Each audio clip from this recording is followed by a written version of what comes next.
Fam, what's up? Good morning.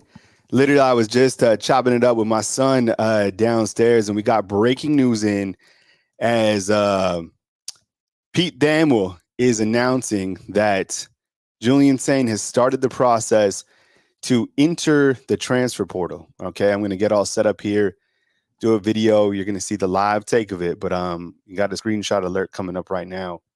Pete Thamel has announced again Julian Sayin to enter the transfer portal. So let me get everything set up. I appreciate you guys joining with me today. Today, the news doesn't stop. What's up? Good morning to you guys.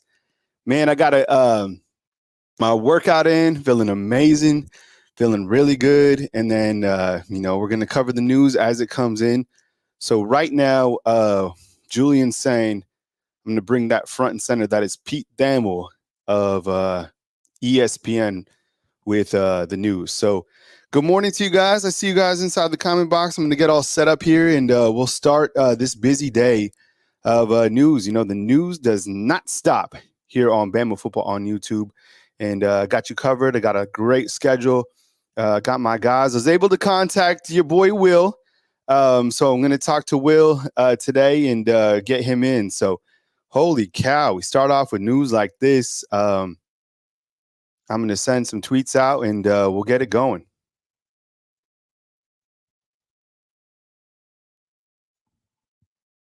Again, you're seeing what I'm seeing. Julian Sayin expected to hit the transfer portal. He was the coveted 5-star wide receiver. And let me get everything set up, and I will be back just in 1 second.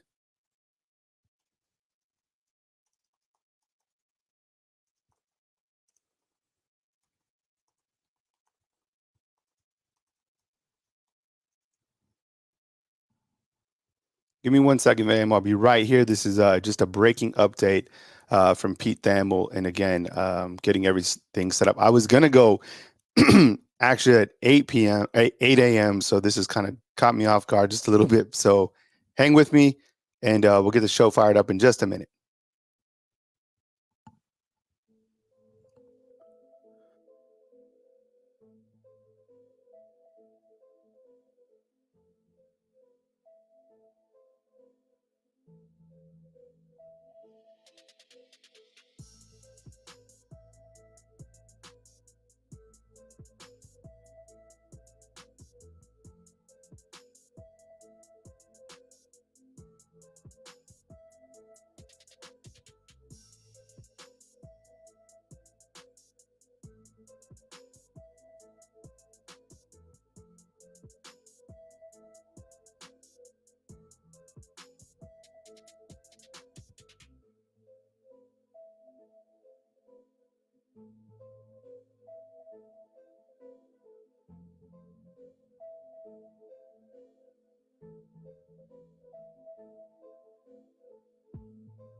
All right, fam, what's up? Kyle Henderson, Bama Football on YouTube.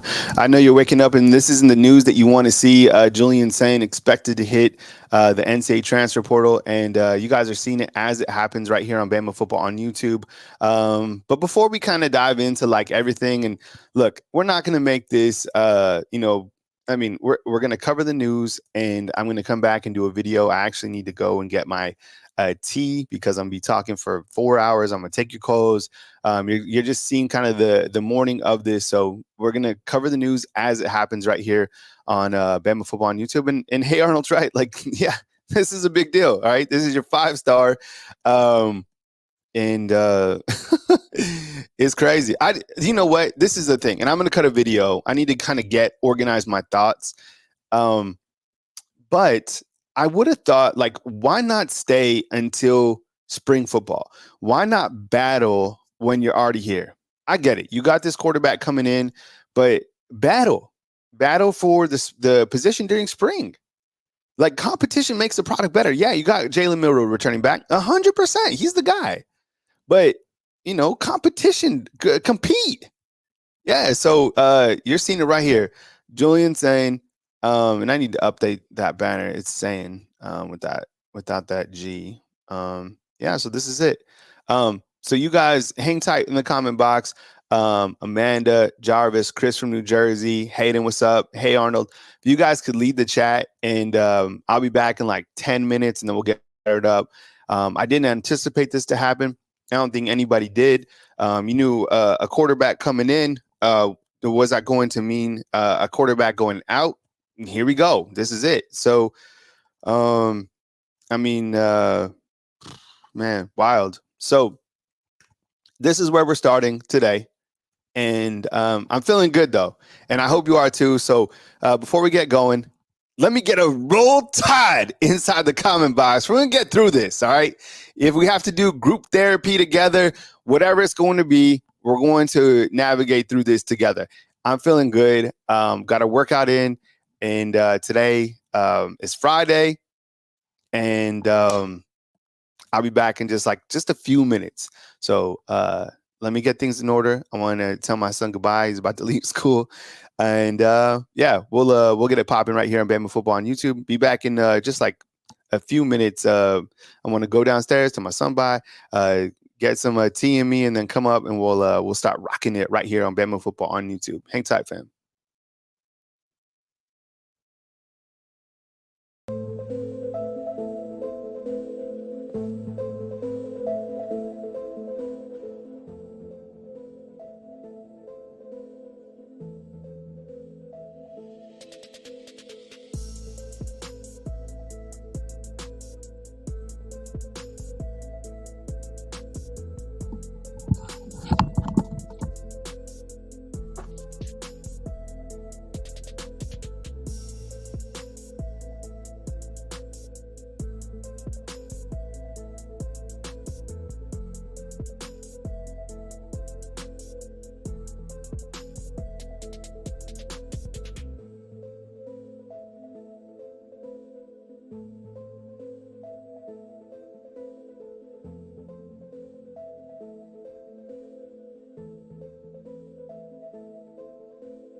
All right, fam, what's up down here? Can you guys see me? Kyle Henderson, Bama Football on YouTube. I appreciate you guys rocking with me today. I know it's not the news that you want to wake up to, as you got the number one quarterback in the class of 2024 hitting the transfer portal just a couple days after you have Coach KD take over. What's up, man? I appreciate you guys. Let me know where you're coming from inside the comment box. Let me know what you guys are drinking this morning. All right, look, I'm going to try to make sense of it. I don't know how. I'm going to try it, okay? You had a quarterback commit yesterday. There's only one quarterback that can be on the field at one time. And look, today we wake up and, Jake started hitting the bourbon. Hibiscus tea. Yo, I'm with you. I'm rocking the green tea this morning.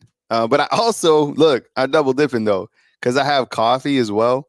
Los Angeles, run the table sports, man. You know I love Cali. KJ Lacey. Ooh, I like that. What's up? Morning from Knoxville. I see you guys.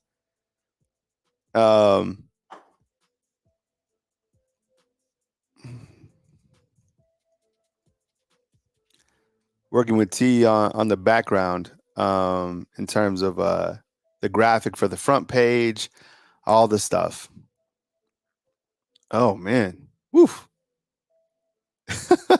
What's up coming in from Mobile? What's up, man? I need to go down to LA. Houston, Texas.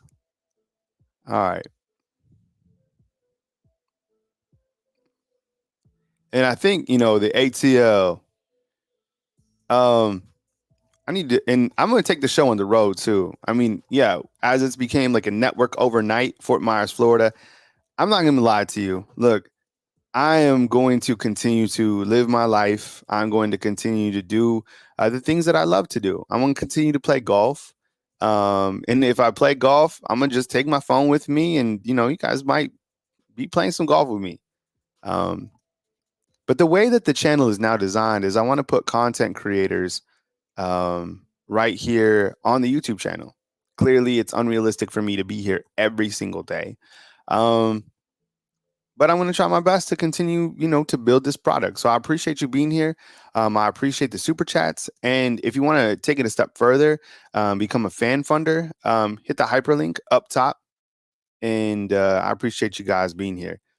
As low as $2.99 to support the channel, support the product, support the coaches that I have on, and support any of the guests. And yes, I am talking to Will, ladies and gentlemen. So hopefully, I have some good news about Will maybe being a guest here as well. So yeah, okay.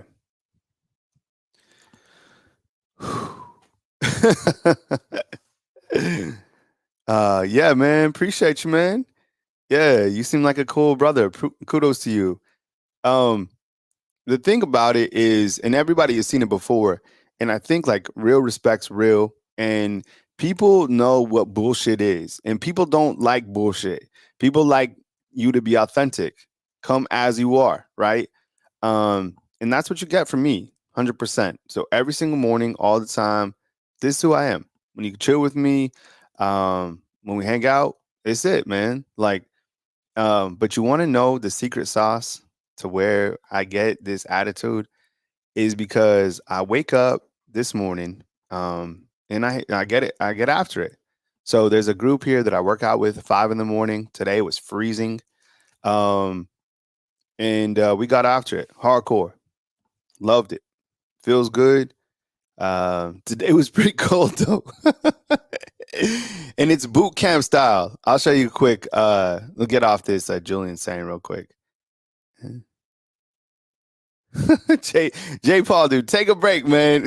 He's like, I love the content, but look, and I'm about to cut a video on this. Then there's no way to sugarcoat it. At this point, I'm just like, you guys sucks. Yeah. Vino's like relentless. Yeah, hell yeah, I'm relentless. And you gotta be. You have to be. That's the only way I know to be. So you're seeing it, but let me zoom out real quick. And this is me on um, Twitter.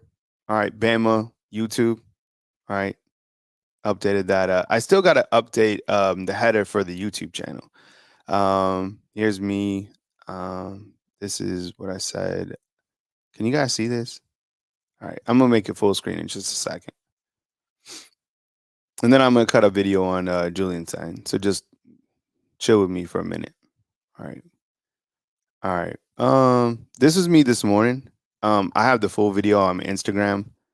But see, every single day, there's an opportunity to get better here in Tuscaloosa, Alabama, really wherever you are. It's called F3, and you can go through F3 Nation. It's free, it's peer led, and it's open to all men, rain or shine, held outdoors. Here I am in the all black right here.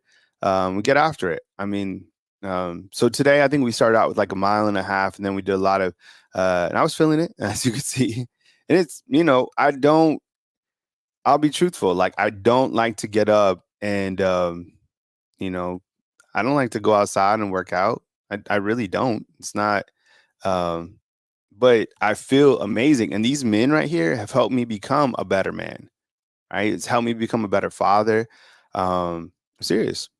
Honestly, I when I posted a video. No, man. Yeah, it sucks, Keith. I'm gonna get to it in just a second, man. I'm just trying to warm up the show. Everybody's just checking in. IG, Mr. Kyle Henderson. If you guys want to follow for some inspirational messages. Um, and I'm gonna tell you how it is. It sucks. Um, yeah, I mean, for those of you that get your workout in the morning, you understand. Like you win the morning, you win the day. So I am just trying to warm up the show right now. I'm just trying to kind of settle in. I literally, just sat down. My son's getting out to school. I'm gonna cut a video on saying, just trying to chill for a minute. This is a lot to take in. Um uh so All right, where do we go? All right, give me 1 second, and I'm gonna cut a video on Julian Sayin. You guys see it right here on Bama Football on YouTube. Appreciate you guys being here today. I know you waking up, and this isn't the news that you wanted to see, but here we are, and a lot of this is like trying to make sense of it. I didn't anticipate any of the quarterbacks leaving right now this early. I would have thought that um, they would have stayed and at least competed up until spring football.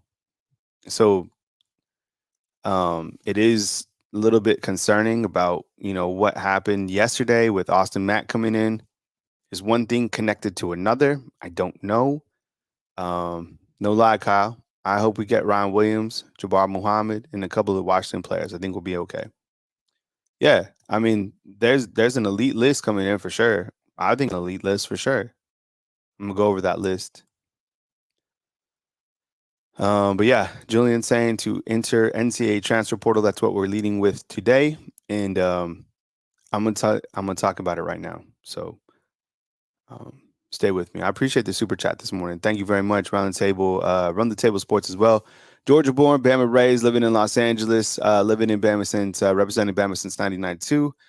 Channel is dedicated to all Bama content. Yeah, I appreciate that, man. And as you guys know, I used to live in Los Angeles. I used to live in Redondo Beach. I loved getting back there for the Rose Bowl. I know it didn't turn out the way Alabama wanted. And that's now I live here in beautiful Tuscaloosa. I'm covering a historic news with Coach Saban retiring and everything that has been associated with it. So you guys are going to see me cut up a video. If we could, Taylor, if we could change the video, that photo of him, we need him in Alabama football gear, so you can just use the same picture from the front as the image over Julian Sayin. I'd appreciate that. Yeah, that's from his high school out in California. Um, Kyle, I'm starting to lose hope. This coach clearly doesn't want any guys on our roster. And I really wonder if one thing is connected to another. You bring another quarterback in. What did Caleb Odom tweet? I didn't see it. I'm getting stuff ready. I'm about to cut this video. Trust the Debo process because it's disrespectful to Julian. All right. Woof. Ontario, sorry, man. Let's see. Where you at, Ontario, in the super chats, man? Oh, okay, cool. Here we go. Morning and roll tide. Will warned us about the other day, so we are just have to be patient because the purge will end on Wednesday due to registration closing. We are good, Tide Nation. Chill. And that was from Chill Will. Yeah, Ontario, that was a hell of a call with Will and kind of explaining the timeline and the process. So there's going to be a couple other guys that leak out. I just didn't anticipate it. One of them being Julian Sayin. And I don't think anybody saw Austin Mack committing. All right, so let's do this video real quick. And when you see any of the videos, hey, T, that looks great. I appreciate that graphic. Looks really good. This is the full page graphic, kind of the trending topics, trending headlines. I think that's what we're going with. Julian Sayin up at the top. That's a lead. You got Bill O'Brien. If you ever get sad today, just think Ohio State just hired Bill O'Brien as their OC. Kind of make you feel a little bit better. I know everybody was having fun with it last night. So and they have Seth as their center. So look, love you as a person, Seth, but definitely need a change. See, Danny, that it makes you feel better, right? So when you're like, shit, this sucks, then just think, well, at least our offensive coordinator isn't Bill O'Brien, and you feel a little bit better. That's how you're gonna feel. That's what we're gonna keep saying today. Well, at least our offensive coordinator isn't Bill O'Brien. Feels good. All right. Cool. I'm gonna cut the video, and if you could do me a favor, all these videos that you see that are naturally uploaded, not the live, I mean, of course, the lives, but when you see one of them popped up, hit the thumbs up. I'm not sure why, but it helps. And it helps me as a content creator stay in business. I make my living off of YouTube. So if you like the content, give the video a thumbs up and comment inside those videos. Okay. This is unscripted. I'm not sure where I'm going to go with it right now, but I know that I'm going to cut a video right now. So stay with me. All right.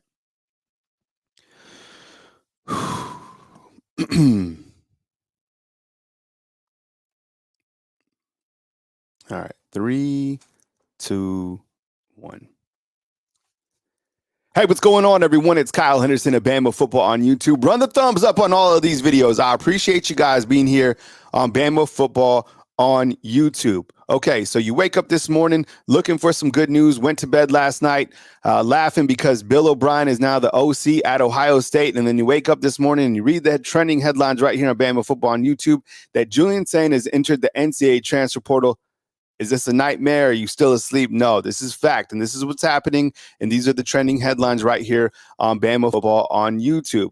Julian Sayin, the number one quarterback in the class of 2024, is expected to hit the transfer portal. And this was news that was brought to us by Pete Thamel of ESPN. As you've seen it everywhere else now, as the college football world continues to see Alabama lose players to the transfer portal. Let's talk about this a little bit and try to make sense of this particular transfer. Okay, there's been some guys that went out because of, NIL money, whatever, Lambos. But this one is interesting because Julian Sayin, I feel, had a real opportunity to make some noise here at Alabama. I know the quarterback room is completely stacked, and we're going to talk about the impact that it has to this quarterback room. But this was the prized gem in Coach Saban's class of 2024. There's no way to sugarcoat it. 1,000,000%. I mean, Coach Saban brought in Julian Sayin because they believed in his abilities. He was an early enrollee. He was practicing at the Rose Bowl. The times that I saw him, yeah, the guys definitely needs to put on some weight, but you could add weight this spring going into this next season. This is the prized recruit. And if you really want to piss fans off, to be honest, this guy exiting is going to make fans mad. They're not happy about this. And there's no way to sugarcoat this. Again, like losing Caleb Downs is huge. Losing Julian Sayin, your number one quarterback prospect, this is a big deal. So yesterday, and this was on Thursday, January 18th, Alabama adds Austin Mack to this class. He was a prospect who reclassified, and he is a 6'6", 230-pound quarterback that actually looks pretty good. So him being added, people are like, huh. The first question inside the comment box on the video that we posted about Austin Mack is why? With the question mark. And I'm kind of asking too, why did you add another quarterback? Jalen Milroe returns. You have Ty Simpson, who announced that he's staying. You have Dylan Lonergan, who is very overrated, okay? Very overrated. I mean, this guy is going to push for a starting spot. He did last year. We were talking about Ty and Jalen. Literally, Dylan Lonergan is the guy who is probably close to being number 2, to be honest, okay? And that's no disrespect to Ty at all. It's just that's fact. And then you have Julian Sayin to come and be the quarterback behind these guys. So you got your 5-star coming in. And let's be honest, you liked his film. I liked his film. It honestly reminded me of Bryce Young, who is also from California. Same type of playing style. I love the escapability. And from what I understand, Julian Sayin even worked with Bryce Young's trainer. That's why you saw kind of the point guard on the field. The guy is a phenom. I don't know if he's ready to play right away, but maybe, the year after in what will it be? 2025? Maybe that would be the quarterback. So with Austin Mack coming in, clearly it pushed Julian Sayin to hit the portal. I'm not sure if one thing is connected to another, but come on, let's be honest. The writing looks like it was on the wall that, this quarterback room, was going to lose a quarterback, and you see it happening today. There has been fallout following Coach Saban retiring. I get it. You see the defensive backfield has been completely gutted. There's been 11 guys to hit the transfer portal. And people don't like it. People are upset. People are pointing fingers at different people, the coaching staff, NIL, the Yay Alabama, whatever it is. I think that with this transfer portal, the way it's opened up, these guys are certainly getting what you want to call it poached or tampering. Is that happening behind the scenes? I think absolutely. Think about this. Jameer Grimsley, who hit the transfer portal on Thursday, said that he's not even taking visits. It's basically between LSU and Florida. What does that mean? To me, it means that he has two really nice offers and it's a bidding war. I don't know if that's for sure, but that's what that means to me. So look, I'm not saying that he's Bryce Young by any stretch of the imagination, but he has a lot of that same skill set. And there was a reason why all of you guys were excited about Julian Sayin. I was excited about him. I didn't think he was going to play this year because the quarterback on the team is still here, which is Jalen Milroe. But I think from a coaching standpoint, when you come in, a lot of people were asking why Austin Mack, like our quarterback room. And today, this morning, you see Pete Thamel breaking it down with Julian Sayin in the transfer portal. So let's kind of go over right now the quarterbacks here at the University of Alabama. You have Jalen Milroe returning, and then the second quarterback is either going to be Ty Simpson or Dylan Lonergan, right? You had Eli Holsting hit the transfer portal, and you also had Tyler Buckner hit the transfer portal. Bill O'Brien inside the comment box saying, "What's wrong with that?" As you know, he just got hired to Ohio State to coach the OC. So if you're feeling bad about this, just think at least my offensive coordinator isn't Bill O'Brien. Just kidding. And then you have Austin Mack being added, and you have Julian Sayin exiting. So you have three quarterbacks that hit the transfer portal. What I don't understand about this particular one is for Julian Sayin, why not wait until at least the next transfer portal window, which will come after spring football? I don't know. The timing is weird. The timing's been weird about all of this, and I think the transfer portal, NIL, has a lot to do with it. So I want to ask you inside the comment box, what do you think about the impact of Julian Sayin? I mean, does it hurt the quarterback room? I think it does. And what do you think the type of message that this sends about, how these coaches are trying to re-recruit these kids? Maybe it doesn't. Maybe it's just that they're just straight getting poached. And Coach KD and his staff are doing everything that they can behind the scenes to try to salvage, this roster the best way that they can. I mean, look at where these guys are going, okay? Places that have a lot of NIL money, right? It's not like they're just transferring to random places. I guess Caden Proctor going to Iowa, that was because he was homesick, but let's kind of rewind. Isaiah Bond, where's it going? Texas. Where is Amari Niblack going? Texas. Kendrick Blackshire, Texas. You had 5 guys go to Florida State. In my opinion, none of them other than Roydell Williams was really significant. And Roydell Williams would have been the third best back over here. So Alabama is certainly getting poached by schools that have a strong NIL presence. Now, I don't know if making all the fans pay or whatever is the right way to go, but there's no rules, there's no parameters. And we did see a tweet from Caleb Odom, who is a fantastic tight end, excuse me, that tweeted out that he was upset by this news. And if you're an Alabama fan, I know you're upset about this too. Can't sugarcoat it. This one hurts. He's the number 1 quarterback in the class of 2024 that will now be transferring. Before I go, where do you think that Julian Sayin ends up? And what do you think about this quarterback room right here at Alabama going in? You added a new quarterback, Austin Mack, which we talked about. And yeah, it's this is where we're at right now in the world of college football. But this is a big loss for Alabama. Not going to go and say, look, this isn't, Austin Mack is better than him or whatever. Look, the kid spins a good ball too. I like him, and I like taller quarterbacks. But this is where we're at right now with Alabama losing the number 1 quarterback. People saying USC inside the comment box. I want to hear from you what you think inside the comment box. Run the thumbs up on all these videos. It really helps me as a content creator. So if you like being here and you like the content, not the news, hit the thumbs up. And I'll be back hopefully with more good news as Alabama has a lot of ballers inside this weekend for a monster recruiting weekend. You got Ryan Williams taking his official. You got some guys who hit the transfer portal from Washington that are pretty good. Parker Brailsford, who is a center, he'll be here as well. And then, of course, the corner, Jabbar Muhammad. So a lot to go over. We got you covered right here at Bama Football on YouTube. Hit the thumbs up, like, subscribe, and remember to join our live stream. We'll be kicking with you guys all day long. I'll be taking your calls right here on Bama Football on YouTube. My name is Kyle Henderson, and I appreciate you guys being here and rocking with us right here on Bama Football on YouTube. All right, that was a live cut. How'd I do? Thumbs up. I know it's not the news you wanted, but I had to from the top hit it up, man. Whew. Man, that's just tough news. Give me 2 seconds. I need to upload this. I'll be right back.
All right, fam. Kyle Henderson, Bama Football on YouTube. I appreciate you guys being here. I know it's not the news that you want, but this is where we're at. So I'm gonna fire up the call online, and I'm gonna take your calls. I'm gonna get your reaction on this opening news that Julian Sayin has hit the NCAA transfer portal. One more minute. I'll be right back, and then we'll get it going.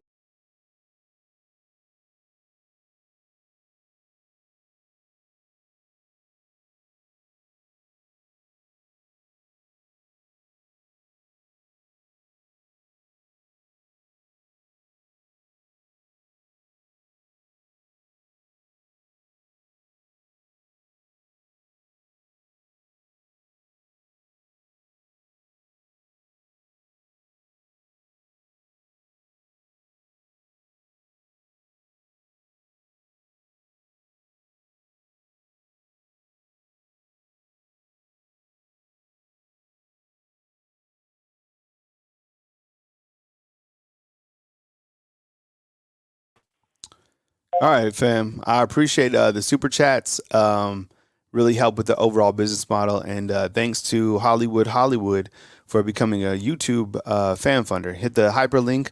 We'll pin that hyperlink up at the top. Appreciate you becoming a fan funder as low as $2.99 to support the channel right here at Bama Football on YouTube. Remember, free to watch, not free to produce.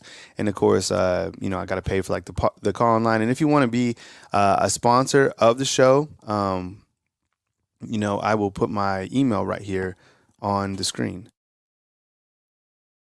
which is Bama Football on YouTube at Gmail. All right. Today is Friday, January 19th, and I am going to take your calls.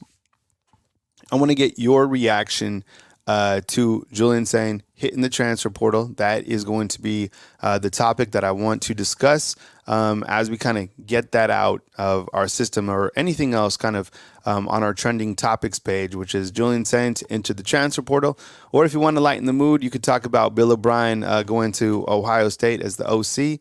Amari Niblack is going to Texas, and then last night Alabama lands 6'6" quarterback Austin Mack. We'll put his name in there. And you have Jabbar Muhammad, or you could just mess around with Bill O'Brien inside the comment box who is joining us. With that said, let's go to the phone lines. We got a 757. Hey, good morning. You're on the line with Kyle Henderson. Who am I on the line with, and where are you calling in from? Yo, what's going on, Kyle? This is Fred from originally from Alabama, Birmingham to be exact. I'm in North Carolina now. All right, man. I appreciate you calling in, man. Where to begin? I guess I was, trying to get some reaction takes on Julian Sayin hitting the portal. What you wake up, you see this news. What are your thoughts? Yeah, man. It's crazy. I just logged on my work station, and I just so happened to see your headline saying that he's transferring, right? And so, instantly, the first thing that comes to mind, I get a little upset, but at the same time, I think it was expected. I mean, the kid was young. He came here to play for Nick Saban, and it is what it is, right? But that gives us opportunities to do exactly what Alabama has done in the previous years, and kind of go back to the portal, try to pull in either a nice quarterback, or maybe even bring in a quarterback from a different class that might be a better fit for us. Like, I'm not saying that Julian Sayin is not a great quarterback. What I've seen of him, over the summer and coming into the practices for the college football playoff, the kid's great, right? But at the same time, like, it kind of sucks and hurts to see him leaving. I think the buy-in from him was really just around Nick Saban, and that was really it. So, it sucks, but I still see Bama, bouncing back. I do see Coach Debo doing something special with the offense this year.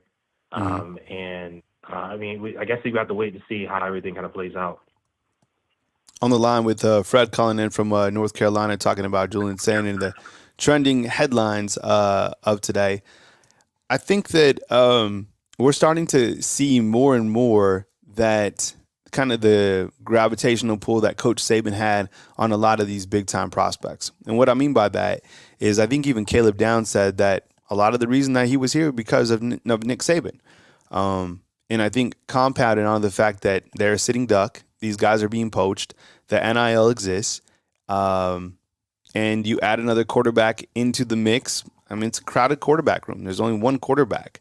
And I think the clear landing spot for him is probably USC. It does hurt because he is the number one guy. You lose him a day after losing Caleb Downs, pretty much the number one guy on the defensive side of the ball. Look, I don't know if, making all the fans pay for the players is the right thing to do. There's some huge TV contracts that they have. There's a lot of money out there. That's why it's like the yay Alabama stuff. Is that really going to be your saving grace? I don't know. I'm saying that 1,200 people have signed up. Okay, so you're going to just put it on the fans? It's like the university's responsibility to, try to have this all in order. In my opinion, I don't know. But this is kind of the world that we live in. And Julian Sayin now hitting the portal. What else you got, Fred? Yeah, I definitely agree with what you're saying. I think NIL has kind of ruined college football at this point in time, and I think a lot of things are going to change, especially seeing this kind of happen the way that it is. Right, you see a lot of players, leaving, and the one thing that kind of really upset me was the fact that, you see Isaiah Bond leave to go to Texas, right? Don't get me wrong. I'm all about players getting paid. I'm all about players, getting what they deserve. But like his sole purpose was to kind of go to Texas and see what was offered. And of course they offered him, what he wanted. And that was the reason. And so, it to me, like the fact that there's no limitations on certain states when it comes to NIL, Mm-hmm. and certain states do have requirements for it.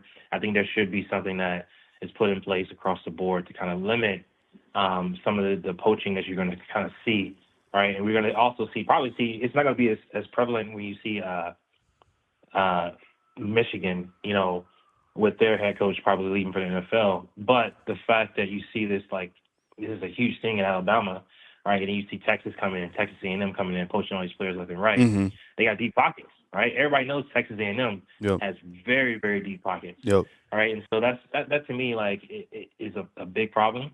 But yay, ALA, right? That's just one opportunity for us to kind of even the playing field, but it's not enough right now, right? Mm-hmm. I think we might need to see the university kind of step in and kind of help and assist in certain situations, especially like this, where Alabama has brought in, and these players have brought in a lot of money to the university, right? So I think there should be an opportunity where the college should step up and be able to say, hey, we want to be competitive in this day and age when it comes to college football, and we need to be like bringing value to these players, not only from a coaching standpoint, right, where they have the ability to say, hey, this coach has can make a phone call and get you straight into the NFL, right, but also being able to make sure their colleges are paid for, they have everything they need, and we are giving them much opportunity to set themselves up for success monetarily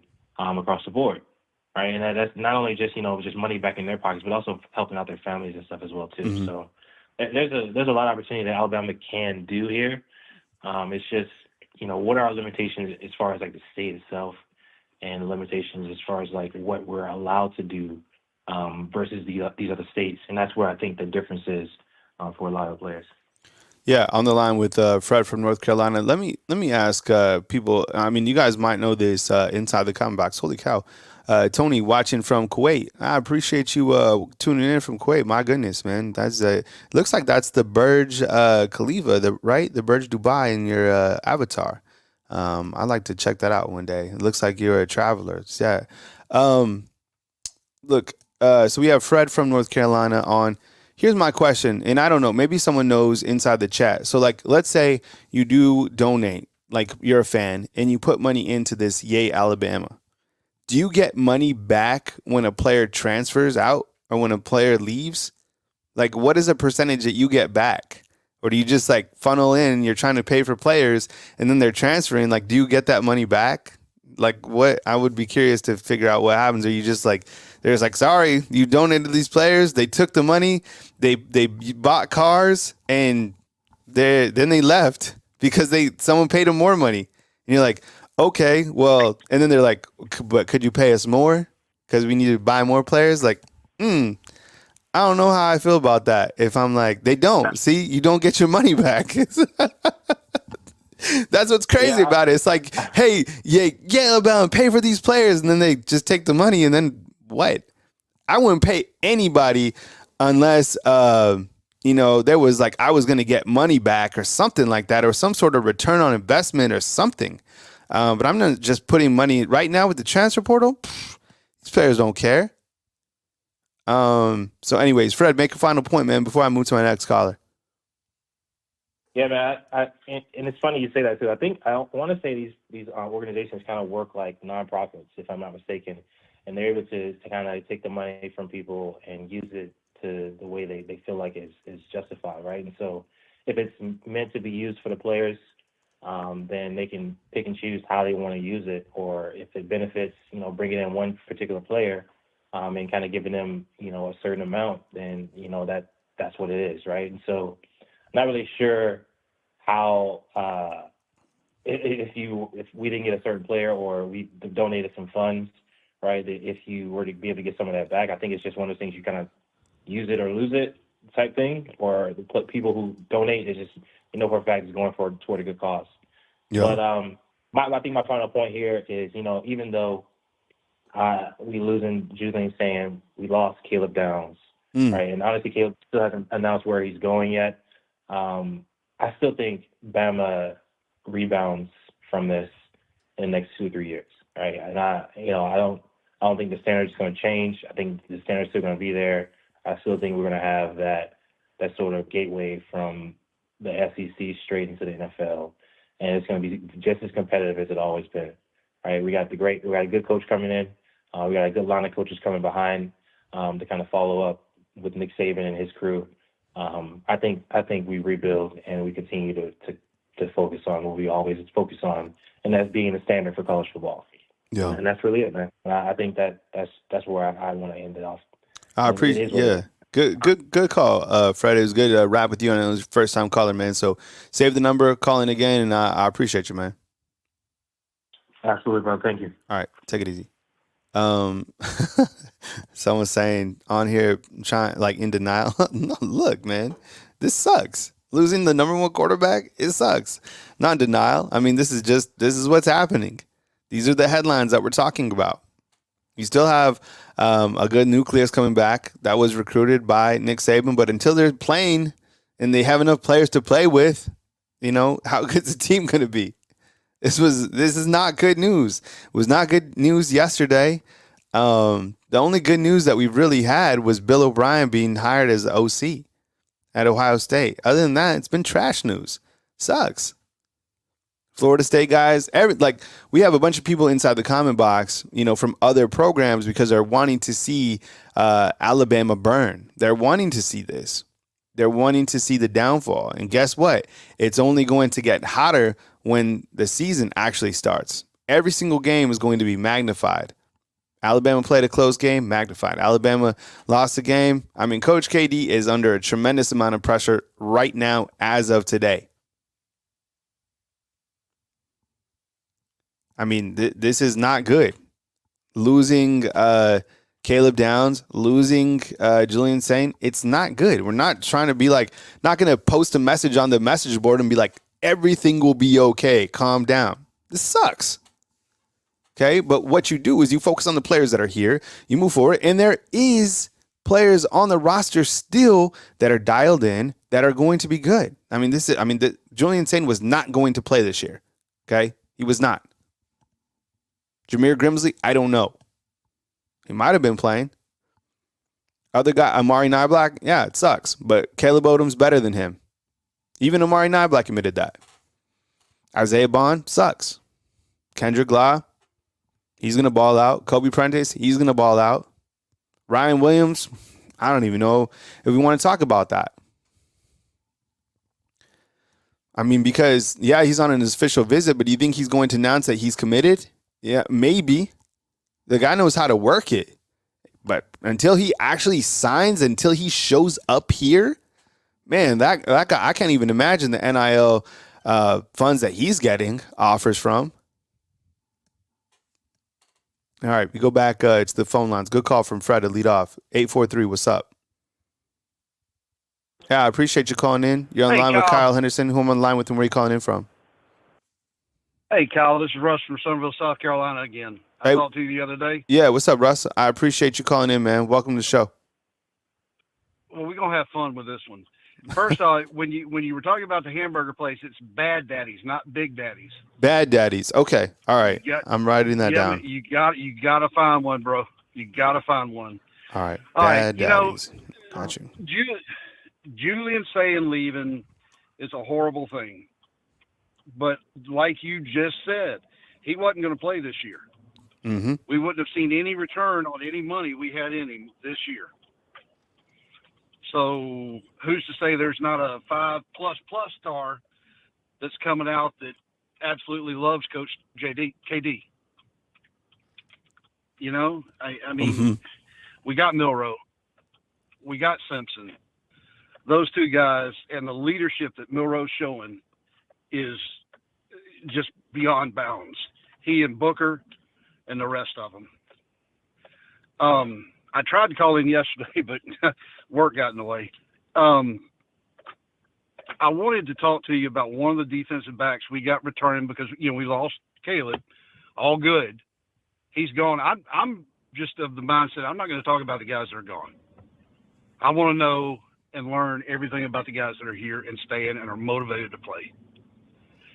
But if you remember, before Tony Mitchell had his legal issues, how he was ranked. Yep. Mm-hmm. And all the news and wondrous things that he could do. And now, I mean, I don't want to say it like he owes somebody something, but the man owes the university and Coach Saban. They didn't have to honor his scholarship and bring him back. Mm-hmm. I really, really think that kid knows that, feels that, and is going to do amazing things in the secondary next year. Yeah, talking with Russ from South Carolina, you had some feedback on Bad Daddies. Someone said it was the absolute shit to go check out, so we're gonna check it out for sure when we can find. Someone said there was one in Birmingham, and then on Tony Mitchell, yeah, a lot of people forget just because he laid low after those terrible headlines and after everything that he went through, and he had to pay the price, and Coach Saban, had him in the doghouse, and he laid low. Look, he's back, and he's a 5-star. Remember how excited people were to have him. So there still are plenty of guys on the roster on both sides of the ball. I'm not saying it's time to panic because this does suck, yeah. But when you look back to the guys that are still here, feels good knowing that you had Jahad Campbell, that you have Deontay Lawson. I'd like to kind of maybe get an update on some of these other guys. Like, what is Damani Jackson going to do? Guys coming in. I mean, look, honestly, these guys from Washington coming in, I like the fact that, the Parker Brailsford kid is trending towards Alabama. I put him on your radar the other day. Yeah, I like him. He's really good because you have your guards already set, probably Eliza Pritchett at tackle. So the thing is, look, this team is going to be good this season. They're going to be tough to deal with. But the thing is the depth is, here at Alabama, you've always been able to go 3 deep. And now that's kind of the challenge. And the good news is you do have another opportunity when the transfer portal reopens to kind of go in and, get some people over here. The problem is, do you have enough money to be able to get the top guys over here? Because I think without Coach Saban, it is still a strong brand. But now it's a NIL race. It's an arms race. And are you going to be, if like a 5-star comes up, are you going to be able to bring him here to Alabama in this next transfer portal, whatever it may be? But, this sucks. And we're not in denial. I mean, this is bad. This is not good. Anyways, we continue. Davis is saying USC offered saying $3 million to replace Caleb Williams. Caleb Downs had been offered $2 million. Bonds got $750. This is about money, not the coaches. I mean, for sure. I think that's, I think it's money. I think just Coach Saban by himself, you want to play for him and because of how he can coach you up and his connection to the NFL. But outside of that, I mean, money is playing a huge deal here. What else you got, Russ? And to that point, Alabama leads the way, whether it's on the field or off the field. And I really think that what's going on with the poaching on our team and everything, I think it's going to force the NCAA through our leadership by paying for it to change these rules. I think we're going to be the leader in making them change something. Mm-hmm. I really do. Now, one other question. I've been reading off and on here and there about sanctions against FSU. Is that are they really? Do they have are they sanctioned? I think they're being investigated for some infractions concerning NIL, but I mean, I don't know. They might be chasing rainbows there. I mean, I think, the NCAA and Florida State might be going kind of toe to toe, but look, NIL infractions, are you kidding me? I mean, what's happening right now is just the Wild West. I mean, it's completely wide open. I mean, you can pretty much do whatever you want, it sounds like to me, and NIL. So I don't know. I mean, Tay, yeah, I got your super chat, man. Appreciate you. He's like, been on the positive, but don't bash the kids for a long time. Time to call it like I see it. These kids are soft AF. They don't want to compete for anything. And I think, hey, look, we kind of keep going back on this, and I want to talk about this.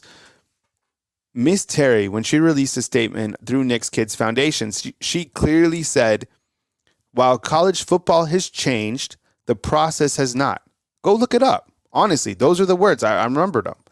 While college football has changed, the process has not. We believe in hard work, working for, what we want to accomplish. Basically saying that doesn't exist anymore. It's like pay me to play, period. And the players know it. They know they're at high value. And I don't know. I didn't see if he was offered $3 million or not. It wouldn't surprise me because that is, a quarterback, place where the quarterback is always highlighted, and they do have money at USC. But yeah, I don't know. What else? Make one more point, Russ, before we move on. Oh man, that's all I got. You covered everything. I'm just enjoy the bad daddies when you get it, man. We're gonna roll. Bama's gonna roll. It's just next man up. We've got good enough coaches to coach that next man up. Yeah, appreciate it, Russ. Thanks for the call, man. Have a great day. All right, Russ calling in. We got a 20 spot super chat. I appreciate it, man. Thank you so much. Hey, Kyle, do any Bama fans on here remember 5-star by the name of Blake Barnett from California? Jalen Hurts had to take over. Let coach put the puzzle pieces together, and then we'll see a clearer picture.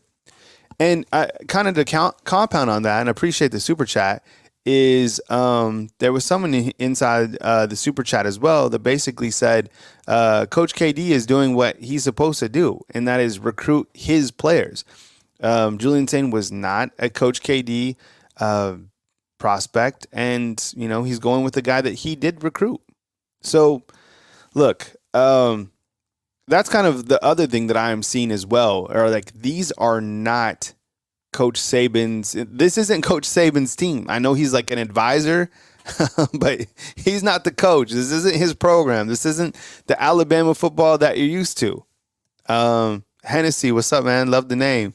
We might need some Hennessy tonight. Saying is entitled, scared of competition. And that's also, look, there's a lot of people that are also entitled too. Like, if I'm not playing right now, if I'm not seeing the results right now, I'm out of here. And I want to be able to go and play because I deserve to play, because I'm a 5-star and I deserve to get on the field right now. You're not entitled to anything, period. You're not entitled to happiness. You're not entitled to wealth. You're not entitled to health. Nothing. Nobody is. That's why I thought that whole thing about, Florida State was funny. It's like, yeah, you won, but just because you won all your games, sometimes it still doesn't go your way. Sometimes the best isn't the best. And it's a hard pill to swallow, but that's how it is. It sucks. Life doesn't care. So yeah, I don't know if he's scared of competition, but he's got money in the bag for sure. I don't know where he'll go. Everybody is saying trending. Let's get a poll, T, inside the comment box, and say, can you chat? Can you tell me 3 places where you think he'll end up? So we could put a poll question on that. Is it USC and is there anywhere else? All right. Everyone's saying USC. Kid is scared of the weight room. Yeah, his arms, like not only his arms, he looks skinny. Jarvis is saying Auburn. SC. All right. SC pretty much looks like SC or Michigan. Georgia, Auburn. You want to see a riot? Have him go to Auburn. Georgia's saying USC or Oregon. So it looks like USC is. Just put this inside the comment, the poll question. Does Julian Sayin end up going to USC? Let's just start there. I think we're going to know that. I think it's going to be 70%. All right, 251. I appreciate you calling in. You're online with Kyle Henderson. Who am I online with and where are you calling in from? This is Jacob from Mobile. Jacob, what's up, man? I appreciate you calling in. Speak up just a little bit. Can you hear me? Yeah, I got you, man. Go ahead, Jacob. Yeah, go ahead, man. Man, I tell you, I seen something on Twitter yesterday about player meetings with Coach DeBoer, and I read that everybody else's meeting was, 45 to 60 minutes long. And then when he got to Sayin, they had a meeting that wasn't but maybe, 5 to 10 minutes. And when Sayin come out, he was visibly upset. And that his parents were upset too. And the news come out last night that he was planning to transfer, that he would be in the portal by today. Mm-hmm. And that DeBoer wasn't really high on Sayin. And I keep seeing everybody saying that Washington offered Sayin, but that's not so. I honestly think this is a Coach DeBoer move more than it was a Julian Sayin move. Huh. Maybe he don't fit the scheme or something. I mean, I'm not sure. It's just kind of odd that come out last night, and then sure enough, he's in the portal today. That's one thing I wanted to get your opinion on. I mean, what do you think about that? I didn't honestly hear that. I see where you're going with it, though, and it sounds like he's not the type of quarterback that he's interested to have under Ryan Grubb's system. He wants, I think, like a pocket, like Austin Mack is the type of quarterback he wants. He wants a quarterback. I think under Coach Saban's philosophy and the offense that we are seeing, it was more of a guy who had escapability. Right. I think under this system, I mean, look, Michael Penix, I mean, he wasn't, I mean, he was athletic, but it was more about touch. He was more a pocket passer, right? Yeah. And I think with Julian Sayin doesn't fit that. He's more of an escapability type quarterback. So, yeah, and I think this look. Alex said it. Look, let's not. I mean, this is it. I think this is exactly it. I think that Coach KD feels that Austin Mack is better than Julian Sayin. Yeah, I mean, I don't know. I haven't seen either one of the kids play, so I mean, I can't speak to either. So I mean, I guess we'll just have to wait and see wherever Sayin ends up, and if Mack even sticks around, long enough to play. I mean, heck, he's liable to play next year. I don't see him starting over Milroe though, and I've watched some of his tape, and he's really not polished enough to be on the field immediately. Yeah. In my opinion. But then another thing I wanted to touch on is, everybody keeps saying that all these kids are leaving. They commit to a coach. They're leaving because Saban left. Well, the man's 72 years old. I mean, they couldn't really have went into, the situation not thinking about, Coach Saban leaving, and I mean, that's something that, and then on top of that, the NIL, I'm all for paying players and stuff like that. That's fine. I mean, we already give them scholarships. We put them on meal plans. We put them on the weight rooms and everything else that they have access to, dorms, everything else. So these big NIL deals that are happening, I mean, how are these colleges going to be able to sustain and continue to pay players, later down the line? You know what I'm saying? Like, you got these big players that are coming out now, in 4 or 5 years from now. It happens every 4 or 5 years from now. A kid will come out and be like, oh man, he's better than such and such 3 or 4 years ago. Well, they just paid such and such kid 3 or 4 years ago, $5 million, for instance. Where they'll pay this next kid $10 million. I mean, when is it going to stop? And and on top of that, how can the colleges keep, paying these kids and also keep upgrading facilities and continuing to progress their program as well? Mm-hmm. Yeah, there's a lot to digest here on that. I don't know. But yeah, I appreciate the call in and on with Jacob from Mobile. Man, save the number, call in again, and I'll get you on the other line. All right, thank you. All right, man. Jacob from Mobile calling in. There was a tweet that I wanted to bring up. No, it's not a transfer. So don't freak out if it's a screenshot alert. But it's, again, from Pete Thamel of ESPN. And again, you can go read his content at ESPN. I mean, I'm sure you already do. But here's a screenshot. And I want to point out something because he says something that I want to get your feedback on in terms of why he came to Alabama and if you agree with this. And I'm gonna dive back into the call online. I'll be here, so just be patient with me. I appreciate you guys. If you guys are waiting, try to get to as many people as I can. So let me get this size correctly. So a story is coming out by Pete Tham. I'll go full screen on this. And it says, story on Alabama freshman Julian Sayin. So you can go read the story on ESPN. ESPN's top quarterback recruit in the class of 2024, planning to enter the NCAA transfer portal, per ESPN sources. Sayin came to Alabama to play for Nick Saban. Let me read that again. Sayin came to play to Alabama for Nick Saban, and he'll explore other options after enrolling in January. I mean, that's what we're talking about. Like, did he really come to play for Saban, or is he getting a deal? Maybe that's the better poll question, right? That sounds like the better poll question. So, yeah, that's the story that you can read on ESPN right now. So, said he'll come to play for Saban.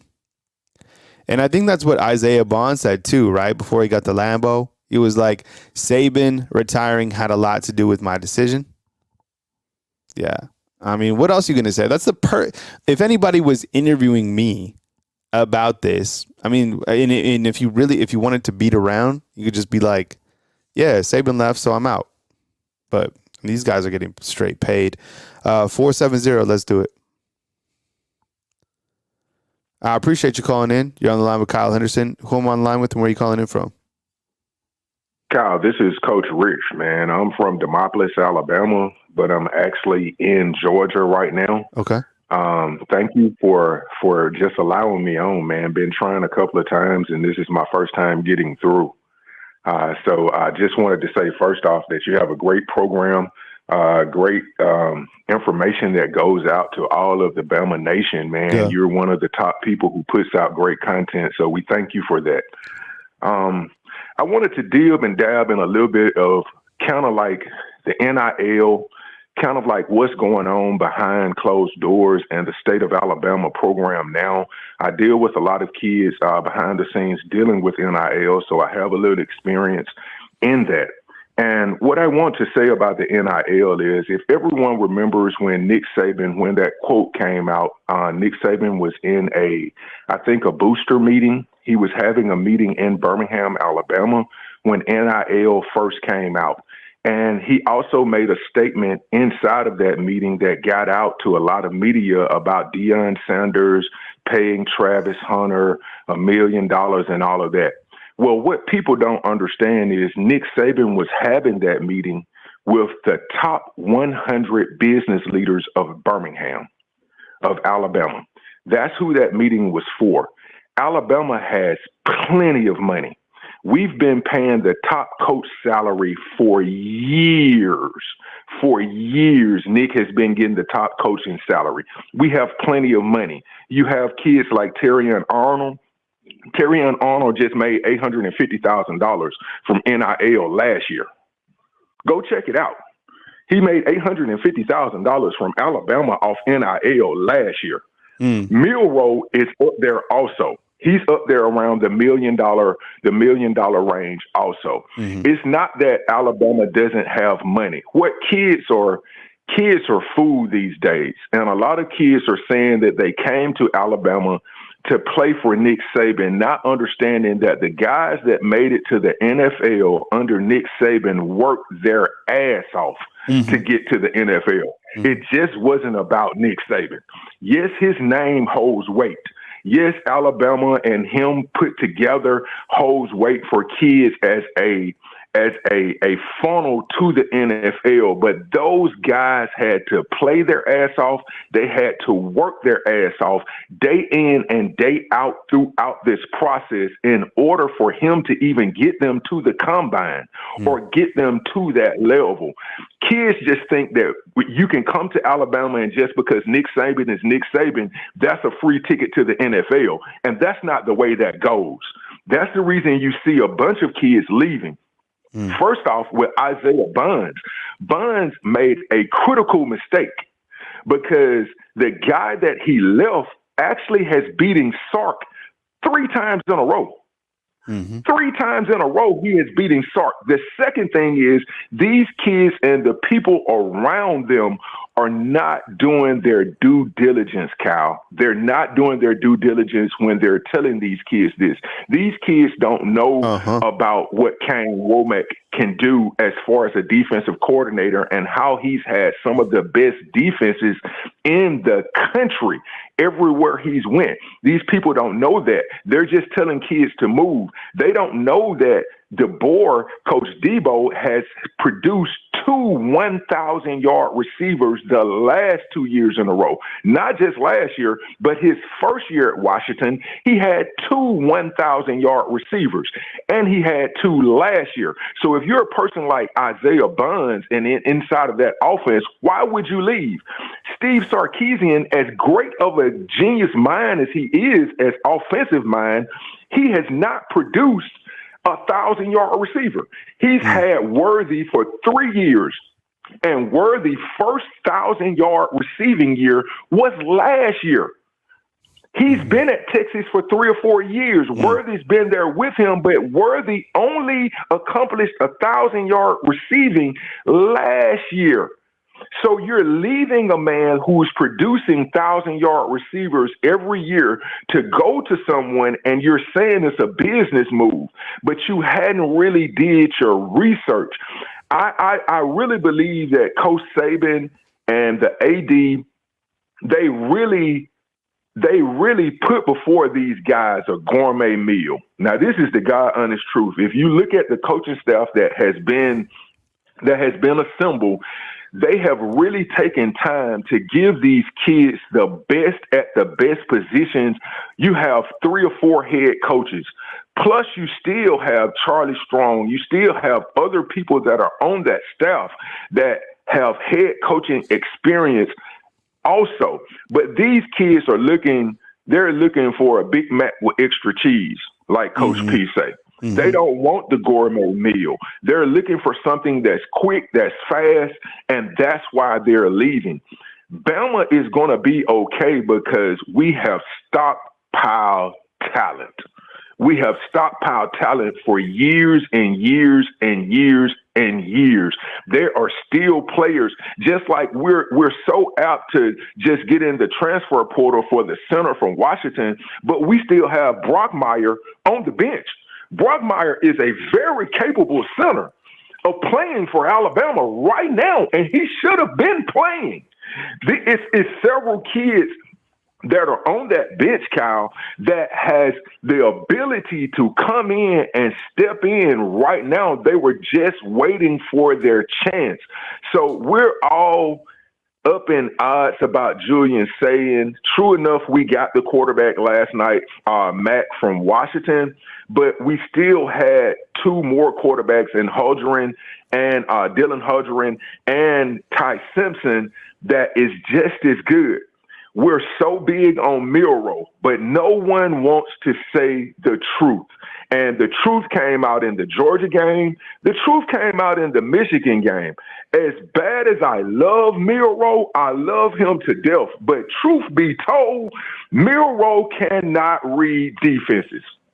That's the truth. We had several wide receivers that were running wide open in those games, and they never got the ball. Let's just call a spade and a club a club. It's all about putting the best product on the field. That's what Nick Saban has been able to do, is stockpile talent and put the best of that talent on the field. A lot of times we jump behind players, and we have players that are on the bench that are better than what we're putting on the field. And we're not just saying that. Like I said, it's the NIL has, with some of these kids, the NIL has a lot to do with it, and kids are leaving for money, and no one buys into the culture, no one buys in the tradition of Alabama. What these kids don't understand, even before Nick Saban arrived at Alabama, we were still sending kids to the NFL. That's what these kids don't understand. We were still sending kids to the NFL before Nick Saban, even through the bad years of the Bowes and through the bad years of the Shula years. I was around for all of that right there, even all the way back to Bill Curry and Gene Stallings. I'm a lifelong Bama fan. We've still been sending kids to the league. Alabama is going to continue to send kids to the league. And what happened is Nick was so great at recruiting. And I'm going to show you why kids don't respect the tradition in Alabama. They don't respect the culture at Alabama, because when you have a kid that comes from California that hasn't grown up in the South, that doesn't know the Alabama tradition, that's never just inside of the state, just grew up an Alabama fan. See, we have to go back to recruiting Alabama kids. We got to go back and get the Quinnen Williams and the Rolando McClains and the Marquise Mazes, and all of those cats right there came out of the state of Alabama. And it's no way that they would, if things were the way that they were back then, right now, it's no way that those guys would leave that program, because of the love that they have, not only for the state of Alabama, but for the University of Alabama. We have so many kids on our roster that we're going to other states. See, Nick can go get the number one quarterback out of California, the number one safety out of Georgia. But those kids don't have ties to Alabama. They don't really understand how much we love Bama Nation. They don't really understand the tradition of Alabama coming from California, coming from these different places. So now when Nick has retired, we're seeing the fallback of kids not really understanding that culture. They don't understand that Bama Sci-Fi is a brotherhood. Those guys take that to heart. They really, really, really take that to heart. I have several friends who are ex-players from Alabama who's in that fraternity of Bama Sci-Fi. And they feel some type of way right now with all of the kids leaving, because they don't understand what they are a part of. And they're not really from around here, so you can't expect them to understand what that tradition is about and what they're really playing for at the University of Alabama. We see a lot of kids leaving, but the kids that are leaving, those are the kids that are from other states. They don't really understand what's going on, and we're jumping on them. And yes, like I said, a couple of them are leaving for NIL, but a lot of them did come here for Saban, just thinking that Saban's name was going to get them to the NFL. And that's not the way that kind of works, Cal. What do you have to say about that? I mean, there's a lot. I mean, that was a good call, Coach, and I appreciate you coming with it. And thanks to Bexy for becoming a new fan funder. If you want to support the show and the call-in line and everything that comes with it, hit the hyperlink above this video. As low as $2.99 to support the channel. Free to watch, not free to produce. And appreciate you guys supporting me and not only the other content creators that we're going to bring on throughout the day. We have been able to make contact with Will.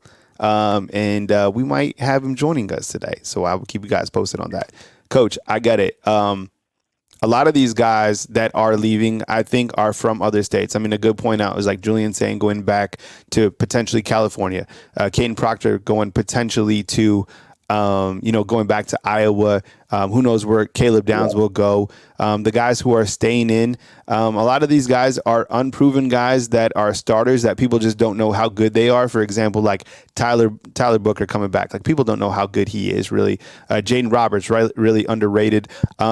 I think James Brockemeyer, look, I kind of disagree with that. I feel that Parker Brailsford, if he was to come in and commit, that he would be the starting center over him, but we just haven't seen him yet. So who knows? I feel he's still a little bit undersized. The guys that are here, they're still a wealth of talent. And in my opinion, it's just Alabama is a sitting duck right now. They can just be gutted. The rules are completely unfair about these guys getting ripped, and they can only recruit from what I think, Washington, Arizona, Harvard, who just lost their coach, right? So all the rules are completely unfair. They can load up on this next transfer window. It's going to be hard for fans to really conceptualize a lot of this because Coach Saban just left. He literally just left, and you continue to see all this bad news. And look, schools are poaching Alabama players 1,000,000%, and they're going after the top tier talent with these mega deals. I'm really curious to see where Julian goes. I know a lot of you inside the comment box has said USC. I don't know if that's going to fall out, but we'll see. And I think a lot of these people behind the scenes are looking at the short-term NIL deals rather than the long-term NFL type contracts, right? Because what can you get? Like $750,000 is a lot less than a major NFL contract. Let's just be real. So there's a lot to dive into. But, Coach, I appreciate the call. You were lighting up inside the comment box. I'm going to jump to my next call. But I appreciate you calling in and joining us this morning. Thank you, Kyle, man. Have a great one, brother. All right. See you, Coach. Coach, with, just coming with it. A lot to say. Liked it. Kyle Henderson, Bama Football on YouTube. I appreciate you guys being here. If you could take a minute and just hit the subscribe button, I would really appreciate it. That way you are notified every single time that we drop a video. We are online. This is kind of like linear television now, where you can come on. We have different content creators that come on throughout the day. So support them when I'm not on the show. I do the call-in show along with, on the night, like last night, we're just hanging around here talking Alabama football with the coaches. So appreciate you guys being here. What's up, Uncle Charles? Uncle Charles is somewhere out there. We'll try to get him back. And you have Bill O'Brien. So if you're upset, remember, I just keep telling you, just remember that at least your offensive coordinator is not Bill O'Brien. That'll kind of walk you off the ledge a little bit. All right. I have Ty Hayes coming on in just a few minutes. And I have we'll take one more call or two, depending on when we get Ty up in here. But let's just keep it rolling. I appreciate you guys supporting the channel and rocking with me this morning. 205, let's do it. Hey, thanks for being patient. You're on the line with Kyle Henderson. Who am I on the line with and where are you calling in from? This is Rico from the Magic City of Birmingham, Alabama. What's up, Rico? I appreciate you calling back, man. Good to hear from you this morning. Hope you're off to a good start, or as good as it can be. And look, the sky is not completely falling. It's actually the sun is out. Got a good workout in, feeling good. And then you get to, all of this this news that we have to get this morning. But anyways, Rico, come on with it, man, and welcome to the show. All right. First, before I go in and get on my soapbox, I want you to ask Coach Smook about that full moon barbecue in Tuscaloosa. He gonna tell you. But anyway, do I hate that we've lost the number one quarterback? Sure, I do. I hate that. But am I upset? No, because I have not seen this guy play a down at the University of Alabama. So I don't know how good he would have been had he stuck around and played and competed. I did, because he didn't even stay around until spring football, where I could see his potential. So I'm not upset. I have full faith that Coach Debo will get his guys in here. He will coach up the guys that stay, and we're going to be okay. And let's not forget, the transfer portal will open up after spring football, and we're going to get some dogs up in here, because people are seeing what Coach Debo is doing and the staff that he's put together. Believe me, people are keeping their eye on what's going on at Alabama. And Alabama is still a huge brand. And so they still know that Saban is behind the scenes playing chess while everybody else is playing.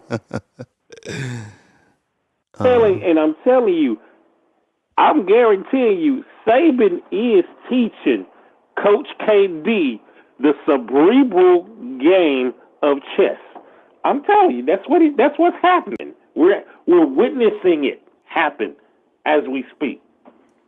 But on to that, this NIL and the transfer portal.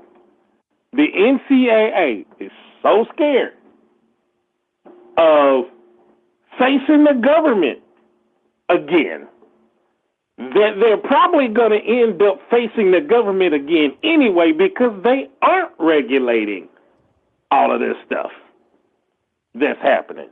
Because there should be a limit to how many times you can transfer and the reasons why you can transfer. I don't believe that the first year that you sign that NLI, yes, you should be able to get out of it if your coach leaves the NLI. But any other reason, you got to be there a year before you can transfer. You got to be there at least a year before you can transfer. Mm-hmm. And as far as the NIL and all that stuff, there needs to be a cap. There needs to be a cap to how much you can make as a freshman. There needs to be a cap to how much you can make as a sophomore. The most you should be able to make while you're in college is when you're a senior. You should be able to get top dollar when you're a senior. And I don't know what that cap would be. I don't know. I say pay players, at least half of what the NFL league minimum is. That's my thought on NIL and as far as the transfer portals. There's got to be some regulations that are put forth. I mean, I don't know. I don't know, Kyle. I know this is getting ridiculous. And it's taking this happen to Alabama for people to really pay attention to how ridiculous it is. And I hope people are paying attention. I hope the NCAA is looking and saying, oh, we got to do something. Mm-hmm. We got to do something. I hope Saban is going to be in there behind. And so I'm like, because I don't know, because Coach Saban has been saying it. There's stuff that's wrong. There's got to be stuff in place. There's got to be some safeguards. I mean, my goodness, right now, it's like riding on a rickety airplane with no parachute. I'm like, no, I don't want no parts of that. I don't want no parts of it. I need to know I'm gonna be safe. And right now, this is like the Wild Wild West. Yep. Wild Wild West with no sheriff. I'm like, get me some lawmen. Get me some people with some backbone. Where's the Lone Ranger? I'm like, come on. And NCAA, I hope somebody that knows somebody that's on the NCAA board is listening to to this stream. I hope they are, because they need to go get in there and say, people getting mad. Y'all need to do something. People getting mad. This Alabama thing is out of hand, and people getting mad. And hello? Yeah, I'm here. Go ahead, Rico. Finish out, man. But yeah, man, this is really it's ridiculous. It's ridiculous. But I want to know what you're thinking.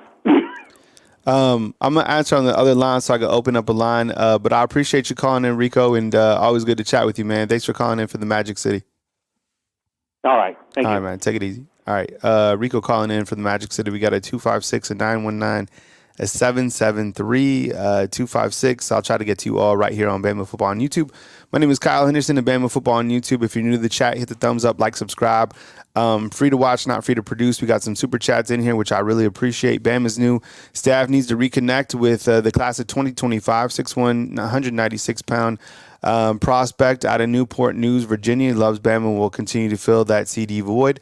Look him up. All-state as a DB, kick returner, punt returner before his junior year. Appreciate it, Cedric. Thank you very much for getting in with the super chat. Tom G, one of our fans from Orange Bloods, says, took this from OB, but I thought it would fit here well this morning. The ultimate measure of a man is not where he stands in the moments of comfort or convenience, but where he stands at times of challenges and controversy.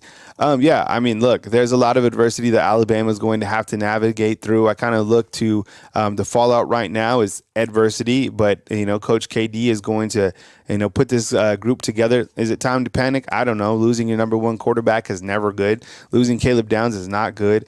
Losing Isaiah Bonds is not good. Can you recover for it? Yeah. I mean, there's guys that are going to step up in place of that. And the guys that I'm most concerned right now about the secondary. I'm not necessarily concerned with the quarterback position. I do like the offensive staff that is in place. 199 super chat from Philip Daniels. Saban had none of his coaches tree on this transition. Yeah, look, I think retaining Freddie Roach and Robert Gillespie were key in terms of that they coached for him and help with the running backs. And I don't know where, Freddie Roach is going to coach. I would imagine the defensive line. Yeah, I mean, it's adversity, and you're going to have to face it. That's why a lot of fans are inside the Diamondbacks that are not Alabama fans, because they want to watch everything burn. The NIL is completely out of control, the rules and limitations. And I ask you this, like, for people who want some sort of a cap, and I started thinking about this more, do you want a salary cap on your job? Do you want, and someone brought up a good point, I think it was T, is how do you put a cap on name, image, and likeness, right? It's some of these guys are absolutely celebrities. I think one of the highest paid NIL deals is the lady who's, isn't she a gymnast from LSU? I mean, I can't even imagine the sponsorship deals that she gets. So this is the way that we live in. I just think the windows are what is killing Alabama, because you can't go out and recruit other programs because their transfer windows are closed. It doesn't even make sense to me. All right, so 256, let's do it. Hey, I appreciate you calling in. Who am I on line with and where are you calling in from? Hey, this is Tink from Orlando. Tink, what's up, man? I appreciate you calling in, man. Welcome to the show, and take it away. Hey, what's up, buddy? I appreciate you having me. I was just going to say real quick, I'm a long-time watching listener and stuff, and I just need Bama Nation to just stay a little bit calm. We're gonna have to weather this inevitable storm that we all knew was coming when Saban finally did hang it up, and we on the bad side of all this right now, obviously, and every day it's just been thumbnail after thumbnail of transfers and bad news and all that, but I feel like this weekend we're going to have a good weekend with all the visits that we got. And I just need everybody to just stay patient, because I feel like it's dark days right now, but it's going to be bright coming up. And a lot of these young kids, they did come to play for Saban. They didn't come to play for Alabama. They did come to play for Saban. So we kind of should have expected it in ways, I feel like, but it's part of the world we're living in. But I do feel like, I know we're going to be really thin in the secondary, but I feel like these young kids nowadays, man, coming out of high school, they just built different. And I feel like a lot of them is going to be ready. I mean, I know we're going to be young, but I feel like we're going to be okay. I really, really do. And I know everybody's not liking all this bad news. I would really like for Smitty to come out with that good news he was hinting about, honestly. Well, maybe on with Tink from Orlando, and let me interject right here. When you look to the confirmed visitors, and I think there is one more as well, as a Washington wide receiver who's coming in that a lot of people are excited about. And I think it's Jeremy Bernard. We'll add him to a list. We'll build out a graphic of the visitors that are coming in this weekend. And I think when you look at a prospect like Noah Carter, man, we played his highlight tapes yesterday. Definitely go watch it. 6'4", 220 pounds, got out of his NIL deal and really brings a lot to the table. I don't even know what side of the ball he's going to play on. Completely electric. I personally made up my mind that I like him as a wide receiver. You have Ryan Williams taking his official here, which will be great. A lot of the players and Coach KD can heavily recruit him. And I think this is what the good news is going to be around. It's either going to be around Ryan Williams, Parker Brailsford, who's a center coming in, who I'm really excited about. I know you guys are too. And then Jabbar Muhammad, who's a corner out of Washington, who's coming over. So any of these details could be good news, along with another Washington wide receiver, Jeremy Bernard, I think that's his name. I'll get it up on the graphic. But anyways, you got some good guys in town, and I think Austin Mack too is in town, the quarterback who just committed yesterday. But anyways, Tink, go ahead, man. Yeah, I was just gonna say too. One more thing is, what we're seeing right now. This is unprecedented. We just happen to be on the bad end of it, but they're gonna have to be some parameters put on this NIL and transfer stuff, obviously, and there's none right now, and Bama's the one that's suffering from it. So all this bad news, and I mean, it's just one right after the other. But we won't see times like this in the near future. I feel like, because there's got to be some parameters, because this is crazy. I mean, it's you can't blame these 18, 19-year-old kids for life-changing money, and I mean, so there got to be some parameters, but I'll let somebody else get on here. I love the show, love all the coaches and all the content you put out, Kyle. I just need Bama Nation to stay patient. Let's see what it looks like on Monday. See what kind of thumbnails you got on Monday. All right, man. Appreciate you, Tink. Take it easy, man. All right, roll tide. Yeah, roll tide to you, man. All right, Tink calling in with the good call. All right, Ephraim Davis inside the comment box with the super chat is saying, Bob Marley, everything is going to be all right. Yeah, you got to weather the storm, right? This is it. This is the storm. Rhett, what's up? I see you inside the comment box. Kyle, have you heard anything about Austin from Washington that hit the portal? He was supposed to be the number one quarterback. Not as of now. We're tracking Jabbar Muhammad, who is in town. What's up, George? I see you inside the comment box. Good morning to you. Appreciate you. These are the headlines that we are tracking, but Rhett, we will keep you posted of kind of names that fill in throughout the day. So we're just kind of tracking the news as it happens on Now Linear TV Network overnight right here on Bama Football on YouTube. What's up, Wayne? I see you inside the comment box. Dolomite, welcome on in. The Man Cave Report yesterday with your super chat. Amanda, I see you inside the super chat as well. Or becoming a fan funder. And then Josh Smith, everybody, man, welcome on in. Appreciate you guys. Feel at home. Treat each other with respect as much as you can inside the comment box. And I know a lot of people are in here because they want to see this place burn down. Alabama is living rent-free in a lot of people's heads for a long time. And Coach Saban going, into retirement, people feel like they can storm the castle and bring all these people to their programs, right? So this is what we're talking about. News as it happens right here on Bama Football on YouTube. I was wondering, and I have a question for you in the chat while I get to my next caller. Why do you think that Lane Kiffin was in town on Thursday night, or was it on Wednesday night? Either way, he was in Tuscaloosa, unless he was just posting pictures of T-Town. I kind of think it was to recruit Trey Amos. What do you think? Want to get your take inside the comment box. He also did stop and he paid homage to Coach Saban, like the statue, right? Man, King of Trolls. You got it. I mean, is there a recruit in Northport? Yeah, the Northport prospect is Kevin Riley, who's a running back who is part of this class of 2024. But like you guys are saying inside the comment box, I think it was to meet with Trey Amos. That's just my opinion. But, the running back out of Northport is Kevin Riley. What's up, Sarah? I see you inside the comment box. David is saying it's Julian saying. That would be crazy. All right, back to the phone lines with the 919. Hey, what's going on? You're on line with Kyle Henderson. Who am I on line with and where are you calling in from? Hey, what's going on, baby? This is Mike from Raleigh again, man. Just call me Quincy No. What's up, Quincy Mike? No. Appreciate you calling back. Double dipping from yesterday, man. You got people fired up inside the comment Yes, box. sir. Go ahead, man. Yeah, I see that. I see that. Well, I just make a quick comment real quick, man. You saying why you think old boy was in Tuscaloosa? Well, he probably the same reason Mike Norvell and everybody else is there. There was a big barbecue going on, and they ready to eat. You know, you don't when the king invites you to come eat, man. You don't tell him no. You don't turn it down. You come on in and let's eat. Pick the thing off. I think there was a elephant roast or something like that going on. I believe is what it was. But anyways, hey, look, there was a caller.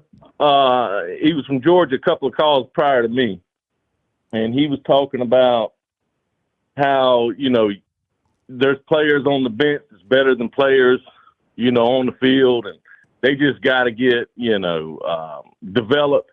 Well, there's two parts to that. All right. I'm not just a troll, as your people in the comments like to say. I'm actually a person who knows what I'm talking about because I've been watching football for years. Okay. Number one, you got to find a coach that's going to develop them like Nick Saban. When Nick Saban came to Bama, he had a winning championship caliber resume. Mm-hmm. Okay. He was sandpaper. He was hard as nails. But y'all's administration done went out and bought some Charmin paper, man. They can't take crap off nobody. What in the world, man? You went and got DeBoer. Man, nobody knows what he's going to do. Don't a person know how he's going to develop. Now, you can look at Washington and say, well, Washington was a good team. They made it to the playoffs. Okay. Or you could say that was the last gift to the Pac-12 of a dying conference. Whatever you want to look at it. But he was in the weakest conference in the entire nation. I mean, y'all say ACC is a weak conference, but everybody knows don't nobody play defense out there, man. I mean, it sucks. The players suck. The coaching sucks. I mean, the defensive backs suck. Everything sucks. And then here y'all coming, y'all bringing this man, and you saying, "Oh yeah, I like his offense." Well, heck, everybody likes an offense when they playing against a top bottom or a bottom half 100 defense. I mean, they look good out there against people that ain't playing in the SEC or some Southern players. Well, you coming home, man, you coming to some cornbread fed son of a gun, man. We like our pig feet and hog maws, man. We ain't trying to eat no daggone pita chips and some dip, man. What you can't compare the two, man. You know what I'm saying? Them boys out there surfing and out there at a pig roast, man, on the beach, man, at a clam festival. They don't know anything about football, man. They don't know what it's about.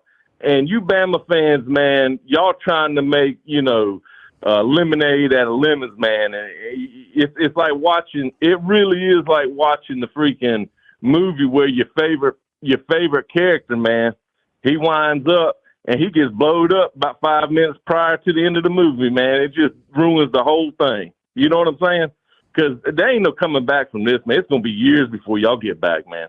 Y'all have to y'all should have went out and found a coach that had a winning championship caliber resume like Nick Saban. Everybody follows Nick Saban. Nobody wanted to mess with Bama prior to Saban. Once Saban got there, his resume picked up those players. His resume had the parents believing that he was the guy, he was the man that could get them to the next level and make millions of dollars.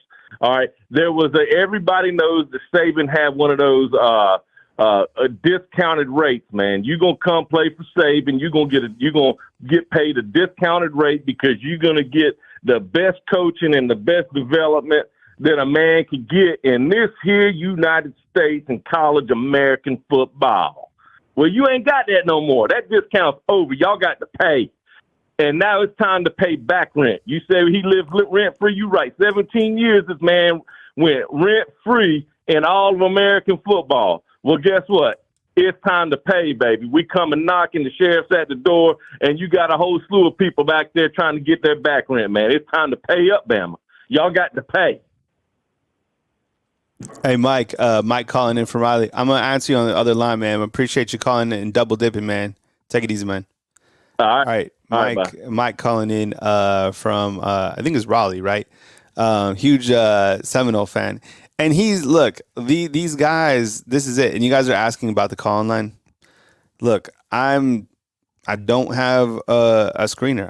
I answer the calls. I take them as they come. But I will say this: you're welcome to call for sure. I appreciate that, but make sure that you just kind of keep in mind that we, like limit the time. Like if you're a little bit long-winded, get to your point and either create some dialogue, and then that way we can keep other calls like coming in. But yeah, I appreciate the calls and from all over. And see, the thing about Florida State is you see a lot of that in Mike calling because they are still hurt from not making the playoffs, right? They are still hurt from the 63-3. They were the ones who were calling Coach Saban. Remember when his phone got leaked, his phone number? They're hurt. And what happened to them was they got completely gutted in the transfer portal because of Mike Norvell, because he went on and said, why even play the game? He shouldn't have said that. He should have manned up and been like, look, we're going to focus on Georgia. And even Kirby Smart after that, he said, because Florida State was a good team before all the transfers or whatever, but he said something has to change. And now we're at this point in Alabama fans be like, something has to change. Here we are. In Michigan, guess what? The transfer portal's coming for you too. In every other program that loses their coach, the transfer portal's coming for you. It is. So laugh at Alabama now, but it's coming for you. It's coming for everybody. And when you can dip into the roster, poach, everybody's going to do the same exact thing to you. Michigan, you're on the clock. Right? So that's where we're at. Okay, we got a 773 coming up next. Hey, you're on the line with Kyle Henderson. Who am I on the line with and where are you calling in from? You call back. You sound like a robot. I don't know what happened. This sounded like Mr. Roboto was calling in. No offense to you. It's just like that. Sometimes, I mean, you're calling on a cell phone. Who knows? Could be choppy, whatever. We move to the next card, which is a 256. Actually, we'll go with we'll do with a 256 call back. 571. We'll go right here. Hey, you're on the line with Kyle Henderson. Hey, man, how you doing? Yeah, who am I on the line with and where are you calling in from? Yeah, go ahead, man. Glenn from Montreal. What was your name? Glenn from Montreal. All right, Glenn. Thanks for calling from Montreal, friendly neighbor to the north, man. Go ahead. Welcome to the show. I just have a couple of things to say about the whole situation. First thing I'd like to say is that during this whole process, your show has been a lifeline. Thank you so much. I appreciate that. Thank you very much. We try to keep the news organized and report our news as it happens, take calls, have different content creators come in. So I appreciate you supporting the product, no doubt. The second thing is that I've been a lifelong Bama fan. I'm 60 years old. Mm-hmm. I've been watching my whole life. Graduated from the university. Mm-hmm. I just want to say that during this whole process, we're kind of picking at gnats with this thing, and that we need to relax, let this man do his job. Mm-hmm. It is what it is. People are going to come in here and raid. In a way, it's our turn. Mm-hmm. But guess what? We'll have our time again. If we just relax and let this man do his job and create this team in his image, once again, in his image. Coach Saban had the team in his image. And we'll see what this man does. And, people are talking about the SEC is this, the SEC is that. Man, I remember when it was lining up 3 yards in a cloud of dust. And now we're throwing the ball all over the place. Who knows what the SEC will be? Mm-hmm. Anyway, I just want to thank you for your time. Yeah. Thank you for the energy. I know this is taking time away from your family. I know that you've gone overboard to keep all of us informed and in the same place. Best to you, brother. Oh, thank you so much, Glenn. I appreciate it, man. Good to rap with you, Glenn, and I'll call in again another time, man. We'll rap for a longer time, man. Glenn calling up from Montreal. Appreciate the call. And yeah, please support the content. Call line is definitely not free. Pay for it. and free to watch, not free to produce. And of course, when I'm not on, definitely support the coaches. And I'm trying to figure out if I can have. Do we have Do we have Will coming on at 10? Can you give me a thumbs up inside the chat? T, if you hear me say T or Taylor, she is our producer in the back, helps out with a lot. So yeah, he is set. So hey, breaking news, everyone. We have Will. Will is going to guest host at 10 a.m. All right, so 10 a.m. Central Time coming, and we got Will. So hey, and when Will comes in, super chat him, treat him like family, and hopefully Will can kind of make sense of all this. So Will's calling in, and we appreciate it. We're excited. Will crushed it. He called in just a couple days ago with an incredible call. So yeah. Every time you say breaking news, I shit my pants. It's crazy. I know. Yeah. And this morning, I actually started the stream at 7 because I was luckily like ready. I got the workout in, all that stuff. And then I saw that Julian Sayin at the portal. And I was like, damn it. Not that, like, in twofolds, because number one, that sucks. And number two, like, man, I got to start the show now at 7. And if you're new to the show, this is how it works. This is basically like linear TV, never stops. We have different content creators that have called in. So viewers like you, we've elevated them to lead the show, to talk Alabama football. I will be on as news happens. Of course, I can't be here and just, be here my entire life. So I'm putting content producers on the channel. And then I'm coming in as news happens. So treat the chat kind of like as a message board that's active. And I know there's a lot of different people inside the chat that you haven't seen. And, right now it's opened. We've thought about a couple of things to, keep the trolls out, if you will. And one of the options is to make it a fan funder only chat. Right. So you have almost the trolls pay for it. I don't think we're going to do that right now because we're still in like beta mode, testing everything and making sure that we can figure out kind of this linear wave that we're in. So give me about a month or two because I'm trying to figure out all this on the fly. I'm kind of being reactive towards this, but I'm also have had a little bit more time now to think about this. So yeah. We take calls and we discuss the calls, and then at different times we have content creators come in and answer questions that are well informed, and that's how this YouTube channel works. And then every single time there are prospects or something happens, we bring it to you right here on Bama Football on YouTube. Just in case you don't know how the show works, that's how it works. Kyle, are we going to add 3 guys this weekend, not counting Williams? Yeah, I feel that. Yeah, I feel pretty confident about, some of these guys coming in. I don't probably like Parker Brailsford makes a lot of sense to me because he is a center, and Alabama certainly needs competition at that position. You have James Brockemeyer there, but I think, certainly you need him. I think Jeremy Bernard is a guy that's coming in. I don't know if he's going to commit or not, but when you look to Ryan Grubb and the system that he has, he's coming in as a wide receiver.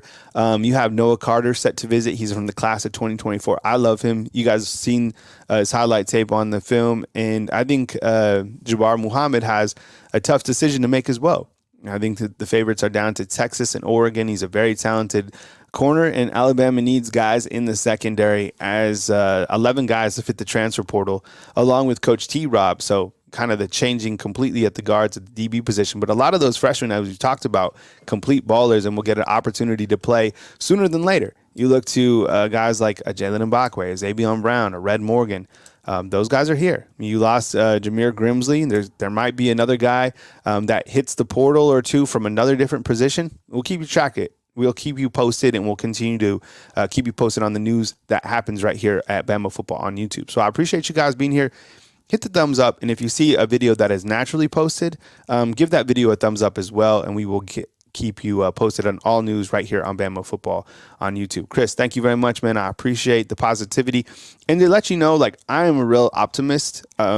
So the way that I cover everything is I want to be factual and I want to tell you the truth. Like if something sucks, it sucks. But overall, you know, we're not going to sunshine pump, but we are going to talk about you know, news, and I'm just a positive person anyway. So it's kind of like hard to break my spirit because I'm a happy dude. And inside the comment box, like, you know, you say something like negative to me, it doesn't really affect me. I'm 40 years old. I've gone through a lot of shit. You know, last year was one of the most difficult times in my life. And I realized the only person that can control is myself. So a lot of that shit just doesn't even bother me. It kind of just rolls off my back. So it doesn't even affect me at all. If you guys want to know a little bit about me, I'm from Santa Fe, New Mexico. And, I used to own my own business in 12 years. So a lot of people come in and they're like, man, you work so hard. I'm built to work. Literally, I've done this myself 12 years before I built up a business. So like working is not a problem to me. There was a lot of people in different industries that didn't think that I could do it, that I could be here, that I could stand on my own 2 feet, that I could support myself. They said there was no talent in the Tuscaloosa market to run the YouTube channel. Well, guess what? Look at this channel. Yeah, I'm here. So that's it. So I'll be rolling. And the main thing that I do too, before I get to my next caller, is I treat everybody with respect. And that is what a grown man does. So that's it, you know. And if you come in here and you troll, and you know, a lot of people are going through different stuff. They come on here and shit, they might just need just a little bit of love, you know, or a little bit of mentorship. So hit me up. You know, because I'm all for it. You know, it's important to me. You guys are important to me. You know, life is short. Let's have a good time. Let's do what we want. I found my craft. This is what I'm really good at. I get it. But with that said, you know, I'm not entitled to anything. Not success, not wealth, nothing. There's no shortcut to greatness. There's no entitlement. There's no easy way onto the field. You're right. There's not. You got to work for every single thing, whether you're a content creator, a player, doesn't matter, right? No shortcut to greatness. All right. Thanks for the super. Appreciate you. LK, thanks for the commitment to Bama football. We are glad you haven't hit the portal. Nah, I got kids. I'm here. I got a house. You know, I got a garage full with crap, just like you do. You know? I'm worried about my backyard. You know, I'm an A-type person. You know, same stuff that you're going through. I have, you know, it's just the same crap that you guys are going through. I'm going through the same thing. All right. Josh Miller became a fan funder. How to become a fan funder? Hit the hyperlink up at the top of this video. As low as $2.99 to support the product right here on Bama Football on YouTube. If you're a fan funder, you could still throw a super chat too. And if you're not in that position, whatever, just hit the thumbs up and just be here. And we appreciate you guys. So, all right. With that said, we go back to the phone lines, and we have a let's do this 404. Hey, thanks for calling in. You're on the line with Kyle Henderson. Who am I on the line with, and where are you calling in from? What's up, Kyle? This is Emmanuel. You probably see me in the chat from Atlanta. Yeah, you're a little bit soft on the line, so kind of like speak up a little bit. I can't really hear you. I got my AirPod. Hold on, let me switch out real quick. All right, cool. Yeah, Kyle, you hear me better? That's so much better. Yep. Yeah, man, this is Emmanuel from Atlanta, man. Originally from Alabama, Dothan, Alabama, but I've been in Atlanta majority of my life, man. I'm at work, so I'm gonna keep it brief, Kyle. First of all, man, I started watching your show last year.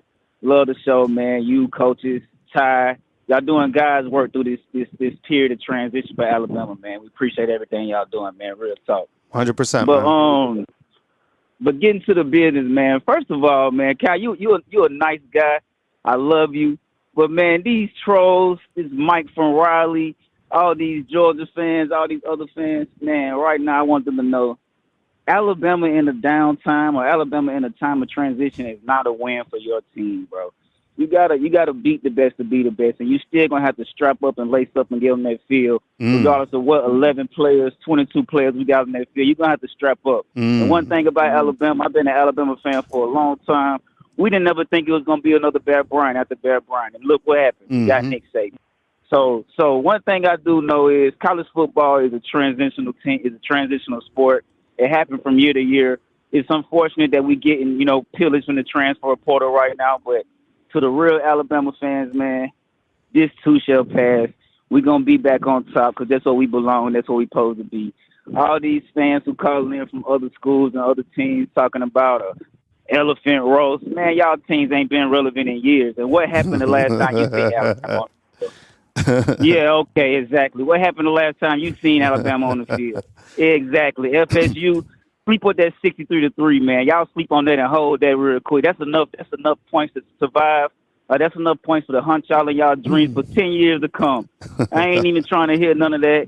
All I know is Alabama's still going to be on top. Alabama's still going to roll. The tide going to roll. And anything else outside of that for the real Alabama fans, y'all calm down, stay on the ship, put your life jackets on. If you need to tether on to the ship, tether on to the ship. If you feel like you're going to jump, go ahead and jump. But right now, we know that the real fans and the people that you really do it for, Kyle, we here, we locked down, we 10 toes down. And if there's anything we know that Coach Saban taught us is that adversity makes champions, man. So we ain't worried about none of that. We here to stay. And if anybody got anything to say about it, roll tide. I love it, man. Good call, man. Appreciate you diving in, man. And I'll catch up with you on the other line, man. Thanks for keeping it nice, concise, and right to the point, man. Appreciate you. Yes, sir. I think this is a really great point from Manuel in the ATO. Just because these players are leaving Alabama, that isn't really a W for your team. Like, you didn't win anything, right? You might have won a couple of players that would have played over here, but you still have to win the game. Like Florida State, you still have to win the ACC, which is a lot easier than the SEC, by the way. But you still have to win Georgia. Georgia has to come over here to Alabama and be able to beat the Crimson Tide. What is the line up to right now? What is it, like 4 right now? What was the line for the SEC title game? Still got to be able to win the game. What did TCU land? A couple, 3 transfers? Florida State landed 5 this year. I'm talking about last year. Still got to win. So, and the players here at Alabama, they're still good. You still have guys that are on this roster. You're still returning a lot of starters. I'm going to build out kind of a returning starters or projected starters so we can have that graphic. I think we tried it, but we still need to edit it a little bit before we bring that to you. But yeah, you still got to win. That's the thing. But people want to see players leave out, and they want what they're going to hope for. So if you're uncomfortable about trolls now, this is going to happen until the first game of the season. This is all it's going to be, is people just being like, Alabama's going to suck. Alabama's not going to be the team that you're accustomed to. Alabama isn't it. There was a lot of talk about Alabama this last season. Now with this team coming back, just wait. It's not going anywhere. This entire season is going to be blown out the roof. Plus, this is a different world of college football. Completely different world. All right. Randall's like, we might want to wait a couple weeks on that chart, Kyle. This shit ain't over. Yeah, for sure. I heard yesterday about Keon Keeley and Jaheim Otis. Someone told me on Twitter that Keon's isn't going anywhere. I don't know. I heard the same thing you guys are hearing. All right. As soon as that stuff hits, man, there's rumors that have been everywhere. 1,000,000%. We go back to the phone lines with a 256. Hey, you're on the line with What's Kyle up, Henderson. Who am I on the line with, and where are you calling in from? Dylan Burns. I'm from the Dayville area. All right, speak up a little bit. Did you say Dylan? Yes, sir. Can you hear me better? Yeah, that's better, man. Dylan? I was just calling. I think you run a heck of a show. I appreciate all the coverage you do for us. And I was just going to say, there's a bunch of naysayers out here right now. And I don't know. I just think it's just turned into too much money ball, and it ain't about winning anymore. Mm-hmm. It's just straight up about how much money you can get, and it's just bull crap. You sound like Saban a while ago, though, talking about there's no shortcut to greatness. I like that. There's really not. Think about it. There's not. Look, let me ask you something. I don't know what your profession is, but are you just handed a paycheck, or do you have to work? Exactly. Right? Exactly. I'm a electrician. There ain't no. I mean, nobody's gonna hand you anything. Right? I mean, can you just like call your mom and ask her for money? Can you ask your dad for money or No, someone? No. Exactly. And that's the same thing for everything. I mean, you have to work, and you parlay that onto like the football field. Like, just because you're a 5-star doesn't mean you come over here and you just play. Caleb Downs played because Coach Saban respected him. He trusted him. He had maturity. He said that when freshmen come over here, freshmen are mature and they're able to play. So, no, I got it, man. But Dylan, where did you say you were from? I missed that, man. I'm sorry. From Dadeville, Alabama, right outside of Elliott City in Auburn. Cool. Kind All of right. in between right there. All right. Got you, man. Thank you so much. Josh, praying for your mom, man. I'm sorry that she's sick and hate to see it, man. Prayers out there. But go ahead, Dylan. Yeah, it's a lot of, it ain't about winning anymore. I mean, the fact that we were 7 points away from a national championship and got a coach that was in the national championship, it's just kind of proof right there. I mean, we got starters leaving. It's played 900 snaps. It don't make any sense. Mm-hmm. Let me ask you this. Well, let me ask you this, Dylan. How do you feel about this whole like pay to play, like in terms of like a fan perspective? Like, I don't know if you're a member of this Yay Alabama, but do you feel that, how do you feel about, joining or paying for players? I mean, because it's like if these players just leave, you don't get that money back. How do you feel about that? I mean, I think if they do it, I think it should at least be on the contract, or something uniform, like something. It should be the same across the board, put it that way. Mm-hmm. To say all SEC quarterbacks and starters should make the same. All wide receiver, to be uniform, in my opinion. Mm-hmm. And what do you think about this new coaching staff? Like, just kind of, I like the new coaching staff. Mm-hmm. I like the new staff a lot. I think we made some really good hires, and I think we'll be fine in the end when it's all said and done, but just a bunch of naysayers right now. Yeah. All right, man. Well, I appreciate it, Dylan. Thanks for calling in, man. And I'll catch up with you next round, man. All right, brother. See you. All right. I think we have to update the graphic because Alabama did have a safety hire. I don't know. T, can we get that updated? Because with the 4-2-5, you're not going to have an outside linebackers coach. You're going to have two defensive backfield coaches, right? A safeties coach and a corners coach. So I think we need to add that as well to our chart with the coaches. So if we could work on that, T, I'd appreciate that. So we can bring kind of an updated graphic. He is the secondary coach from Wisconsin. I'm sure you guys saw it yesterday. We talked about this. And I like the safety coach. Yeah, the staff one. Yeah, Hitchler. Mm-hmm. Yes. I like the setup on. I'm starting to feel a little bit better about the defensive hire. I do like Maurice Lindquist coming in. No, Derek, my birthday is on November 22nd. That's when my birthday is, 1983. And I do like the secondary, how it's kind of coming in. So you have Maurice Lindquist, and then you have Hitchler, who is a safeties coach at Wisconsin. Wisconsin, to me, was always a team that has a pretty good defense, really lackluster and vanilla offense to me. Never really even, not interested in Wisconsin's offense. I just, besides that, it's just kind of been too plain. But on the defensive side, they've been pretty good, in my opinion. So you added him. You also retained Freddie Roach for your defensive line coach. And I guess the inside linebackers coach to me it's going to be Kane Womack, right? So you have him as the DC and inside linebackers coach, I would imagine. And then you have on the offensive side, T, can we just throw up that graphic of the coaches just for the time being so I can just run it through? It's Womack. I know it's Womack, but it's Womack. Watch, I have Will coming at 10. He's from the area, so he'll be able to talk more about Kane and the DC that's coming in.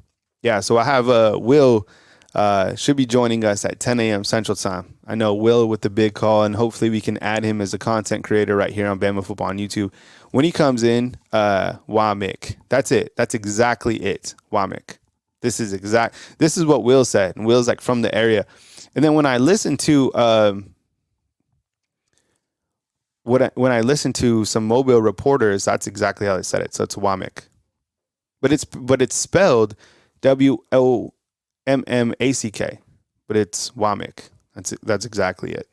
So I'm actually writing that down so I can continue to say it.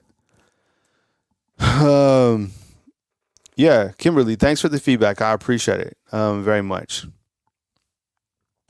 Cool. All right. Will, can you hear me okay in the background? When you're all set, Will, give me a thumbs up and then we'll bring you on. All right. Yeah, Will be with us in just a minute. And what I want you to do when you guys support Will, support him and ask him questions. We'll have Will kind of go over the topics. Will, so in the background, like what we were talking about today, just to kind of set you up, we have Julian Sayin hitting the portal. People going to ask you about that, 100%. Alabama lands Austin Mack, who's a 6'6" quarterback. You have Bill O'Brien as the OC, which I think, is comical from an Alabama fan's perspective, right? Like, I mean, who would have thought? Amari Niblack to Texas, Jabbar Muhammad coming in, Jameer Grimsley hit the portal. I mean, you can kind of run through the news, and I'm sure a lot of people have a lot of questions for you. So thumbs up, and let's do an audio check. Are you ready to come on in? 1 second. Okay, cool. All right, 1 second, and we'll be back. All right, so when Will pops on, definitely support him because he crushed it. A lot of insight, a lot of knowledge. So get ready for Will. And these are the events that we're coming with today. So I'm going to end the calls for now, but I will open the call line and I will put that the call line is open. So if I didn't get to you right now, don't hold it against me. I will get back to you guys. All right. So that is the call line because I pay for the call. Like even if hanging on, like I still pay for the call line. I know it's not the best setup, but that's what I'm working with now. So give me 1 second and we're getting Will up and bring him on in just a minute. So you guys having a good time so far? We've turned into like nonstop broadcasting. I didn't know that we were going to get here. The channel was getting ready to pop and then, got going and hit 100,000 subscribers. Then Coach Saban, I think we hit Coach Saban. I think we hit 100,000 subscribers when Coach KD got hired. So that was pretty cool. Like new coach, 100,000 subs. And here we are today. So, but how can you follow Will? Will tell you all about that. Ladies and gentlemen, we got another coach in. We got Coach Will. Coach, what's up, man? What's up, brother? How you doing, man? You all right? Yeah, I'm doing good, man. It's good to see you. I mean, everybody was so excited about your call. And man, first of all, hell of a beard. A lot of people comment on my beard, but I think in the beard rankings, you surpassed me, man. So you got the beard.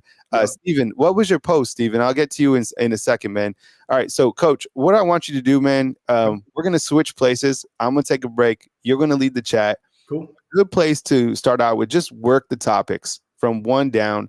And then you can open it for questions. People have a lot of questions right now about the direction of Alabama. Right. Is the ship sinking? And look, just be honest. Like, look, it sucks to lose Julian Sayin. He was the number one quarterback in 2024. It sucks to lose Caleb Down.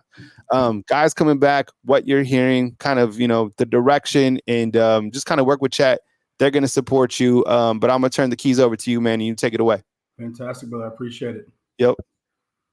All right, guys. Hope everybody's doing all right today. I'll answer your questions as they come in, but I'll start through the headlines and go from there. So obviously, Julian Sayin, that news broke this morning with him. So some feedback or backstory on that. Austin Mack comes in from Washington, highly touted recruit. He was the 8th ranked quarterback out of his class, 73rd prospect out of ESPN's top 300. So good quarterback, 4-star. He's 6'6", a little on the leaner side as far as his frame, but Coach DeBoer recruited him. So obviously that's his guy. He came in and enrolled fairly quick. He got his classes picked yesterday, and he actually started class on campus this morning. So he's enrolled there. So Austin Mack is already enrolled, and he'll be starting to ramp up and participate in team activities. The Julian Sayin, as far as that, you got a freshman and a freshman. They met yesterday with Kalen DeBoer, Julian Sayin did, and I don't want to put words in Julian's mouth, but everything I'm hearing coming out of that is that it was more about a competition. You're bringing in a freshman, you got a freshman, and obviously had their words. Julian Sayin can play this year anyways. You've got Jalen Milroe, who'll be top 2, top 3 in the Heisman. As far as his projections opening up in the season, you've got Ty Simpson, you've got Dylan Lonergan, you've got obviously Austin Mack now. Julian Sayin will be transferring out. Everything I hear, I think USC is probably going to be where he goes. He's from Carlsbad, which is around San Diego out there in SoCal, so about 2 hours from home for him. I doubt he goes to Auburn. Auburn picked up a quarterback today from the transfer portal, so I think that he'll probably go to USC. I think that'll be his number one destination. Going after that, you've got Bill O'Brien to Ohio State. So obviously he lost his job when Bill Belichick got fired. Ohio State lost their OC. And last year their offense was kind of stale from an engagement standpoint and a competitive standpoint. Bill O'Brien obviously on the market. They pick him up. I think it's the wrong fit for their athletes, a lot like Bill O'Brien was at Alabama. I think Alabama, with Bill O'Brien, you become a bit stale and you kind of just you don't get creative. You put a lot on the quarterback's shoulders, which is what Bill O'Brien does. And Will Howard's not that quarterback. Kansas State's a very run-heavy offense. If you haven't paid attention to any of their, I say last 3 or 4 seasons, we played them 2 years ago in the bowl game. They're run-heavy. The decision on the quarterback's hand. So I doubt that he's that quarterback for that system of offense. But he may not need to be because obviously they brought in Trayvon Henderson has returned, and they got Quinshon Judkins from Ole Miss. And so you've got 2 starting backs, 1A, 1B on that team. So I would assume they'll be pretty run heavy. I just seriously question their ability to go vertical in a pro-style offense with the receivers leading that they have. And that's even with, I'm sure they've made additions. Obviously, they recruit very well, but still, I don't like that match there. So we'll see what happens. Then you go Amari Niblack to Texas. That wasn't surprising. Texas's tight end is going to be a day 1 pick, probably maybe early day 2. 693 yards, 10 touchdowns on the season, the best tight end by far, in my opinion, in college football. Elite, 6'5", 6'6", 250. And obviously he's a mismatch for linebackers. He can run. And when you look at Amari Niblack, you got Caleb Odom coming in. Amari Niblack has mentioned himself that he thinks he's the better tight end. I think Caleb Odom is a more athletic tight end. But, I mean, obviously you want to lose Amari Niblack. He is a matchup nightmare regardless of what team he's on. For him, obviously, I don't wish bad on players. For him, that's probably a good move. He's probably going to walk in day 1, replace their tight end accident. And obviously, you've seen him. You can use him on the outside. You can use him on the inside. He's flexible, man. Like, he brings a lot to the table as far as athleticism, separation. And there's not too many guys that are 6'5", 230, 240 that can run like him. So, obviously, I would have loved to see him in an 11 formation with Caleb on the other side, but we won't. Coach, I wanted to ask you about that. I mean, because a lot of people are like, okay, because I talked to Amari Niblack at the Rose Bowl, right? Yeah. And by the way, you're on with Coach Will. Go support him. Coach, before I start asking you a couple questions and cruising down this list with you, will you tell everyone how they can follow you to like support you, or like you're on Twitter, wherever, whatever you have, or what's the best way they can follow you? Yeah, man, I'll drop my Instagram in the chat so you guys can have that. But I'll be honest, man. So I don't really do a lot of this. I do more interviews. So I have buddies that work for The Athletic, and so I'll give opinions, interviews for that. I scout for G5 teams when I have the resources to hit.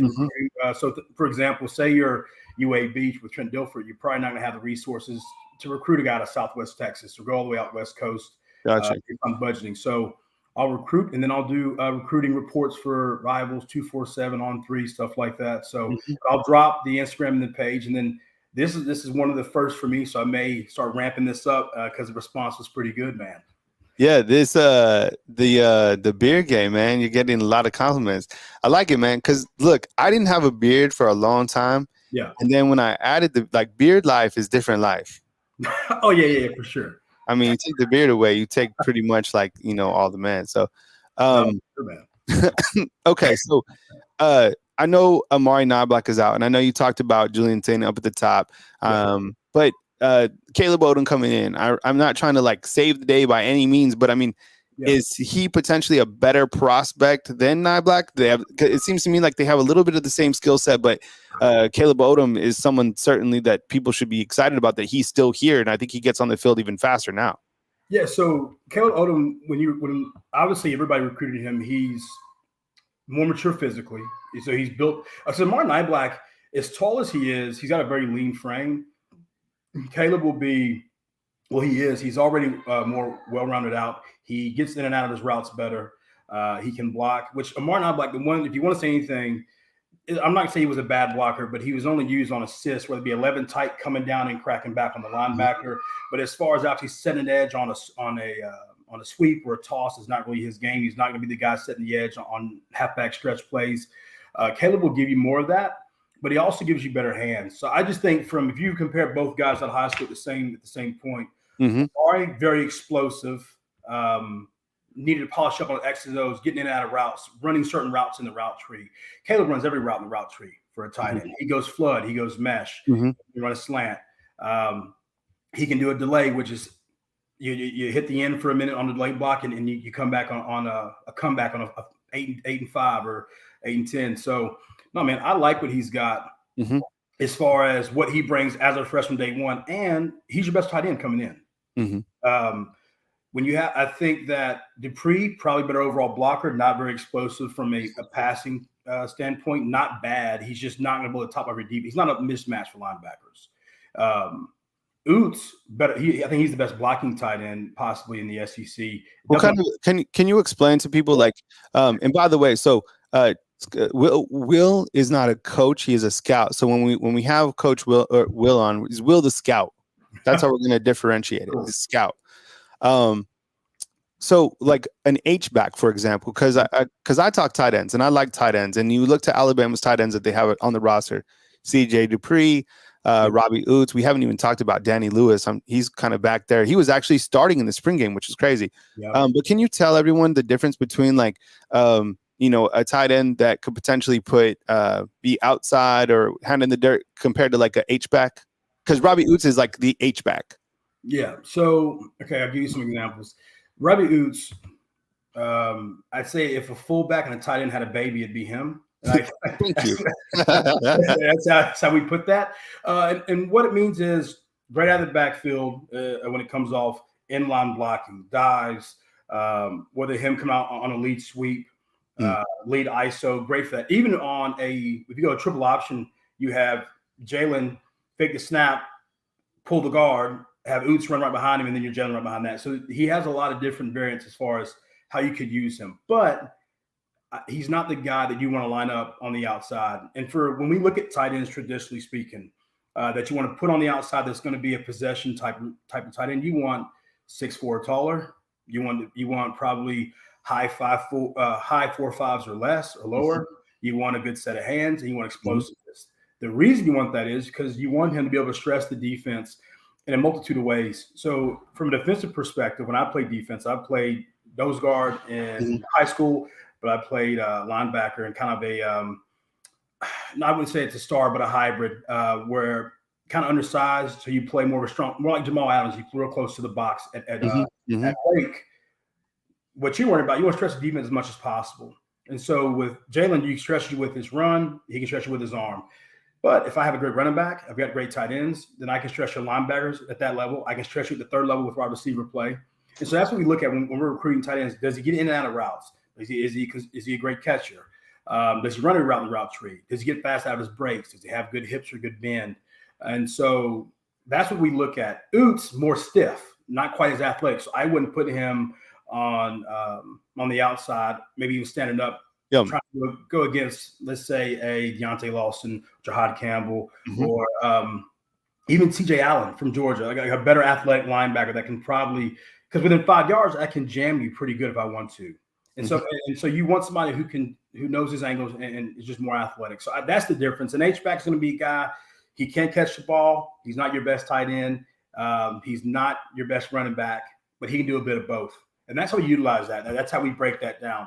And in today's offense, H-backs kind of go away now almost.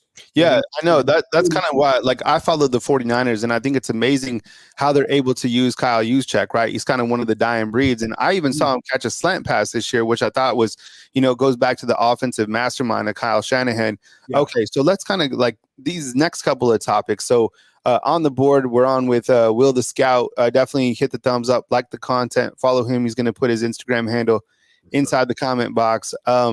Coach, or Will, coming in, this is a big weekend for Alabama. Huge. Ryan Williams. Yep. You have Parker Brailsford. You have Jeremy Bernard, another wide receiver. Jabbar Muhammad, Austin Mack, who they just got in. How are we feeling about these guys? Why should Alabama fans be happy? I mean, everybody's dying for like some good news. Kind of give us kind of intel, what you like, what you're hearing. Go ahead. So I think I covered Austin Mack, but I'll do it again briefly. I think he's a good quarterback.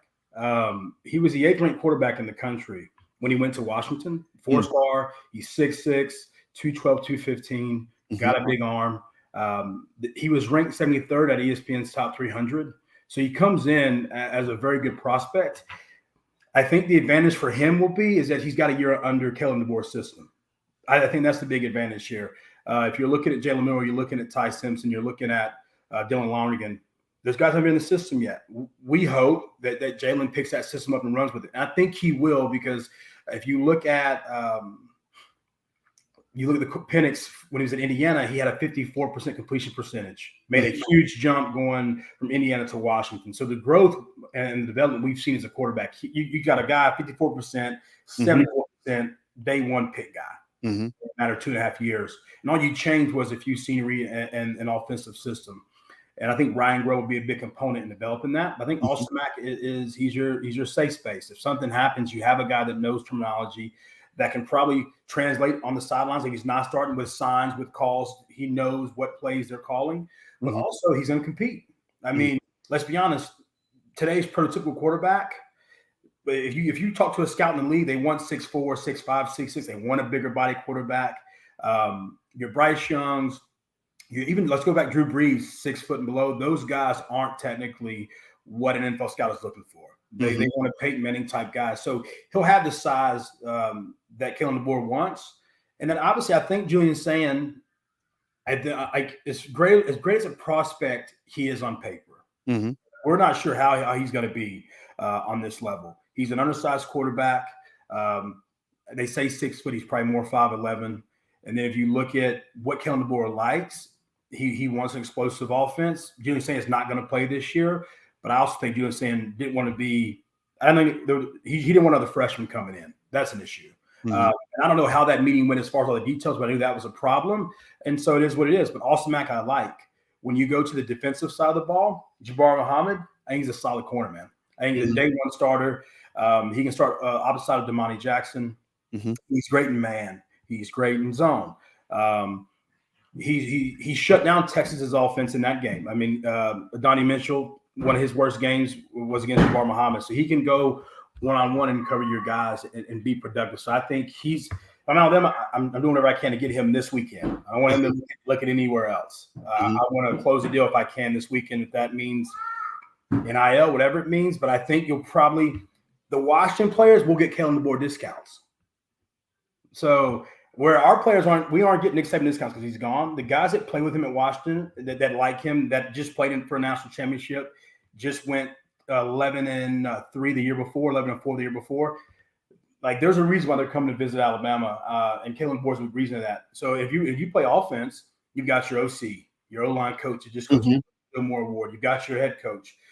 You've got your wide receiver coach. So you've got familiar faces, just different color, different stadiums. So I think they'll get discounts. I don't think that they're going to charge or try to get astronomical NIL money from Alabama. I think a lot of this comfortability and going to what you know compared to going somewhere that you don't know.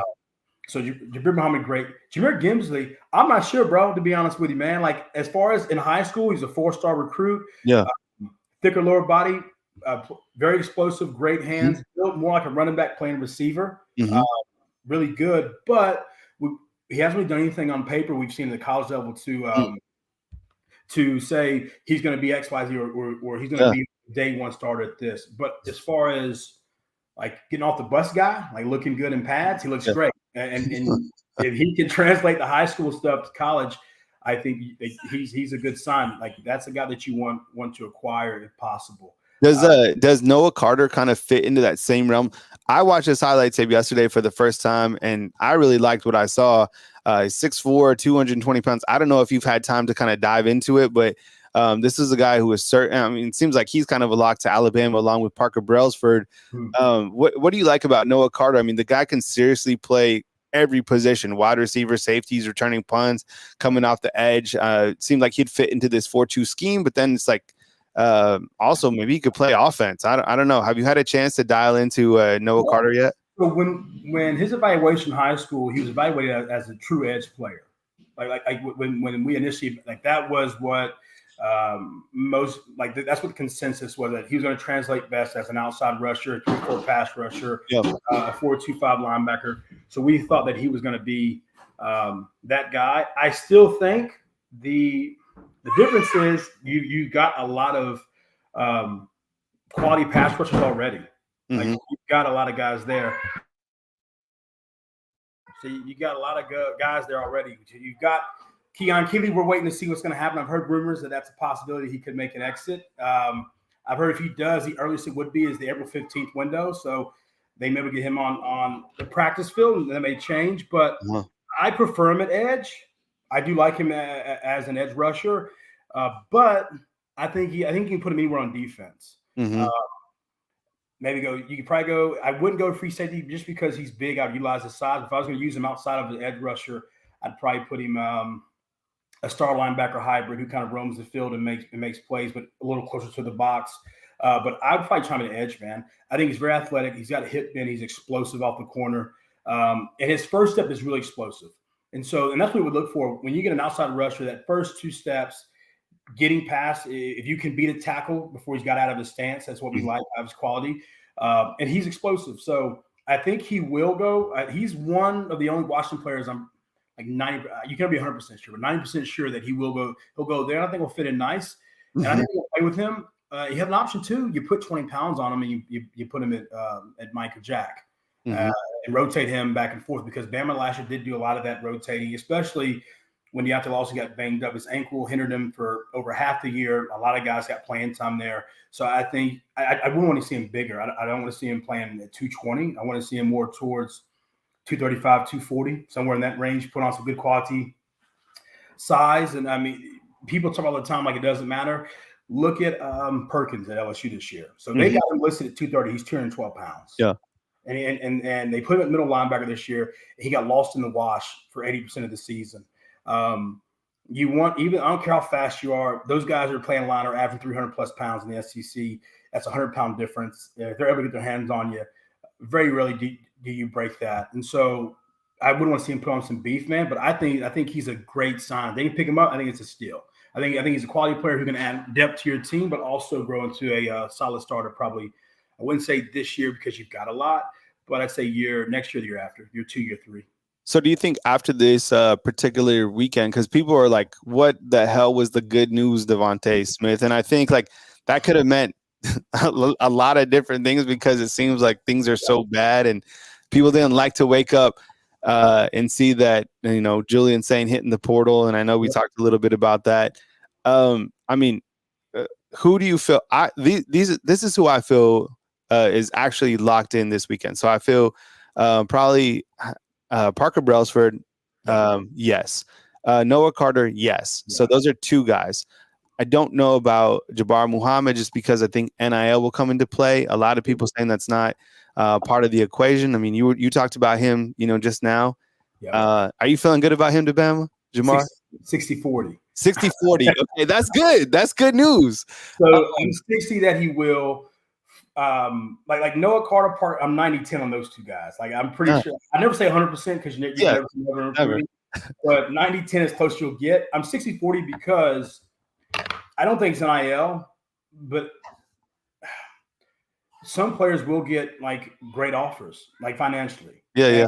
And with him, I don't know him enough as far as personal. I haven't been around the kid a lot to know if he's going to want a big payday. I think he would get paid at Alabama, obviously, but with Texas, outpaid for sure. Like, I mean, you saw they paid Isaiah Bond. You saw they're paying their players. Texas has the NIL already up and running to pay large sums of cash to lease a player for a year. Yeah. So what Alabama, I think, can do is they can give him something that Texas can't, and that's just being around where we are trying to instill belief in these players that Kellen DeBoer's the guy.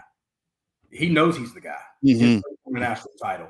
Yeah. So the mission for him is clear. It's truly going to come down to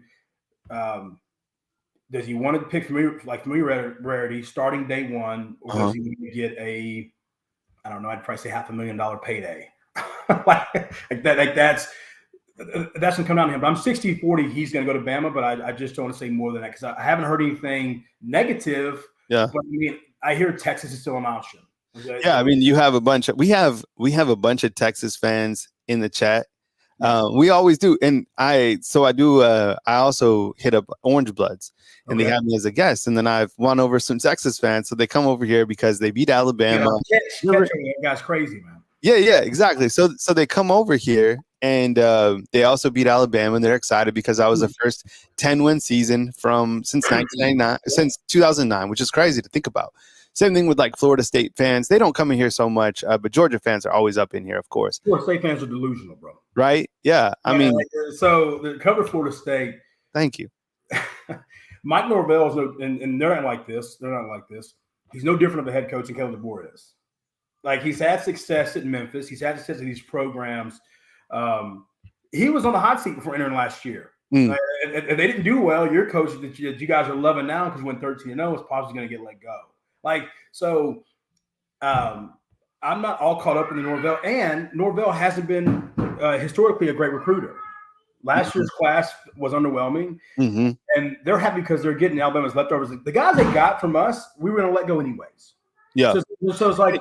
And I think like that's a great point because when you look to I mean, Roydell Williams, I love Roydell Williams, great personality out of Hueytown right here. He was going to play this year, but Justice Haynes is far better.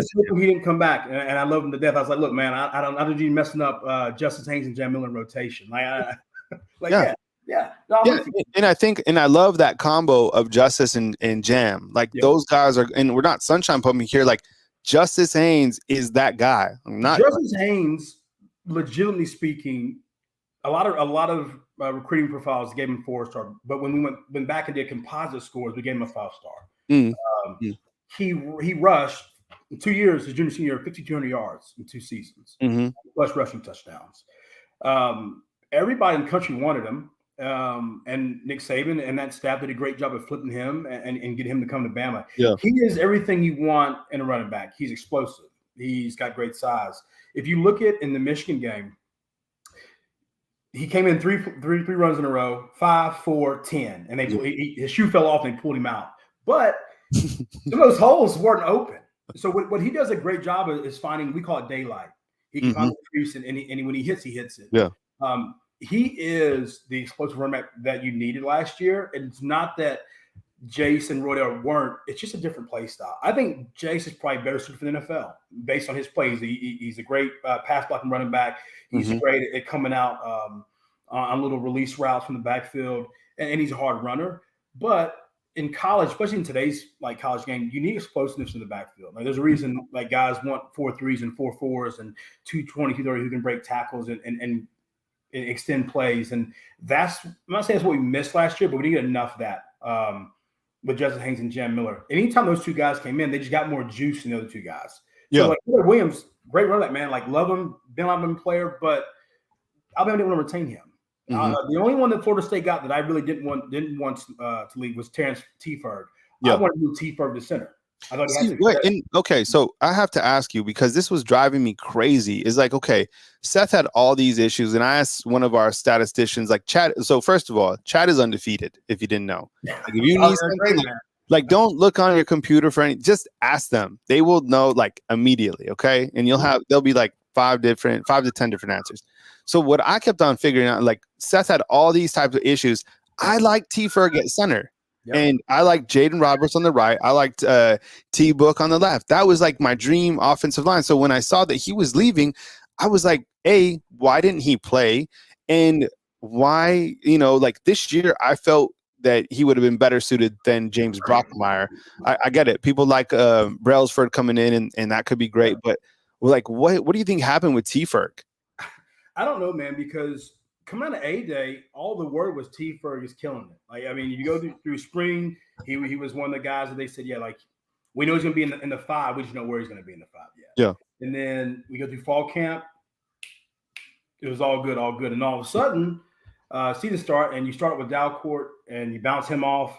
Yep. They're playing ring around the rosy for the right guard for the first 3 or 4 games of the year. They finally find their guy who's solid there. And I think the guy they put in there, I think he was stud, man.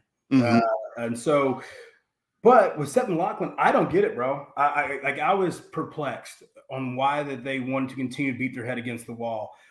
As a center, much like a quarterback, we have a thing called the yips, and it happens.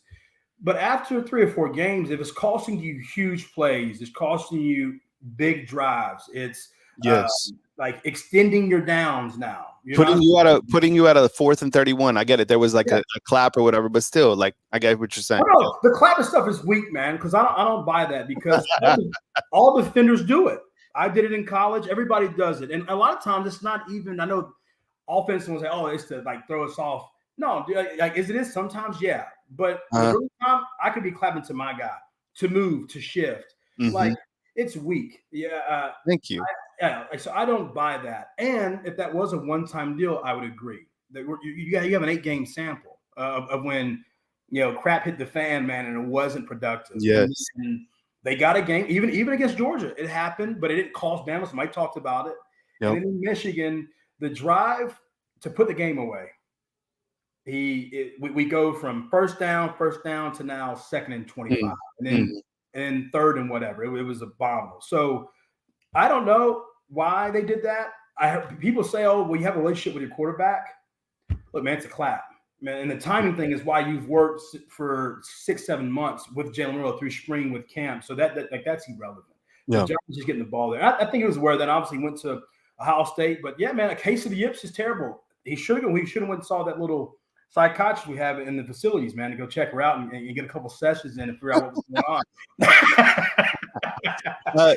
Let me ask you on this next one. Okay, so Ryan Williams, fantastic. Look, I know, but I'm a little bit drained from all of this. Like, look, man, as I told everybody, I'm a little bit like, I mean, as I get older, my age is like chasing this up and down. It's like we're looking for good news, and then we see he's at Texas A&M. The kid, I'm sure he's a great kid, right? And it's amazing in terms of what he brings to the table. But like, where do we go from here? Like, does he leave here committed again? So I'm not going that far. I know everybody's been asking, what do you think is going to happen? So everybody says, or recruiting sources are saying it's a 5-team race: Texas, LSU, Auburn, Alabama, and Texas A&M. I don't think that's. I think it's more or less a 2-team race. I think it's Auburn or Auburn. Mm-hmm. So Saraland is about 20-30 minutes north of Mobile, where he played football at. Like my last 6 or 7 years recruiting, or evaluating, like Alabama high school athletes, he's a stud. Like at wide receiver, he's one of the best to come out as far as where he's at right now. Do you want him? Yeah. Like, I mean, he's going to walk in, and based on, the attrition that's happened for Alabama as of late, he's going to walk in and be one of you guys on the outside. I mean, he's that good to where he'll go in and he'll start. Some people are saying, like, which I don't want to compare that, but some people are saying he's better at the same point than Julio Jones was in high school. I don't want to jump on that yet. I want to wait and see what happens before I say that. But I mean, but he's in that Julio Jones, Amari Cooper, Calvin Ridley conversation of an incoming freshman. Like, he's long body, long limbs, athletic. He's fast, can make every catch, can run every route. So he's what you want. What I think has been the advantage is he's got friends there. Like, he's making frequent visits Jalen Mbakwe, who they played against. Mbakwe beat him for the state championship. So he's got great relationships there. So I think right now, if I'm Kalen DeBoer, I am showing him footage of Roman Dunze and Hill. Yeah. I'm showing him what my offense looks like, what his role is going to be, the one-on-one opportunities he's going to have, because Kalen DeBoer typically spreads out a defense and puts you in a one-on-one position. He's going to have one-on-one opportunities. I am pitching to him. Yeah. And I'm going to figure out NIL, because now you don't have the Nick Saban there. So, I mean, I will say he's not going to be free, but I don't think he's a guy, too, that you're going to have to pay $1 million, but you have to pay a good bit of money for him. And also, I'm pitching that Auburn got a recruit today at quarterback, a transfer that they transferred in. But I mean, still nobody big. And they've got Cam Coleman. They've got Perry Thompson. They've got legit wide receivers. However, I don't care how good a wide receiver is. You need a quarterback to facilitate that. And also, too, the question is this. If you go to Auburn, are you immediately going to start? Because you've got two guys that are also 5 stars. How are you going to be used? And Auburn and Hugh Freeze's not going to tell me he's going to run three wide receivers that are all outside guys. Your X, your Z, your Y. Yeah, who is the transfer coach? People are asking. Oh God, I haven't. Just ask chat. Watch this. Yeah, he was a quarterback that Auburn just received. Just watch. All right, continue, Will. Yeah, you got three outside guys. You're not going to X, Y, and Z. You would on like a Hail Mary or a burst play, but not consistently. So something's got to give there. And also, I don't give a crap if Bama lost players. Not Auburn's still in a worse position than we are. So I mean, like from a talent and schematic standpoint, they're going to run the football. Hugh Freeze is back to play calling, but I believe it was Cam Coleman made a comment, or Perry Thompson just said that the reason he picked Auburn and not Alabama was because Hugh Freeze has great relationships and putting receivers in. James Madison's quarterback transferring to Auburn. Thank you, Schooley. I appreciate that. I see they're on point, man. Yeah. So he made a statement, said Auburn, Hugh Freeze develops wide receivers, puts them in the draft. And that was the difference maker between them and Alabama. I was like, look, you've got 4, 5, 6 first-round wide receivers the last few years. Hugh Freeze has 2. That's how Yeah. Yeah, so, 3, maybe Laquan Treadwell, DK Metcalf, A.J. Brown. And so Laquan just got cut. So, I mean, whatever, man. Alabama's got guys still playing. I think for him, it'll be a lot about where does he feel comfortable at? Because Auburn's closer to Mobile. It's a 2-hour drive, whatever it is. It's closer. But I think Alabama is where he wants to be. He's going to Auburn's events, but he's wearing Alabama swag. I have not seen him wear any Auburn swag yet. I haven't seen him endorse. I've seen, and also too, you're a kid, man. So I was there. I wanted to go to my visits. Hell yeah! I knew where I was gonna go. Yep. And I didn't we didn't have early signing day when I signed, but I knew where I was gonna go. And then you go to your visits, you take your time, you go see things. And so I think that's where that is going to be a lot of. Go to Texas. Austin's a great city to visit. Go visit Austin for a good time. Go visit. College Station's terrible. So I mean, so don't go visit there. All the places you're going to visit, I understand. So, but I think, I would say I'm 60-40 with him too. I think Alabama. I think they made the right offensive hire to instill his confidence because he just wants to be productive. Mm-hmm. He wants his shot. I think he wants to play.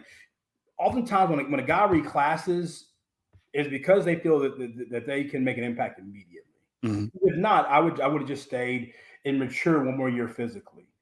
There's only a few guys that ever reclass that we think that makes sense. He's one of those guys. I mean, if you put him on any team right now, I don't know if there's that many receivers better than him. So I think 60-40. If I'm him, you want to get him. I think if you get him, your whole wide receiver aspect has changed. You've got good guys there, but I think he's walking in day one and he's going to be your explosive on the outside. And Jalen Hill, those two guys together would be a bad combination, man. It'd be really good. All right. Will, on with Will the Scout. People are we got to get your Instagram. Will, can you just give it? People are asking, and then how I wanted to kind of navigate this back end of while we have you on. I want to open up to chat to ask questions, and then I'll play point guard. So, chat, why don't you guys hit up Will with some questions? If you have questions about whatever it is, I'll throw them Will's way, and we'll continue to talk Alabama football. A question that I have for you, Will, is about the quarterback position again. and it's not about Julian Sayin. And look, I understand that Jalen Milroe is starting quarterback coming in. I'm a Jalen Milroe supporter, just so you know. First one is about beard conditioner. Beard oil is important stuff. Like Yes, that it is really important stuff. Yeah. I want to ask you about Dylan Lonergan because I don't think people understand how good he is. How there was coaches on Alabama's team that wanted him to actually start at the beginning of the season. It wasn't and I'm not saying any no disrespect, no shade to Ty Simpson at all. It's just that Dylan Lonergan is that guy. What do we like about him? What are you hearing about him? Because I think it's important that while Julian's saying is going to leave, he's gone. Well, headlines will rotate. Dylan Lonergan is a baller. So he played baseball, two-way sport athlete in high school. Played baseball too. He's got a cannon, which is first and foremost what everybody liked about him. Great arm. I think he's potentially the most underrated quarterback currently on a big-time program's roster. I think we probably sold him a little short, on his evaluation. And it happens a lot of times when we evaluate the recruits. It's not solely based. There's a lot of outside factors. Are you playing Class 1 football or Class 5 football? Are you playing? It maybe shouldn't matter, but I'm telling you guys, it does matter. Are you a private school guy? Or are you coming from Alabama 6 class or Florida 7 class? That stuff matters to us. Who are you playing against? And so I think he's underrated. I think he's probably on the fringe of being that upper echelon 4-star, elite 4-star quarterback, top 10, top 15. But his talent's stupid. He's got a big arm. He's accurate. He's strong in the pocket. He's got great pocket awareness. I think Alabama knew when they signed him, he was going to be good. I don't think anybody knew he was going to be that good. Not even us. When I started getting reports out of Tuscaloosa that he was doing X, Y, I was like. And then I saw you got reported. Then Locked On Bama reported, and then I'm seeing an on threes talking about. I was like, let me call some guys, see what's going on. And he was lighting it up, man. I mean, he was like the camp. And the discussion was, do we start the true freshman? They were in a position last year where they figured that if Ty wasn't the guy and Jalen didn't work out, then we can start Dylan Lonergan and we're going to be fine in that position with him. And he's also physically mature. He's a bigger bodied quarterback. He's got a big build to him. So you don't worry about him necessarily taking a beating or getting hurt. So it's always possible, but he's not as frail as you would say a Bryce Young, who's more on a smaller build as far as frame wise. So he's got size. So he's checked all the boxes, man. The question will be now, does Jalen Milroe lose the job? I think it's his job to lose. Yeah. I think that I don't. So people are saying, competition. I don't think it's going to be a competition. Kellen DeBoer said himself that he's going to center his offense around who he has back there. I think there's two things that can put Jalen in a position where he can lose his job. Obviously, not getting the offense down as far as playbook calls, adjustments. That's one big one. But secondly, is not being able to get through the reads. Especially on an offense which is predicated on making the right read. Now people think Kellen DeBoer passes 70% of the time. Man, it's really I think it's 60-40 or 55-45. Because that's one of the things that I pointed out was the fact that the running back ran for 1,400 yards, right? Johnson, Johnson. So they're going to run heavy, but the reason Michael Penix was so good because he made the right read. If you make the right read against the right defense, you take advantage of that. And I think one thing that Bama did not do a good job of last year, it really irritated me in the Texas game. You need to window dress. When you have a young quarterback back there, put some guys in motions. See if the defense is in man. See if the defense is in zone. There are little things you can do to give him an advantage. And you saw the first half against Texas, no motion. They did motion the third quarter, and then Jalen hit the touchdown pass to Jermaine Burton over the top. But I think that Kellen DeBoer, Ryan Grubb, those guys will be aware of even though he's a second-year starter, he's still a first year in your system. So I don't know how much you can apply, but he'll be the most athletic. He is. I think he has I'll say this. He has the highest ceiling of a quarterback in the country, which means if he checks all the boxes and everything's right, I think from an explosive standpoint, deep. His deep arm accuracy was great. Hell, last year people said he was terrible against the pass rush. Man, he was ranked 1 or 2 in the country, 122% PFF grade against the pass rush or against the blitz. That would have been 5th best in the NFL. And so, yeah, getting people in your face, he did well with that. So I think you give him time. I think he's great. But I think Dylan Lonergan is your plan B. I don't think Ty for me, I thought Ty was going to transfer. Mm-hmm. I'm surprised he has not entered the portal. I don't know what's going on there. We overvaluate kids sometimes. I'm not saying we overvaluated him, but he played and Martin, his dad was the OC at UT Martin. That they're a small 3A school. He did really well there, but I don't know, man. I just feel like he's missing the stuff. He hasn't taken the reins. People thought he would do it last year, take the reins of the offense. He didn't. People complain about Milroe. Ty Simpson was terrible when it came to camp last year, is making adjustments, making reads. He did not excel in that environment. Yeah.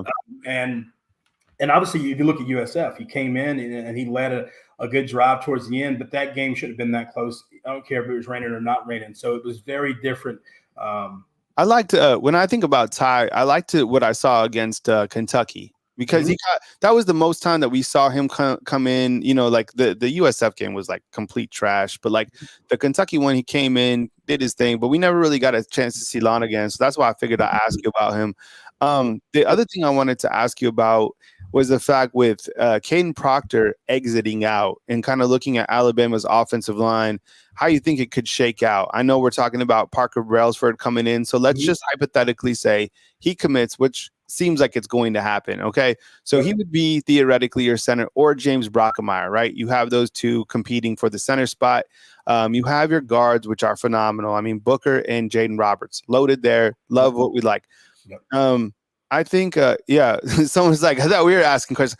I'm asking some questions. I haven't seen you guys ask the questions. I'll put them on the screen. Let me ask the one about the offensive line real quick. I got a lot of questions to ask. No problem. I'm worried about the offensive line. I'm worried kind of, about all this stuff. But Elijah Pritchett, who else at tackle? Who else are we looking at? I was kind of looking at guys rotating in. I mean, Wilcom Formby, Ola Sayin. And, I mean, could Tyler Booker, does he have the skill set to play tackle? So that was my thought process, was Elijah Pritchett left tackle, Parker Brailsford at center, because I think we'll get him. I said that. You leave the right tackle as it is. You move Tyler Booker to right guard as it move Booker to right tackle, and then you go after Landon Hatchett. The interior offensive lineman from Washington, plug him in left guard. Yeah, because he was and then there's also Nate Kelpo too, that I think is in, but I don't know if he would come in or where. Landon Hatchett's who you want to get, man. You've got 3 years of eligibility remaining. He won Washington's Freshman of the Year award, played in 9 games, 4-star recruit. 4-star recruit, number 7 interior offensive lineman. We project him as a center, like in the Power 5. He's 6'2", 310. I don't know what you got to do to get him, but if you can get him, I would get him. And if you can't get a tackle in the April 15th transfer window, I would talk to Booker about potentially doing it. Just Booker's so good on the inside, but I think he's good everywhere. Right. I mean, he can play 1 through 5 on the offensive line. Here's a question for us. All right. So Trace, appreciate the questions, and I appreciate you supporting Will on the show. So definitely, hit the thumbs up, like, subscribe. We appreciate the super chats. And we want to have Will on more. Will Scout. I think he has great takes. And the only thing I ask of you, Will, is like when you come here, just be authentic. Like, be yourself. Don't hold back. Don't sugarcoat it. Like, we want to know what's on your mind. Like, tell us how it is. Like, the people deserve to know. That's it. Like, good, bad, whether they like it. Some people like will leave the chat and they're like, I can't take it because this sucks. Like, we haven't even had time to process Coach Saban retiring, and then Julian saying, kick. I'll say this to Bama fans, like, and because I know it's crappy right now, but like Georgia lost 17 in their window. Teams lose players every year in, year out now. Yeah. Minus the 7 going from the draft. So you're at 22, 23, whatever, exiting. It's not the volume of players. So I'll be honest, it's not the volume of players that are bothering Alabama. It's the quality of the last few players that have left that's really bothering Alabama. But if you only recruit 4 or 5 stars, that's all you got to leave. So it's like Yeah. The other schools that have a good mixture of 3, 4s, 5, 2s, you don't care for these star leagues. You don't care for 2-star leagues. Yeah. But if you're that's all you're recruiting. That's all your roster is composed of. So have you heard the blue chip ratio? No, tell us. So blue chip ratio is what we all do when we look at a university as far as blue chip 4 and 5 stars. How much of your team is composed of that? Yeah. So entering last season, Bama was number 1 in the country with 92% of the team was composed of 4 and 5 stars. The only people weren't were long snappers and kickers. So they were the most talented team in the country last year based on paper as far as recruits. Georgia was number 2 at 82-85. Ohio State was number 3 in that same 82-89 mark. You had Texas A&M was number 4 at 69-70%. Michigan was 60%. And all that means is how much of your team is composed of that. So think about Alabama. I just told you they're 92% blue chips. So that's all you got to lose. Your long snapper ain't going away. Your kicker's not your kicker. He just, he's done. His eligibility ran out. And so what you're seeing is it's not so much the volume. It's the great way. We don't really care about who left pre-Nick Saban. You have pre-numbers and post-numbers. The post numbers people don't like. It's the Caleb Downs. It's those guys. But you can recruit and you can replace those guys. I'm not going to say you're going to get Caleb Downs again. You're not going to get a guy maybe comparable to him. But you can find somebody who can do a job based on your defense. But, yeah, I just think that your team is made of these elite athletes. So when you lose somebody, it's going to hurt more because that's all you've got are quality guys. And universities who might have missed out on that shot the first time can go back in and recruit them. I'm not going to lie. If I wasn't Alabama, I'd be recruiting somebody from Alabama. Like, I'd be tampering. I'd be seeing what's going on. Like it sucks from that standpoint. And I think that the rules don't favor any team that loses a coach. Arizona's same situation. Washington has the same situation. So then, it's not just us suffering. I just think it's like somebody walked to our bank vault and it's still in our gold. You know what I mean? Like they're raiding and pillaging our pantries, man, and cleaning us out, so to speak. So that's where I think the difference is for us. Darling. We had a couple questions come in. T, can you put up that first question? It had it was from Crutchfield. I'm trying to find it back in the comment box. And it was in related to basically Coach Saban. Anyways, I saw and I remember that he said if Saban Saban left with the transfer portal kind of be the same. Yeah. I mean, short answer is no, because he's still here. There was that transfer portal Wednesday when guys were kind of getting processed out. I think, I know you guys aren't asking me, but I'm just giving my point. I think Caleb Downs is still here. Julian Stain's still here, but Will, go ahead. So I don't think so. Now, Caleb Downs' dad said if Caleb would have knew that Nick Saban was retiring before he signed, he still would have signed if he said this is my last year, he still would have came for a year. Yeah. I think that probably would have happened because a year at Alabama, a year at Georgia could mean a national title. I mean, you're an overtime play away from extending, going and competing possibly for one. So that was on the table. But I think it would have been the same kind of outcome based on you're still losing your coaches. I mean, a lot of guys recruited Caleb Downs. They're recruiting a lot of these guys on this. So you've got Saban. You don't have Pete Golden, who was there in the initial recruit of Caleb Downs. He's gone. Grimace went to Auburn, which is when Tenio Kite went down there. You've got T-Rob gone. Offensive line coach is gone. Offensive line coach is gone. You've got receiver coach is gone. I mean, your coordinators are gone. So, I mean, 90% of the staff is gone. You got 2 guys there. And unless you're a defensive lineman or a running back, you don't work with those guys on a one-on-one basis, Tuesday through Friday. So I think it would have been the same. The difference is that you might have had time to save them. Basically, you had more time before they could enter the portal. No, because somebody's entering the portal mid-season. They're going to finish the season out. But who are you getting to coach? Kellen Ward's not coming if you go in December. The quality coaches that are competing for a spot aren't leaving their program. So you're going to probably put in an interim coach, T-Rob or Tommy Rees, to run your team for a matter of 4 to 6 weeks. So I think it would have been a recipe for disaster from that standpoint, especially with that remaining schedule that you had still. Mm-hmm. Another question. Okay, we're gonna save this question right here. Okay. But there's been 5 questions about this question about the defensive lineman, right? Yeah, that was from Michigan. Let's save that one too. Okay. And this one is a hot question. Okay. Is David Cooper, because he was the recruiting coordinator at Georgia. People are saying that there's smoke out there in terms of him potentially coming to Alabama. I've seen this too. People are asking about it. Have you heard anything on that, Will? I think we're still diving into that. What do you? So have you vetted contacts have been made from Kellen DeBoer in Alabama. Mm-hmm. So there are talks. I don't know exactly how far it's gotten, but David Cooper has ties with Kellen DeBoer, and so I know Graham Toffee reported for Georgia's side that they were in talks. All I know right now, I don't know if anything's been signed yet or delivered, but I know that they contacted yesterday. So that should, if anything's going to happen, I'd say today or Monday. And then who would be the best defensive lineman that Alabama could target if the portal opens for them with Jim Harbaugh taking a job in the NFL? All right. So 2, you've got. So are we just basically saying who is Alabama poaching? Yeah, there's 2 guys, Kenneth Grant and Mason Graham. That's your 2 starting interior D tackles.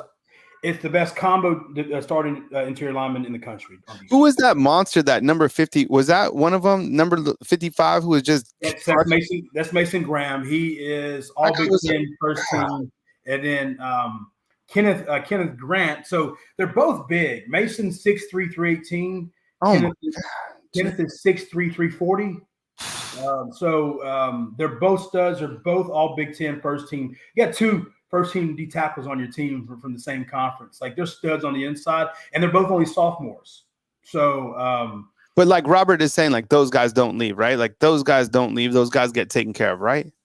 Different because you won a national title, and that's different. I don't think Caleb Downs. If Bama would have won this year, I don't think Caleb Downs would have left.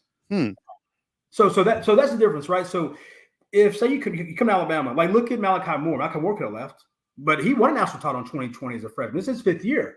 Mm-hmm. So he's got a ring already. So he's done his Bama legacy. I think nobody would have left if you won a national title this year. I think because part of the reason is to win a national title. Caleb Downs is a draft pick regardless. Caden Crawford would have developed regardless. But the financial stand part, as good as it is, you're going to make more in the league. Like if you're one of those guys that we just talked about, who's probably going to be a high pick guy, you're going to make more money in the league. Mm-hmm. But does anybody think that Bama can win a national championship as currently constructed? No, they don't. Like that's they're leaving. I'll go somewhere to compete still. So I think that if they'd have won this year, I think Caleb Downs would have left.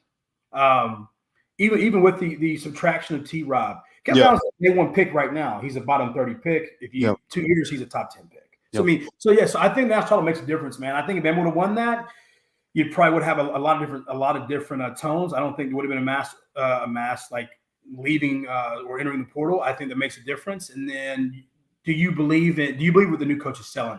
Do I think this guy can get me to where I want to be? Am I comfortable with the new staff? And I heard somebody in your comments yesterday was like, oh, well, he's a new coach at Georgia. That's different. Well, it's not really different. And what I mean by that, these guys recruited him 4 years in high school. He knows Kurt. He knows Glenn Schumann. He knows T-Rob. You go to Ohio State, he knows that staff. He knows Ryan Day. So they haven't had a huge coaching match. So it's a new change of scenery, but I've known these coaches for 4 years. So I have a relationship with these guys, even though I didn't go there. And what you also notice in today, more than any time in college football, college coaches are keeping their relationships open for when this happens. So they're like, hey, there's every chance that he leaves. Let's just say on good terms with him. Say hi to his mom. Say hi to him. Like, great job. Like, so they're not spurring players anymore for this reason, because you may have a second opportunity to recruit them. And so, but no, I think that it wouldn't have changed much. I think national championship, nothing changes besides a coach and a face. And because does it change recruiting that much? I don't think so. Like, so Coach Saban leaves, but we still won a national title. Would you have you would have had a few guys leave, but it would have been on this massive a scale. Let's see. We got another question. This is not a screenshot alert. I'm doing something that I need to take care of. When I screenshot, everyone, all the fans have now come to like associate that with like breaking news, which it kind of is, because I do like screenshot like tweets and like bring them in. I understand. And right now, since like all this the spill out, people are like, shit, they just. Oh man, I've seen everybody's channels blow up over this last week, man. Yeah, no, I know the views have been they haven't been bad. Big saving bad for Alabama football, good for business, man. It's good for business. Yeah, for sure. Yeah, and our channel was kind of like right there, like kind of on the verge of like, Yep. see, Jimmy Baker's like the screenshot, get me going. It's like, the bell. Yeah. Anyways, okay. There was another question that we had. Okay. I'm going to go back to it. There was one I saw. It looked like it was about quarterbacks. Add that to quarterbacks are always exciting to talk about. Let me find it.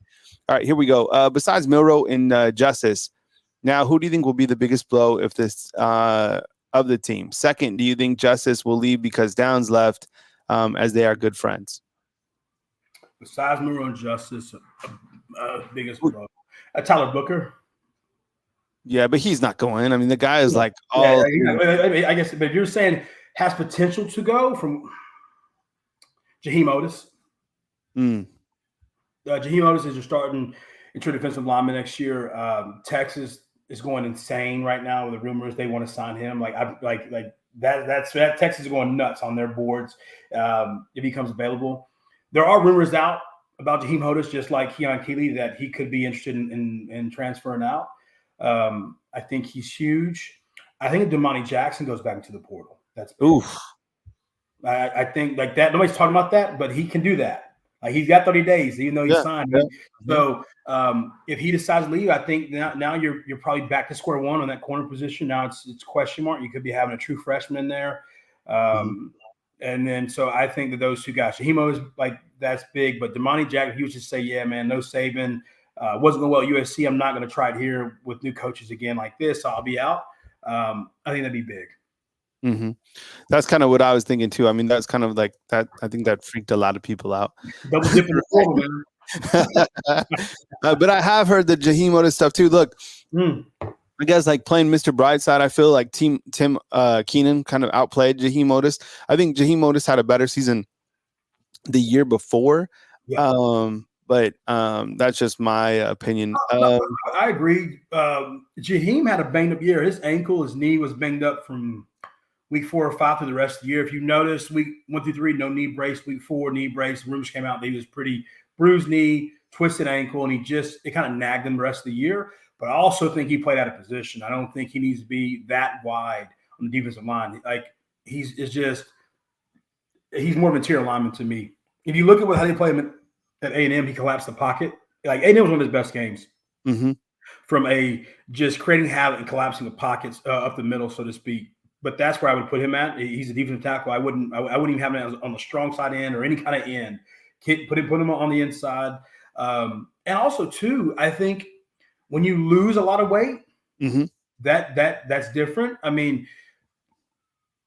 he's lighter in the trenches, so I wonder if that was new to him too. I mean, he was 363. I mean, he was huge, 350, whatever it was. I mean, he was humongous when he came as a freshman. That's a lot of weight to move around, but it's also a lot of weight for the other guy across you to move around. You're 318, 320. I just wondered if that was different too. Him getting used to playing that light, even though it may feel better. Leverage is more important there. You can't lean on a guy as much as you can at 360, 380. There's only a couple of guys I've seen that heavy move. Trevante Sweat at Texas. His 340 is different. Jeremy Graham's 340 at Michigan is different. Those guys are moving. And so I wonder if that's different as well. But yeah, I'm with you. I had big hopes for him this year. He was my preseason All-American. Bud Elliott from Cover 3 had him on preseason All-American. A lot of guys did, but didn't pan out. But I think that hopefully next year is his big year because, I mean, the hype for him is still higher than ever.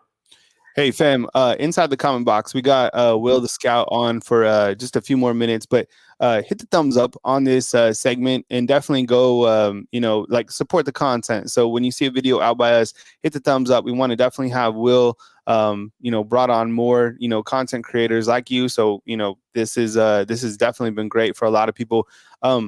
There's been some questions about the staff, so I'm kind of loop into this as one, and you can finish out on this, Will.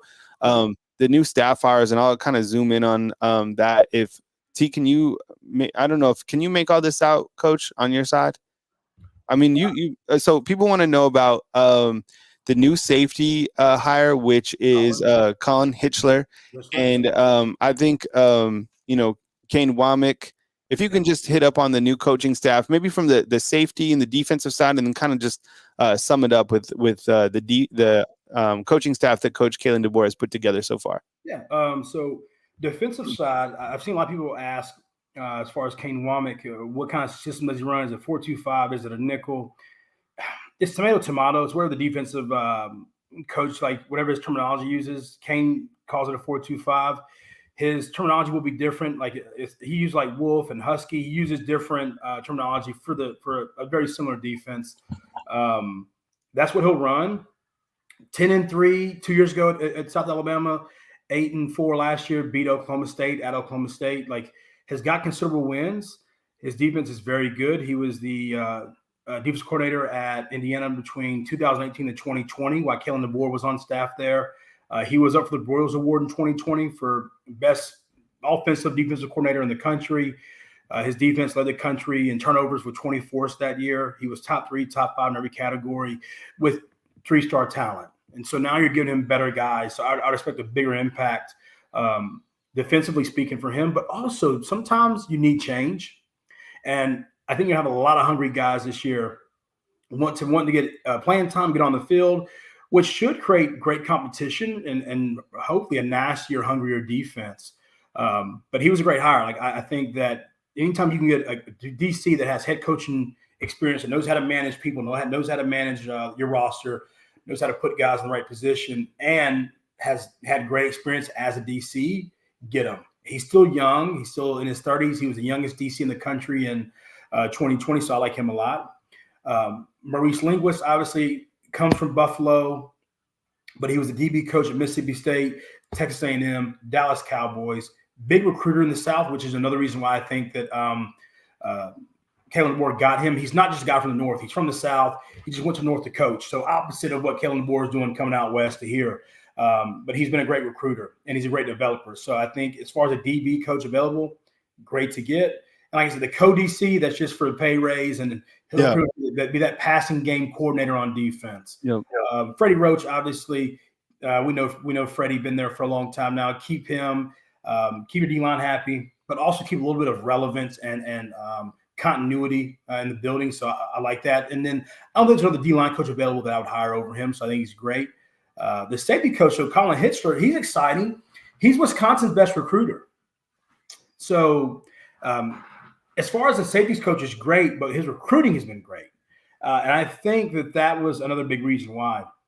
Wisconsin, I mean, they've put some boys in the leagues. They've had some really good, competent seasons. I just think that between new head coaches and transitioning twice now, you get a lack of the well can dry up quick up north based on talent, especially when you're trying to recruit in the South and teams are expanding and willing to recruit at a higher level. But all the big recruits that Wisconsin's gotten in the last few years has been from Colin Hitzler. So he can recruit that area. He can recruit guys down here. I think he's great. I think it was a good addition. I think that his recruiting upside for Alabama is probably higher than his safeties coach. Not saying he's a bad coach, but recruiting is really what he's great at.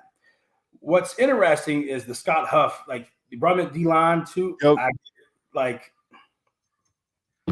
That one, I mean, I guess you're gonna have two D-line guys.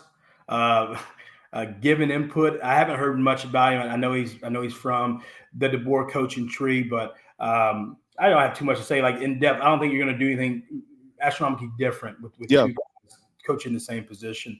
I do like, but I like Ryan Grove. Obviously, Nick Saban wanted him last year. Mm-hmm. So Nick Saban wanted to bring him in last year, and that's say a lot about him. If you guys, Bama fans, give a lot of respect. And just to point that out, Will, is I think we need to make sure that's fixed on the graphic. But Scott Huff is the offensive line coach, and he was the leader of the Joe Moore Award last year, which Washington's offensive line won, and that's why people are also. And you knew this, Will, but also I'm just saying it to reiterate it is that fact that that's why we're excited about Parker Brailsford. I don't know. I feel he's a little bit undersized. I like my centers a little bit larger, but that's kind of the way we have it, man. But Will, good stuff, man. Crushed it. I mean, his first time on, and how about a round of applause inside the comment box for Will? I appreciate you guys, man. Thank you. Yeah, appreciate it, man. Definitely. We want you here, and we definitely want to have you contribute on the channel. To be straightforward, man. So we will be hitting you up after this, and continue to come with it, man. Did you have a good time? Oh, great time, man. Like I said, I love you guys. I love your show. My brother loves your show. My brother called me. He's like, "Hey man, you know that Kyle show, dog? You killed it." I was like, "Yeah." He said, "I heard Will in Tampa." I was like, "I think that's my brother." Yeah. Yeah. He blew me up. No, man. He watched you every day. He works in a warehouse, man. So he just puts his AirPods in and plays your show all day, man. So he's pumped about it. All right, man. Well, tell him I said what's up, and that we love having you on, and we appreciate you guys supporting the product, the content, and we'll catch up with you. I'll hit you up with the text, and we'll figure out kind of the schedule, and definitely want to have you in the mix in the rotation. No, definitely, brother. I appreciate that, man. I'll be watching news today, so if I have anything, I'll drop it into you, bro. Dude, I love it, man. You know, maybe we do kind of see where things are at. I know like timing and stuff like that, but I'll communicate with you. And if there's like any massive news, if you're around and you want to pop in, if you have a good spot, come on in, man. Fantastic. All right, guys. Have a great day, man. All right, cool. All right. Take it easy. Will the Scout. Appreciate it, man. Good lead. Definitely loved having you here, and we'll catch up with you soon. Will. All right, see you, man. All right, welcome on in to the show. Coach Sean. What's up, Coach Sean? What's up, Cal? How you doing? Shout out to Will, man. Shout out to Will. Yeah, that's some good delivery for sure. And you know, as we've seen, you know, the show grow and kind of morph into what it is. Will's good, you know, and if you can bring it and you like the talent, I'm gonna hit you up. I'm gonna call you and reach out to you to come over here and be a content creator. And you know, we want high level content creators to come over here, be a part of the family, and be real, keep it authentic. Coach, I'm gonna take a break. You're gonna fly the ship. You guys know how it works. You guys ask Coach questions. He'll get to you. These are the news items that we are tracking today, and we're going to get with it. So there's a lot of news to track, and clearly the news that people didn't want us to see. And we talked with Will about that in terms of, you know, bringing in Austin Mack. So yeah, definitely want to get your take, man. And I'll catch up with you here in a few. If you need anything, let T know in the back, or just shoot me a text. Got you covered, brother. Roll Tide to everybody in the chat, man. Hey, man, we back, right? It don't stop, do it, guys. You know, it seems like, man, I don't know what the hell's going on, bro. First of all, how are you guys doing? How's everybody in the chat, man? Roll Tide to everybody that's in the chat. Deontay Wallace, Bruce Watson, Here We Go Horns, Hollywood, everybody, Adam Lamparello, Schoolie up in the house, everybody up in the house, Will Banks, Jamal Jones, Kyle, Roll Tide Roll, Tyrone McGrew, Dustin Hodge, DR334, everybody, man. Dontario, man, shout out to all of you guys, bro. Jacob Hartline, man, I guess it just don't stop, guys. I guess it just don't stop, man. My saving grace in this is if Caleb Downs can transfer, hell, anybody can transfer, right? That's my saving grace in it. Nothing shocks me anymore. Facts. Hey, man, facts. Just another day, man. Just another day. AC been there before. Facts. Just another day, man. You know, it's so frustrating though, guys. It's so frustrating to know every program in the country, the top programs are the only ones that really have a really good shot at the top guys, can come in, poach who they want, and leave. It's so crazy. Then you have to listen to people like Bud Elliott and Mike Griffith just talk crazy, just the most craziest, astronomical, stupid, you know what, that I've ever heard, man. It's like these guys, it's almost like it's personal. Like it's almost like it's personal. Like you mad, huh? Like you mad, huh? Like I used to like Bud Elliott, man. I thought Bud Elliott was a Roll Tide to you, Jay Townsend. You already know, brother. Yeah, man. They at us, man. It's almost like it's a conglomerate to bring Alabama down. I mean, I know that sounds crazy, but that's what it seems like to me, guys. It's like everybody's working together to poach Alabama. It's like I understand we have players, I get it, right? But you have guys like Julian, who's an early enrollee, leave. What sense does that make? Like what? It had to be something astronomical to make you just up and I don't know, guys. It is what it is, but I understand on the other side of it, the kid said that there's not one coach. I read where he said that it's not one coach on the roster that recruited him. So that's Tommy Rees gone, that's Holman Wiggins gone, and that's the GOAT, Coach Saban gone. So I suppose I understand if I'm letting myself think from inside his shoes, right? But it's just it's hard to put your finger on, guys, when you see three programs, basically three programs: Ohio State, Florida State, well, really four, Georgia and Texas, really trying to just snatch everybody, man. It is so unfair, and we still got 2 weeks of this stuff left. We still have 2 weeks of these days left. You have to pardon me, guys. I'm a little under the weather. I apologize. I sound like I'm talking through a funnel, but it is extremely frustrating, guys. It is extremely frustrating. And you know something else that's even more frustrating, guys? Seeing these analysts, you know, go in on us like that, man. It's crazy. Seeing these analysts like Bud Elliott, like constantly tweet things. Seeing Mike Griffith, it's almost like these guys have a personal beef against Alabama. Like, like it's what it seems to me. It's like every day they're full of content of just hating on Alabama. Just like you have 17 years of built up anger in you, huh? Like that's why you going so hard, huh? So it's crazy, guys. I don't even know what's next.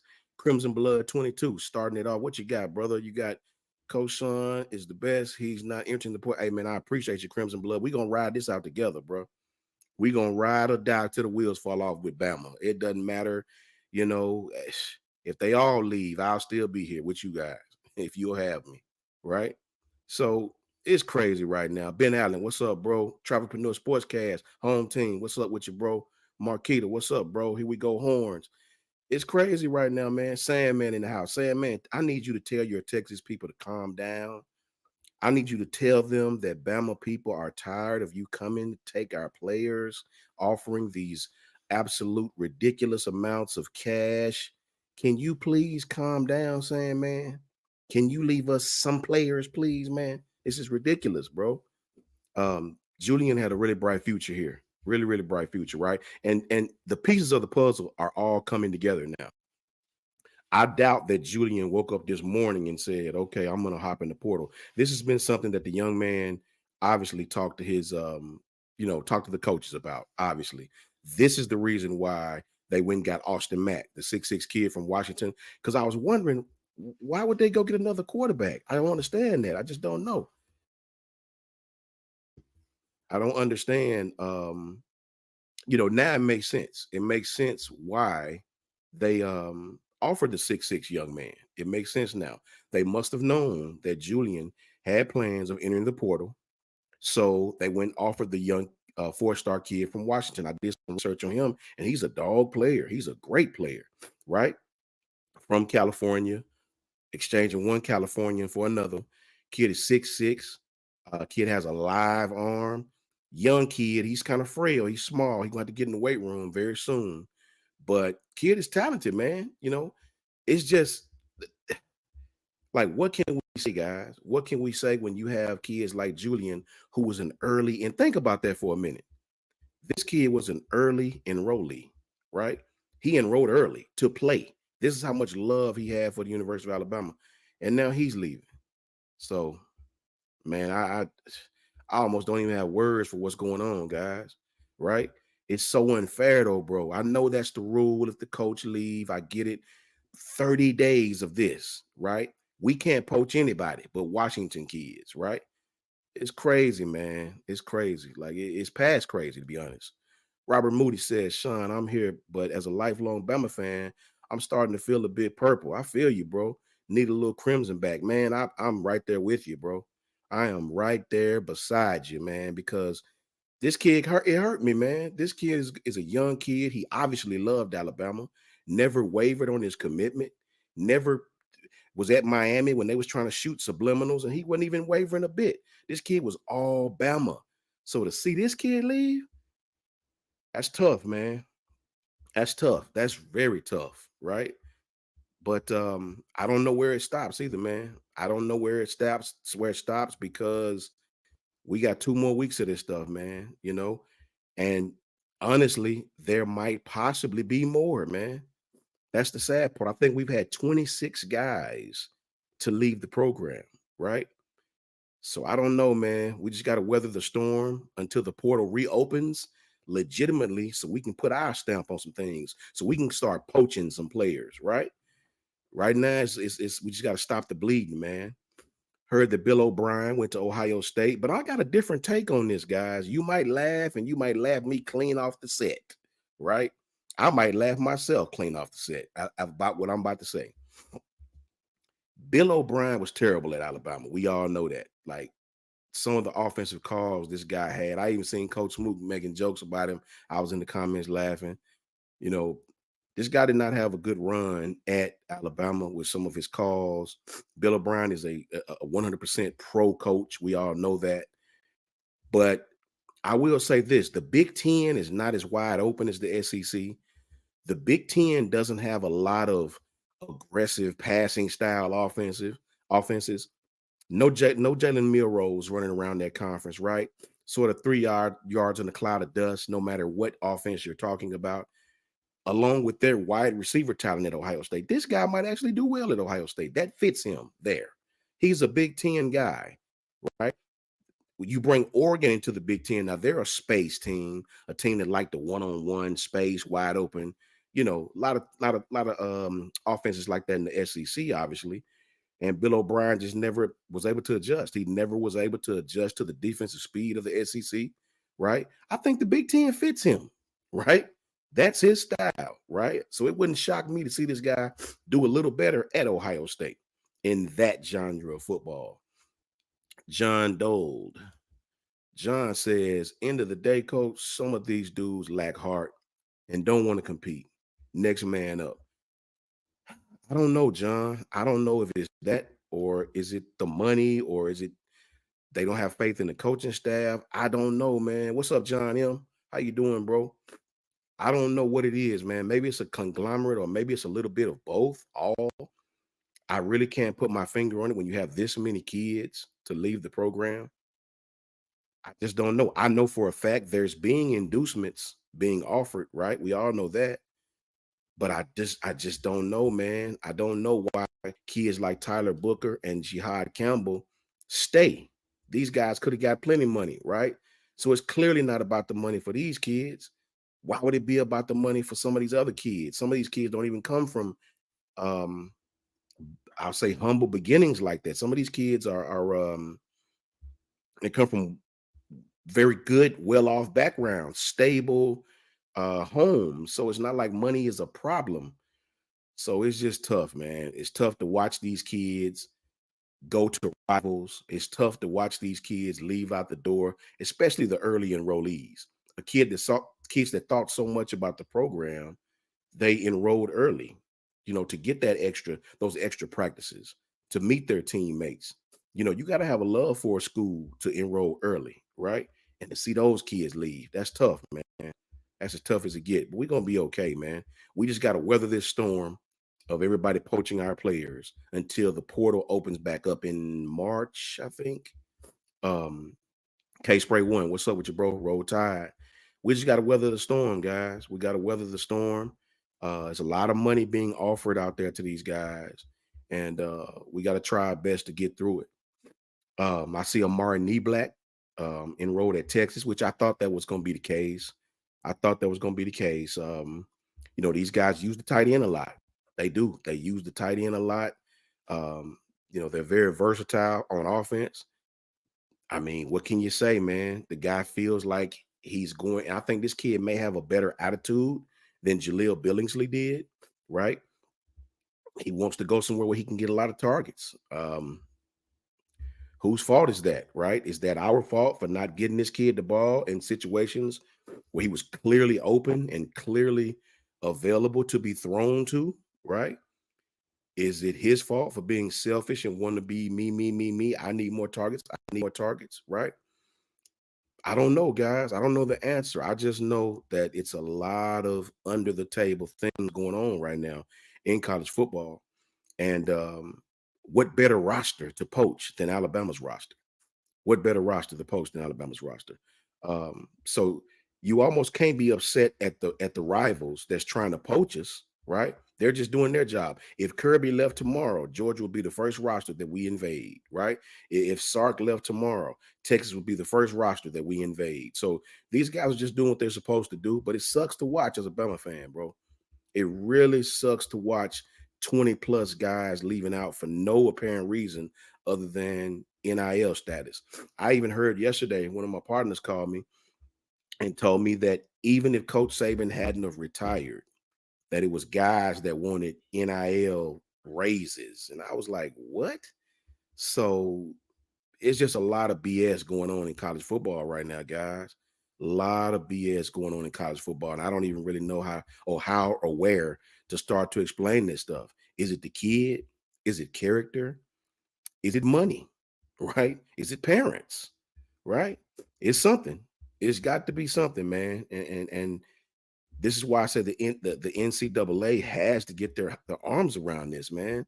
This is crazy. Like it okay, we lose kids, but this is ridiculous. This is clearly something other than your normal, well, I just want to transfer. Nah, it's something else going on for kids in abundance like this and kids of this caliber to want to leave. When an early enrollee leaves your program, bro, it's got to be something. And I just don't know what it is, right? And I read some of the comments about the fair weather fan. I see, but you know what, guys? I'm not even of the mindset of calling nobody fair weather. What really is a fair weather fan? I don't know what a fair weather fan is. A partial, I don't know. I just know what pisses me off. You know what I'm saying? And I don't know if that's fair weather or not. I'm just a fact over feeling kind of guy, right? I'm a pessimist by nature when it comes to football, and the truth will always be in the details. And that's what I live by, because that way, when it happens, nothing will shock you. Nothing will shock you. I don't need to go on rants. I don't need to be mad at the kids, because when Caleb transferred, that told me everything is nothing should shock you now. Nothing. I just hope we don't lose none of our running backs, man. I really don't. I really hope we don't lose none of our running backs. That'll hurt even worse, man. But this Julian news was tough. It was exceptionally tough. But we're gonna get through it, man. We're Alabama. We're gonna get through it. If any roster can survive this, it's ours. I see Mike Madden says roll tears roll. That's fine, Mike. That's fine, brother. I hope all of you take your shots now. It's okay. It's okay, brother. We made a Teflon. Make sure you take your shots now. Laugh now.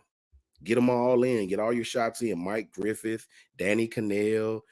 Get your shots in now, baby. Get them in now. Because I promise you, when the season starts, we'll see who has the last laugh. Rick Stapp says Sean needs a beard. Man, I can't grow. It won't grow, bro. My father face is just, he look young as I don't know what, man. It just hereditary, brother. Won't nothing grow. You know what I'm saying? It's okay though, man. Adam, this channel is therapeutic. Hey man, it's therapeutic for me too, man. Because when you hear these things, first thing you want to do is just shake your head. You just shake your head, you know what I mean? And when you come in here and talk with you guys, it makes us all feel better. So we'll just feel better together, man, if we can, right? Let's see what my man Tim got. Tim Watkins says, Coach Sean, if you want to be the best, you have to beat the best. Yeah, I agree. I agree, Tim. But ask yourself this, though, Tim. In 2024, I think our definition of best might be a little different than some other people's best. Do you mean the best as far as who can best secure my pockets?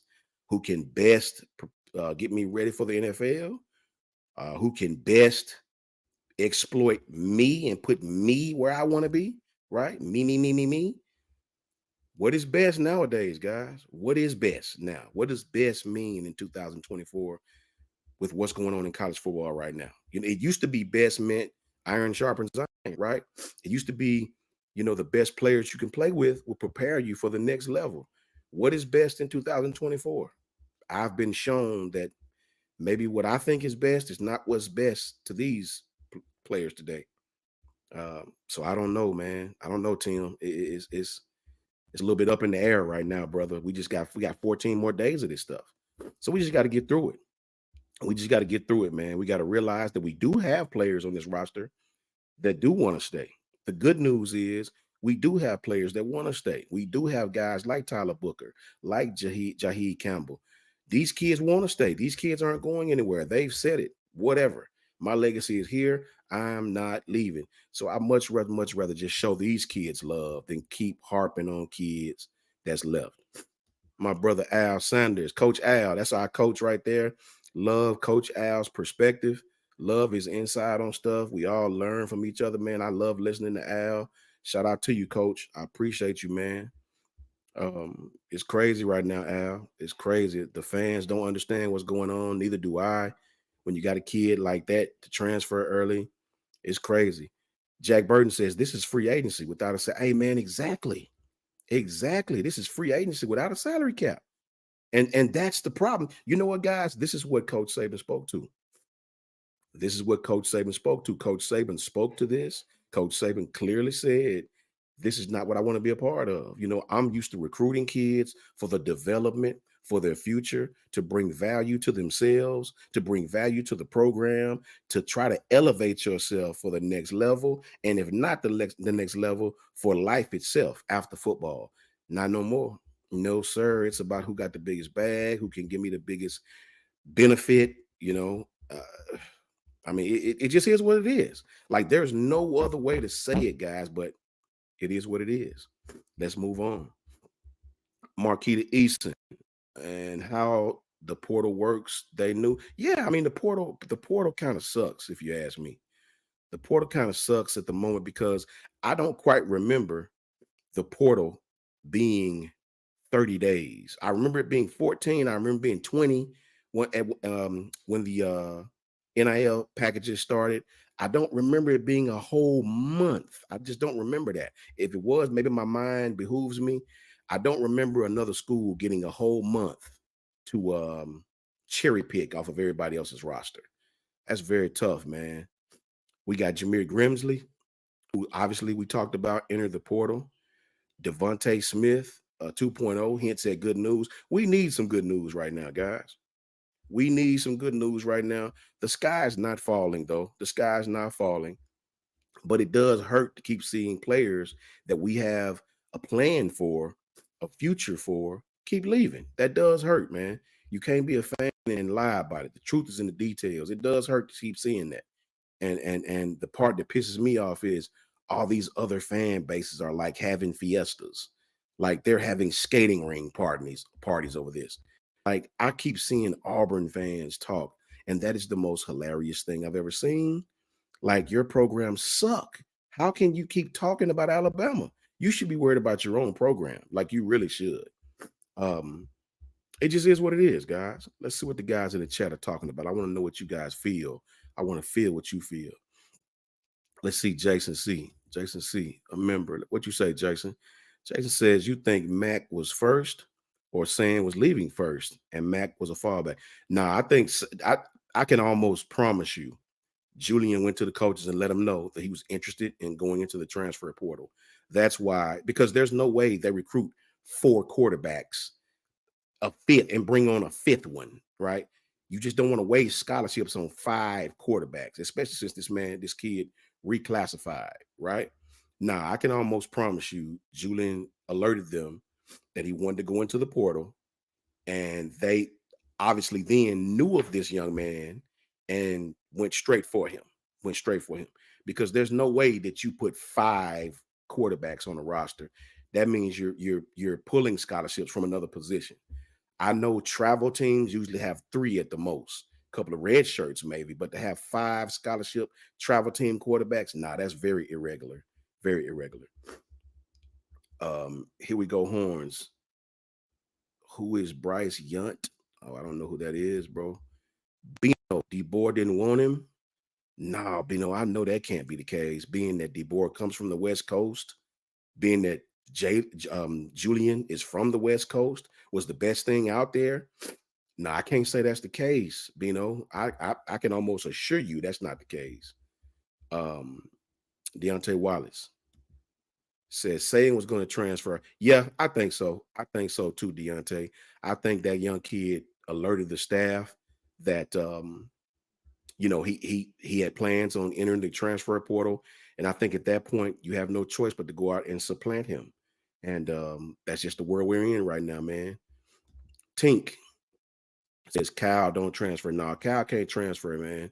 That'll be real bad on us all if Cal transfer. We got to keep Cal here, bro. That transfer portal seem to be taking everybody we do care about, though. Brandon Griffin says Oklahoma was decimated when Riley left. Really, reality of NIL in the portal. Hey, man, I couldn't have said it no better, right?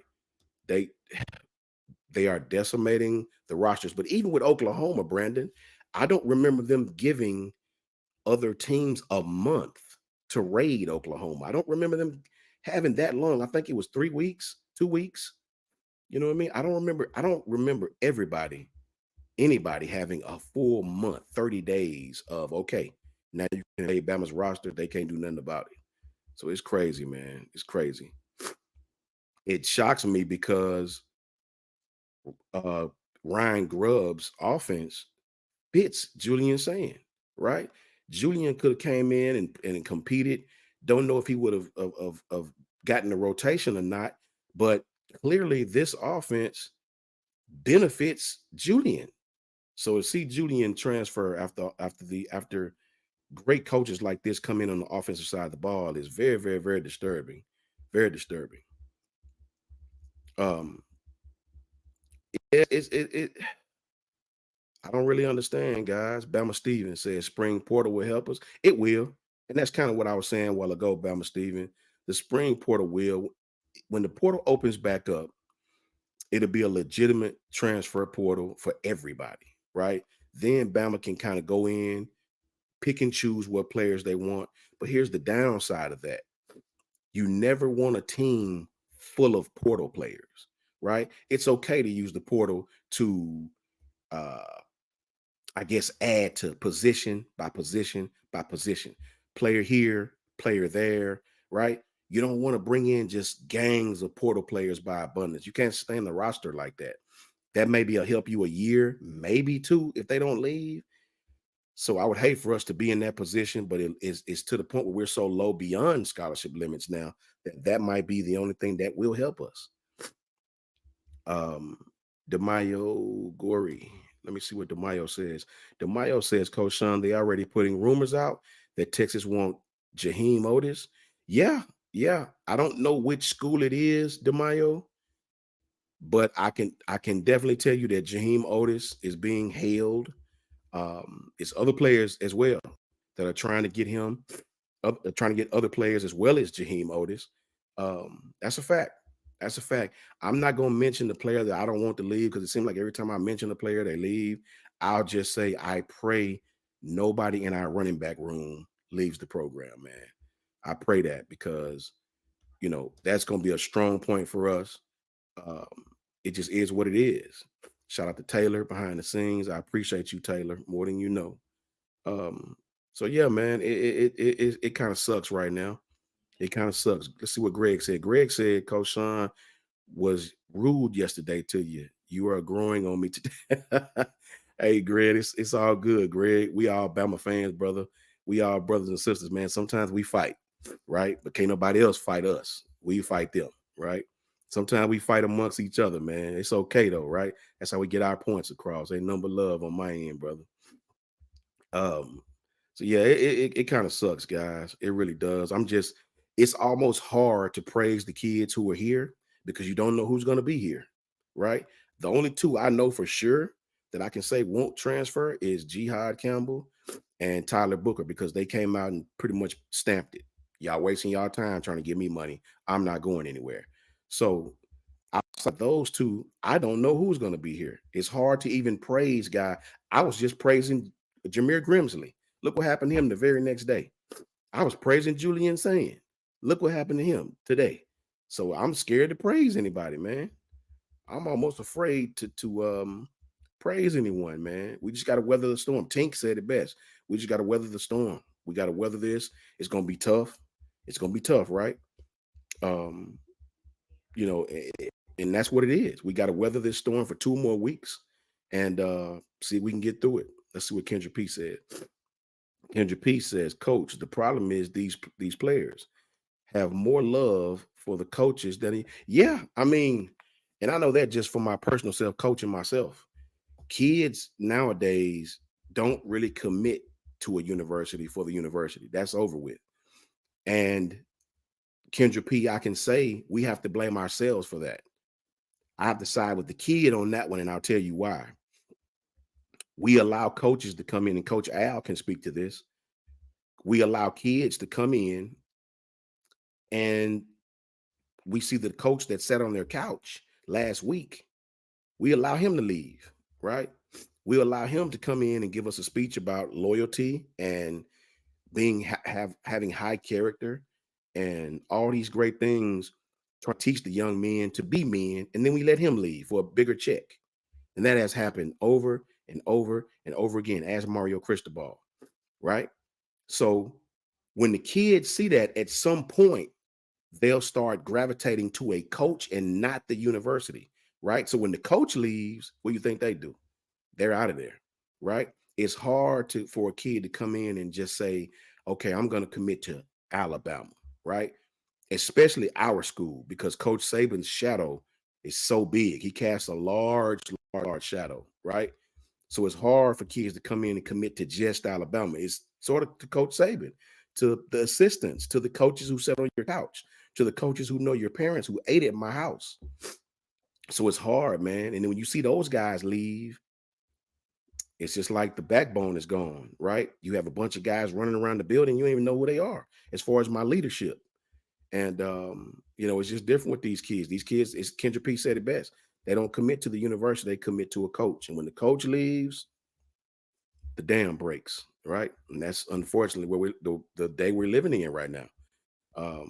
But how do you weather it? How do you weather the storm, right? When you have a brand new staff, when you have an entire new staff, all but 2 people, right? And you know, neither one of those guys recruited Julian, right? So how do you weather the storm? All while other great programs are trying to poach your players. All while other great programs, just as much money as you, are trying to poach your players. That's what Bama Pete said. Bama Pete says Lanning hates Alabama. Not a chance he was coming here.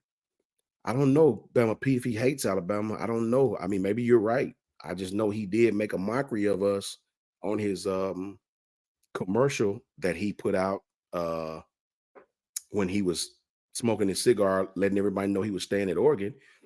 The first words across the screen were, if you're scared your coach is leaving, commit to the Ducks. So, you know, if I'm basing it off that, yeah, you know, he has some anna toward Alabama for some reason. I don't know what's up with that, but you know, what it is 17 years of Saban whipping everybody, man. When a team is as successful as Alabama, guys, you make a lot of enemies, right? And I hate to use the word enemies, but you just make a lot of people that want to see you fail, right? And I know because I'm a product of it, right? Growing up, the Cowboys, like I hate the Dallas Cowboys. I just don't like them. I don't even have a legitimate reason other than they won so much when I was young, right? I liked them so much that I hate them, if that makes any sense. They were so successful that I just wanted to see them lose, right? So I understand why people want to see Alabama fall. And in college football, it's a little more personal. It's a little more connection driven because of the regions, right? Every state loves their team. Every region loves their team. So it's a lot of people out there that want to see Alabama fail, man. Please believe that. And you can see from the hoopla after Coach Saban retired. Then Mayo Gore says they already put in rumors that, yeah, okay, yeah, I read that. That's a fact, man. You know, Texas has enough money to offer whatever they want, man. You know, you got to remember these places like Texas, the laws are different, right? They can do things with recruits that we can't do legally here in the state of Alabama. We have plenty of money at the University of Alabama. Money is not an option, right? But Texas's endowment might be twice as much as Alabama's. I think our endowment last time I checked was almost $790 million. I think Texas endowments were like 12 billion, right? These guys purchased, I saw an article where they purchased 200,000 acres of land. And I'm not even going to ask what that cost. 200,000 acres, not 2,000, 200,000 acres of land. So it's just like, if this becomes a money thing, it's only going to really be, I mean, it's not going to hurt Alabama because Alabama still has plenty of money. Don't get it twisted, right? We're going to be one of the haves, not one of the have-nots, right? But I don't want it to become a money thing because I just don't believe a college kid who's never played in a football game should make more than a college kid who's on the roster and has. That's just my thing. Yeah, Bama's loaded, man. You know, Bama's loaded. Bama's roster is loaded, but but I'll say this, Coin God, loaded can only mean a certain thing, right? Are we loaded at the D line spot? Yeah. Are we loaded at cornerback? No. You're right. We're loaded in positions, right? I'm not going to say we're loaded all over. Now we lost 26 kids, right? That's bound to hurt any program, right? Give me one returning starter at corner that we have on our entire roster. Trey Amos was the only one, and he's gone. So, nah, we're not loaded. We have talent right now, lots of talent, but I don't want to use the word loaded because I don't think we're loaded at some key positions. Marcus McCants. Let's see what Marcus says. Marcus says, head coach, when the portal opened up in April, we can't get no players from SEC schools, right? No. When the portal reopens back up, you can get any player that's in it from any school. If the player's in the portal, it is fair game on all of them, right? We just got to make it to the end, right? And hope none of our players hop in there now. That's what everybody's waiting on. We're waiting to get to the transfer portal era to where it's open to everybody. And then it'll be legal across the board. If a kid is in the transfer portal, it's fair game on him for any school, right? Our players or anybody else's. It's just a bad time, man, but it is what it is, right? Kyle Roll Tide Roll says, son, we already hit in Washington. Yeah, because Washington, we can legitimately take their players only because of the coaching situation. Our coach retired, they coach come on over. These are the two schools that can banter transfer portal with each other right now. Now, we can take players from their roster, right? As far as transfer portal. Roll Tide Roll, Chris from New Jersey. But the whole situation is sort of just a downer, right? And it's got to have an effect on the players that's on the roster, guys. I mean, I'm not even none of us are in the locker room, and it affects us. Imagine how the players who Julian was cool with, imagine Alos Alinin, who was probably one of his good friends. I seen them walking out of the building together on one of those videos. Imagine how he feels. My partner leaving. Who cares why? Money, no faith in the coaching staff, homesick, whatever reason you want to use, right? That's got to affect that young man, right? When you're young, you build relationships with each other, right? You have guys that you bond with, and to see them walk out the door is tough. It's very, very tough. Bama Pete for Life says Texas will be paying Sark $76 million a year not to coach them. Hey man, that's the world we living in. Jimbo Fisher made more money getting fired than most coaches make working. I want you to think about that. Think about what I just said. Jimbo Fisher made more money getting fired than most coaches make working. 2024. Make it make sense. Got a $5 super chat from MT Birchfield. It's likely that with the influx of talent that Georgia and Texas lose a lot as well. Hey, facts. That's facts. I spoke on that. As well. That's what I said. All of these programs are laughing at Bama. All these programs are making jokes about Alabama. Look no farther than your own program as soon as that portal open, right? Take Texas. Yeah, you got Isaiah Bond, right? How does Jonte Cook feel about that? How does all the receivers behind Jonte feel about that? You pulling up in a Lambo getting bread. You know it's some kids on that roster that don't like that, especially some of the ones that's been on the roster who are not playing. You know that rubs them the wrong way, without a shadow of a doubt. So yeah, that portal is going to be full as soon as it opens. Trust and believe that. And Alabama will be a hot destination. This is why I say all the fans who are making fun of Alabama, laugh now. Laugh now, cry later. When that portal opens, Alabama will be a hotbed for it. It'll be a hotbed destination because Alabama still has the fans. They still have the money. They still have the TV contracts. Alabama still has its brand. Alabama still has one of the best coaches to come in and Coach DeBoer, right? That Alabama is a hot destination. So while you have players on your roster that you think will be there, they might be at Alabama. So, laugh now. Laugh now. Let them get all their kicks in now. And it's a lot of them doing it. Coach Al, what you say, Coach Al?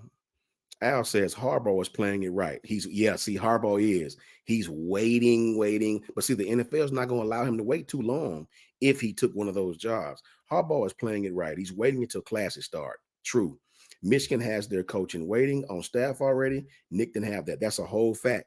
Even if Coach Harbaugh leaves, I don't think Michigan's roster will be invaded the way ours is. People will try, but I don't think because I think Sharon will get the job. And if he gets the job or somebody already on staff gets the job, then they can protect the kids, right? They can protect the kids that are there. So, yeah, it won't be the same as bringing in an entire new staff and the kids on that roster don't know them, right? If Sharon gets it, it's business as usual, right? So they won't have the transfers to the magnitude that we had. That's a fact, Coach Al. We got a $2 super chat from Bino. Remember A&M? You can't buy a championship. Hey, that's a whole fact, Bino. But I'll say this, Bino, if I could, in relation to what you're saying. That's a fact. You can't just bring in a conglomerate of talent and expect it to mesh well because you don't know these kids' attitudes. You don't know these kids off the field. What Texas A&M did, they brought in a gang of freshmen, true freshmen, right? They paid and got all these top freshmen, kids that you don't know at all outside of just recruiting them. Let's just pick on Georgia. What Georgia's doing, Georgia is cherry picking kids who are already established, kids whose character has already been shown, Caleb, whoever else they're trying to get from us, Texas. They're cherry picking kids who have already came to college, who've already participated in college football, whose character has shown through, kids that already know how to work, right? So they're cherry picking kids that fit their system, right? Instead of just an onslaught of kids not knowing anything about them outside of recruiting. It's a little bit different, but I do understand your point. Travelpreneur Sportscast. Travel says the NCAA is not going to step in because this keeps the conversation going and college football as a major. Facts. The NCAA sucks. Like I don't even see what the hell they do anyway, outside of collect checks and try to regulate things. That's a whole fact. The NCAA is the biggest waste of time I think I've ever seen in college football. These guys don't help nothing. They don't try to do anything. They don't do anything until something bad happens. So I agree with you 1,000%. These guys are not going to do anything, bro. DeMaio, rumors about Jaheim Otis. Yeah, we talked about that. You're right. I think his family right now, DeMaio, is probably deciding what they want to do, right? The same as any of us. If something has been offered, they're probably sitting down with Jaheim and probably talking to him and trying to see, do you love Alabama enough to stay there and get your NIL through that school, or leave Alabama, go over here, get a huge bag of money and NIL opportunities through that school. So yeah, it's just a family decision that all of these kids are going to have to make. And that's just what it is. No matter how much we hate it, it's a decision that they're going to have to make. RMP says Coach Sean would not sugarcoat anything. Maybe info on R. Williams, in my opinion, Barnes saving up. Oh, facts, man. I'm going to give you the truth and the details. One thing about us, I'm the guy, I'm not, if it's something that I know that's bad, I'm going to tell you the truth of how I feel about it, because you deserve it. You deserve to know if I know anything. You deserve to know that. I ain't going to just come on here and paint flowers on the wall when it's not the case. I'm just not going to do that, right? You deserve to know the real. Now, you can take that information and do what you want to do with it, right? 2 or 3 days ago, I gave a rant about how I was upset that they weren't recruiting the kids. It doesn't make sense for a kid to decommit that's from the state of Alabama, and he's a 5-star kid that Coach Saban offered. It doesn't make sense to me that you offered a kid 2,000 miles away and you hadn't even talked to that kid. That was completely stupid to me. The very next day, they were at the kid's house. So somebody heard me. Somebody heard me. But yeah, man, we this is gonna be a transition for all of us, because with this NIL, um, it's no rules on this stuff, man. It's no rules. So people are sort of moving how they want to move, doing what they want to do. And it's causing some problems for people. High Power TV, what's up, brother? Said I wouldn't. He didn't want to compete. Maybe the kids feel slighted. Nick Saban recruited them in and left. Hey, that's a good point, man. Almost a slight. You know what, High Power TV? That is one hell of a point, because I thought about that, but I didn't quite want to say it until I put some thought into it. That is a good point by High Power TV, man. Think about Robert Balla. This man left his job. Tommy Reese, too. They left a good job that they had to come to Bama to coach under the GOAT. They did. They thinking they got a job. Next thing you know, the GOAT retires. Now they don't even have a job, right? So think about that. You leave your job to go to another job only to find out that whoever hired you left. Now the new boss fired you. So you're back at ground zero. So yeah, that kind of sucks. That's true. That's true. I mean, no matter how you want to look at it, that's true. That's true. You go to work. I feel bad for Robert Balla too, because Balla's a hell of a coach. I'm sure he'll land on his feet, right? But to leave a situation to come to Alabama to coach for the GOAT, and the GOAT retires, and the next boss fire you. That's tough, man. That's tough, right?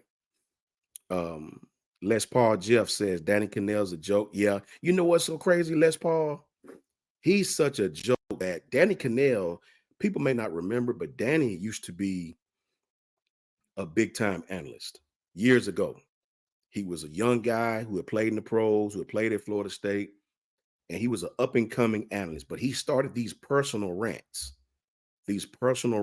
on schools like Alabama, on the SEC, and he wouldn't let them go, right? He started these personal rants so bad to where it almost seems like he had some kind of beef for some personal reason. And after that, people stopped taking him seriously. People stopped taking him serious at all. So now he's just a regular guy like me or anybody else that's on a podcast doing what we do. So shout out to him.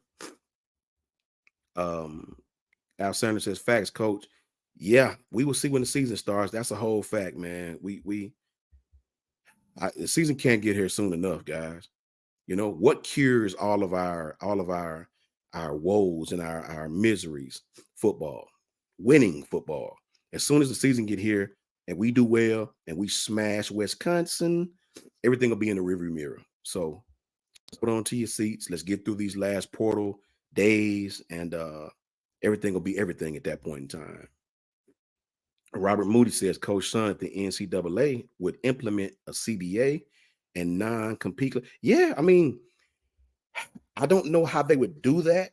I don't know how they implement that in the structure of making the kid compete, play, not opt out, not transfer.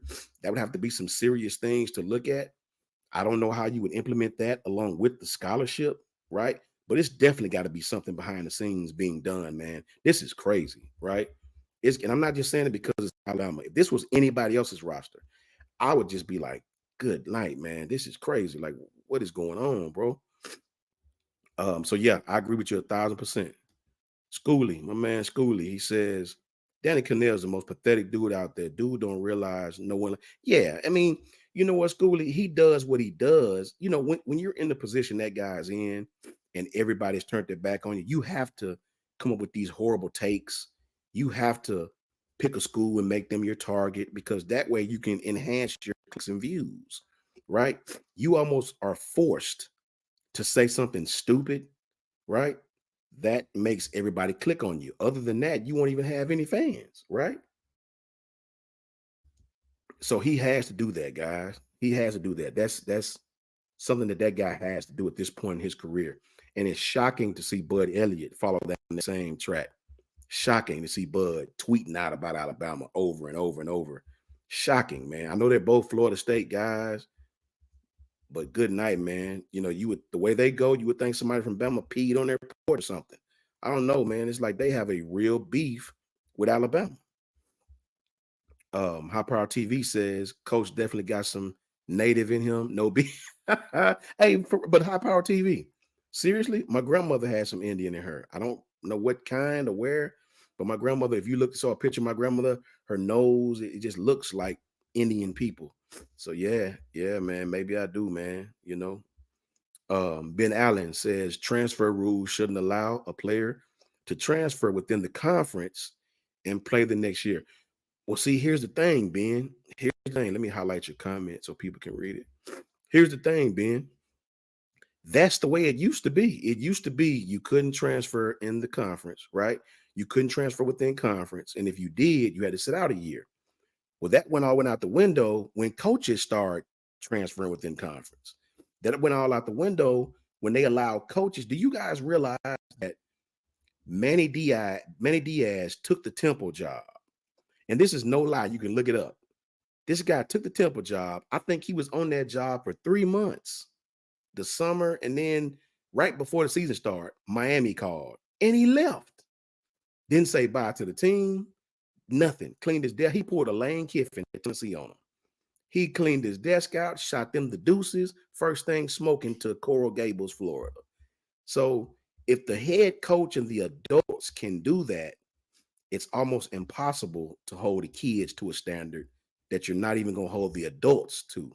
So I think the whole system as a whole, Ben, needs to be adjusted, needs to be rethought about, needs to be fixed, right? And that's the truth, man. You know, it's a lot going on, guys. It's a lot going on. It's a lot happening behind the scenes. I talked to my homeboy Cameron. Cameron told me he's down there. Cameron also told me that there's kids who are in the portal that hadn't picked a school yet that were thinking about staying. So that made me feel a little better. He didn't have any names for me. I sure would have said them. So that was, kind of gratifying to know. But when you're dealing with NIL, how long does that last? Kid that's not in the portal today might be there tomorrow, right? A kid who's in the portal and not sure of his future, they might increase it by 100K. What happens then? So it's just, we're in the realm of unknown, guys. We're in the realm of unknown. And that's just what it is. Terrence Richardson says, Coach Son, this generation is all about status. They don't play. Hey, facts, man. This generation is just different, right? We've talked about that in length, and not to beat this generation up or anything.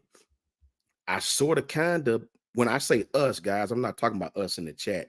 I mean us as far as the adults in the room. I sort of kind of blame the adults.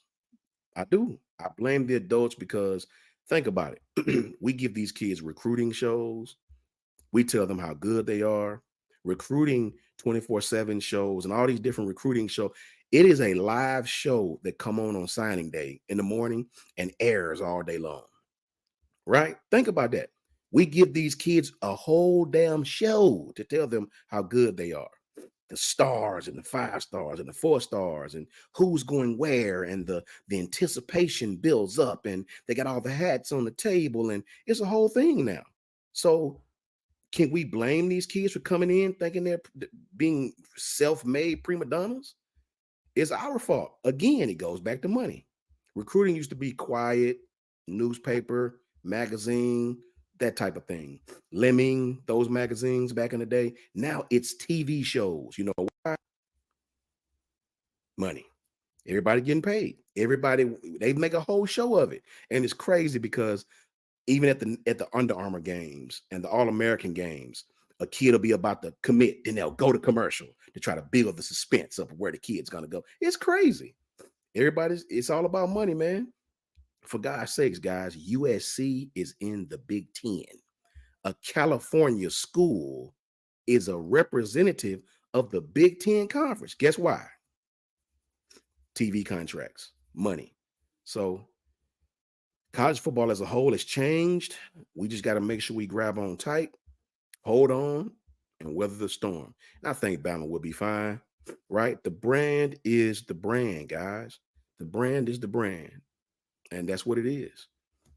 Let's see what my man Here We Go Horn said. It says, Coach Sean, we should have an inter-squad scrimmage. Bama Tech. Facts. I would love to have an inter-squad scrimmage, bro.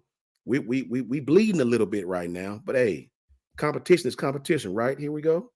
So yeah, I agree, brother. You know, soft ass Cali boy won't be me. Come on, Ben, don't do that. He's not soft, Ben. I mean, I'm sure it's a lot of fans that think like that, but Ben, what I'll say to just take the other side of it and try to make you understand this. If I had to speak for Julian, Julian was the number one quarterback in the country, right? This kid is from 2,000 miles away, practically, right? Nobody that recruited him is in the room right now, right? Coach Holman Wiggins is gone. Coach Tommy Reese is gone. Coach Nick Saban is gone, right? This kid has no familiarity with any coach that's on that roster for real, that sat at his home, that talked to his parents, that promised them they would take care of their young man, right? He may or may not see his way at Alabama, right? Speaking just in his defense. And when you're a kid that young, you know, Julian saying can't even be 19 yet, right? You just got to think and do things that's comfortable, right? You make decisions based off comfortability. And it's sad to say, but maybe going somewhere else is more comfortable for him at this stage. Now, can they convince him to come out of the portal? Maybe, right? But the one thing I don't want to do is just bash the kid and call him names because he chose to go another way, right? We just don't know the inner workings of what's going on. And again, if we're going to be, the truth is in the details, guys. If you know anything about what I'm going to tell you, the truth is in the details. Who knows, man? When I was 18, somebody wrote me a check for, let's just say, $150K. Shit. I can't stand Bama State. That's our rival in HBCU football. That's our Auburn, right? I'm an Alabama A&M grad, right? Sean, we give you $150K to transfer to Bama State. Where do I pack? What door you want me to go out of?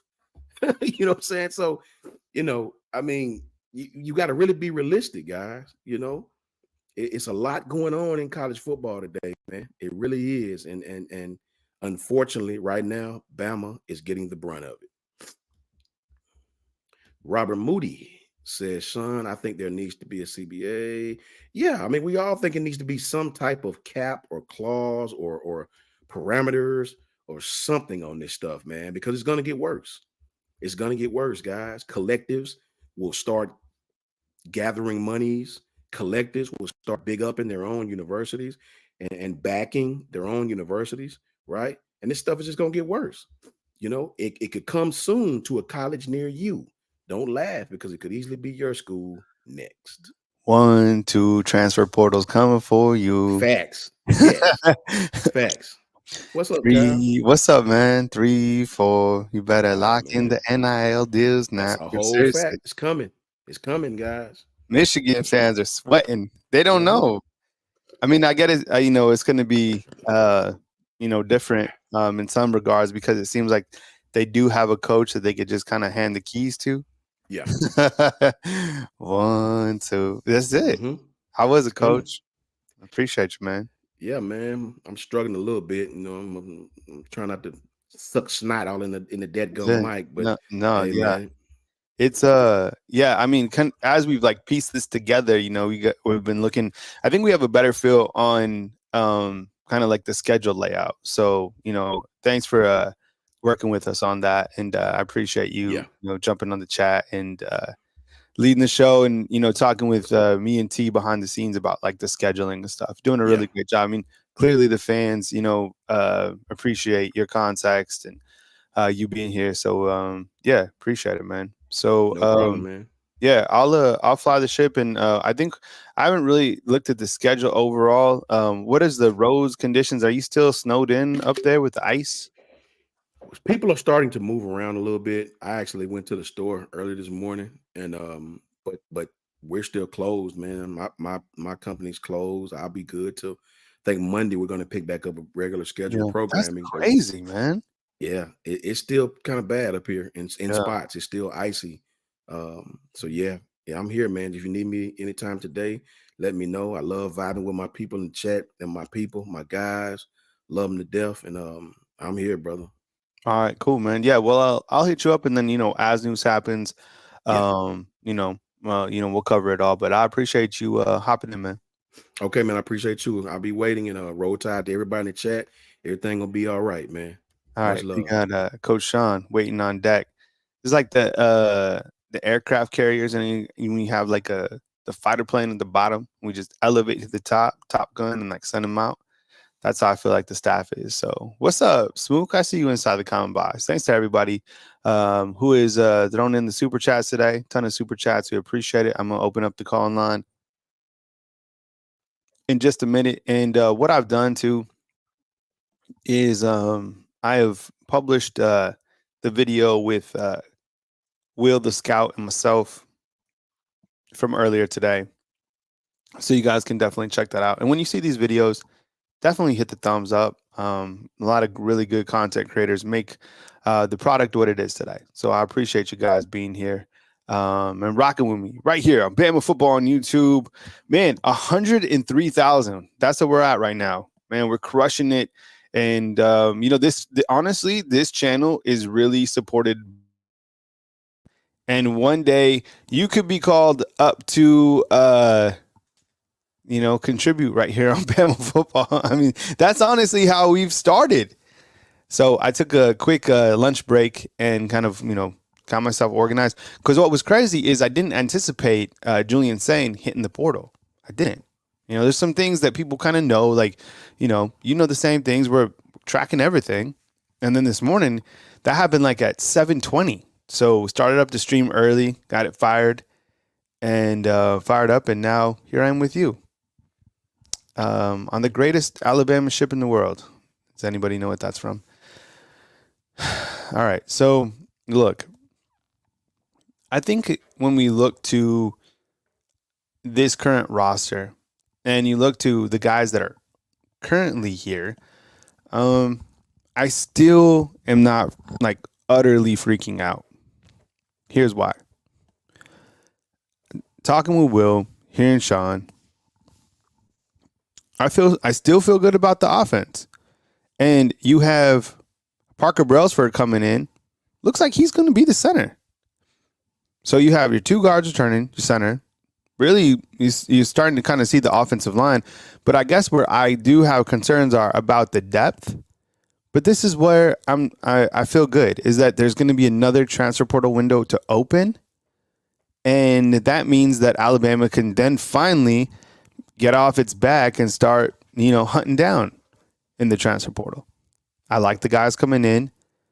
Theoretically, you have, Noah Carter. He's going to commit. Parker Brailsford. So there's two good pieces of news right there. You get Jabbar Muhammad. That's a slam dunk.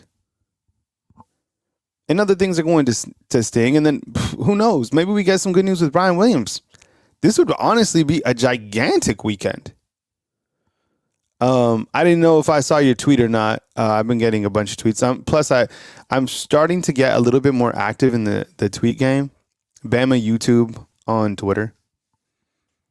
But no, and I guess I didn't necessarily see with Austin Mack coming in that meant a quarterback going out. And even if I did, I would have thought that it would have been, okay, well, we're bringing in another quarterback to compete in spring ball. So I still think another quarterback will hit the transfer portal. Talking with Will, he thinks it's going to be Ty Simpson. Better hope you don't lose Dylan Lonergan, right? It's not going to be Jalen Milroe. He's already the starter here. Dylan Lonergan going somewhere else is going to really hurt. And the thing about Julian Sayin, and while he does headline, he wasn't going to play at all this year. He wasn't. I don't even know if he plays next year.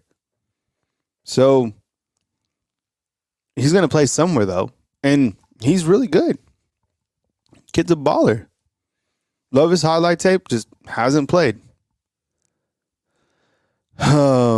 So, yeah, that's kind of where we're at right here on Bama Football on YouTube. I'm going to open up the call line. I want to get your take as we continue to navigate the latest news on Bama Football on YouTube. I appreciate you guys hitting the thumbs up on all these videos, and we'll continue to get you posted even through the weekend as well. News doesn't stop. You know, when news comes, we'll bring it to the forefront. And I don't know where we are, T, with the graphic about like guys that are actually returning. If we could have that at some point. So, all right, let's do it. Trey Amos looks like he's forecasted to Ole Miss, right? Oh, and look, like, I mean, for people saying it's like trying to sunshine pump, no, it sucks. It's like the balance of like, do you freak out? Like, what are you going to do? You have to move forward. All right, 601. Let's go. Hey, you're on the line with Kyle Henderson. Who am I on the line with, and where are you calling in from? Hey, man, it's PJ from Mississippi. Hey, PJ, what's up, man? Welcome on in. There's a little bit of static. If you could turn your volume up, I'd appreciate that. Hey, can you hear me? Yeah, that's better. Go ahead, PJ. All right, man. I just wanted to start off by saying I appreciate the show, man. Everything's running flawless on your end. Keep doing what you're doing. Appreciate it, man. Yeah, man. Another thing is with the Julian Sayin. I mean, the writing was on the wall ever since Saban announced his retirement. He hasn't really posted anything on Twitter, anything like that. You know, confirming or denying whether he was staying or leaving. It was right there the whole time. And then I think the Austin Mack just kind of sealed the deal. Mm-hmm. And another thing too, man, with these fans that are, you know, Nick Saban this, Nick Saban that. I get that. You know, Nick Saban was here forever. It's sad to see him go, but he is now, you know, he's in the past now. You got to look past that, look forward to what Coach Debo can bring to the table, and have a little faith in him, man. Give the guy a chance. He's obviously got Saban in his ear, you know, helping him out with the recruiting and everything. So this is all going to work out in the end. I wouldn't put too much thought into that. You got guys like Caleb Odom still committed, Sterling Dixon from Saraland, I believe, going to be a beast. I wanted to get your take on what do you think the Wisconsin guy? I don't know much about him. Do you think he's going to try to get some of his guys from Wisconsin? On the line with PJ from Mississippi.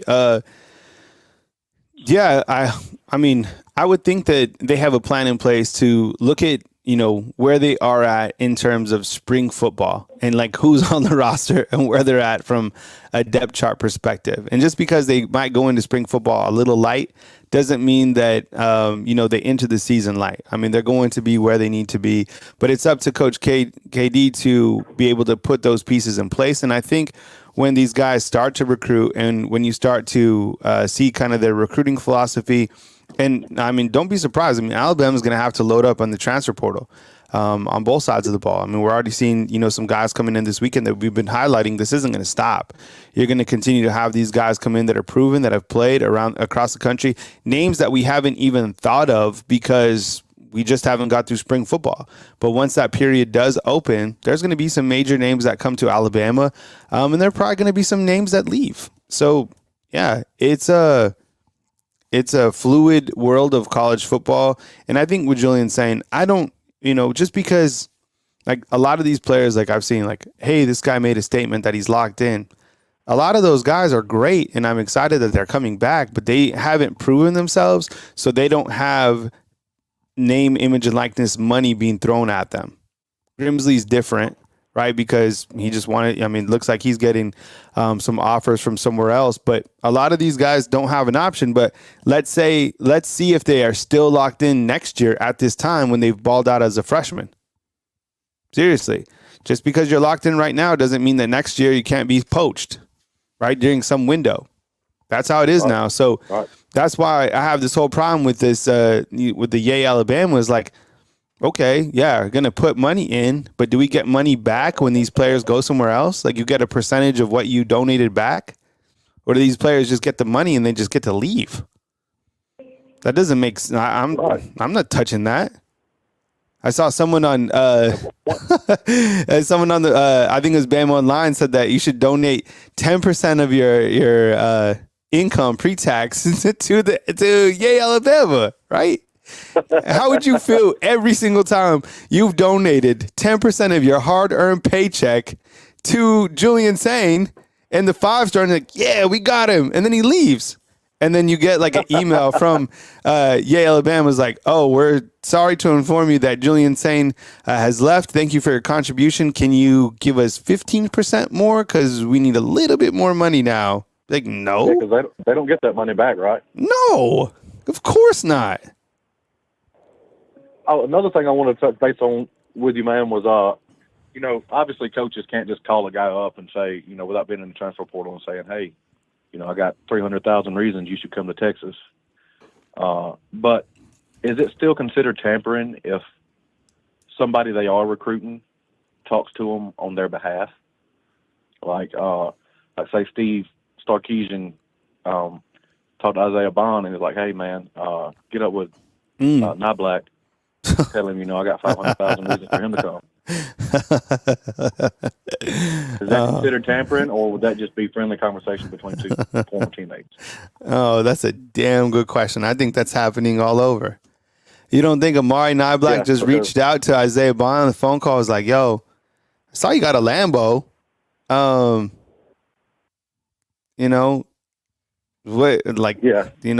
did it work out? Do those come in singles or do they come in pairs? Right, yeah. And be like, oh, and you got 700,000. Like, how is it? Like, I'm just asking, honestly, Isaiah. And he'd be like, oh, this is how it happened. Literally, I opened up an account and they just put the money in. Here's a screenshot of my bank account, dude. I don't care, I'm going to get paid. And Alabama was cool, but 750, Then Bond come through and say, hey, this could be you if you come over here. I bet you he'd be like, this could be and look, he didn't even have to say that. That could be anywhere, anybody, anywhere if they go there. I mean, all those guys, getting completely paid. So, and same thing with Julian Sayin. You think he using Coach Saban as leaving is perfect timing, right? From a PR perspective. Why are you leaving? Well, Coach Saban left and I don't like the direction of the program. No, it's because, somebody else was like, hey, you want to come over here and, $3 million, look at the roster. And guess what? As soon as they got another quarterback in, you guarantee people hit them up. Yep. One last thing and I'm going to get off here, man. The familiarity thing, I get that. He's in an uncomfortable position, but these guys that are potentially going to the league, like Julian Sayin and Isaiah Bond and Caleb Downs, all these guys, you think they're going to have familiarity when they get traded in the league? They're going to be just as uncomfortable in the league as they are right now, so they might as well go ahead and get used to it. Yeah. But I'm going to get off here, man. Just leave you with that thought and roll tide. All right, roll tide, team, man. Appreciate the call, PJ. Thanks for calling in, man. Yeah, man. PJ calling in. I think we had a question from High Power. Where's High Power? Can we get the question up from High Tower? Oh, High Power TV. What's up, man? Appreciate you. Fan funder. He's been here for a long time. Yay, Alabama supports all Alabama athletics, not just football, while the negativity on the collective don't turn fans away. I think fans should know that they don't get the money back if a player hits the transfer portal. I think fans should know that most of that money is going to players that play football. I don't know how much of that money is going to support volleyball players or,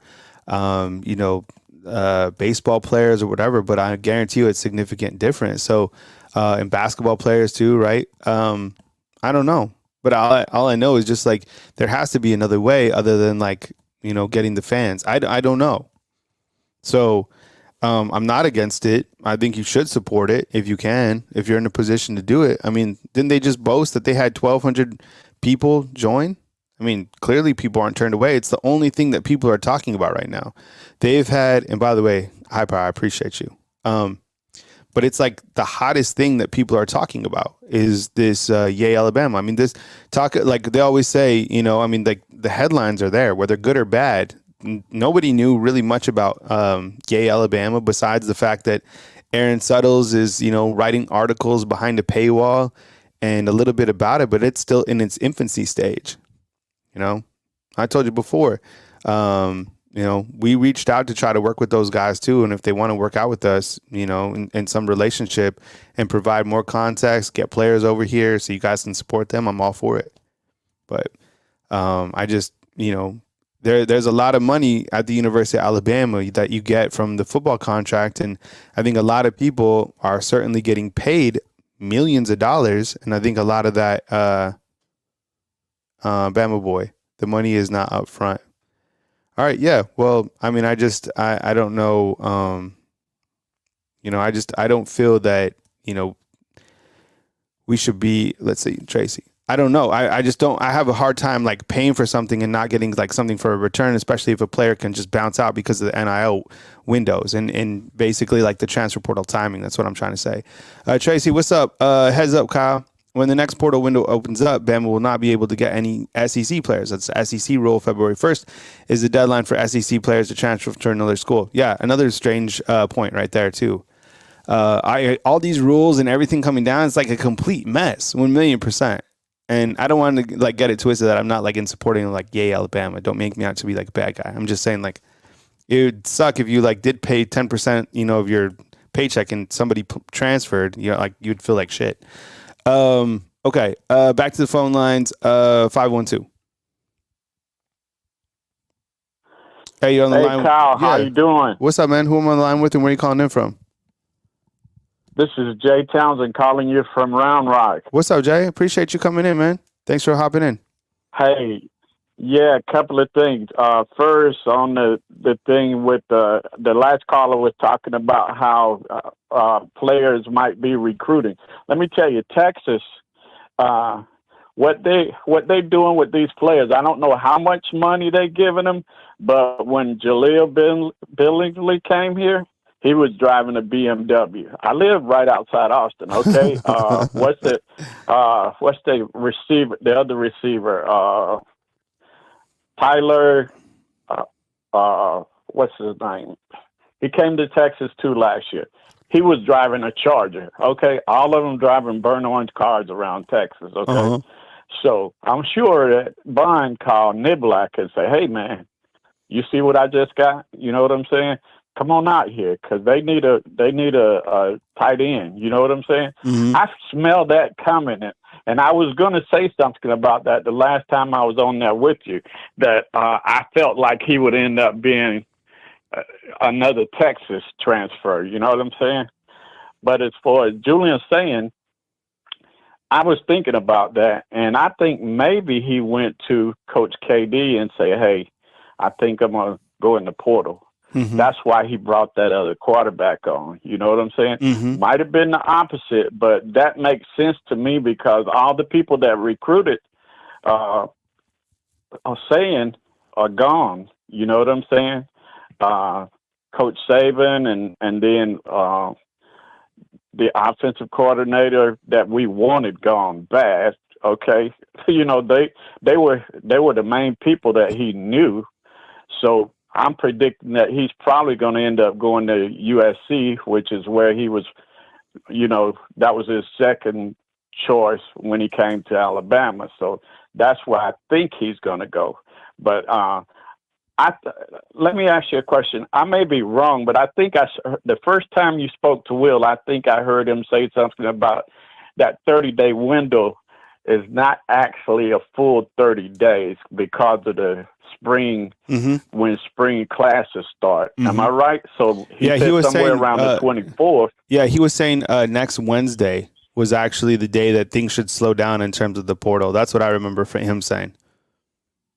Yeah, so I mean, that's what I tried to get a message in to Coach Sean to mention that, but it never popped up there. But at any rate, I'm feeling good about the coaching staff because now we're getting coaches from all over that's going to be able to not only focus on the SEC, Southeast Conference, like Tech.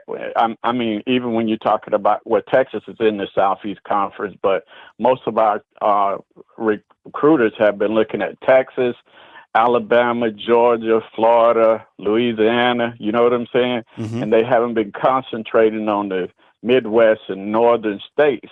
But now we're getting coaches from every area. So I think we're going to have an advantage. You know what I'm saying? Mm-hmm. And another thing, too, that a lot of people probably not paying attention when we are really disappointed in losing players. But think about this.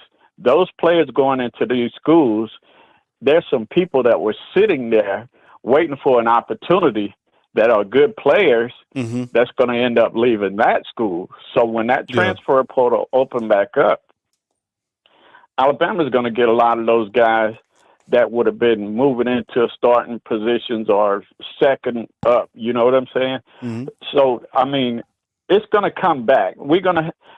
People will see some stuff start to come back in our direction. You know what I'm saying? Mm-hmm. Unfortunately, that SEC rule kind of hurts us, but then at the same time, I think Jim Harbaugh is definitely going to be going to the NFL. Mm-hmm. He's going to either go to the Chargers or the Falcons, and I'm thinking the Chargers right now because they just offered him a ton of money, like $18 million a year. Sheesh. So they saying now it's not whether he's going to stay at Michigan, but about which one of those professional teams he's going to go to. So there's going to be some. I don't know how many of his players will leave because they're probably going to move the offensive coordinator in as a head coach. So, but at any rate, we still may be able to get some there. But that's about all I had to say. But I feel good about the last coach too because I looked up as far as he's a safeties coach, and the safety for Wisconsin was ranked number 3 in the nation. His name was Wohler or something like that, but he was ranked the third ranked safety in the nation. So we're getting some good coaches. So I feel good about the coaching hires, and I think everything is going to come together in the long run. Yeah, I appreciate the call. Thanks for calling in, Jay Townsend. I'll answer you on the other side. All right, man. Thank you. All right, take it easy.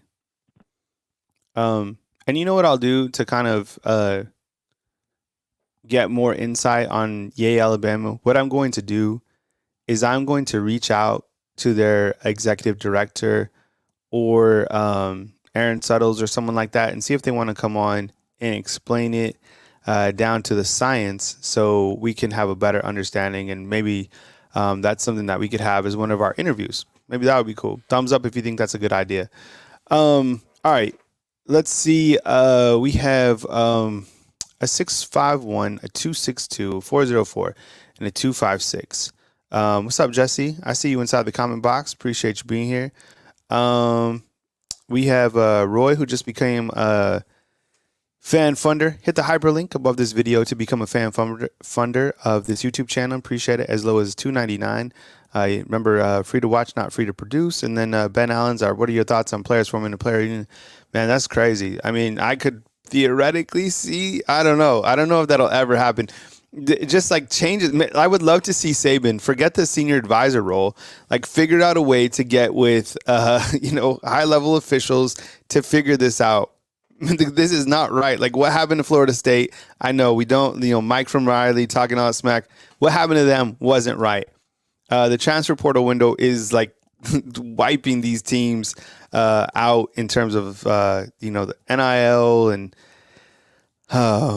everything that's happening. There's and then what's happening is like just like the gutting of Alabama. I mean, I never would have thought that we'd be here. I guess I didn't anticipate this fallout being. I think Sayin is 6-1.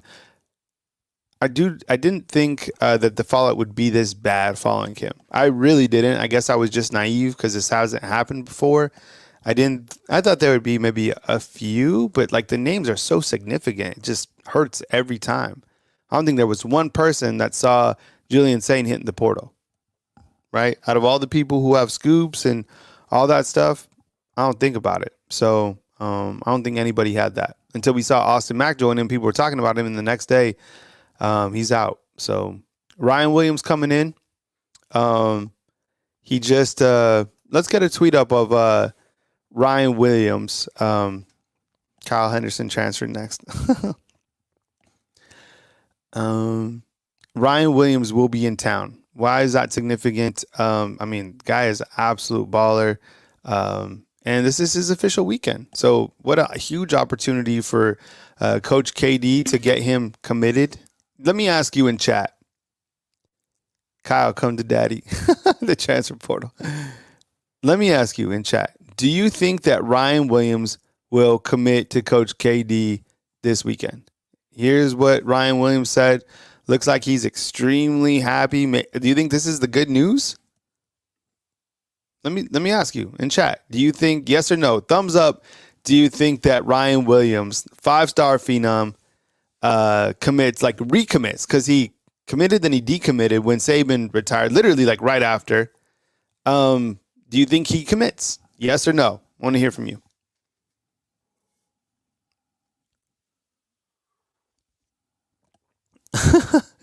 Chris is saying Forrest Gump at the portal. Yes, no. Can we get a poll? T, will Ryan Williams commit this weekend? And remember, he's not signing until February 9th, I believe. So I'm asking you guys inside the comment box. No. Do I even want to make a guess on this myself? I'll tell you what, people would be dancing in the streets if he did. And that would be huge for Coach KD. Now, keeping him like officially signed, I don't know, man. This is going to be... But February 9th is actually closer now that I didn't even realize it was February 9th or January 19th today. Yeah, verbal commits mean 0. Yeah, exactly. His birthday is on like his signing day. I don't know. All right. But he's pumped up. Look, you can follow him on Twitter as well. 60% saying no right now. Huh. Okay. We'll leave that up for a minute. Let people chime in. It's closer than I thought. He commits, then decommits. I think has there been a more polarizing player that has played kind of this recruiting game than Ryan Williams? Who else out there has kind of done this? The back and forth. We've just been eating it up, right? Like we're buying right into this. He does like the kazoos and he's all pumped up. I love it. He's just driving his stock up, up, up. Oh, Zach Evans. That's a good one. Eric Gilbert. Yeah. That's the reason he doesn't commit. Exactly. He loves this. Ryan Williams got a USC helmet, Bama jersey, and Ohio State socks. Oh, Caleb Williams, right? Has anyone made a Julian Sayin Ohio State? I don't know if that's official, but is that where he's forecasted? How crazy would that be if Julian Sayin ends up going to Ohio State, whose offensive coordinator is now Bill O'Brien? Bill O'Brien will have had Bryce Young and then Julian Sayin. Are you kidding me? That's wild to think about. All right, 651. Let's do it. Hey, you're on the line with Kyle Henderson. Who am I on the line with, and where are you calling in from? Hey, Kyle. It's Nick from St. Paul. Did you say Mick or Nick? Nick. What's up, Nick? Nick calling in from St. Paul. Appreciate you calling in, man. Welcome on in. Feel at home. What's going on, Kyle? Tough way to start the day. Seeing Julian Sayin enter the portal. As soon as it dropped last night that Mac kid from Washington was transferring here, that was my first reaction. And you know, I've been one that's tried not to overreact and be all doom and gloom with all these transfers, but that's a big one in my opinion. I get he's not going to start this year and maybe not next year considering how small he was. But the talent that this guy has, and there's no question in my mind that he was the future at the position.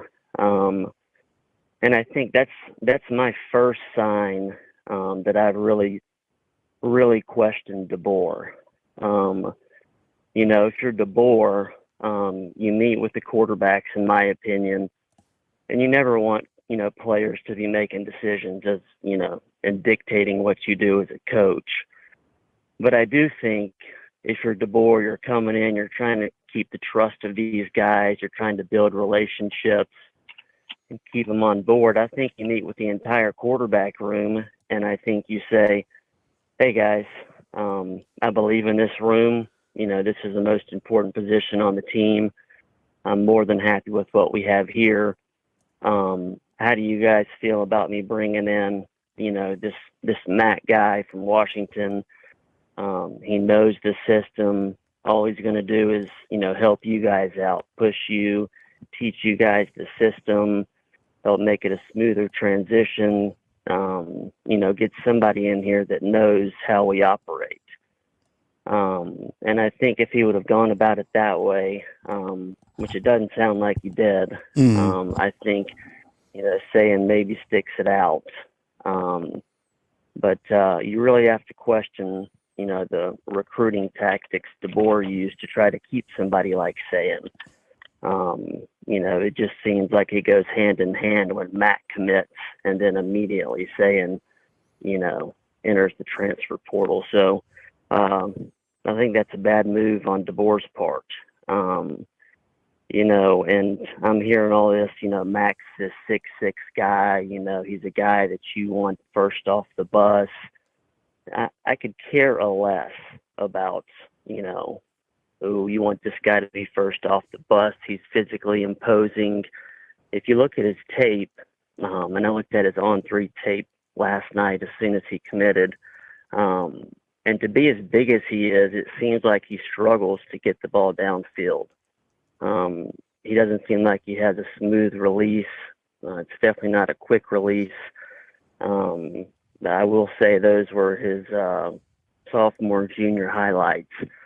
But and then you compare him to Sayin, who's got an incredibly fast release and is an elite passer.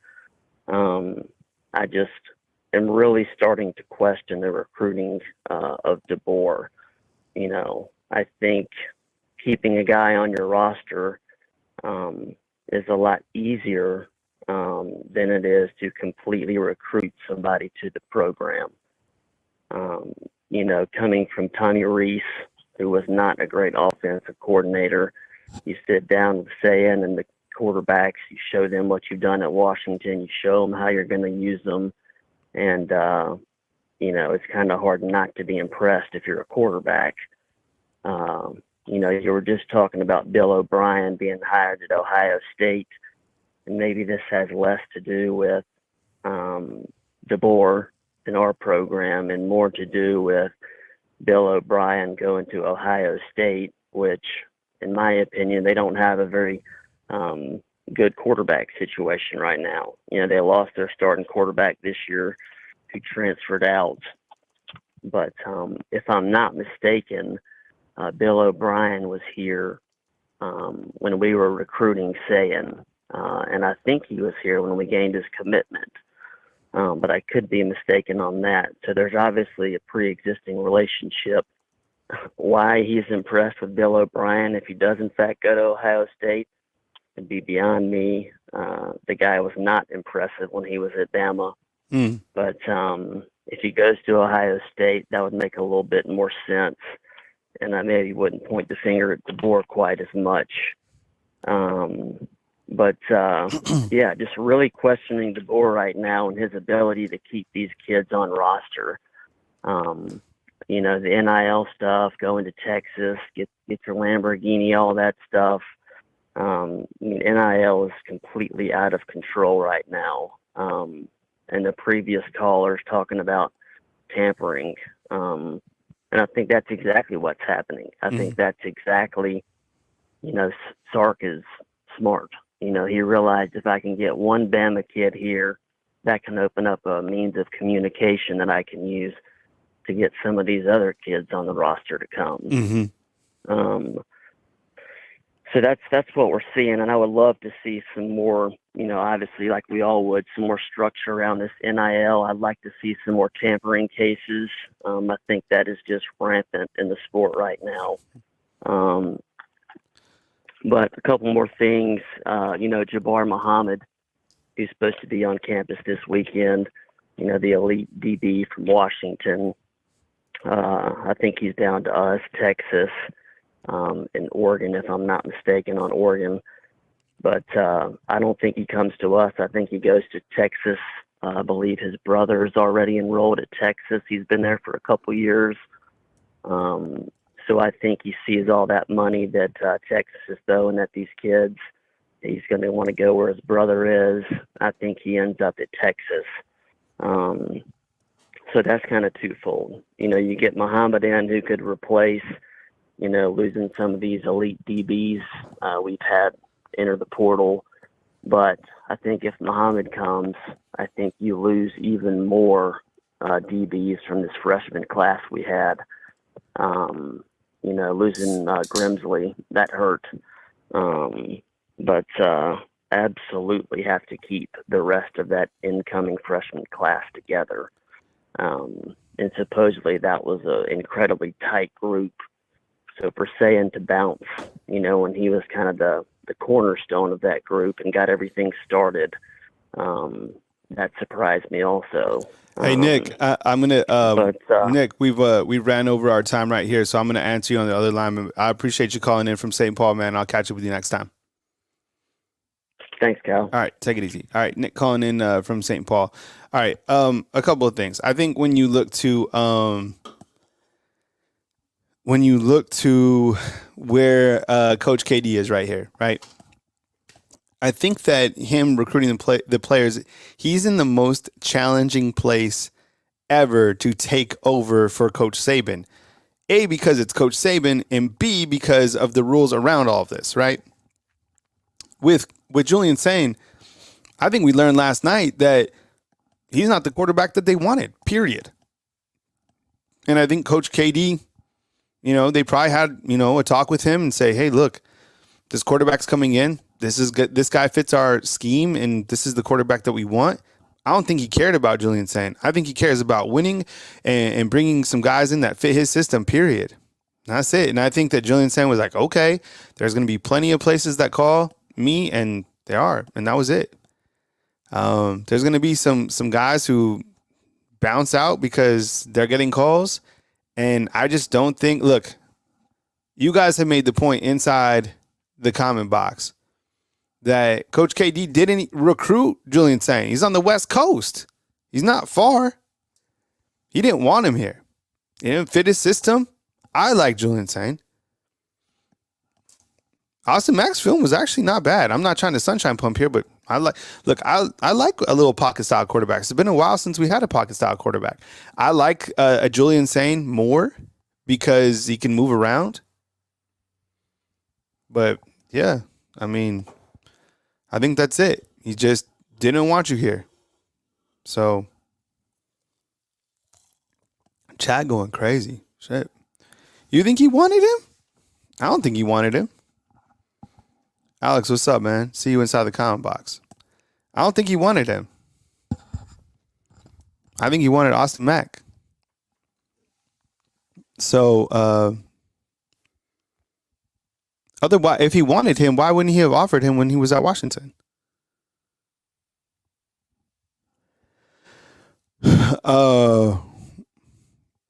Yeah, I know. This is crazy.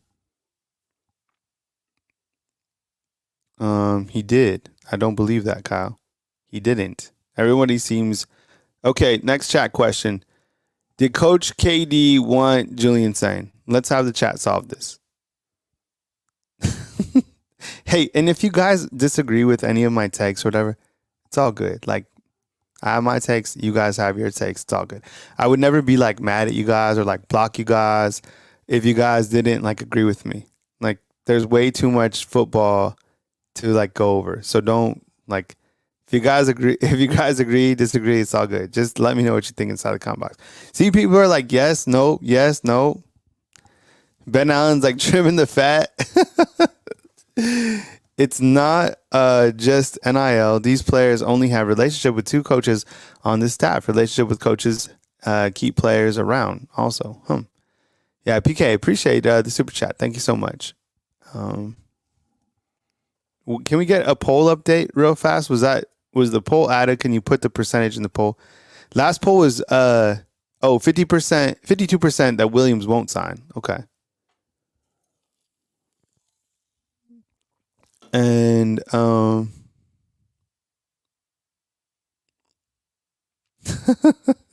maybe the internet is wrong. Internet is undefeated. I just saw, speaking of internet undefeated, people, I think it's 24/7 is forecasting. Is that what the word they use? Julian Sayin to Ohio State, which is going to be crazy because that's the same place that Bill O'Brien is. I don't know if you feel like that. Like, how you feel about that, Julian Sayin? Either way, I think he's going to do well.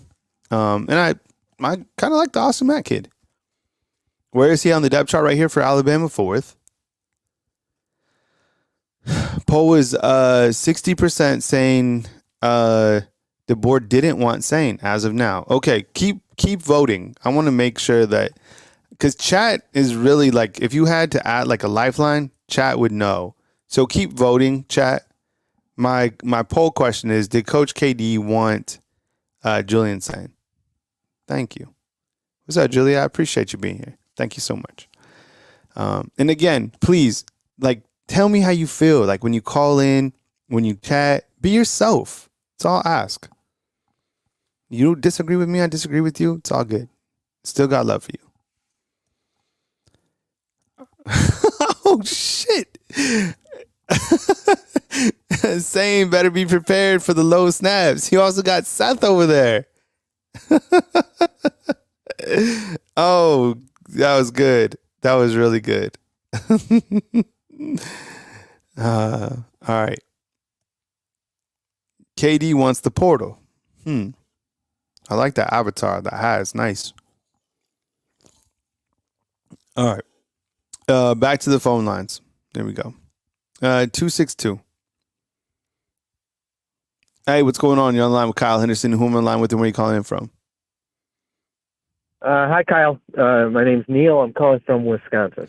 Neil from Wisconsin. Great to talk to you. I appreciate talking to you too. So yep. I gotta ask you 2 things. My first 2 questions to you.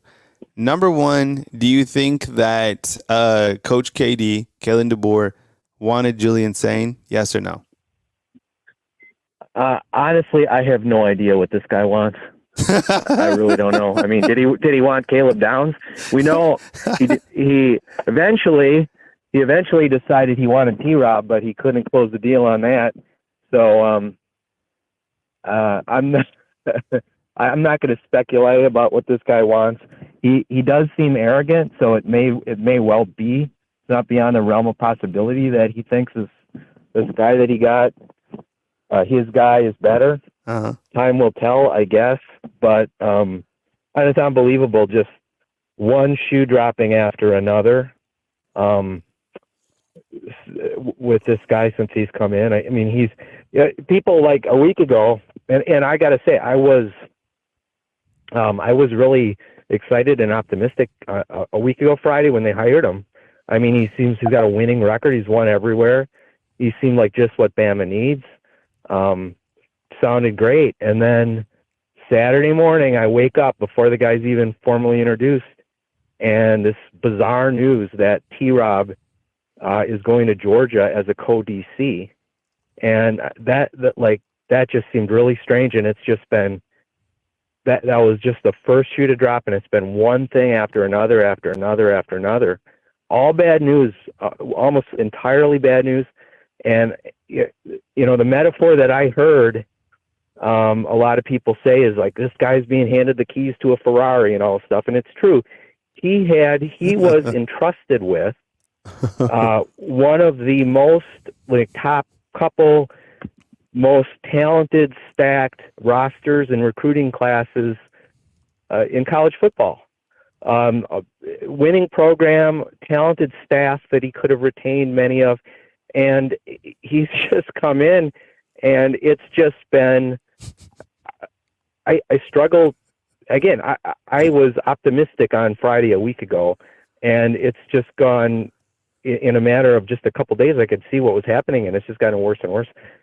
I struggled to find a metaphor that is appropriate for this. It's catastrophic what's happening. Mm-hmm. His number one priority should have been to protect all that talent that he was entrusted with, and he's either unwilling or unable to do it.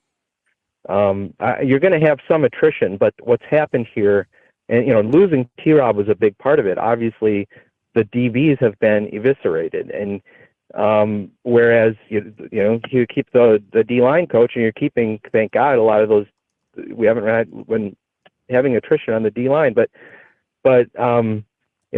he eventually realized on Sunday he spent hours and offered T-Rob, and he couldn't make up for however he botched the initial first impression with him Friday. So it seems like, personal relationships and first impressions and stuff is huge, and this guy doesn't. I mean, he doesn't seem to be very good at it from what I can see. You see this in the NFL where this guy may be a great X's and O's coach, but the Jimmies and the Joes matter. You see it where you'll have a great coach in the NFL and a crappy GM, and you see what happens. And I'm afraid that, I hope I'm wrong, but I think Bama is going to just fall from grace dramatically into mediocrity at the rate this guy's going. Neil, and I've got to say one other thing is I've only been a Bama fan for a couple of years. I'm relatively new, but I was stunned by how vicious so many Bama fans were with Jalen Milroe and with Caden Proctor and others. When I saw Milroe play when he came in and was it Mississippi State or something, and he saved the game, and then he had his first start against Texas A&M, and he had a couple turnovers, but he also had several touchdowns, and he won them the game, and he saved their season when Bryce wasn't able to play, and people just were vicious and mean with him, terrible. And juxtaposed now with this coach who's come in, and people are just giving him this blind trust. He's just, it's like if you hired a money manager and within a week he ran your portfolio into the 50% losses in a bull market and 50% losses in the first week, and you're just like, oh, that's okay, you got my trust. I don't get it. I don't get the blind trust, the Pollyannish crimson goggles. I mean, maybe we'll see what happens, but I'm not optimistic. I'm very, very, very concerned and very disappointed what I've seen so far. On the line with Neil. All right, Neil, I'll answer you on the other line, man, but I appreciate you calling in, and thanks for hanging with us this afternoon. Thanks, Kyle. Neil calling in from Wisconsin with a lot of concern, and the comment box is kind of split back and forth about their take on how they feel. I think a lot of people want to move forward. I think a lot of people are harping on the fact that things are going, seem to be spiraling because of the names that are exiting. I do have Ty on, and I'm going to bring him on. But just 1 second. Let me get to this graphic. T, can we put up that graphic of just theoretical like returning players? And chat, you guys can help me out as well. And so I just want to look at kind of who we have coming back. So T, can you add that? There's going to be some names that we're going to continue to add, but this is kind of just a rough draft of people that are coming up. So T, okay, perfect. Thank you. Let's go full screen on that. Okay. So if you see parentheses, that's how many snaps they played last year. These are the guys, returning along with other people, and we're going to add more going forward. But just kind of taking a look and see, like, I'm not concerned at all about these guys right here coming onto the field because you're going to win a lot of games with these guys on the field. Okay. I am going to question like the depth behind these guys, and I think we have a right to. I guess at tackle, we could probably add Elijah Pritchett. He's probably going to be elevated in terms of like a returning player.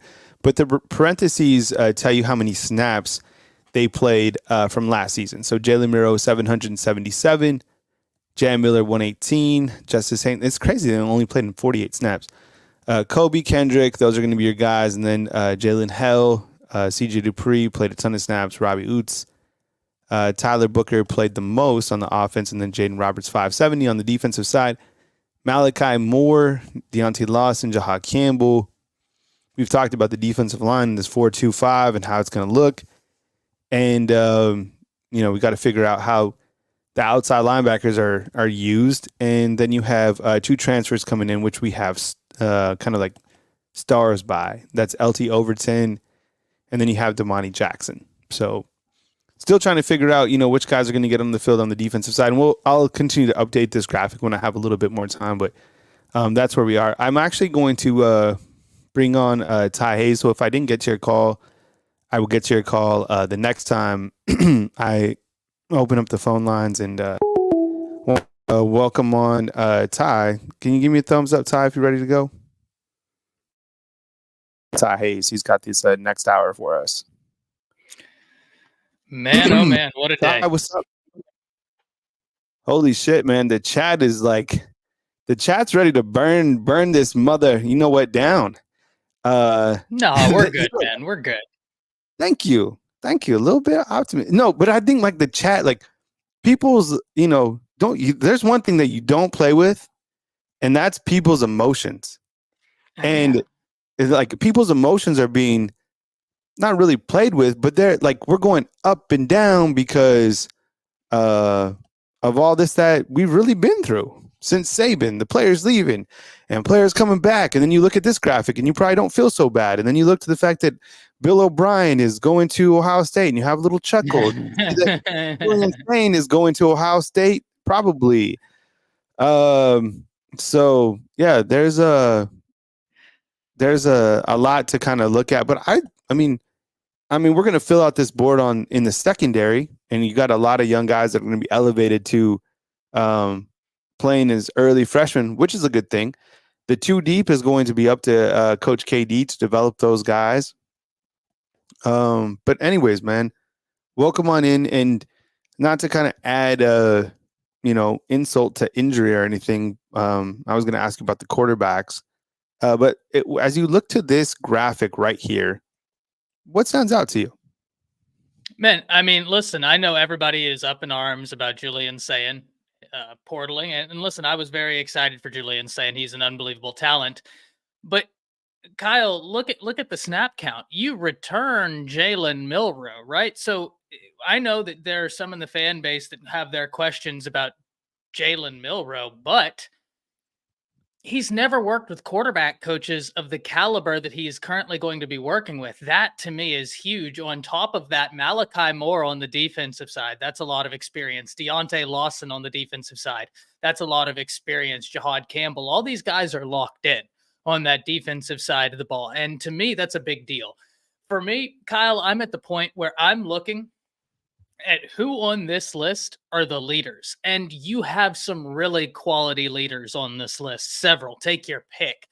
For me, those guys with the experience they have, with the attitude they're bringing to the table, That's what stands out to me. I think that Alabama, they've had some big losses, but if you look, they return a good amount of snaps at several key positions.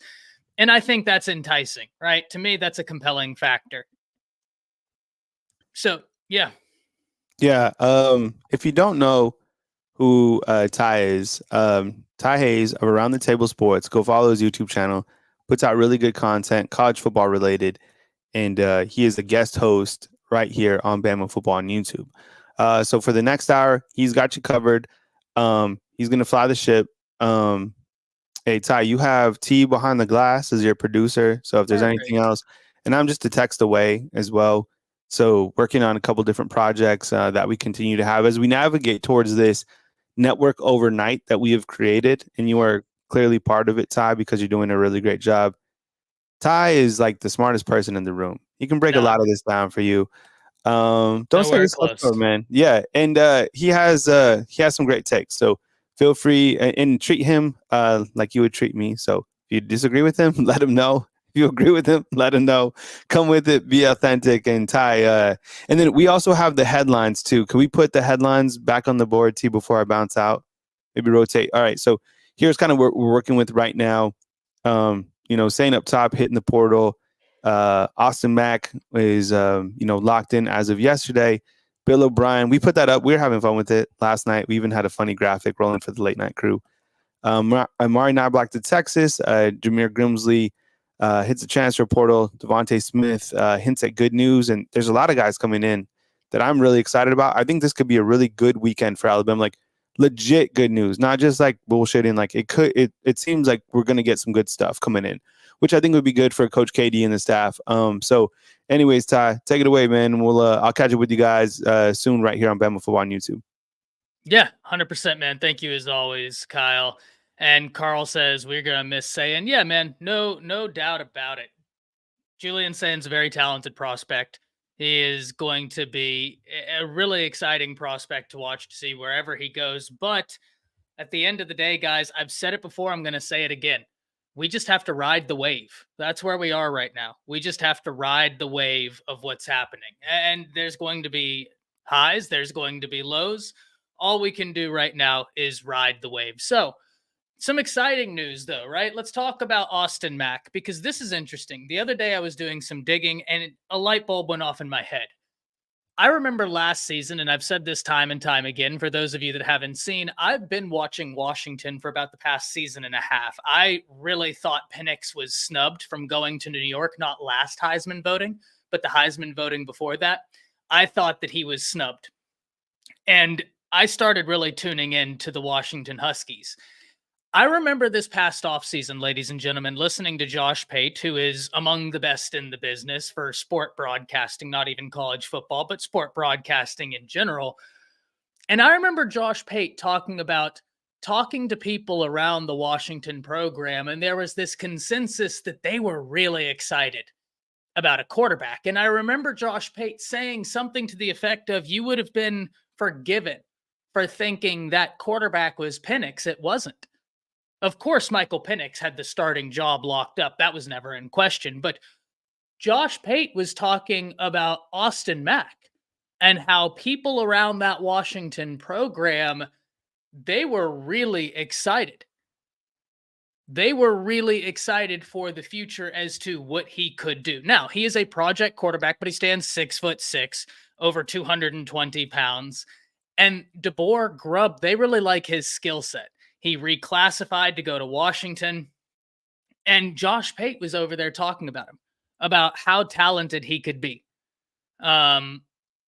So it's something where we're just going to have to see. We're just going to have to see what comes to be.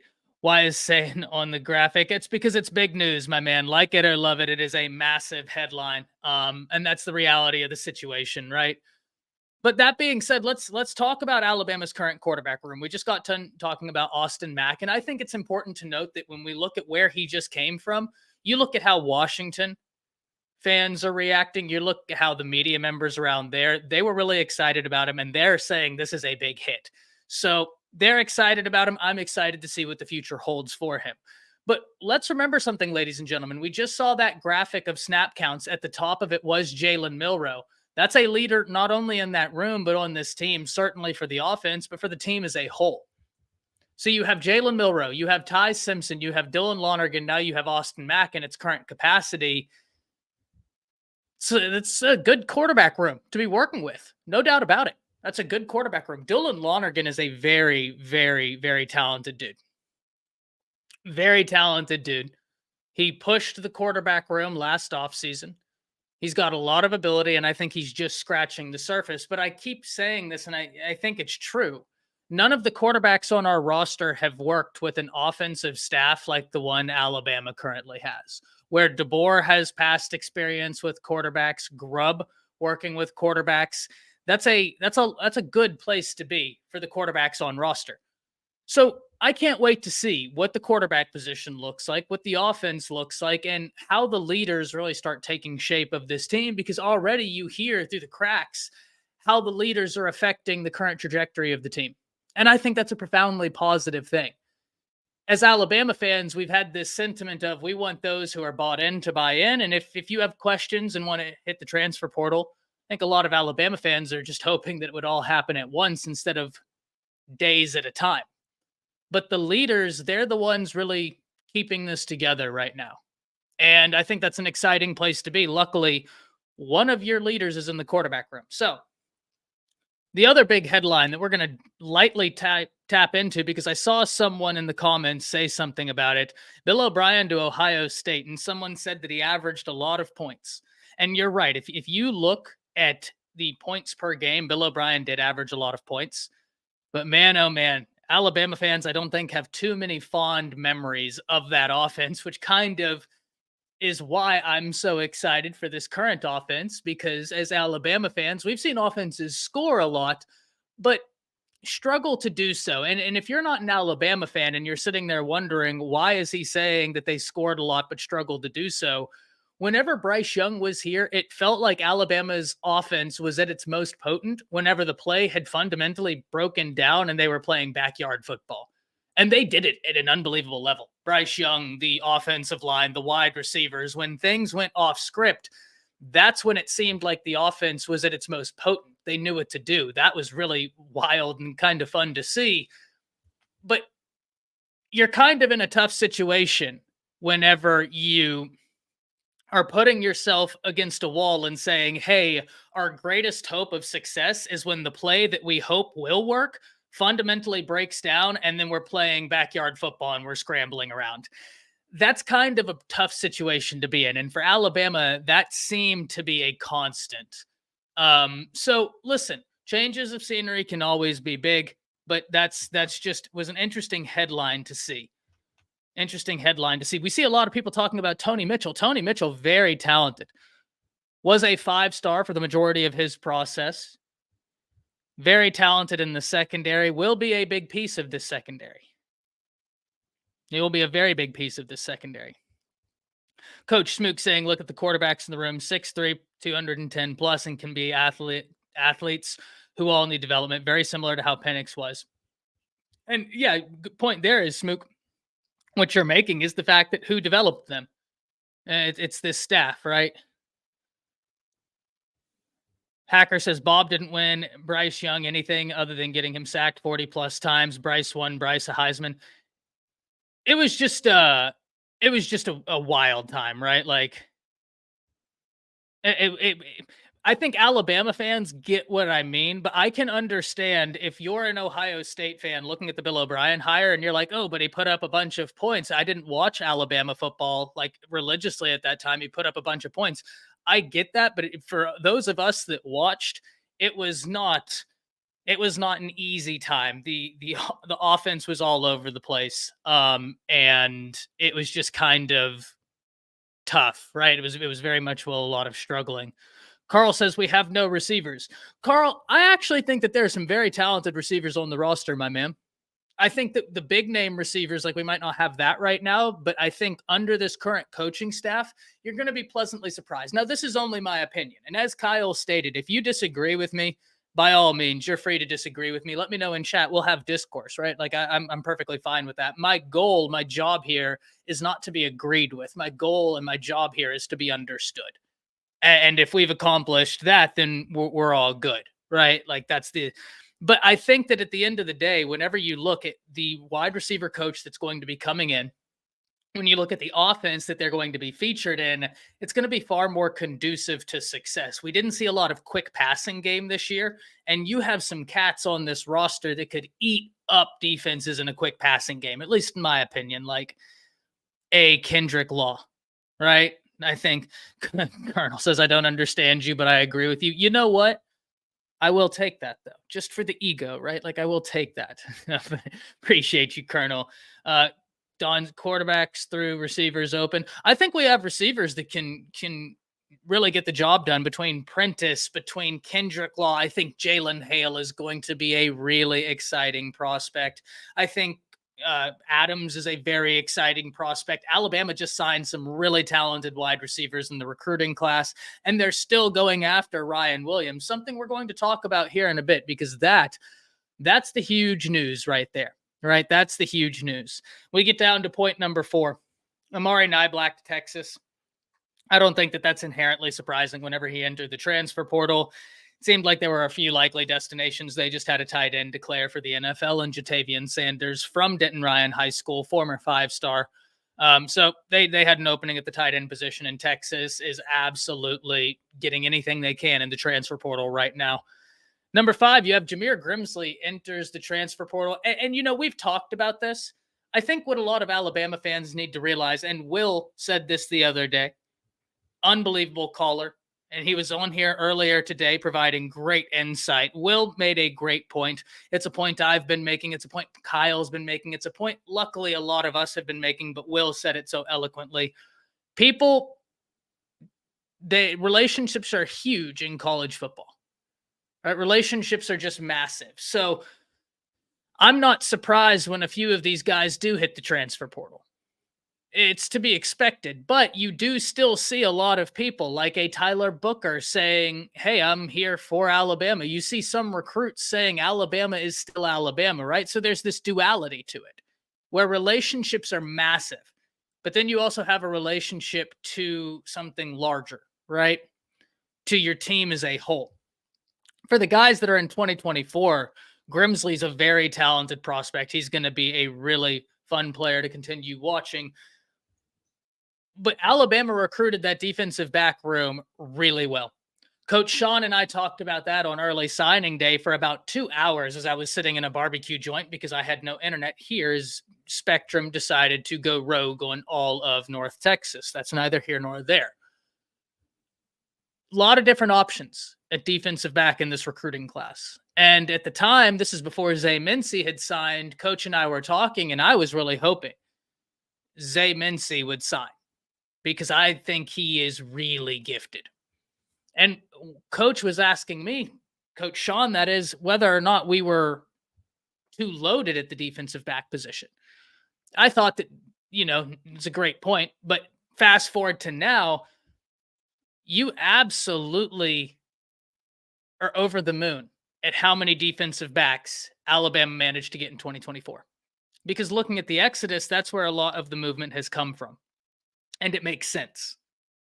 Think about it from this perspective. If you're talking relationships, Nick Saban's not in the building. Charles Kelly isn't in the building, who that would be for someone who was on roster this year and chose to exit. For these new guys, Kevin Steele's not in the building. Wiggins was big in some of their recruitments. T-Rob was big in some of their recruitments. These guys aren't there. So the good news is you've managed to get in a coaching staff on the defensive side of the ball that has done a really good job. You look at Mo Linguist. I am in the state of Texas. I am in the DFW area. His ties are heavy in this state. I love that because I know firsthand and I see firsthand how talent rich the state of Texas is in football. And make no mistake, Texas is not alone in being talent rich. You look at Florida, you look at Louisiana, Georgia, Alabama, Texas, California, loaded with talent, absolutely blasted with talent. But Texas, because it has such a large population, you look at the top 300, I believe it was the class of 2022. I was looking at this, of the top 300 prospects per the consensus, 57 of them were in the state of Texas. which is wild. You throw a football and you're going to probably have a blue chip guy catch it here in this state from wherever you are. So getting a defensive backs coach that not only has ties to DFW and to Houston, I think that's really compelling. I think it's a big deal, being that he's from Dallas. He played in Waco, and then he coached at Texas A&M for a bit before going to the Dallas Cowboys, two of the biggest recruiting markets in Texas he has experience in. And that, I think, is really, really interesting.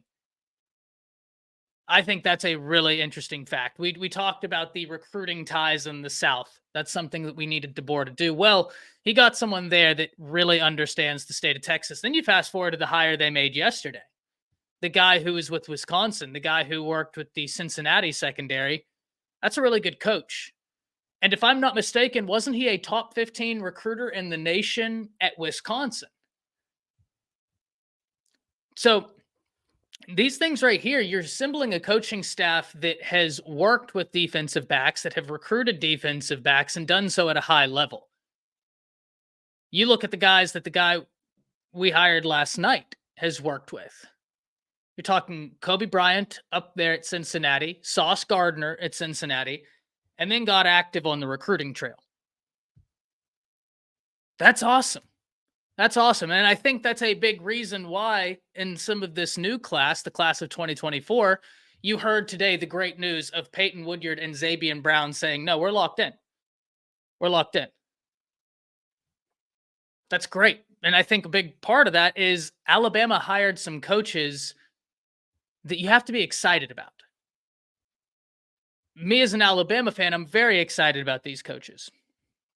Very excited about these coaches. Saw a question right here. He says, Ty, what's your take on Roberts playing tackle?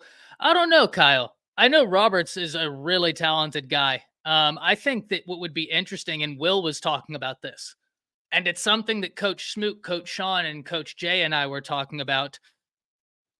Roberts at right guard, Booker at right tackle, because Booker is super, super talented. Roberts has got a lot of athleticism. Whenever he first started playing on the offensive line, whenever he was really making his presence known, I mean, he just had a different type of burst, it looked like. Like he was playing at a different speed, it looked like. So I think his athleticism is going to be massive wherever you use him at. But if you could have Booker, Roberts, if you get Brailsford, and then I think Will hit it on the head, Pritchett, and then Hatchett, I think you're going to be good. Remember, Huff is going to be a welcome addition. Huff is going to be a welcome addition to this staff. I think that one of the biggest problems Alabama has faced over the past few years is the offensive line, and I don't think there's any question to that. The offensive line problems stretch back to Doug Marrone. They're not new. They've lasted 2 offensive line coaches. And so finally, you get in an offensive line coach in Scott Huff that you know the work he has done. It's right there for all to see.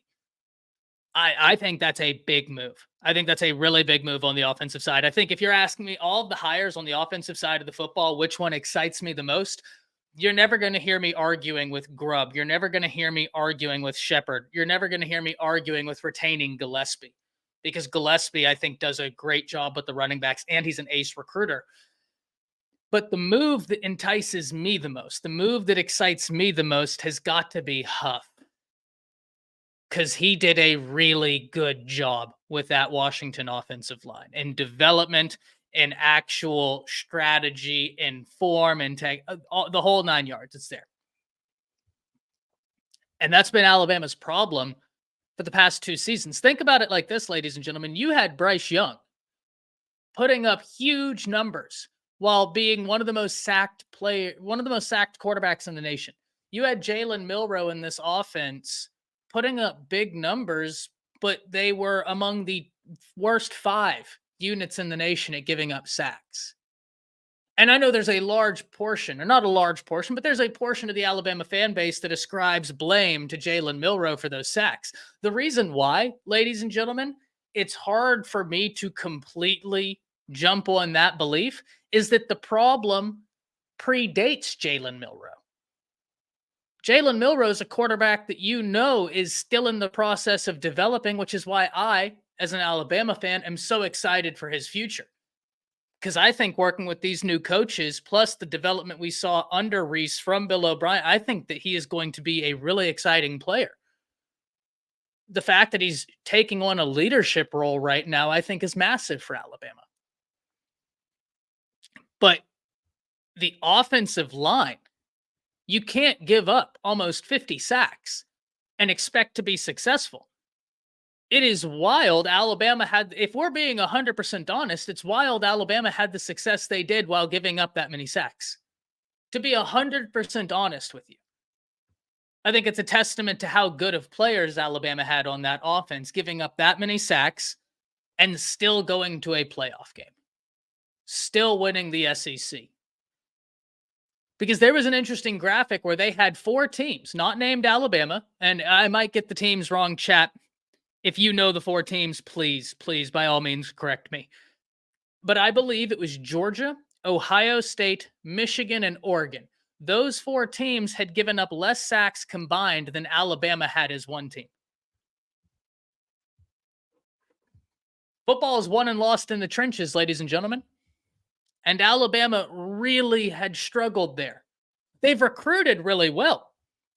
Recruited very well. But it has just not come about. And I was very excited for Coach Wolford. The videos are still up on my channel. I'll never shy away from a take, even if it's a wrong one. That's how you learn. I was very excited about Coach Wolford, what he did at Kentucky. Beating out Alabama even when he was at Kentucky for some prospects. Keontae Goodwin, one that comes to mind, right? Really talented offensive lineman in his recruiting class, a guy a lot of different places wanted. He won the battle for him at Kentucky. So when Alabama hired him, I was thinking, okay, the guy can really recruit. Kentucky's offensive line has seen progress. This is what Alabama needs, maintaining the recruiting and getting a guy that can get progress. It didn't work out. It didn't work out. I can't blame any quarterback or any offense for struggling when you give up 48 sacks. That's wild. That's just a wild number. So this is a roundabout way of me telling you, if you're asking me the hire on offense personally, I'm most excited about, it's got to be Huff. It's got to be Huff. No wrong answer. Shepard, what he did with those wide receivers, awesome. I think that's a great hire. I think it's going to be good for recruiting too. I mean, you listen to the players that know him, that talk about him. You get sort of the insight when you see some clips of him working with the guys. That seems like a home run hire. Very excited about it. Grubb, I don't think I need to say anything more on that. I think people far smarter than I have spoke to what a good hire that is. But I am smart enough to recognize this, ladies and gentlemen. You're going to have a hard time winning football games if you have a hard time keeping your quarterback upright. And Alabama's had a real hard time keeping some unbelievable quarterbacks upright. And it's not a problem that just emerged this year. It's a problem that's going on 4 years. Alabama's standard was dominating the line of scrimmage. That was the standard. Alabama's still been the standard, but they got away the past 4 years from the part and the point of domination that we all became so accustomed to, which is dominating the line of scrimmage, and they haven't been able to do that. That's why Huff is such a good hire, in my opinion. Such a good hire, for my opinion. Kyle says quarterback is the hardest position to play. Give the kid time. 100%. 100%. It's a very difficult position to play. Now imagine trying to play it when your offensive line is a work in progress. You're not getting any time. And listen, I've said it before. I have no complaints about Tommy Reese. I think Tommy Reese, he's 3 years older than myself. He's 31 years old. He took over Alabama. He's never worked with a quarterback like Jalen Milroe, and this was a massive step up. I think he did a fine job. But when you look at everything that happened I think Alabama's offense, top to bottom, is in better hands this year than was last year. That's just my take. Like I've said, I think someone disagreed. Blues, if you disagree, my man, that's completely fine. Completely fine. Let me know where you disagree, though, and we can have discourse on it, right? That's what this is all about. That's what this is all about. The center was horrible. The center position, and if you're having a hard time at center, you're going to have a real hard time. And I think even further than that, you want to know one of the things that Alabama didn't have? Yes, they struggled at center. You didn't, I don't, or at least in my opinion, I don't think you had the offensive line doing Jalen any favors in terms of calling out blitzes.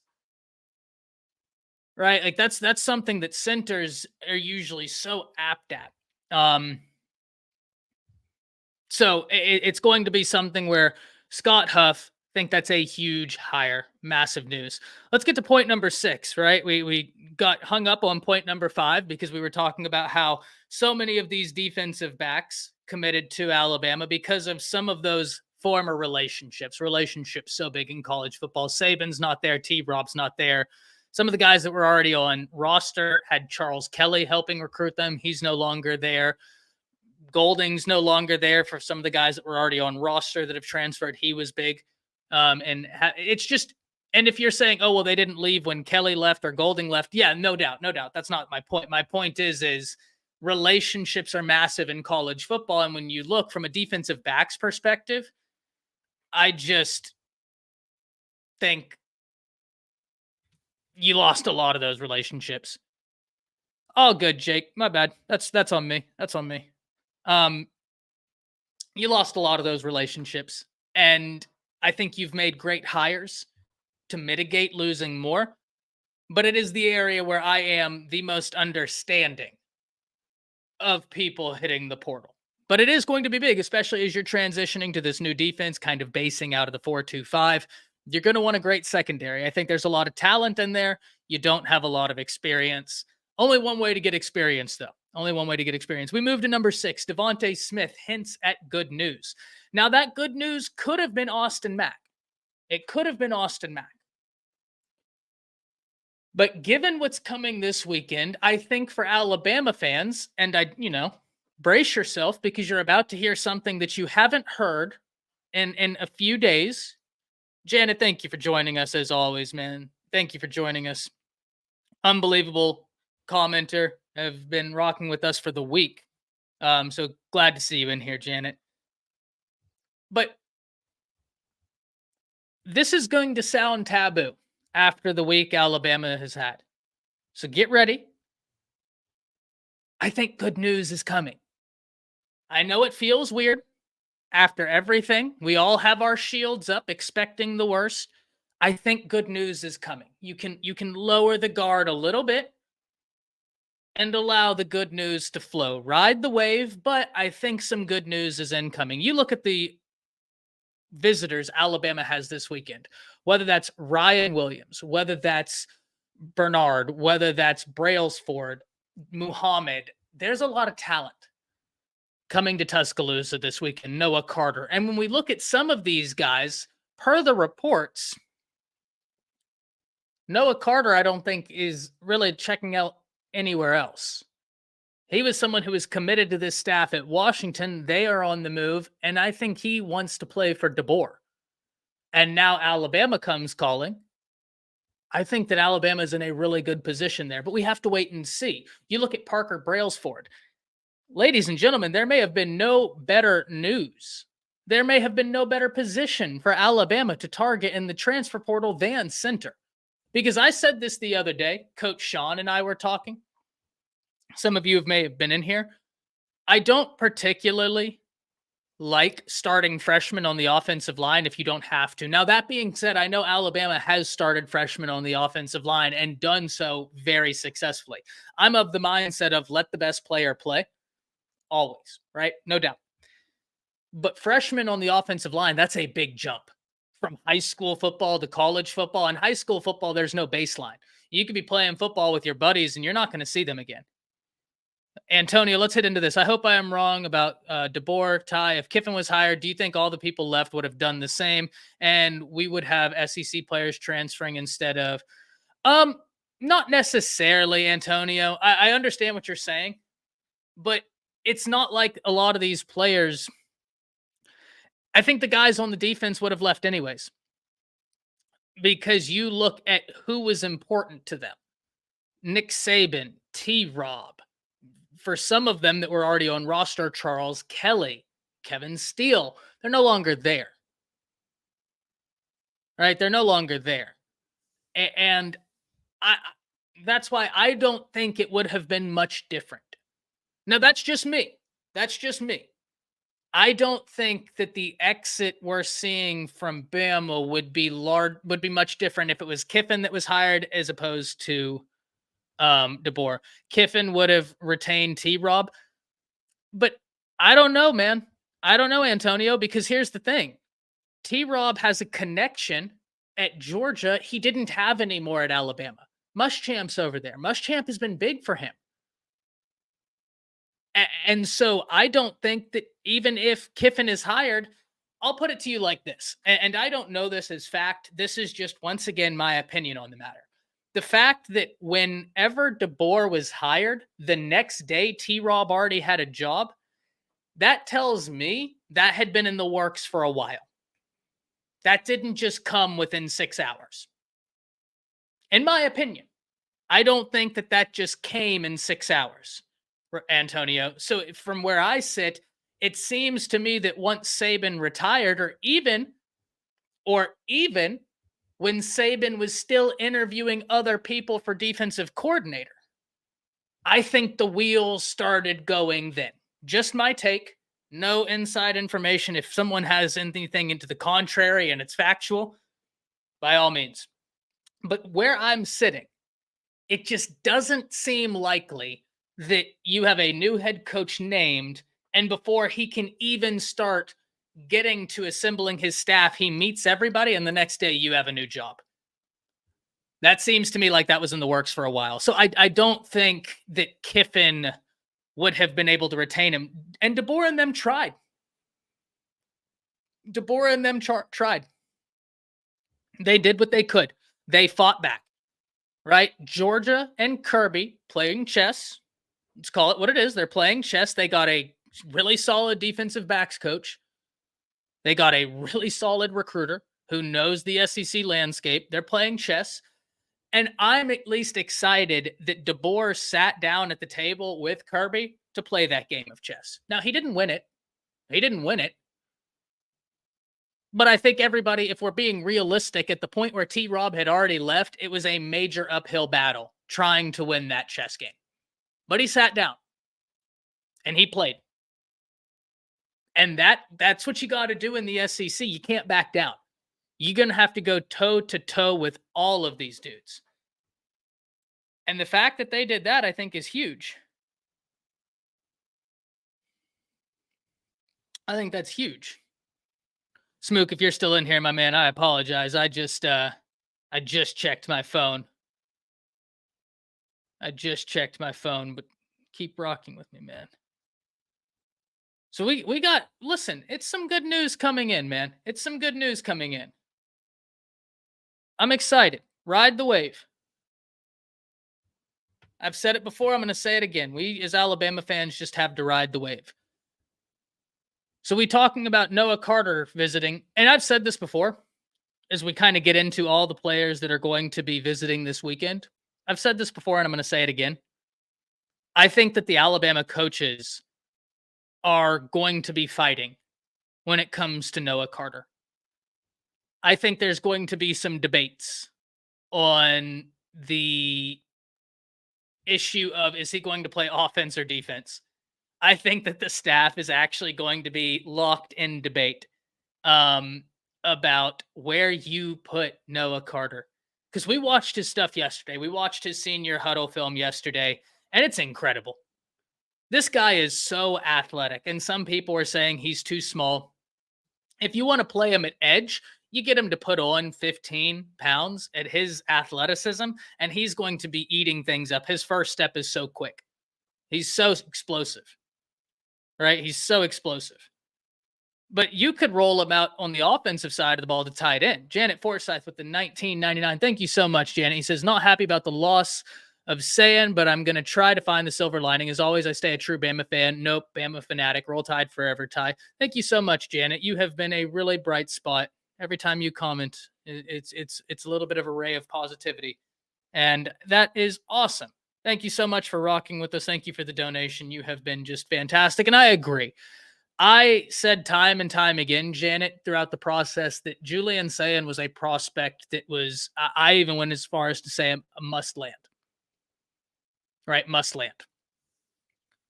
But it is what it is at this point, right? Everything changed the moment Saban retired. At that point, it's like, okay, well, what was is no longer. Now you erase the board that once was, and you build from. Now, that's not to say you forego everything. I think y'all get what I'm trying to say there, but it just sucks. It is what it is. It sucks. Austin Mack coming in. I don't know a ton about the kid. I know a little bit about the kid. What I do know is the people around Washington really high on him. From the fans, from everyone, really high on him. I don't think anybody in the Alabama fan base wanted it to come at the expense of Julian Sayin. I certainly wish him the best wherever he goes. I'll be rooting for him, but I also am very excited about Alabama's quarterback room under the new offensive staff, Janet. We've talked about this extensively. Grubb, DeBoer, both having worked with quarterbacks. I think Alabama's quarterbacks have never worked with offensive coaches like this. Well, never in terms of this quarterback room currently, right? In between Sark and Kiffin, you had unbelievable quarterback coaches in Milwee whenever he was under Sark and them, but under the current quarterback room, I just don't think they've ever worked with a quarterback staff and offensive staff like this. It's just going to be really exciting. Gore says, could we get 5-star quarterback McIntyre, 6'5", 190 pounds? They already offered. He's always, as far as I understand it, thought highly of the Crimson Tide.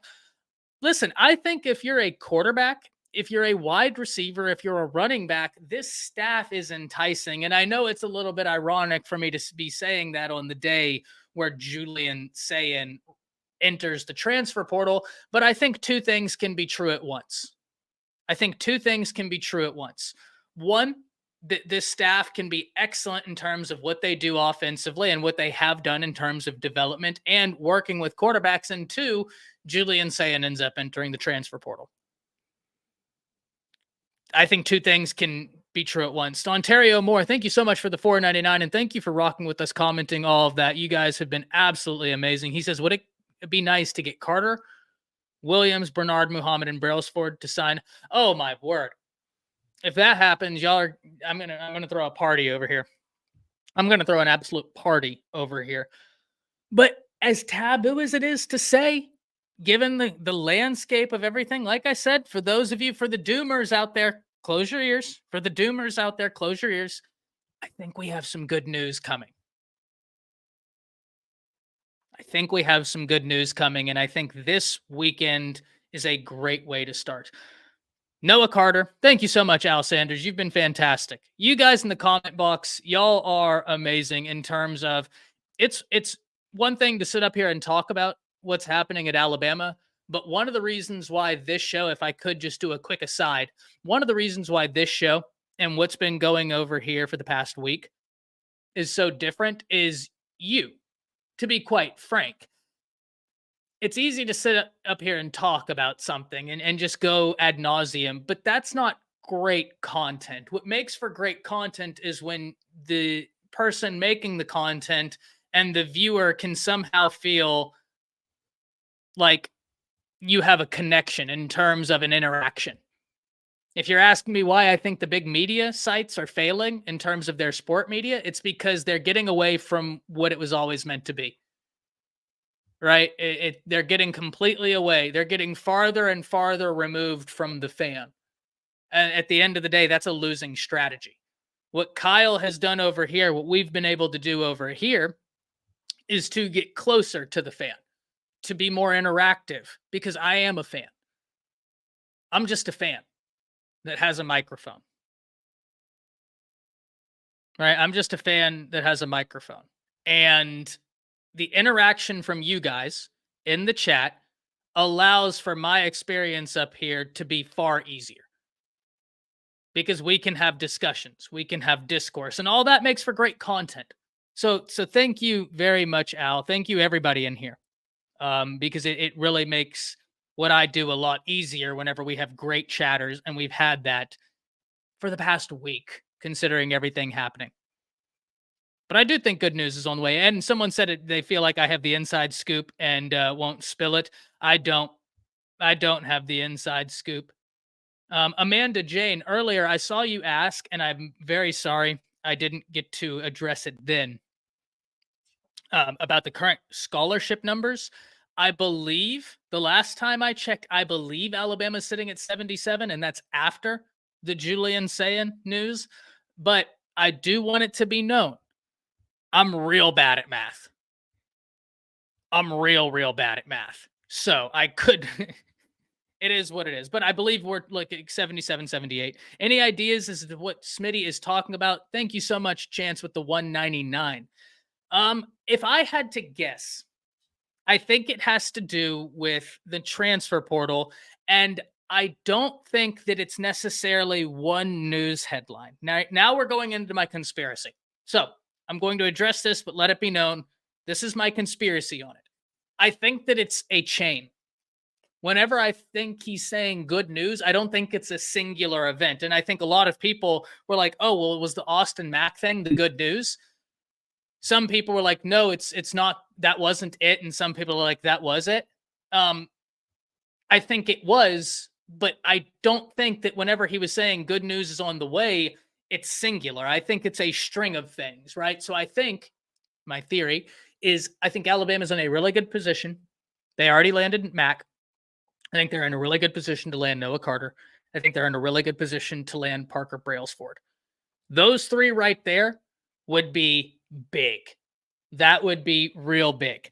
Then we talk about Ryan Williams, right? And so let's go ahead and unpack this. We'll do so while answering this question. And thank you once again, Chance, because this is, I think it's deeper than just it being one thing. I think it's like a domino effect, right? I think it's a combination of things. You look at Ryan Williams. He decommitted when Saban retired, and that was a blow. But it came right on the heels of Saban retiring, so I don't think personally I got to digest it just because Saban retired, right? And so it's like, okay, and then Ryan Williams is gone. That's bad. But you were almost just numb to everything. Ryan Williams shows up on campus on Tuesday for a team meeting. And that's great news. That's great news. If you're Alabama and you know Auburn has so many pre-existing relationships with him, Texas has so many pre-existing relationships with him, and now you're Alabama, Wiggins isn't there anymore, Nick Saban isn't there anymore, T-Rob isn't there anymore. Once again, ladies and gentlemen, relationships are king in recruiting. They are massive. But you know what him showing up on Tuesday told me? Told me he loves Alabama. Whether he ends up there or not, that remains to be seen. But it told me he loves Alabama enough to say, hey, I have all these pre-existing relationships. And I'm going to continue cultivating relationships with you because I love this place. That's all you can ask for. To me, that's all you can ask for. Someone said, Ty, do you remember David Palmer, best athlete? Ryan, yeah, I do remember David Palmer. Wade's World said Sayin transferring before Ryan Williams' decision might affect him. It could, Wade. I'm certainly not going to shy away from that, 5-star quarterback. But here's the only thing. He decommitted when Sayin was still like in the class. You know what I mean? So I think Mbakwe is a really big piece for Ryan Williams. And I don't disagree with you, Wade. right? Obviously a 5-star quarterback in a class, that makes a decision, and that makes recruiting a wide receiver much easier because you just point. But he decommitted when the 5-star quarterback was still in the class. So I think that's one where he'll make his decision independent of Julian Sayin. Now, that being said, I always liken recruiting to a drop in a bucket, right? Filling up a water bucket. One of those things could be the drop in a bucket, but I don't think that necessarily is what's going to fill up the bucket or not. But it is interesting to think about. But the fact, once again, ladies and gentlemen, that Ryan Williams showed up again, to me, that shows me he loves Alabama and he is trying to cultivate the relationships there. And now it's up to the coaches to get those relationships going. Show him what it's all about under this new staff. And the thing that I love is you hear Booker, you hear from DeBoer, and you hear from people that have been around some of this staff. Family is a really, really big thing for this staff. Tyler Booker said it was the one non-negotiable that DeBoer had. Family is massive for this staff. For Ryan Williams showing up, I think that's huge. I think that's huge. Now, if you disagree in chat, by all means, let me know why, because I'd be really interested in hearing the opposite of that, because I always do acknowledge I'm an Alabama fan. So I might have some level of innate bias there affecting my analysis, but at the end of the day, I don't think that there's any two ways to argue it. He had decommitted when the GOAT retired. T-Rob was big in his recruiting process. T-Rob's not here anymore. Wiggins was the wide receiver coach. He's not here anymore. And yet, he showed up for the team meeting. He was there. And he's coming back. That's huge.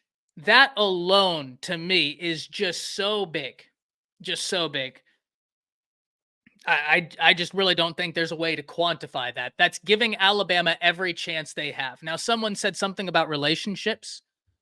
Who was that? Because that's a good point. Jack, I doubt we get Ryan Williams relationships. And listen, Jack, that's a fair point. And that's something we just talked about, right? Like, he has these pre-existing relationships at Auburn. He has these pre-existing relationships at Texas, but he's there. He showed up and he's coming back this weekend. That I really think that's huge for Alabama. I don't think there's any two ways around it. So we know about Ryan Williams. Let's talk about Jeremy Bernard.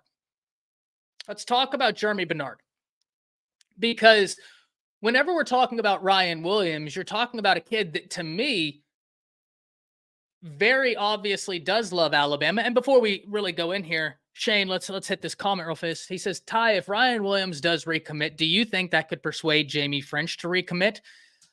I think that this staff is going to be, personally, if they evaluate Jamie French and love his tape, which I don't know how you couldn't. I think Jamie French is an absolute baller, right? I think he is an absolute baller. If you evaluate his tape and like it, I've said it before. I think this staff, whenever a guy from 2025 decommits, I have a certain level of understanding to that. I would like them to remain committed, but relationships are key. Now it's just about rebuilding that relationship. And on top of that, you're having an offensive staff that gets to boast far more productive numbers at the wide receiver position over the past 2 years. And it's not just coming from one guy. If we look at Washington's offense, they were going 4 deep, plus their tight ends were getting busy. So that Washington offense was incredible because how many people got active? Dylan Johnson is a guy that, if you listen to people who love the game of football, they love Dylan Johnson and what he did at that Washington offense. It's a reason why the running back room is going to be huge. Big reason. Then you look at all the wide receivers that got busy. Like I said, they were going 4 deep and guys getting active, at least. Then they had tight ends getting active. So French opens up his options again. I get it. He's a 25 guy. That means this staff has a full year before he puts pen to paper. I think at that point, this is a staff that you can convince some offensive playmakers to play.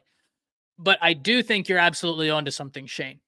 If you get Ryan Williams, oh man, I think that would be big because Ryan Williams has a chance to be a game changer. Let's do something real quick. I'm going to give you about a 2-minute take. I'm going to give you a 2-minute take.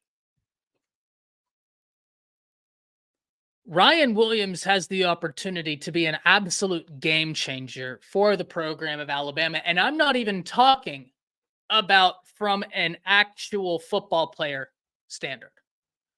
What he will do when he hits the field, that's going to be unbelievable. That's going to be a lot of fun to watch. I'm talking about impact. There's something that a lot of these kids want to see, and that's legitimacy. And if Ryan Williams recommits to this staff and signs with Alabama, which I'm not saying is going to happen, but the fact that he's there, he's visiting, at least Alabama has a chance. If Ryan Williams recommits to this staff, do you know what that shows everybody? Oh, man. DeBoer and those cats, they have legitimacy. They just got Ryan Williams, one of the best players in the class. That's huge for this staff. That's legitimacy. That can be massive going forward.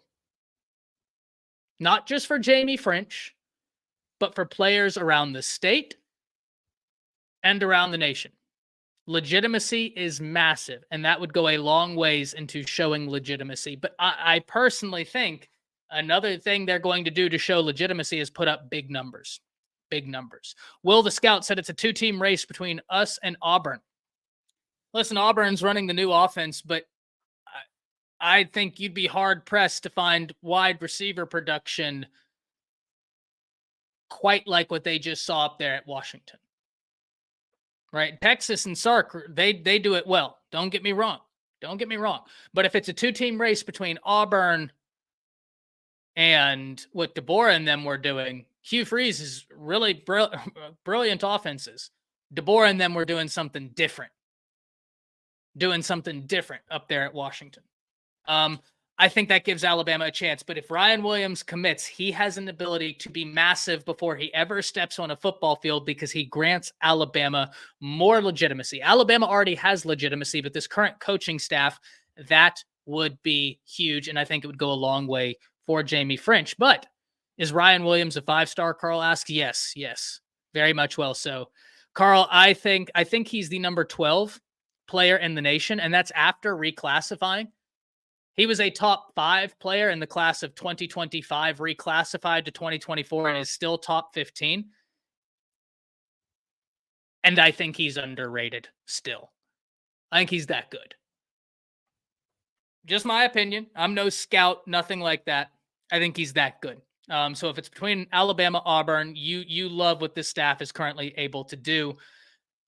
Because they have an offensive coordinator. They have a wide receiver coach. DeBoer, they have a lot of things that they can show him. And if he commits there, that's huge legitimacy. But Jeremy Bernard was someone that a lot of people around the Washington program thought could push for wide receiver 1 of the Huskies this upcoming season. That's big. Drake Riley says he's moved up to number 9. He's a top 10 player in any class. In my opinion. I think he's that good. I don't think there's any way around it. It is what it is. It is what it is. Jeremy Bernard, really talented player, got active with Washington. When you turn on his film, boy, oh boy, do you see the upside there.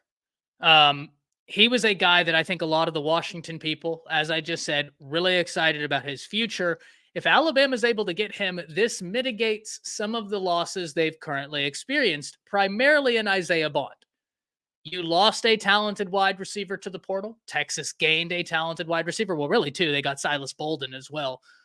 But if you can get a Jeremy Bernard, that mitigates the loss of Isaiah Bond. Now, understand what I'm saying. I'm not saying, oh, that takes it off the board. Isaiah Bond's very talented. But you get in a guy that is very talented as well, that has college football experience and a lot of it. He played. He saw defenses. He was just being covered on a Division I level. That's big. That's big. He would be a huge win for Alabama. and he knows the offensive staff. I like Alabama's chances. And then we get into a Jabbar Muhammad. This is the guy I think so many people are interested in seeing. As I understand it, I had largely thought this was a two-team race between Texas and Alabama, but some reports have said, watch Oregon. Right? Watch Oregon.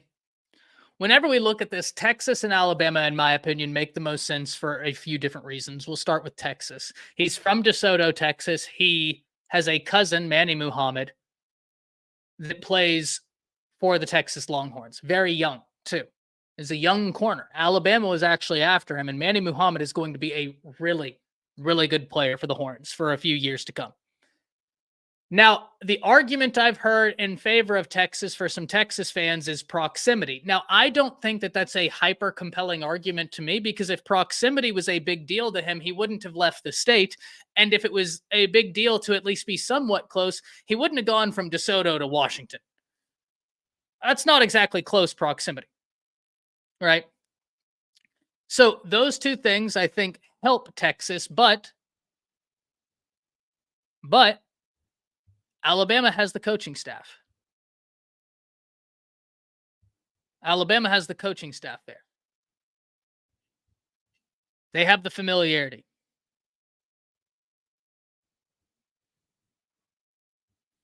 And familiarity in relationships, as we've been talking about for so long here, that's big. Nicole, did I miss something in chat?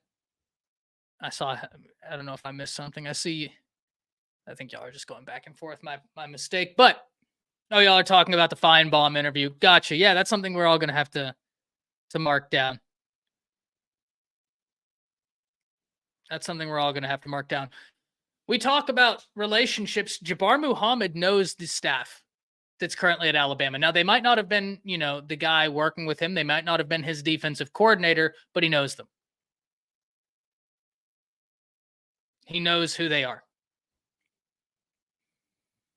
That could be big for Alabama. And Alabama has a wide open area at that cornerback position, because as much as I love the young talent in there, Jabbar Muhammad just showed everybody he's made that transition from high school to college, and he's made it at an elite level. Now, he's not the only very talented cornerback in the transfer portal. The kid from Arizona entered the transfer portal. I forget his name. He's 6'4", really tall, rangy cornerback, graded really high as well. I would be surprised if Alabama didn't at least send out some feelers on him. And then we get into number 11. We get into Parker Brailsford. I think this would be as big of a win as any. And it gets me back to when someone asked what I thought Devontae Smith was talking about. I think it's a collection of things. I don't think it's any one thing in particular. I think Devontae Smith is hinting there's going to be some things turning in Alabama's way. We've said this time and time again, right? And I keep talking about this.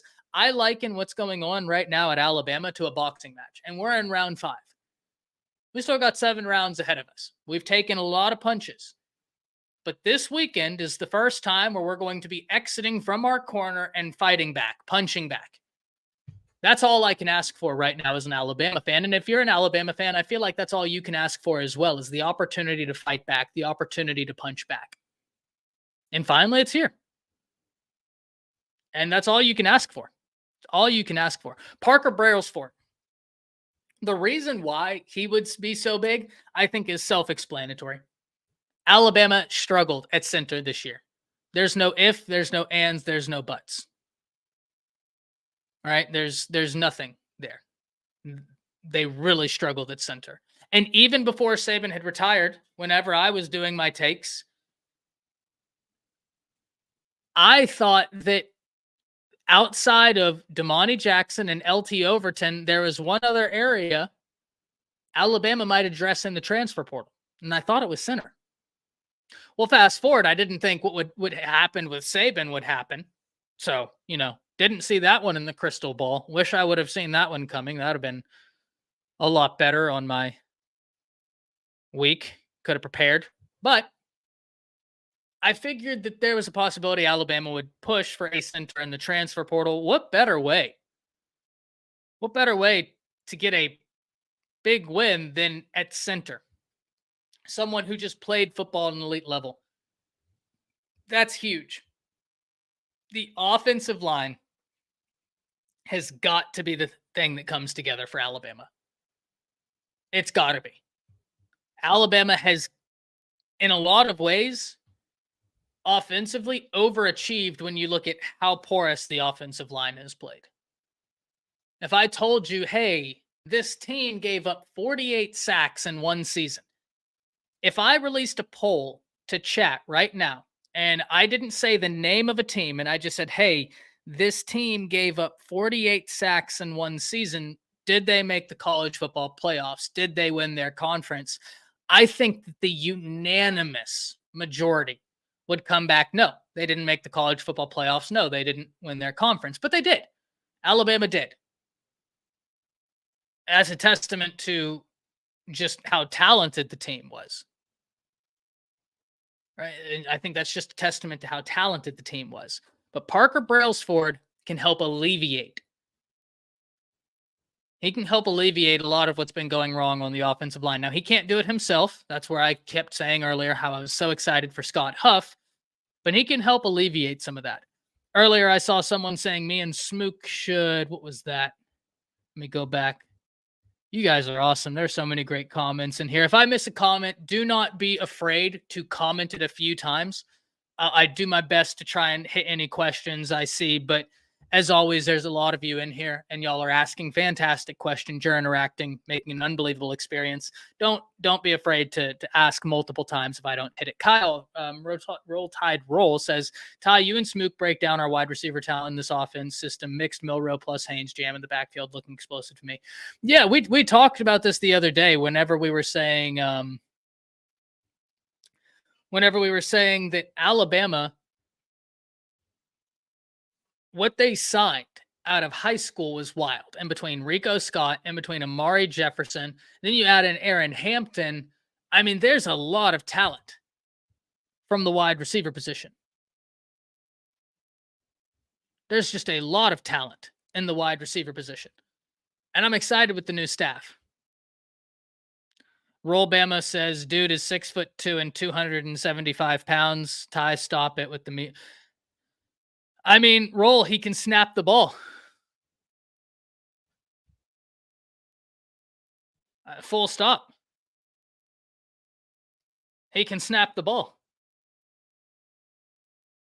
Alabama had how many bad snaps in the playoff game? 32? I think it was 32 I counted against Michigan. 32 errant snaps.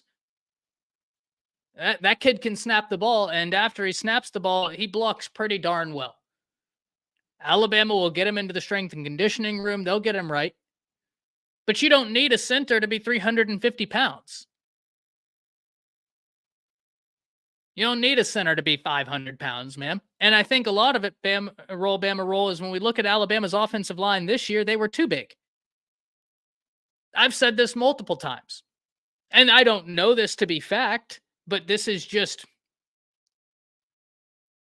my take on it. Whenever Alabama kept saying, not Alabama kept saying it, whenever these analysts in the games kept saying, Alabama's got the biggest offensive line. Okay, that's great. Yeah, they have this massive offensive line, and they kept holding it out that, it's bigger than the average NFL offensive line. This would be the biggest offensive line, even in the NFL. Guys, whenever I heard that should have been the alarms right there. That should have been the sounding of the alarms right there. So you mean to tell me that the NFL doesn't? Why? They have access to the best offensive line talent in the world. They have access to premium sports science. They have access to the best of the best. Why? There's a reason why. So I hear you. Eddie saying it was 39. I thought it was 32, but that just goes to prove the point, right, Eddie? Like 39, 32. When you get past 15 bad snaps in a game, hell, when you get to 10 bad snaps in a game, it's bad. It's not good. And Seth could block, but that game just was a real sore spot. Coach Smook, my man. What's up, brother? Can you hear me good? I can hear you coming through loud and clear. Smook, perfect. I got to ask you, right? I got to ask you. Are my Bama goggles on when I'm talking about Brailsford? Because someone's saying he's 6'2", 275.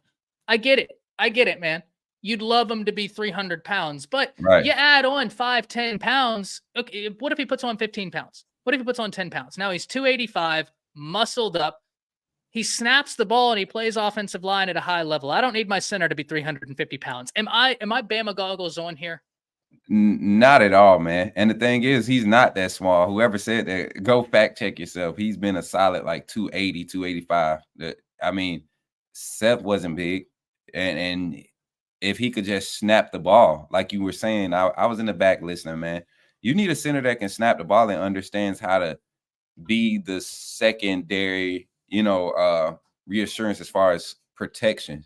You get what I'm saying? You got to be able to identify things that the quarterback might not be echoing the effectively across the line of scrimmage. And we saw Jalen Monroe struggle with how to slide protections when he read blitz, or when he thought he was reading blitz. We saw him kind of slide his protection away and not account for what was coming. It was like he was setting himself up sometimes.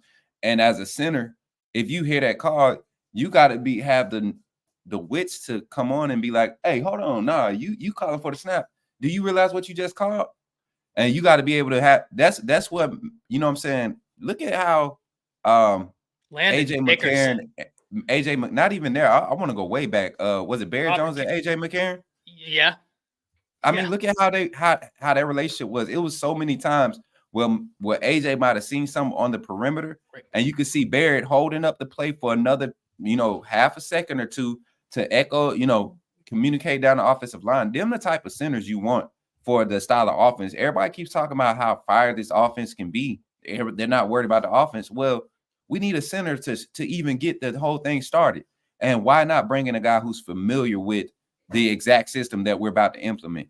And then he's actually going to be surrounded by more quality, talented guys as far as offensive line. The bigger guys where you need to be big at, I think we're solid in those spots. You got big tackles, you got big guards. We don't have any undersized there. If you're going to be undersized in the spot, just like you said, Ty, I'm going to be undersized in my center. And this is not a guy that's 265. This ain't a D3 center. He's a solid 285. He gets to come and start working in the offseason with David Ballou, who got Jaheim Otis to go from almost 400 pounds to right at 300 pounds in a matter of 3 months. This the same guy that had Evan Neal, one of your Evan Neal was 6'5", 6'6", 325, 330, jumping, doing box jumps, what it was, 32-inch, 36-inch box jumps. I mean, come on, y'all. This is a different type of program that they get to come into. And shouts out to my guy on Twitter too earlier. He was getting at me because our sports nutritionist Amy, she got, they found out she's not going to be part of the staff going forward, which is a sad thing to hear. But that sucks, yeah. That sucks, but you got to understand, sports medicine has continued to evolve outside of Alabama, and nutrition. And likewise, there is a reason that we're turning a page and going to this new phase and era, because there's certain things even in that is a part of recruiting too. You want to be able to say, hey, we got the new age stuff too. We're not just catching up. We're kind of ahead of the game. We had the facilities for it. Got to keep the personnel in there. Not saying Amy wasn't that person, but this is a new staff. This is a new coaching staff. This is a new administration that we're transitioning into. So it's like Byrne is really just embracing the whole concept of change. It's never hurt us in the past. It's actually done us good. Coach Saban has been evolving his whole tenure at Alabama. So why stop with that process now? Just because then Coach Saban's name's not on it as the head coach, like, it doesn't make sense. It doesn't make sense to me. But that'd be a great pickup, bro. That'd be a great pickup. I don't want to see how anybody else could see not. It's smaller centers in the SEC right now that didn't perform as bad as Seth McLaughlin did when it came to just snapping the ball. True. 100% true. Well, guys, my ranting has been confirmed by both Coach Schmook and shout out Coach Sean in the chat, talking about some centers in the NFL around that size. I mean, he even put Jason Kelsey's stats up there. And it is what it is. Centers do not have to be 395 pounds, right? And we're going to find out. But here's the thing, Roll Tide, and this is what I will say. If Alabama had a better option, I think that they would be looking at that better option. Parker Brailsford is a top player in the transfer portal overall for a reason. And with that, Smook, I pass it to you, my brother. All right, bro. Look, I'm trying to get I got the other setup today, man, because once again, the hardwire connection is acting funny. So hopefully I can get on the original, the OG, and get straight, because I don't like this small screen. You don't do. What's up, man? They don't want to see you shine. But all right, y'all. All right, y'all. I'm going to pass y'all off. Smook is going to be here for all of your needs. Smook, lead the therapy session, my man. It's been a good time. With that. Hey, it might get dangerous today, Ty. Oh, no. I'm out before it gets dangerous. It might get dangerous today, chat.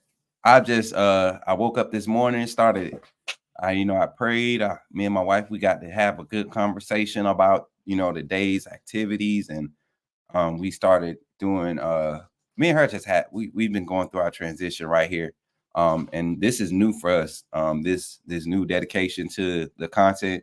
So she's adjusting. She's an entrepreneur herself. My wife does hair and nails. Very she's in higher demand in the area of Virginia where we at right now.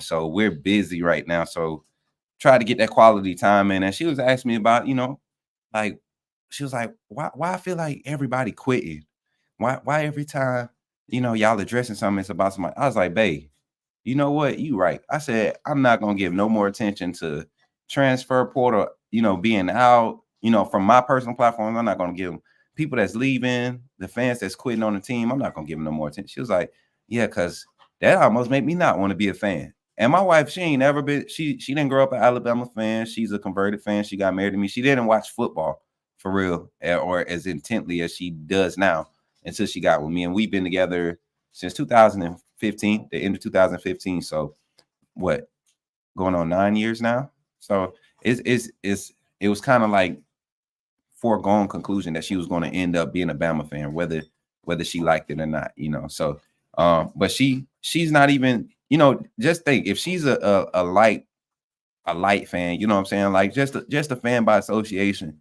She sees the messages and all the comments and everything. Y'all don't think the players at this university that are choosing to go through this process, y'all don't think they see that? I want y'all to think about this. Y'all don't think these players see that?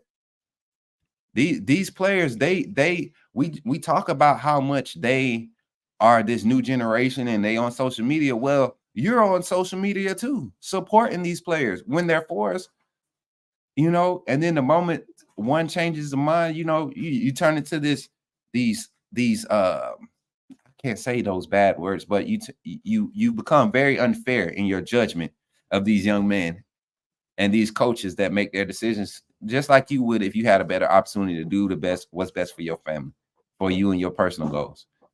I think it's time to shift the narrative to focus on all the positive things. Julian Sayin leaving is not a negative thing. I think he deserves his attention for being the number one quarterback in our recruiting class. In his recruiting class, was the number one target in the previous eras, the previous staff's targeting as far as recruit. I think it's worth talking about. How does it affect the locker room in general? How does it affect necessarily the team going forward? And Julian Sayin has yet to record a stat for the University of Alabama, so I don't see how it hurts us. Me personally, there's two quarterbacks on that roster right now that have extensive stats that we can go and look at and dive into and start to speculate how they could fit into this new offensive system that's being brought to the University of Alabama. Those are the things that I feel like our energy should be geared towards, not crying over spilled milk. Caleb Downs being gone, that's old news. Speculate where he might go, because guess what? He's yet to commit anywhere. And he might do it while I'm live here, but as of now, he's still yet to commit anywhere. These kids are making life decisions, man. Some of them are chasing the money. That's a life decision. And then some of them are just looking for the best fit for them. So speculate how you want, but to go to the extent of saying that the dynasty is over, nah, that's crazy. You got a coach that's won everywhere he's gone. Let's talk about Julian Sayin, and we'll get into the staff talk and all that. Y'all know I get into it. Let me acknowledge some of the chats, man. And before I continue, shout out to all 855 of you that's in here right now. Don't forget to drop a like if you haven't already. If you're not a subscriber, go ahead and subscribe. I don't care if you're a Bama fan, not a Bama fan, whatever. I guarantee you won't find any other content, live coverage, up-to-date reactions, and realism when it comes to the fan base like this Alabama fan base. You won't find any better content on this network. And this ain't no shot at no other content. I support a lot of other Alabama content creators, podcasts. I go in and I watch some. Not to steal anything, but just for pure entertainment. There are some good ones out there, but there's none like this. So we're going to stand and be proud of what we're doing over here. And hopefully we create a trend, man. We need more authentic news reactions, authentic points of views, not media agenda push, not media agenda stuff. I want authentic. So I'm glad to be here with you all today. So if you haven't, dropped a like, and let's get into it. So as at the top trending headlines, y'all, everybody's reacting to the Julian Sayin news. And I was disappointed. Like somebody said in the chat earlier, and then shout out to everybody that's giving me the personal shout out. Jason, appreciate you, Roll Tide, man. My boy Deontay in the chat, Deontay Wallace, Roll Tide. Who else? High Power TV, longtime viewer, longtime member of the channel, Roll Tide. Nicole, my sister, Roll Tide. Antonio Russell, Cuzzo in the chat, Roll Tide, man. He said, Smook, you're absolutely right. I'm not on the kids. They must do what they want. But I thought we had a standard, and the standard extends to recruiting. We seen our coach miss. He hasn't missed yet. That's the thing, yo. A lot of these decommitments that we're seeing from 25 recruits and guys in the 24 class who are the systems are changing. And this is my insight, and this is what I've been told by someone who's currently at the facility, still a current employee, still actively engaged with the program, that the conversation was had last night. There were other meetings that Coach DeBoer had. There were other coaches out on the recruiting trail last night.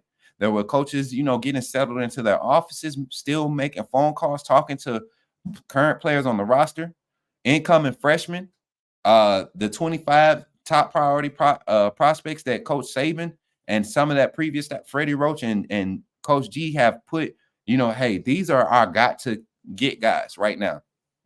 For the 25 class.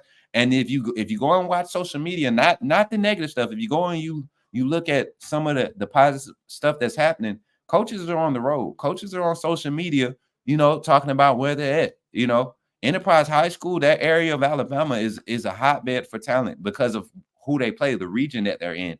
So to see to see Coach Roach and Courtney Morgan down there at Enterprise High School this morning, that was huge, man. That's huge. So y'all gotta understand, this is all happening in a week's time. You got staffs that haven't had to deal with a major coaching change.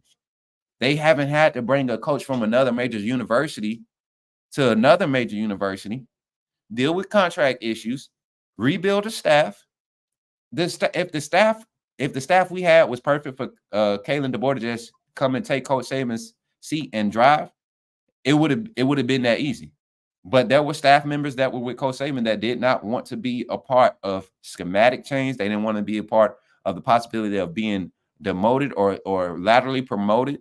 Those are the small things that matter. So to handle it the way that we have, especially in regards to losing a recruit like Julian Sayin, you already went out and got the quarterback that was committed to you anyways. Julian Sayin, like somebody said, if y'all follow what some of you are saying, the same ones that's whining, the same ones that's in the chat whining, the ones that's saying that we're done, that's saying that the dynasty is over, we can't keep recruits. Think about it. Julian Sayin, somebody's volume is too loud over there. Hold on 1 second, chat. Kids, your volume's too loud. Turn it down. Thank you. I'm sorry, y'all. I'm sorry. I can't. I'm an audio person. So, but yeah, so if Bill O'Brien recruited Julian Sayin, back to what I was saying, if Bill O'Brien recruited was the one that got Julian Sayin to commit, Julian Sayin bought into something that Bill O'Brien was doing with Bryce Young at the time when he was the offensive coordinator. If you all remember, Julian Sayin was up in the air as far as staying committed to the University of Alabama coming into his senior year, this past recruiting trail. when he finally locked in that he was Alabama, because honestly, that was the best option for him at the time. He saw Jalen Milroe. He saw a young coordinator in Tommy Rees. He got to see that system. He was a fit for that style of play, this style of play calling. You look at how things develop, how things have transpired with the coaching changes. You look at what Ryan Grubb and Kalen DeBoer like in quarterbacks. They like big body quarterbacks who have athleticism and guys that can be developed. And Jalen Milroe has proven that he's been developed.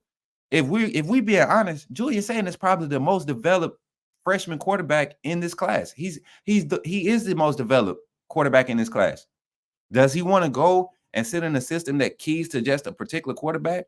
Honestly, that's what this system does.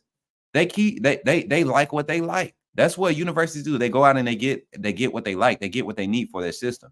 You're talking about some guys that have been able to bring quarterbacks into their system and make them successful as they continue to progress and develop, especially in the footwork area. Go look at Michael Penix before he got to Washington. Look at his footwork, his pocket presence.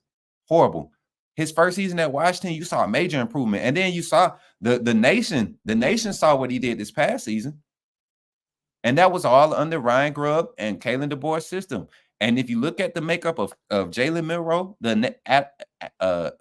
an anatomical makeup of Jalen Milroe, you look at how his build is, you look at the build of Austin Mack, you look at the build of even Ty Simpson and Dylan Lonergan, they fit those builds, they fit the makeup. And to Kalen DeBoer and Ryan Grubb's advantage, to their perk, they didn't have to go to the portal to get it. They didn't have to go and recruit that. That's what was already at Alabama. So they made their pitch when they had the conversation with the players. They told them what they were looking for. As far as I guarantee you the conversation. So y'all remember who was the phone caller earlier that was saying at least a conversation could have been had? The conversation was had when they had the team meeting. What's more important? How do you balance? Think about how do you balance keeping players to stay and trying to regain some ground in the recruiting aspect as a head coach? Because we know how important it is to get your position coaches out there on the road, but it's even more monumental when your head coach makes time to come and see you, to take time out of his schedule. So the quicker he gets his staff in place to let them go out there and start making guarantees, coaches come, he's making plans to come see you. You know, we're going through a big change. He's trying to secure everything up at the house right now. So when you do come, it's not a mess. You know what you're walking into, but we still find you as a valuable target. We are targeting you. You're still a priority. You're still a factor in our future going forward. Coach Saban is still there. We're still following the plan. We're still following the process. It's just a different face. Like, that's an easy pitch to go and have your position coaches, your recruiting coordinator, your staff manager, all your staff. That's an easy pitch to send them out there and execute. And then you find out who's really leaning towards Alabama. You find out who's really leaning towards the university. Not just the name, not just the face, not NIL. That's where you find out your quality recruits. And then after that, once you get those guys on board, you get that nucleus together, you start ushering them in, honing them in, and then you give yourself room to operate with the guys that you have here. Develop that winning culture. You start to implement that winning culture. You focus on the transition into the season, the schematics, fitting guys in new spots if you have them. I'm telling you guys, this plan, because we have our hands tied with this portal stuff, it feels horrible, but it's not as bad as it looks, man. You literally got guys going public, high quality recruits going into the portal, not recruits, but high quality college players with experience going into the portal and being very vocal about their interest in Alabama, their interest in Kalen DeBoer's system. So that's my take on saying. So just as much as he's a talent, he's not as much of a great talent for this system. I think we kind of cap him if you try to put him in a Ryan Grubb system. Or opposite side, which I could kind of console with the fans that are kind of hurt. I think he missed out on an opportunity to show his diversity and his ability to be multifaceted in multiple systems. He's going to go to that that Bill O'Brien offense, and he's going to get a lot of credit for being able to make changes, make reads, make these audibles, NFL style offense. You're going to get a lot of credit for that. But how effective is that going to be? How's that going to work out for you? You got Seth McLaughlin as your center again. You get what I'm saying? So shouts out to Julian Sayin. We appreciate you. But that's my take on the Sayin thoughts. So now, after listening to me a little bit, I want to run through y'all comments on the Sayin thing. Does it make sense now? Does it make sense for all the naysayers that's still saying saying that it's the sky is falling? Just hear me out. I've heard you all out. You know, I have not went this in depth in the chat. I've been reacting to you all. I've been talking to y'all. You know what I'm saying? I've really been listening, and I can understand it. I can understand where you come from, but at the same time, let's be realistic. And it's not Austin Mack time. I think Austin Mack came into this system knowing he had a future if he could just develop. And that's what I'm seeing from Kalen DeBoer, man. My boy who said agree with multiple system comments, same with Downs. I mean, how can you fault smart players? You can't sit here and say Downs is chasing money or he was scared he was going to lose a job. I mean, Downs is the most talented safety in the nation. Why risk having to learn a different style of a 4-2-5, a nickel scheme, a nickel look? Why risk going and trying to prove yourself in another system like that? Yeah, you can go and look at film and see how players. There has never been a Caleb Downs to touch the field. There's never been a previous. Minka Fitzpatrick is the last, Caleb Downs like. Malachi Moore was having Caleb Downs like trends until he got hurt. But there, as you can see, you're only going to see that type of player every 3 or 4 years. And there are some talented guys. We got some talent in the Taylor. I don't know if you could bring up the returning DBs as I transition to this topic. We got a lot of talented guys coming in our secondary. I see in a lot of you guys talking about guys that are going to get cooked. This is an offense. I mean, this is a style of defense with Kane Womack. You guys are going to see like the natural in this day and age. You want to be able to cover in space. I think a lot of the downfall that we see, a lot of the breakdowns that we saw in our secondary over the past 3 or 4 years have been due to just trying to apply too much glitter to your concepts when you should. With athletes, when you're struggling to decipher extensive offense or those multifaceted offenses, you want guys to be able to fly around. So you kind of put them in blanket situations to keep them at launching points to fire and break on actions. Meaning, if I'm having a hard time telling my DB and my star, my corner, my boundary corner, and my star player in our defense that, hey, if you got stacked, if your receiver breaks, if the first receiver to break at 5, you got him, star. But if both of them break at 5 and out, star, you go out. Boundary corner, you stay over top and watch the inside release. Like that's the type of concepts that's being taught to these players. So you got to think in the game, I got the split boundary receivers and I got a tight end to this side. The tight end is an eligible receiver too. So now I'm thinking like, I'm the star. I'm splitting the difference between the tight end and the number 2 receiver. If they motion to a stack, now I got to change my alignment. Do I have the same response? All this is happening in a matter of 8 or 9 seconds before a snap. And that's a lot to retain at the cornerback position or any part of the secondary. So shift forward to Kane Womack style. But before I go there, I'm sorry. A guy like Caleb Downs, at the position he plays, he thrives in a system like that because it gives him the opportunity to kind of be a floater. You kind of get to make decisions and be more instinctive. And because of your athleticism and your IQ and film study, you're able to not be boxed in. And you thrive in that. You don't have many players that can do that. That's what Coach Saban did. He bought great thinking DBs and just developed them, man. He gave a system that they gradually. That's why you didn't see a lot of DBs come in and start as true freshmen under Coach Saban.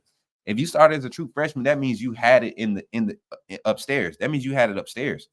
It wasn't because you were the best athlete. Tony Brown was probably one of the best athletes we had at DB when he came through. One of the best athletes, physical specimen, fast. I think Tony Brown ran a 4.3. He was one of the fastest guys on the team. Physical, had hands. I mean, played both sides of the ball in high school, but he could not understand and grasp those concepts of playing that cornerback and that star position. My brother, Daquan Menzie, some of y'all know him. Y'all remember Daquan Menzie? Daquan Menzie went to JUCO, and they were in a similar style system that the concepts were so simplified they were like the baby steps of what Coach Saban was teaching. And when he got to Alabama, his transition was very smooth because he had a foundational knowledge of that system.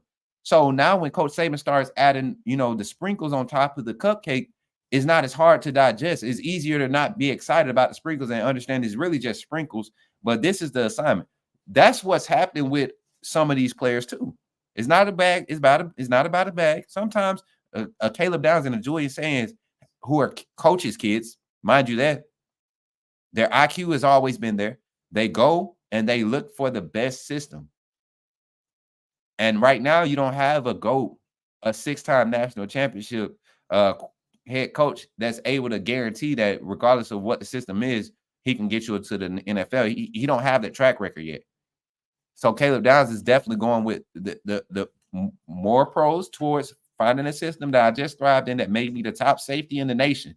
Caleb Downs is going to come back as the number 1 rated safety in the nation, no matter what team he goes to. No matter what teams he goes to, if he decides to come back, he'll still be the number 1 rated safety in the nation. I guarantee it. But in a system where Kirby Smart, where you got Malachi Starks over top and you got a chance to play next to a guy like Malachi Starks in a system that you're already familiar with, that makes your job way more easy. You know how those guys, the way Kirby coaches up that defense on the back end, you saw a young secondary be coached up. Well, I won't say young. Experience-wise, they were young. You saw how they called the defense last year. They called a lot of things up front to keep their over-the-top safe, and because Starks and what's the other kid, the thumper? Is it Bullard out of that secondary? Just physical guys, man. Physical guys and got range, can cover. You saw how they benefited from having simplicity below them. It allowed them to be a little bit more free at their positions. But you bring in a guy like Caleb Downs, who's who's got a lot more experience now, played the most snaps for Alabama. It's not just about a money. It's a calculated move, and it makes sense when you take off the Bama goggles. Y'all accuse me of having on Bama goggles all the time, right? Well, this is me being a realist. Not everybody's chasing a bag. So that's my take on it. But returning DBs, man, you got a lot of talent out here. You got a lot of experience at the safeties in this scheme. You gotta and to Zach's point, Alabama ran a ton of 4-2-5 personnel, just making, it still had 4-2-5 bases, but personnel. You had 2 outside linebackers playing defensive end for the most part, and you had 2 defensive tackles as your down lineman. One was a true tackle, and the other one was lining up as an end, as a shade end. So it's very many variations of the 4-2-5. You got but to attack it on the backside with your 5 DBs, you got your experience where you need it the most at your safeties. Your star, what I don't know what we're going to call it with the new coach, but the nickel corner with Malachi Moore probably going to be your first guy up in that position. But honestly, in this system, I think Malachi Moore might be the guy they put over top.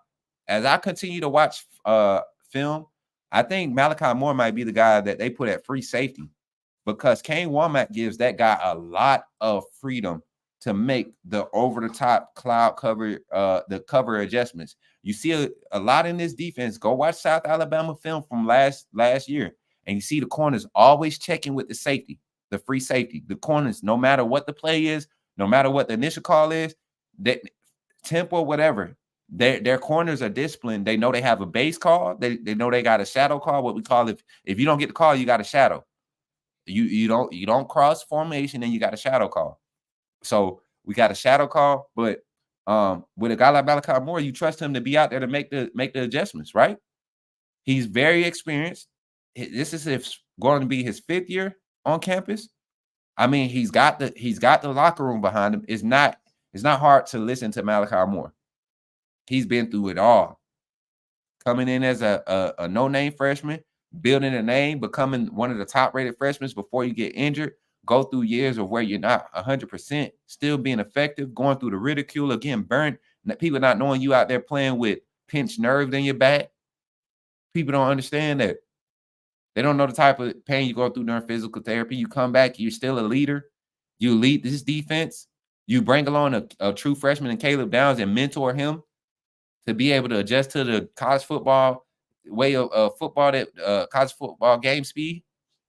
Man, this kid is very valuable. You put him over top. You put guys like Tony Mitchell and Devontae Smith. I think Tony Mitchell is just as capable of playing the star as Malachi Moore. He's actually a better cover guy than Malachi Moore. You put him against some of those speedy, quick, agile slot receivers. I like my chances with Tony Mitchell, and he's a great run fitter. He's a physical force. Same with Devontae Smith. You let him be your strong safety on the other side.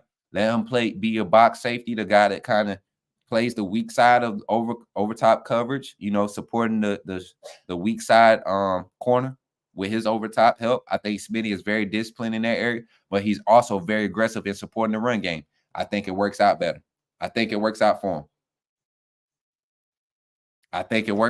And that's just my personal opinion. So you talk about the system, and so then when you have something like that, you have that triangle in this middle of your secondary for this style of defense. You have your experienced safety, and you have the two guys that's closest to the line of scrimmage. Where when you talking about wanting to be able to send linebacker pressure and disrupt the timing of pass game, you want to have guys there that have experience and know what to expect when a quarterback is. You want to know where the checkdowns are based off the formation. A guy that can anticipate that. That's the type of setup we're having with the coaching staff. And just everything is setting up, is shaping up for the guys that want to be there. We have experience in the right spots. We have a scheme that fits the guys that's there. I'm telling y'all, man. Let me get to the chat, man. And y'all been talking. I want to get to the chat. So this is going to be a time where kind of slow down and don't talk for much, and just try to find some good comments to address. My boy Easy E said, "Are we allowed to take call-ins without Kyle, or what's up?" I wish I could. We're supposed to be having a meeting, and we're going to get that all tied in. Kyle is the GOAT with that. He know not to let me do the call-ins. That's what I'm saying. Y'all know I'm gonna keep it real with y'all. I don't think I'm not mature enough yet for the phone calls, man, because some of y'all with that sad sob story, and I ain't gonna call it negative Nancy, it's just sad. I don't want to hear it. It's hard for me to listen to it in the chat, and I support everybody, and I appreciate everybody that supports this channel, but it's hard to listen to sometimes with all the negativity and we're done, and I don't know it's cool to be in the loss, and it's okay for you to share that. We want you to do it, but I also think it's also comes a point in time where you just take a turn and you kind of like, you brace yourself for the fight and you swing back. I think we need to kind of apply the 24-hour rule, but put it on an extended scale. I think we should have applied the 24-hour rule to Coach Saban's retirement, the 24-hour rule to, KD as a fan base, because we've learned some great foundational things being fans under this tenure, under the Saban era. I'm a pre-Saban era fan. I don't know about a lot of y'all. A lot of y'all claim to be, but I'm a pre-Saban era fan. When I started like actually understanding the makeup of college football, understanding who the coaches was, like when I became of age to understand football, Shula was the head coach. So you get what I'm saying? I was right there before the supposed downfall. We went how many years without a national championship? 17? Was it 17? Was that stint? So you guys got to calm down a little bit. Got super chats in here too. Let me see. Let me scroll down. Looks like we've been getting a few.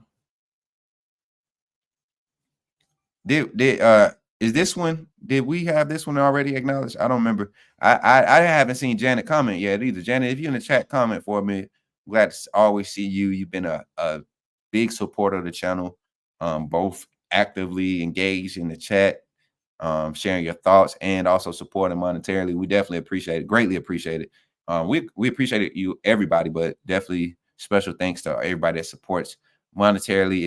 It takes a lot to go into your own pockets and say, man, hey, this is worth my hard-earned money. So we definitely appreciate it and want to recognize everybody that does that. So Janet says, not happy about the loss of Sayin, but I'm going to try to find the silver lining. As always, I stay a true Bama fan.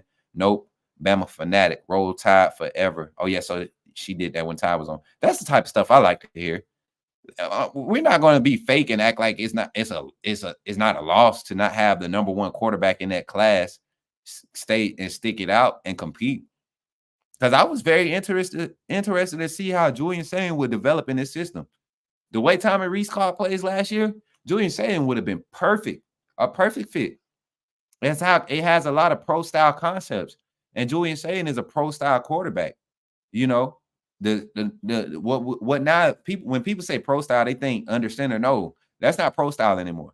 Pro style is the new spread. You got your guy in the shotgun, and Julian Sayin thrives at being that pro style quarterback. Man, I'm telling you, not necessarily a West Coast style offense, but he can run the spread in the pro style. He can go in the center, that pistol. You won't see him be used in a lot of pistol look. Like he's not that diverse and that dynamic as an athlete. So he kind of limits this style that Ryan Grubbs and the staff want to run. He kind of limits that with his skill set.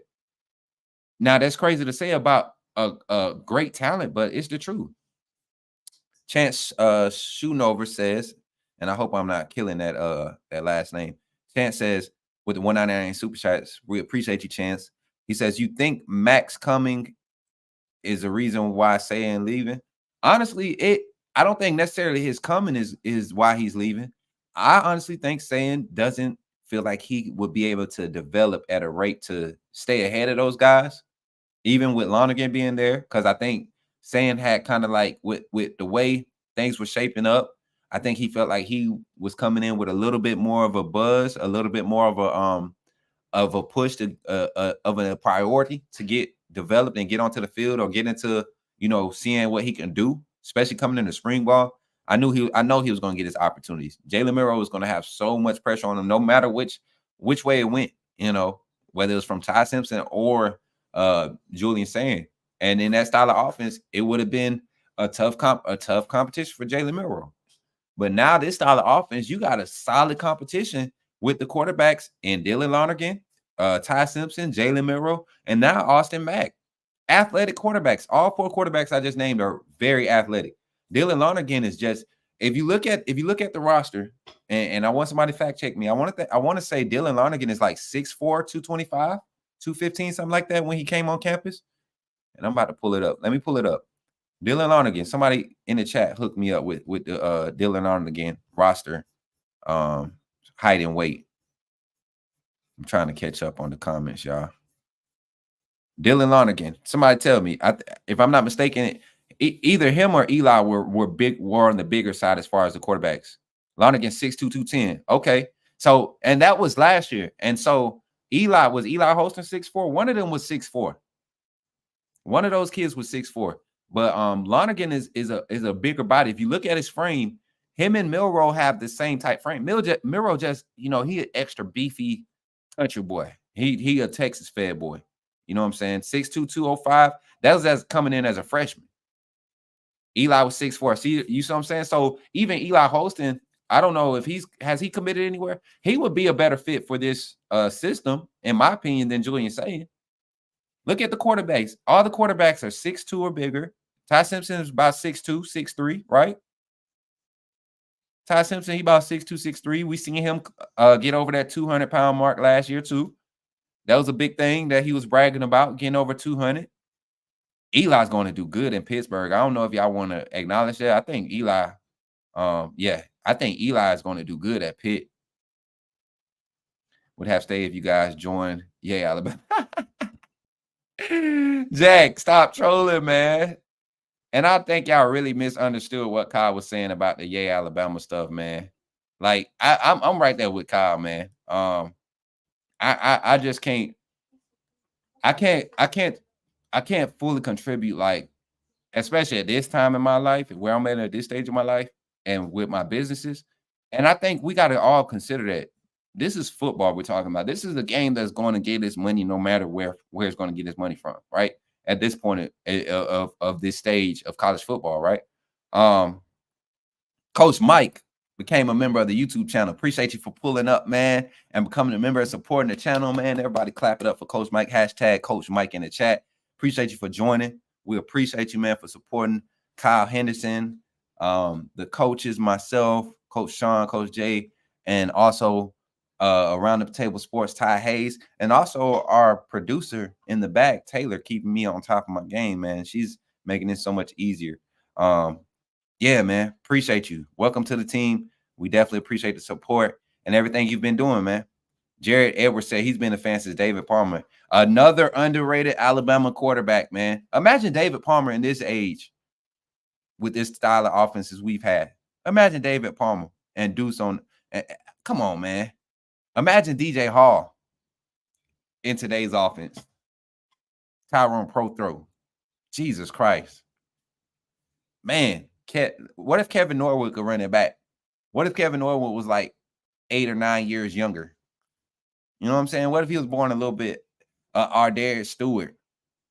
You get what I'm saying? These, like, the names they'll name, they caught the tail end of this new phase of this offense, this passing offense. Just imagine how many wide receivers in the past. Marquise Mays. Imagine Marquise Mays would have been, nobody would have been talking about Deebo Samuels if Marquise Mays had this style of offense. Nobody. I don't think y'all realize how solid and stocky Mays was too in college, man. He was like Steve Smith Jr. Y'all remember how physical Marquise Mays was? That boy was dog. Keith Brown, facts, man. Talk about it. Reese going to Georgia. Hey, keep on, man. Freddie Millen. Hey, Freddie Millen was my dude, man. My dad put me on Freddie Millen. I didn't get to watch Freddie Millen, but I get to go back and I didn't get to see a lot of Freddie Millen because we wasn't in the South and cable wasn't what it is today. So as a military brat living in Colorado and Missouri, we didn't get a lot of SEC games. And then early in my life, we were in Panama, Washington. We had to stop in Washington. So I didn't get a lot of Alabama games live, So once we moved back to Georgia in 99, 2000, 2000 was a year for us. So I'm good. I'm good all day. We've been out.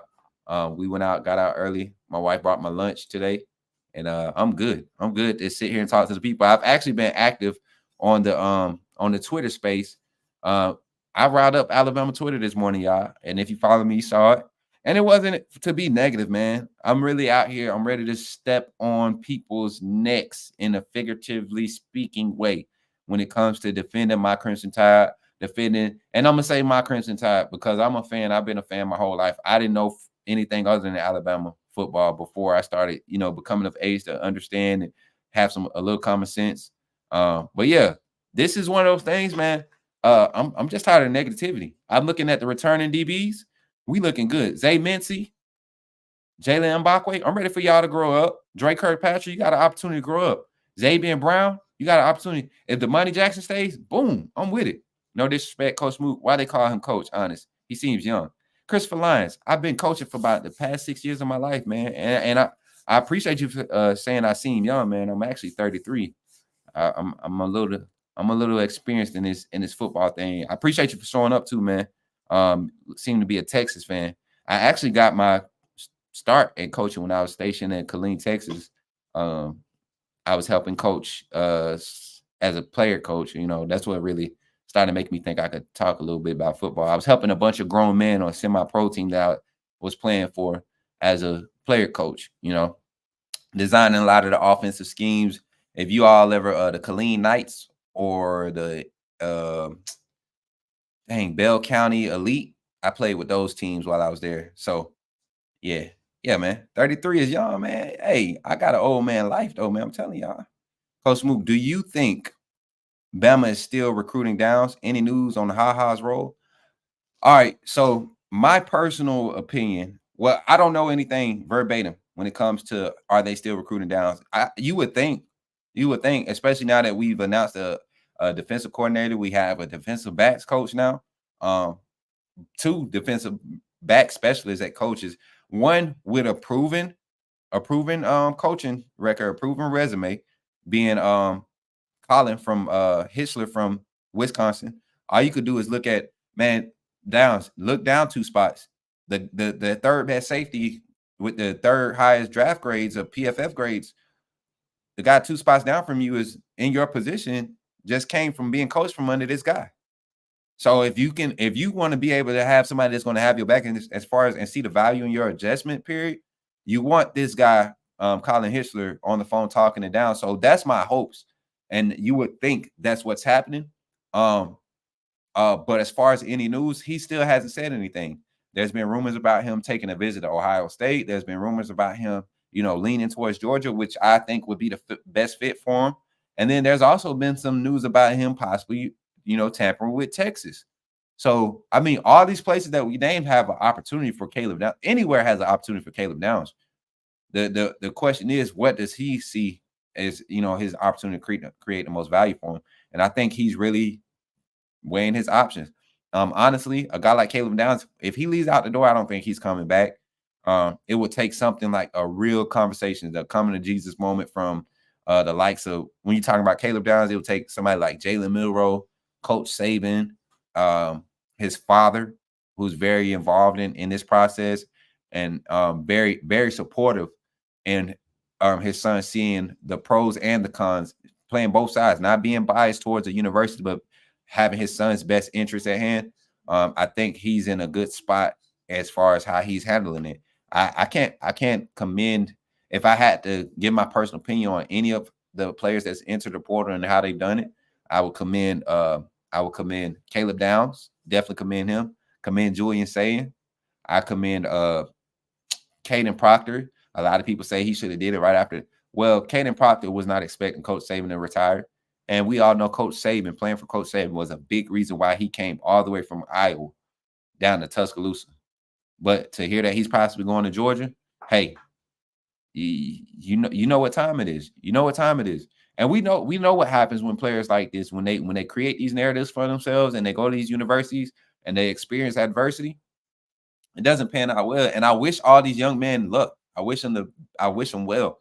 But you as a fan of the game of quality football, and as a fan that believes in values, I understand where you're coming from, a lot of you fans, when these players leave and they make these decisions. But you got to understand, this is not our time anymore.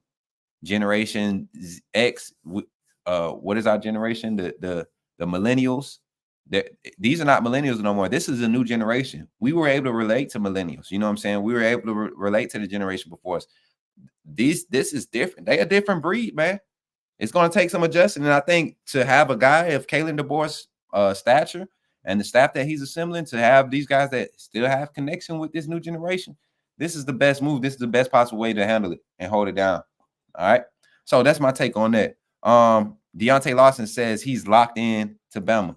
That is what I want to hear. That's the type of news I feel like we need to be highlighting as Bama fans. All right, so y'all heard me talk about being secured in the center of the defense, right? With a new scheme coming in. Jahad Campbell, Deontay Lawson, you're two inside linebackers with the most experience on that roster. Hopefully Justin Jefferson. I think Justin Jefferson, guys, to go off of my initial point, if this staff wants to find a hybrid guy that I believe can buy in, if you just let him know, hey, this is your assignment. Wrecking ball, lockdown in the pass set. I think Justin Jefferson gets on the field a lot more this season with the way this defense and the likes of Jahad Campbell and Lawson don't get put in situations. Because honestly, if we want to be honest and we're going to just rank it, Campbell is your better cover backer than Lawson. Lawson is just so smart. He can kind of make up for those mistakes that he makes in coverage or containment. But Campbell is definitely better in the containment and the coverage part. You get two linebackers in the middle like Campbell, and what Justin Jefferson kind of displayed during the spring game, and when he got opportunities in garbage time this game, his ability to cover that laterals left and right, hash to hash, it can be dangerous in this style of defense. You give your defensive lineman reign to run your stunts, open up, create opportunities to see if they're going to attack those stunts with the run game. Because if you do, you got sure tackling on the next level in Jefferson, Campbell, Lawson, Mitchell, Devontae Smith. Like for run support on the second level, you have sure solid tacklers. So this is shaping up nicely. Shout out to Deontay Lawson. Give him, man, big news for us. Big news for us. That's good. I'm all with that. I'm all with tracking the guys that's locked in. I'm all tracking. I love it, man. I loved it. I feel like this is the best way to get the fans to buy in, because I think we forget how much value we have on this roster. I think we forget how much value we have on this roster. Texas was doing great till we knocked out Colt McCoy. William Jenkins. What's up, bro? Kyle, what's up? Kyle Roll, Ty Roll. in the chat, man. I've been seeing, man. I've been waiting for you to come back up so I can highlight. Appreciate you, man, for coming through. Roll Tide. Appreciate the support. What's Lawson's Cash App? I'm gonna drop him something. I don't know, but send it to me first, and then I'll send it to him. I'm just playing. Appreciate y'all for support, man. I really do. I really do. We got another super chat. The board wants to start his mid QB.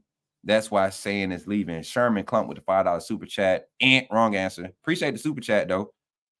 The board has an open competition in his quarterback room.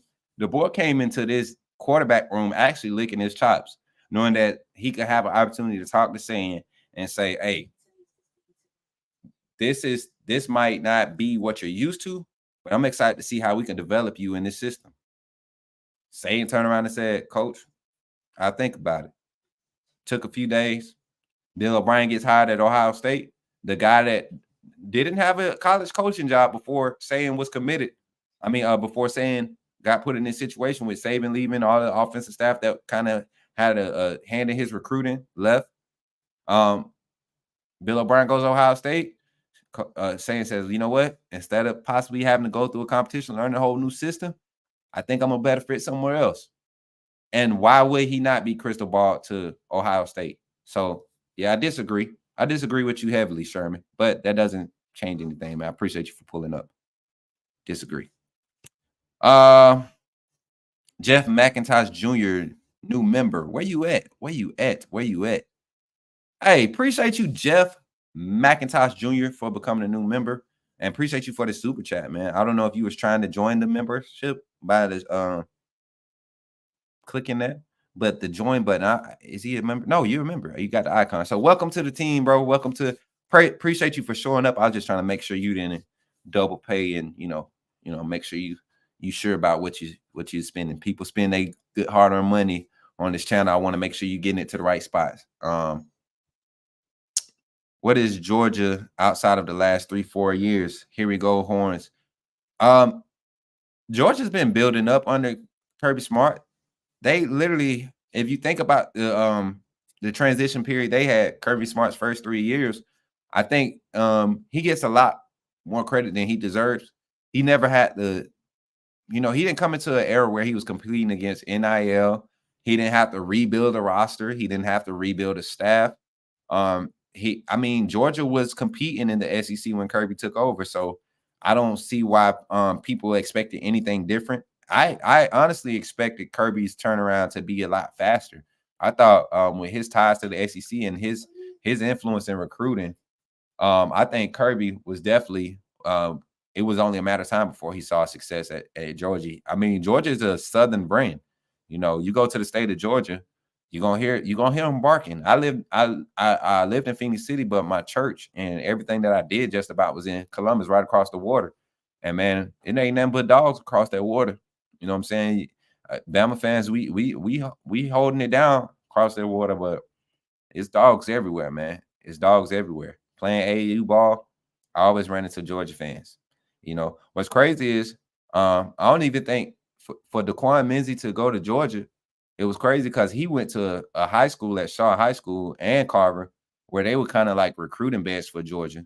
So for him to come to Alabama and him to be like an Alabama fan now, it's crazy, man, because they just go show you the power of the brand. It goes to show you the power of the A, and we can embrace that, man. But yeah, Georgia's they've been on the up and coming. Kirby Smart was their knockout hire.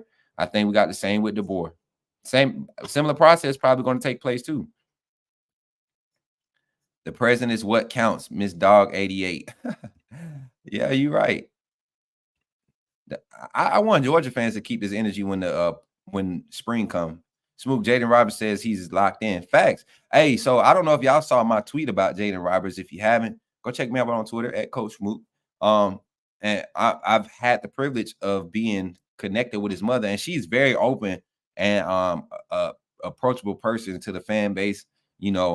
She's very supportive. She's basically I don't know if this is her title other than mom, but she is Jaden's publicist, and everything she's been preaching since the Saban retirement is nothing but positivity.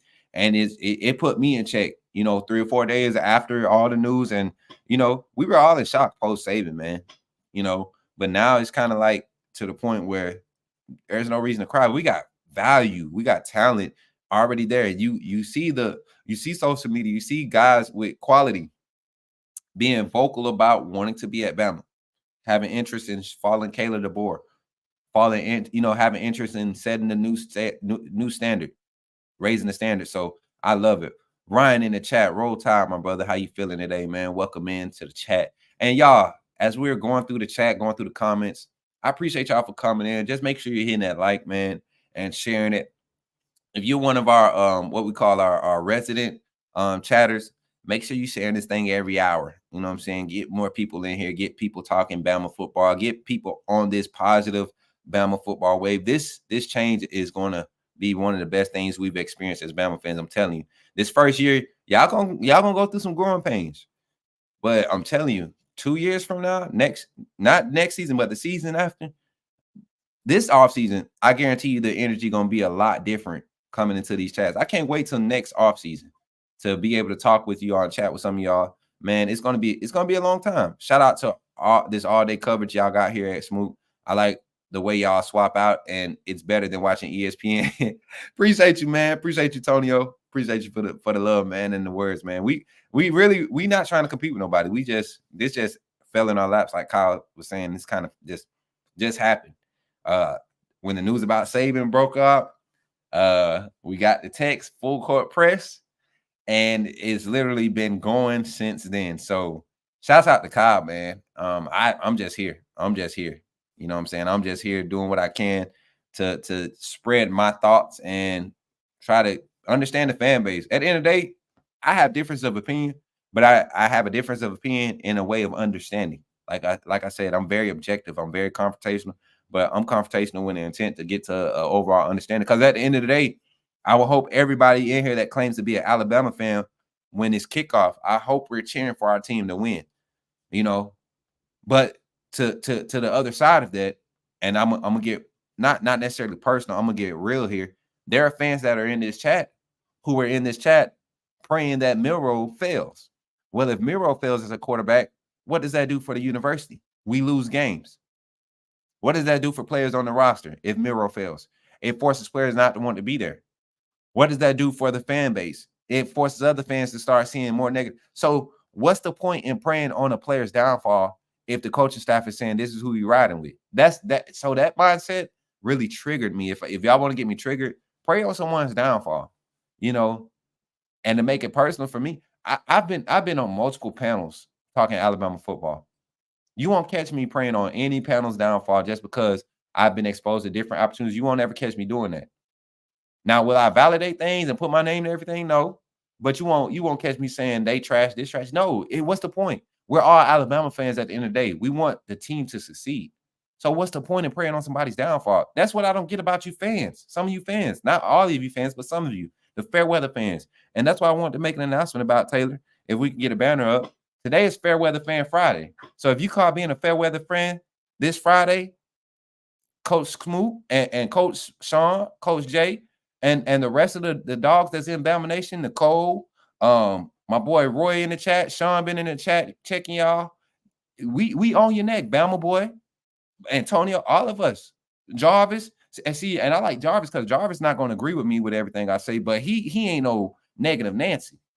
So Fair Weather Fan Fridays, y'all better watch out, fair weather fans, because we growing. Fair Weather Fan Friday. Hashtag FWFF. Hashtag FWFF. Coach Smoot said it. Bama YouTube started it. So every Friday y'all pull up in here, we're gonna be giving y'all some wake up call moments. Fair weather fans, y'all need a wake up call. Y'all need some healing. Put your hands in there. Fair weather fans, all of you, put your hands in there. If you're a fair weather fan right now, if you struggling right now as a Bama fan, if you're struggling, and this is me bringing you to the altar of Bama YouTube, the Bama YouTube altar. If you're struggling as a fan, put some hands up emojis in the chat. And I'm gonna lay these realistic, see the other side of the future hands on you, right? This right here. And we're gonna ask the football guys and the Bama Jesus to come and touch you and heal you from your fair weatherness, because it's a disease. Don't let nobody diagnose you with post-Coach Saban disorder, PCSD. We're not going with that. We're not going to accept that. College football haters is a liar. They can't get us. They're not going to hold us down. Y'all better run with it. Telling y'all. Thank you, Taylor. So fair weather fans, we're not here to attack you. We're here to encourage you. We're trying to get you. Sometimes it takes a little roughness. You got to go through some things to get pulled out of them slumps. And that's what we'll dig. We're going to dig for you. But we ain't about to we ain't going to keep digging. We got players that's here that's dedicated that we got to cheer for, that we got to support. You know, we got an agenda to push. Coach DeBoer, man, I'm telling you, man, he has that staff that they're assembling is going to do some things as far as recruiting. Having the connection in Texas with the DB coach, Mo Linquist, big, huge.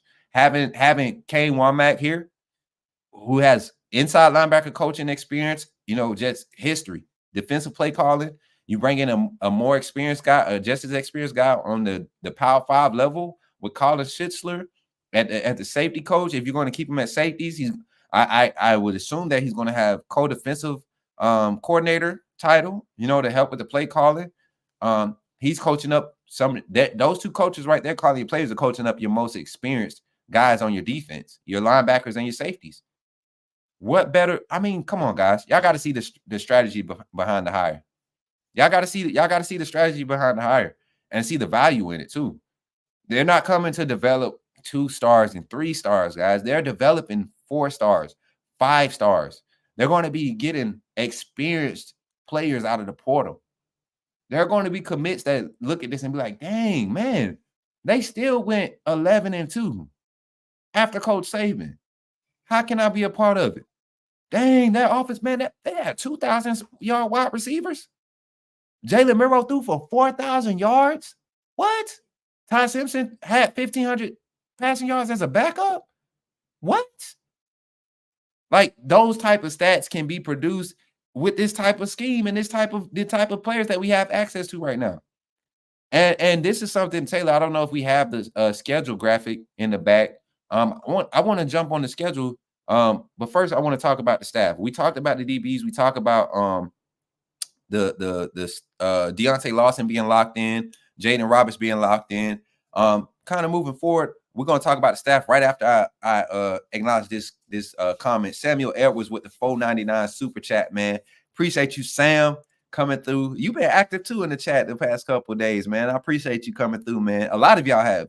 We've had over 1,000 in the chat average every day, so it's hard for me to keep up with some names, but some of you have been very vocal, and we appreciate you. Samuel Edwards says, if they ain't wearing crimson,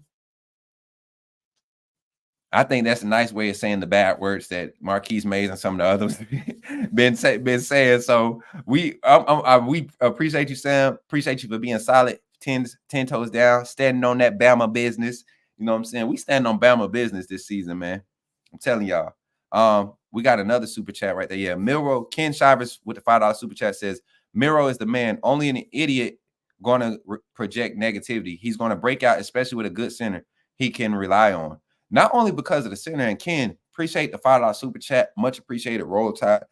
I don't think just Milroe is going to benefit from this. If Ty Simpson sticks around, Milroe can be in games early in this season where the score can be 38-6 in the fourth quarter, starting the fourth quarter. And Ty Simpson and Austin Mack and Dylan Larnacan can vie for spots. We have, I don't like to say it, but we have 2 cupcake games early. I wouldn't be surprised to see Milroe get the first start. And then we come out and Ty Simpson get the second game start. And then, you know, depending on production, coming out of fall camp is going to tell a lot. I honestly believe, and I'm a Milroe supporter, y'all know I am, but Milroe cannot struggle as far as transitioning into the nuances of this offense. He can't struggle and make it a close race if he wants to try it out first game of the season and be the starter. Because me personally, from evaluation standpoint and a realist standpoint, Ty Simpson is the more complete quarterback.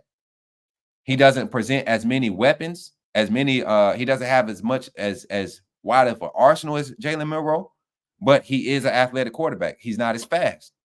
He doesn't have as strong of an arm, but he's a lot more accurate. He anticipates the pass a lot more.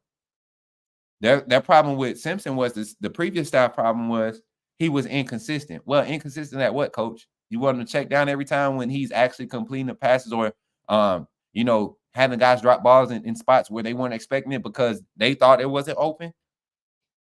You know, I'm in support of all the quarterbacks in the room. I'm very realistic to the talent that's in that room. I just think for what we had last year, Jalen Milroe was definitely the best option, and he's a good option wherever he would be at. So, quarterback battle to me ain't no size for me. I feel like this staff is going to make the best option, and I can see either one of these quarterbacks having, just like I said, Milroe will have 4,000, and Ty Simpson could have 8 to 1,500 playing pickup minutes or whatever, backup minutes. It could be the same for Milroe. Milroe could come in and have 1,100 rushing yards and 500 passing yards this season as a backup behind Ty Simpson, because that's just the way this offense is designed. So it can be it's so much we can do. I don't go watch Washington film, Washington's offensive highlights. There's the videos on YouTube with all this stuff. You won't see just Michael Penix, the only one lined up at quarterback during the season for Washington. You won't see the number 37 that they're tight end. You won't see him at the only one that's tight end being split out. They split so many tight ends at the X. They split tight ends and put them in the X position so many times, so many different ones. One time I thought they had a offensive lineman out there split at the X. So this offensive staff is about to bring a change, a buzz to the offensive side that's going to create value for getting recruits in. So I appreciate the $5 super chat. I think Miro is a dude. He's definitely going to have to continue to progress in order to take this starting position. And we got one more super chat before I dive into the conversation about the staff and my research and what I feel about it and what I think going forward. What's up, Eric D in the chat? My boy Eric, man. Shouts out to you. We got the $10 super chat right here. Where'd it go? Here you go. Dustin Hodge right here. We had another one too with Steven. The timer ran out. I'm gonna get you too, Steven. Dustin Hodge said, if they ain't wearing crimson, roll. If they ain't wearing crimson, roll MF and Tide, baby. Roll Tide, Dustin. Appreciate you for the super chat, the $10 super chat. Definitely appreciate you being here, man. And Stephen Shebley, he said with the $5 super chat once again. He said, imagine what Milroe can do if he don't have to chase bad snaps. Roll motherfucking Tide. Simple. I mean, like that is something to imagine. That's something to think about. Even on that last play against Michigan, y'all. If Milroe has a good snap, he's not going down, leaning forward, trying to catch the ball and worrying about the pocket collapsing on. He would get a good snap and see that wide open hole. The guy that actually beat that crashed on the left edge, on the left side, and that for y'all, that would be this side. But on the left side of that offensive line, him crashing, he still had to make a read. He hesitated to see if Milroe was going to try to beat him on the edge. He had to make sure he wasn't having a pull block. The thing with Jaden Roberts, you get a snap to Milroe nicely. You get a clean snap to him. He follows Jaden Roberts into the end zone, and it's not even close. It's not even, Milroe might have to break an arm tackle, but that's Milroe. He can break arm tackles. A good snap changes everybody's perspective of the play call because it wasn't a bad play call. It also doesn't highlight the fact that J.C. Latham was getting pushed into the backfield. Honestly, it only looks like he's getting knocked into the backfield like that because Jalen Milroe is spending an extra second gathering the ball in the backfield when if he gets a clean snap, he's already pressing that pocket to force the reads that they're looking for. Latham's only assignment was to seal that space where Roberts was pulling from. And because of that, not only is he sealing that space, but he's also trying to reach and secure the edge. So you're not taking a full step to seal, but you also have awareness to kind of seal the edge. And there was an edge look over top. You didn't know what that guy in the overhang was going to do. So it wasn't a bad play call. Shout out Tommy Reese for your last play call going out the door. It wasn't a bad play call, poorly executed from the snap. Simple as that. Simple as that. So here we go. Let me see.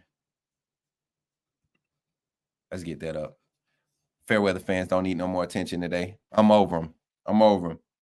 Either accept it, convert yourselves, confess your sins, and come back to the light, or stay miserable. That's what we're going to say, chat.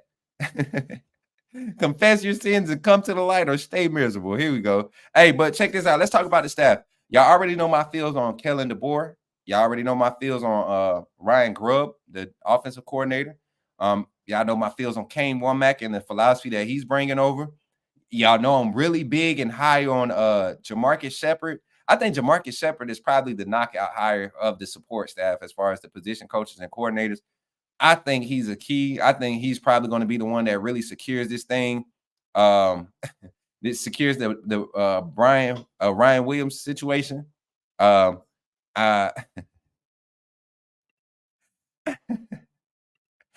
What's up, Bill? How you feeling today, man? Y'all had Bill turned up in here last night, man. Hey, Bill, let me hurry up and get you off the screen because your picture messing up this graphic up top. You know what I'm saying? We don't need your face on the screen too long. Chad, y'all are undefeated. I'm not gonna lie. And this is I don't know if I'm starting when I go back and I watch segments of the show where I'm interacting with the other panelists. I enjoy it. I really enjoy it because it's not all of me, but I was able to go back and see when I was on by myself. And I was like, man, I be uptight sometimes. So I'm gonna take the Kyle approach a lot with how I navigate the time that I'm in front of you all by myself. I'm gonna start, navigating it differently to create this vibe because this is the vibe I like. In the chat, I love the vibe, man. I love the vibe. I love how active y'all are. I love how y'all go at each other, and then you'll see when somebody else come in they don't have they have a few more screws that's looser than the other person. It's like the whole chat attacks them, and y'all do it in such an elegant way, in such a respectful way and a non-threatening way. We got mods in the chat that's handling it good. So I'm proud to be a part of this growth, man. It's gonna be lit. It's gonna be lit. I'm telling y'all. But expected staff here at Bama, and this is official as far as I know. Jamarcus Shepard was one that I was very excited about. Excited to have him. I think he's just going to connect with this group of receivers on a different level. And he's a physical. He preaches physicality and development. I think what we're going to see from this group, we got good blocking receivers right now in that locker room. I think we're going to see them develop in that phase of the game because, believe it or not, Kalen DeBoer didn't have the type of offensive line that you could build his offense off of, starting in the run game. They relied heavily on the pass game to create momentum for him. I think he sees that he has a different style of offensive line. We're going to be playing against familiar styles of defenses. And I think his mindset, and traditionally before this past season, you go look at Washington from the year before, he tried to build a lot of their games started early by building the run game. And I think you find a different, you get a blocking scheme like you get with Scott Huff because they have a solid run game. They just didn't run a lot. You get Scott Huff to be able to get guys into that scheme. The bodies that he has on that offensive line, a guy like Jamarcus Shepard benefits from that with coaching the wide receivers on the edge because you got physicality across the board. But now when the run game is going and you're walking safeties and corners up to support the run game, now all that speed, agility, route technicians out there on the perimeter, now you have them in situations where they can be put in favorable situations, be put in favorable stances. So I like it, man. I like it.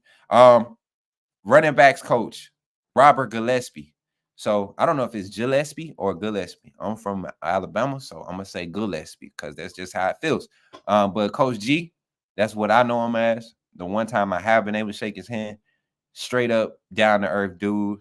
I mean, he funny too, man. I actually got to meet him because I was at a camp. I think Blake Sims was there too. I want to say Blake Sims was there. But yeah, cool guy. And it's connected as far as recruiting. We talked about this. Everybody talked about how big of a loss we was taking with T-Rob and recruiting. Well, securing oh, that's a good one too. I'm gonna get you next, Robert Moody. I'm gonna acknowledge this. Next, I'm gonna finish this statement by Coach G. But securing Coach G on the offensive side was definitely important as far as to keeping our foothold in recruiting, not just players, but just recruiting. Not a running back, not wide receivers, but recruiting. Coach Gillespie, Coach Roach, very well respected coaches on the recruiting trail, especially in the Southeast and all the pipelines. I think Coach Sean would agree with me. Keeping those two definitely alleviates the pain. It doesn't take away the full steam because you ready for them to get unleashed, and we're seeing that. We're seeing them get unleashed, and they're able to get back on the trail. They're like 9 days behind right now, and we're seeing them get out in the past 48 hours and get positive responses. So it's only looking up, you know, for the staff. Robert Moody says TDA reported Matt Shadid was hired. Haven't seen. I heard that too, and TDA is a solid source, a solid network, solid. Smoke, this ain't no in the heat of the night. But but yeah, I heard that, and Matt Shadid is going to be a good addition to the staff. I think he's going to be coming in as part of strength and conditioning staff. Go look at some of the guys at South Alabama that's getting picked up and poached off of that roster. You know, he was part of that development. So yeah, so that's a good thing. Appreciate the super chat too, man. Robert Moody. Definitely appreciate the support. Back to it. We talked about Kane Womack and his scheme. I think with him being labeled as the co-defensive coordinator, having a co-defense coordinator at some point is going to help him continue to remain a developing coach. He doesn't have to worry about primary responsibilities as play calling. He has his phase of it, and that's what he's going to be able to do as he develops. I believe he's going to be the inside linebacker coach / defensive coordinator or just linebackers coach, because in the scheme, like we were talking about yesterday, your edge linebackers like Keeley and Pierre, they're going to be used as ends / edges, but they're also going to be used in these packages where they might have to stand up and you have a one linebacker. You have two linebackers on the field, but you have one in the middle of the formation at the second level, and you have an overhang linebacker, whether he goes weak side or strong side. It's still 4-2-5, just the alignment based off the formation is different, and you usually go into that type of set with you bring in your true ends and you bring in a bigger edge that is good in run pursuit. You know, being able to contain on the edges has a natural, you know, edge containment, rushing off the edge feel. When you want to run your 5-man stunts, you'll bring in a guy like that and kind of depend on your Mike linebacker to be able to cover the inside, the middle of the field. And your corners and your safeties have to be disciplined as far as boundary coverage. It's a good fit for the personnel we have, and I think a lot of players are beginning to flourish in it. So Womack, very good hire. I think yesterday we stopped giving grades right here at the DB coach. I want to say, if we could jump in that, I want to continue to grade. I'm big on the staff. You know, we spend a lot of time talking about players leaving or who's staying. I'm big on the staff because I feel like then you can start shaping up what the caliber of player you're getting. Let's talk about Maurice Lindquist, new hire, and Colin Hitchler. This is something that we're worried about. We just got done talking about the secondary, you know, the guys returning, and how young we're going to be at the corner position. I think bringing Colin Hitchler over as the safeties coach, I think, and honestly, this is what I believe, y'all. I know we have this on the graphic, but I honestly believe that Colin Hitchler will be your co-defensive coordinator, and Maurice Lindquist will be your cornerbacks coach, your DBs coach, meaning corners and star players. Which I don't think y'all realize this though. The star is usually your safety, that doesn't have as much. They're not the best cover corner. So guys like Terry and Arnold, you know, you see how quick Coach Sayin was to move him to the star when Malachi went down. Caleb Downs, I think it's probably one of your one-offs where you could put him at corner, boundary corner. That's not his strong suit, but for that reason, you feel comfortable playing him in that star type role, that strong safety or that third corner, that nickel corner role. So I think for that reason, you take a guy like Maurice Lindquist, and instead of having him be your secondary play caller or your primary play caller, you let him coach up those DBs. You put him on the field with those young corners because they're going to have growing pains. We're going to have growing pains in the boundary, but they're athletes. So a lot of the concepts that you're going to have to coach them up on in game, I believe are going to be far and few, because this is a defensive play caller, and Kane Womack generally wants to call it an aggressive style defense, which entails a lot of hands-on, a lot of man coverage, a lot of match coverage on the outside, a lot of bump with motion. So I think with a guy like Mo, you could get him in there teaching those young guys those concepts and developing them. Colin Hitchler has some play calling experience at the Power 5 level. You go look at the statistics from Wisconsin, the type of players. We just talked about them having him developing the number 3 rated safety in the country right now in college football. So that Wisconsin defense is disciplined. Y'all heard me. Anytime I watch a Wisconsin game, you very rarely see Wisconsin get beat over top. And when they do, it's against the Ohio States. It's against something high powered, really, like with 3 or 4 guys that's running 4-4s, 4-3s in the wide receiver core. Real legit potent offices. But against the rest, they don't get beat over top. And you want a coach that's able to coach guys up, especially with the experience that we have. Malachi gets beat over top a lot. That's why you kind of don't want to put him at starting this style of defense. You want him over top already, so he can decipher things, keep everything below him, and be aggressive and support. He's the best tackler probably left in the secondary right now that we've been able to see. Malachi Moore, he's the best tackler right now on film. What's left? Caleb Downs is gone. Malachi Moore is next as far as your most complete tacklers. So Colin Hisser, get him in there. Let him be the coach over the safeties. Let him be the coach that on the field can call in the checks for the secondary adjustments or audibles. Having him on field to be able to talk to the guys.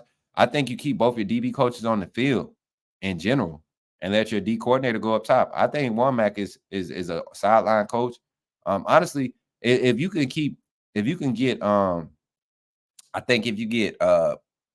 Hitchler in the booth and have a guy like Lindquist who you want to develop as a coordinator on the sideline with Kane Womack, I think that's more of as far as a makeup, having your staff placed in the spots you need them at.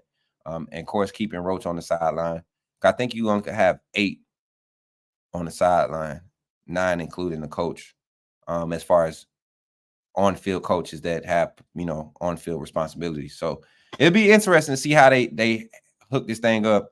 And I think we're still wondering, debating if they're going to hire for those 2 hires. I give those A's though. My grades for it.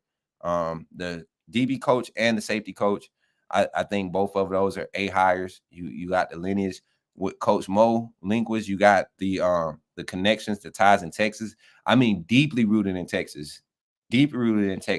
You talk about this guy was a DB coach at Baylor when Baylor wasn't even known for defense, and they had 2 guys that were under his tutelage going to the NFL. You get what I'm saying? So, and everywhere he's been, he's produced some quality guys. Colin, same thing. Kobe Bryant, Sauce Gardner. This safety that they got at Wisconsin right now, I can't remember his name off the top of my head, but it was crazy. Nobody knew his name. No, and some of you all still didn't know his name until yesterday when we seen that we were getting a coach. So the first thing you go and look and see, man, what kind of players he got.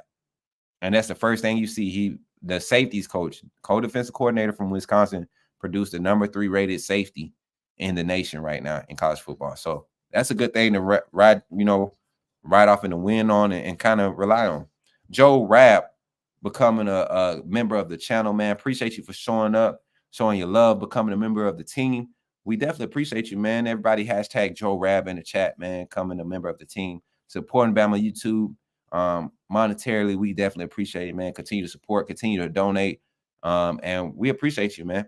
Let me get back in some of the comments before I continue to talk about the staff, because I'm excited about the staff. I'm excited about not just the on-field coaches, but the administration they put together.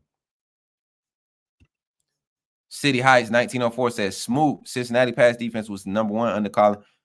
Didn't they come into the game against us in the playoffs when we played Cincinnati? Didn't they come into the game highlighting the fact that this defense had the highest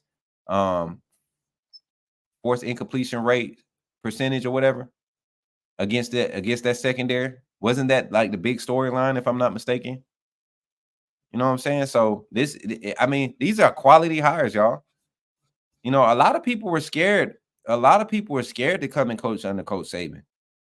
A lot of up and coming coaches did not want that pressure of being coached under Coach Saban. Now they get the luxury of knowing that, hey, he's not on the sideline, but he's there to provide guidance in a different aspect.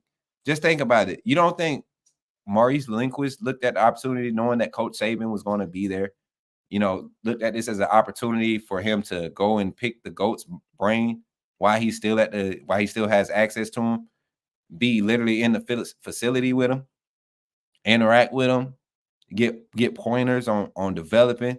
Like, this is good, man. You got some young coaches who admire Nick Saban on this staff. admire Nick Saban, like look up to him.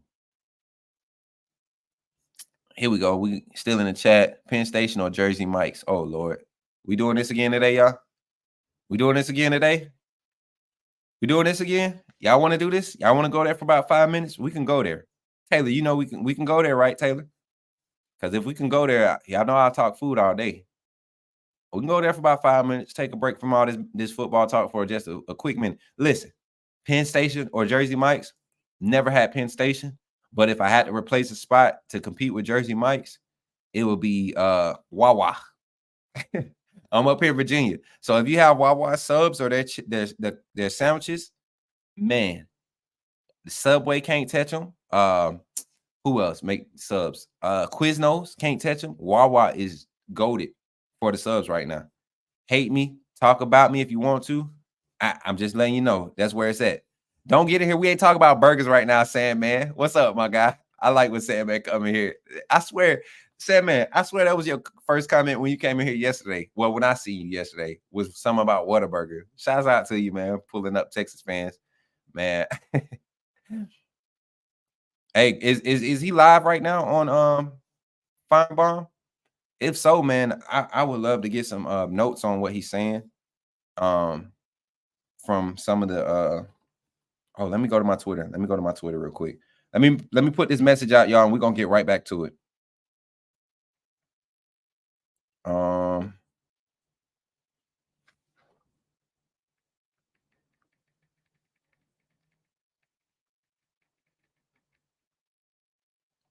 And get.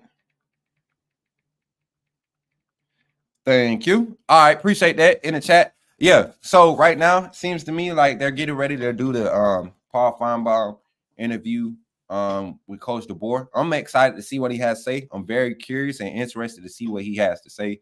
My first initial thoughts on it is DeBoer on Feinbaum. Another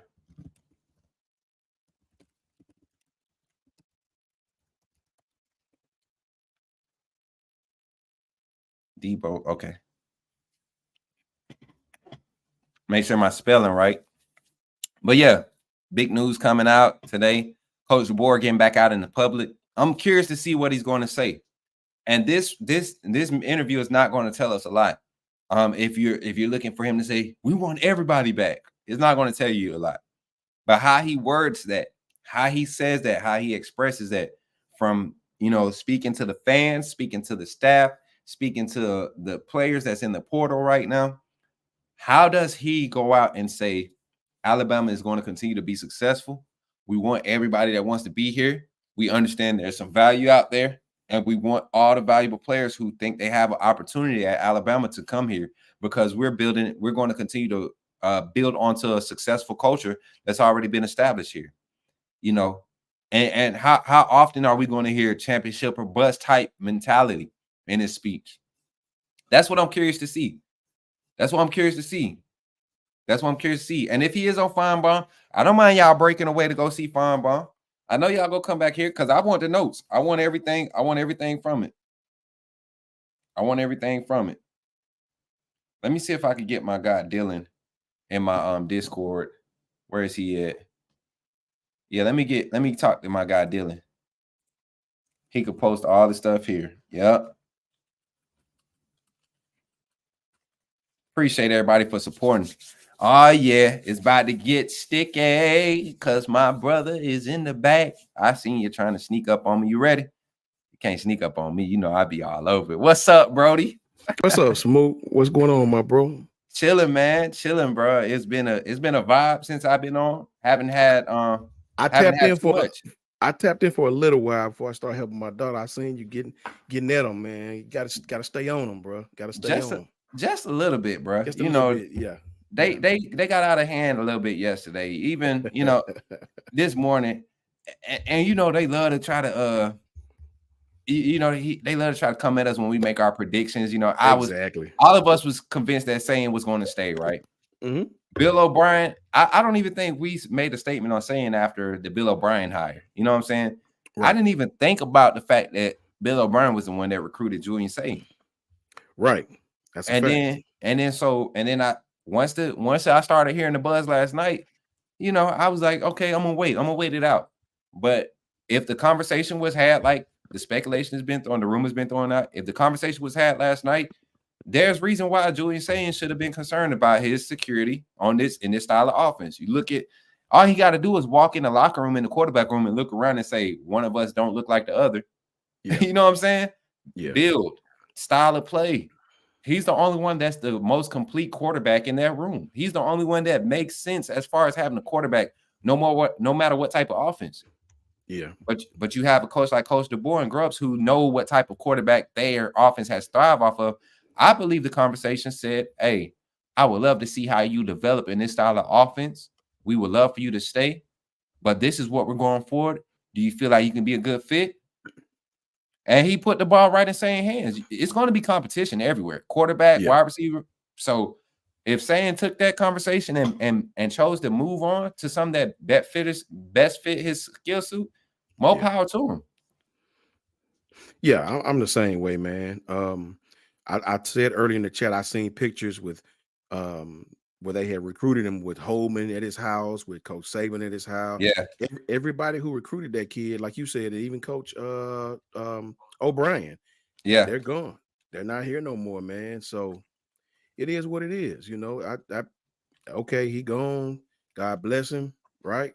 Right. Let's move on, right? You know what I mean? It's probably gonna be more to come, unfortunately. I hope it don't. God knows I hope it don't. But under the circumstances, it might be even more, man. We just never know with this stuff going on, man. So I much rather focus. I told the chat earlier, I like focusing. I think we all agree on the kids. I think I heard you say it, the kids that are here. You know what I mean?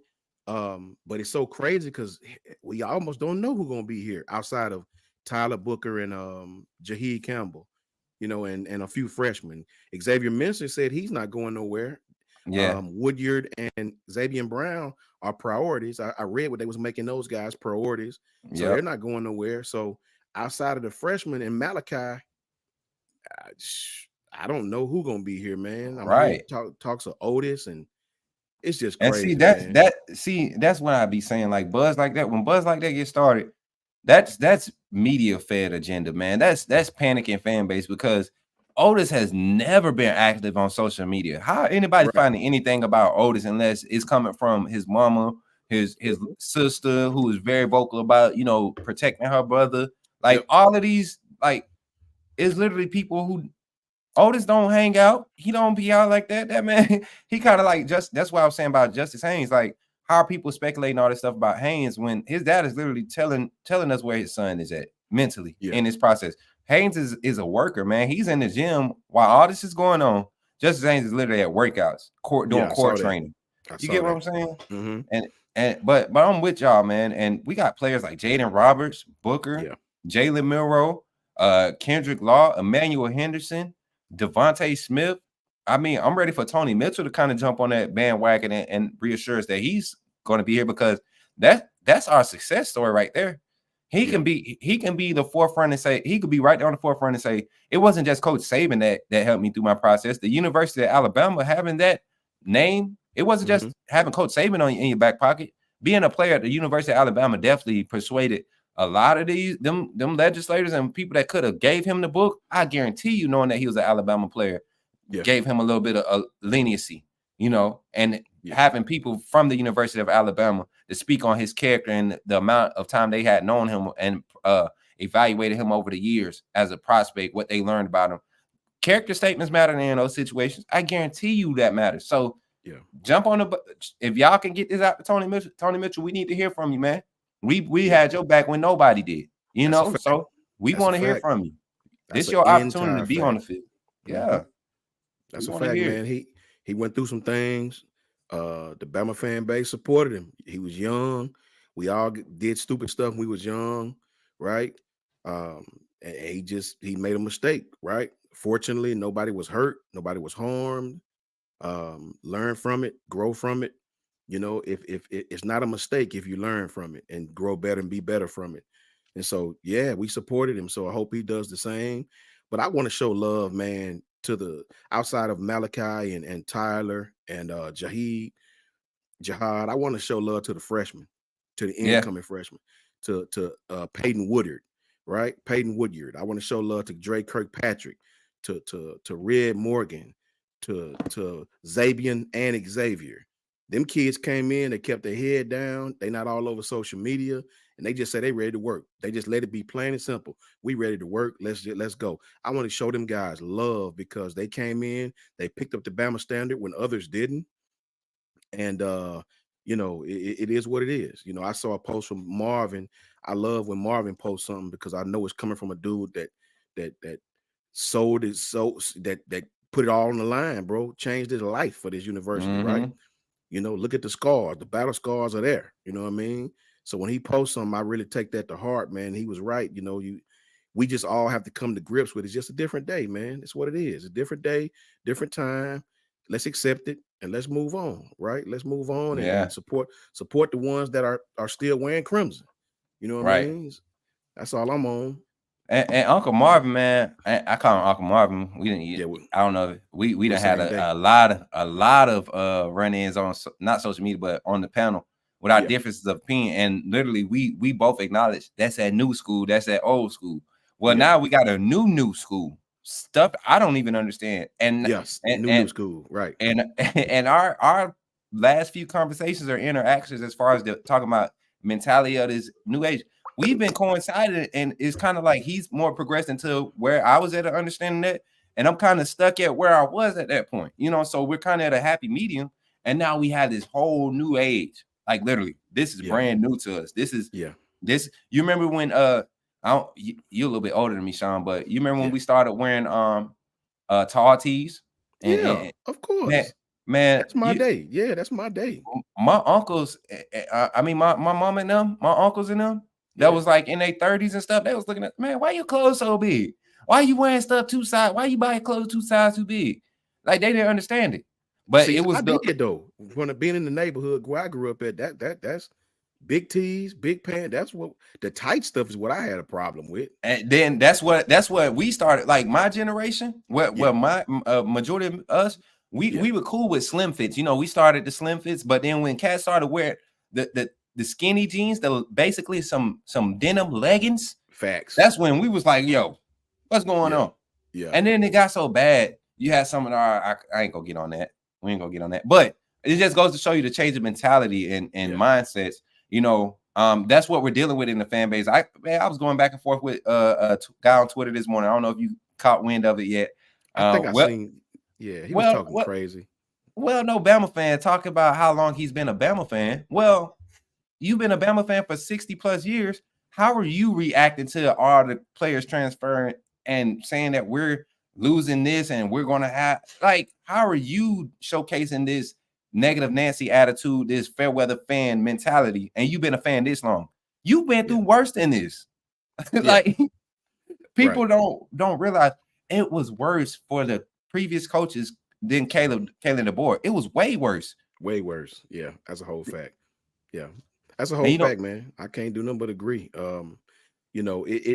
I understand the initial pain of losing the kids, but I'll marvel over that for about 2 minutes, and after that, on to the next subject. It's it for me. That's why I've been saying, man. It's funny though. You just have to wonder. Like I had to decompress yesterday when I had my little rant. When me and Jay was on, I had to decompress because I had spent one day before that. Yeah. I had spent so much time holding in like a lot of my initial responses to some of the craziness I was seeing, trying to understand both sides of the spectrum, And with the Sayin loss, I understand both sides, but I don't understand. We're done. We can't even keep the #1 recruit in our recruiting class. He wasn't recruited by anybody on this graphic right here. So it's not their #1 recruit. But guess what? Caleb DeBoer went and got his #1 recruit and brought him to Alabama. So that's a whole fact. It's all good, y'all. It's all good. But yeah, man, we was diving into the conversation about the coaches. You see the banner at the bottom. Caleb DeBoer is going to be on with Feinbaum talking his first big appearance since the hiring, public appearance. I'm interested to hear about that.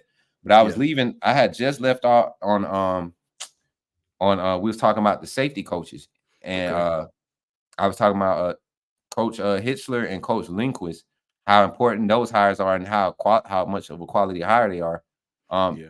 And we was talking about the DBs yesterday. We talked about it this morning, particularly the corners.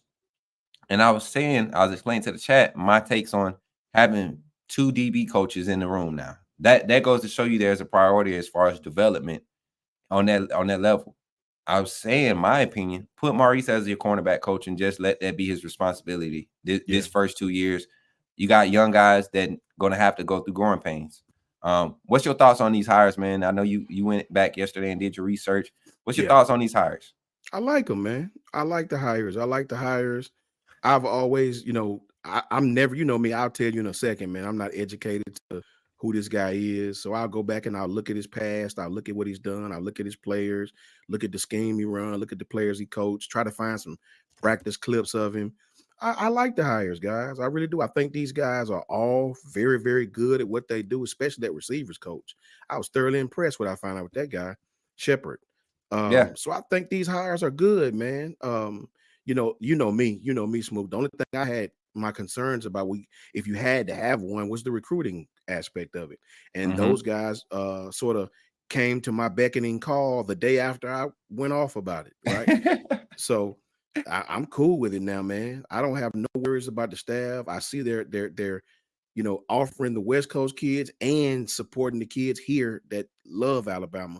And I'm cool with that. That's all that matters to me, And I say that not as a diss to us, but a warning that other people, you already know, Coach Moon, other programs, if you don't put forth the effort, they're going to, right? Yeah. The same day kid decommitted from us, Kirby in a helicopter going to see him.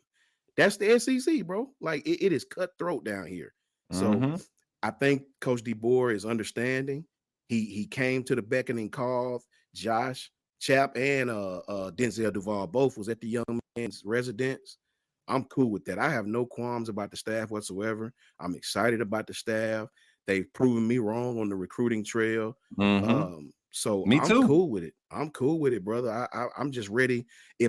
I'm ready for this portal to be open. I'm ready for that window to close. I think Man. once the window closes, the Mhm. fan base will see the quality of what we have on the roster. It's just the uncertainty and fan base. If that's your gripe on about it. I think we as a fan base, as college football fans, shouldn't be put through these type of this portal mess. This portal mess crazy, because man. the coach don't get 40 days or 30 days to decide if he's gonna take the job or not. That's a These whole fact. programs, they move past, so if a player gonna enter the portal, post a coach, give them 14 days. Give them 7 to 14 days to make their decisions. Because you're putting the pressure on the universities to throw money at them and be what they call it, compulsive when you do stuff without thinking. Be compulsive with their money, and try to get kids to make compulsive decisions. So let's even the playing field.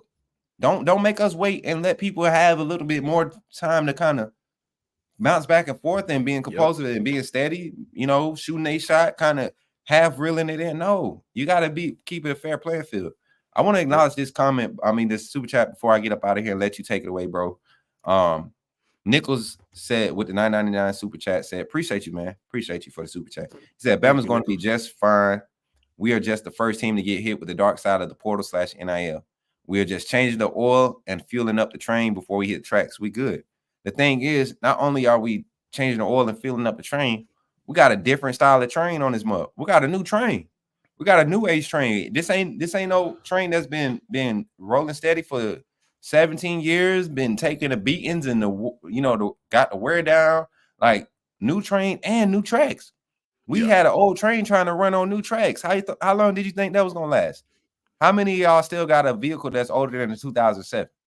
Guarantee you that bad boy is struggling right now. If you got a 2007 or older vehicle right now, that bad boy is struggling. You can't use you had to go and take it to get an aftermarket CD player or a music system or something in there. You probably don't have a rear view camera system that came with it. What else? You probably don't even have an automatic Who did that to my screen? You don't even have an automatic door unlock and stuff. Y'all see that? Was that me or was I tripping? Tight. I like Who that. did That was that? tight. Who did that? Taylor, you back there messing with me? You know I'm goofy. Don't be doing stuff like that. But yeah, man, that's all I'm saying, man. This is one of those things, man. We got to come to grips with some of the realisms. Appreciate that, Kimberly. I just keep it real. I'm a realist. Mm-hmm. I'm a realist when it comes to it, man. I just accept the fact that this is one of those things where, as a fan base, we don't have somebody that's been doing it for that long. It's a new train, like I said, on new tracks. Coach Saban sustained for and remains relevant. He was no longer dominant in the coaching ranks as far as recruiting and things. He was relevant though. Can we all agree on that for the past 3 or 4 years, 5 years maybe? Oh yeah. Still relevant, but not dominant. So shouts out to this staff. Shouts out to Kalen DeBoer, Coach KD, and his staff. Shouts out to Greg Burns for doing what he's doing. And Coach Saban, being the advisor that he is, I feel Coach Saban on all of this. Brandon Wilkins said, Coach Smoot, I heard the Red Elephant Club stated that Nick Saban was personally working with Caleb Downs to get him huge NIL compensation. Any word on that? Brandon? Sean, should I can. That ain't bad. Yeah. Yeah. So what I'm gonna say is this: Coach Saban is not approaching any player talking about NIL anything. And this is confirmation. There has been a hold. There has been a kind of like a standstill with our NIL collective and how we're using it during this transition.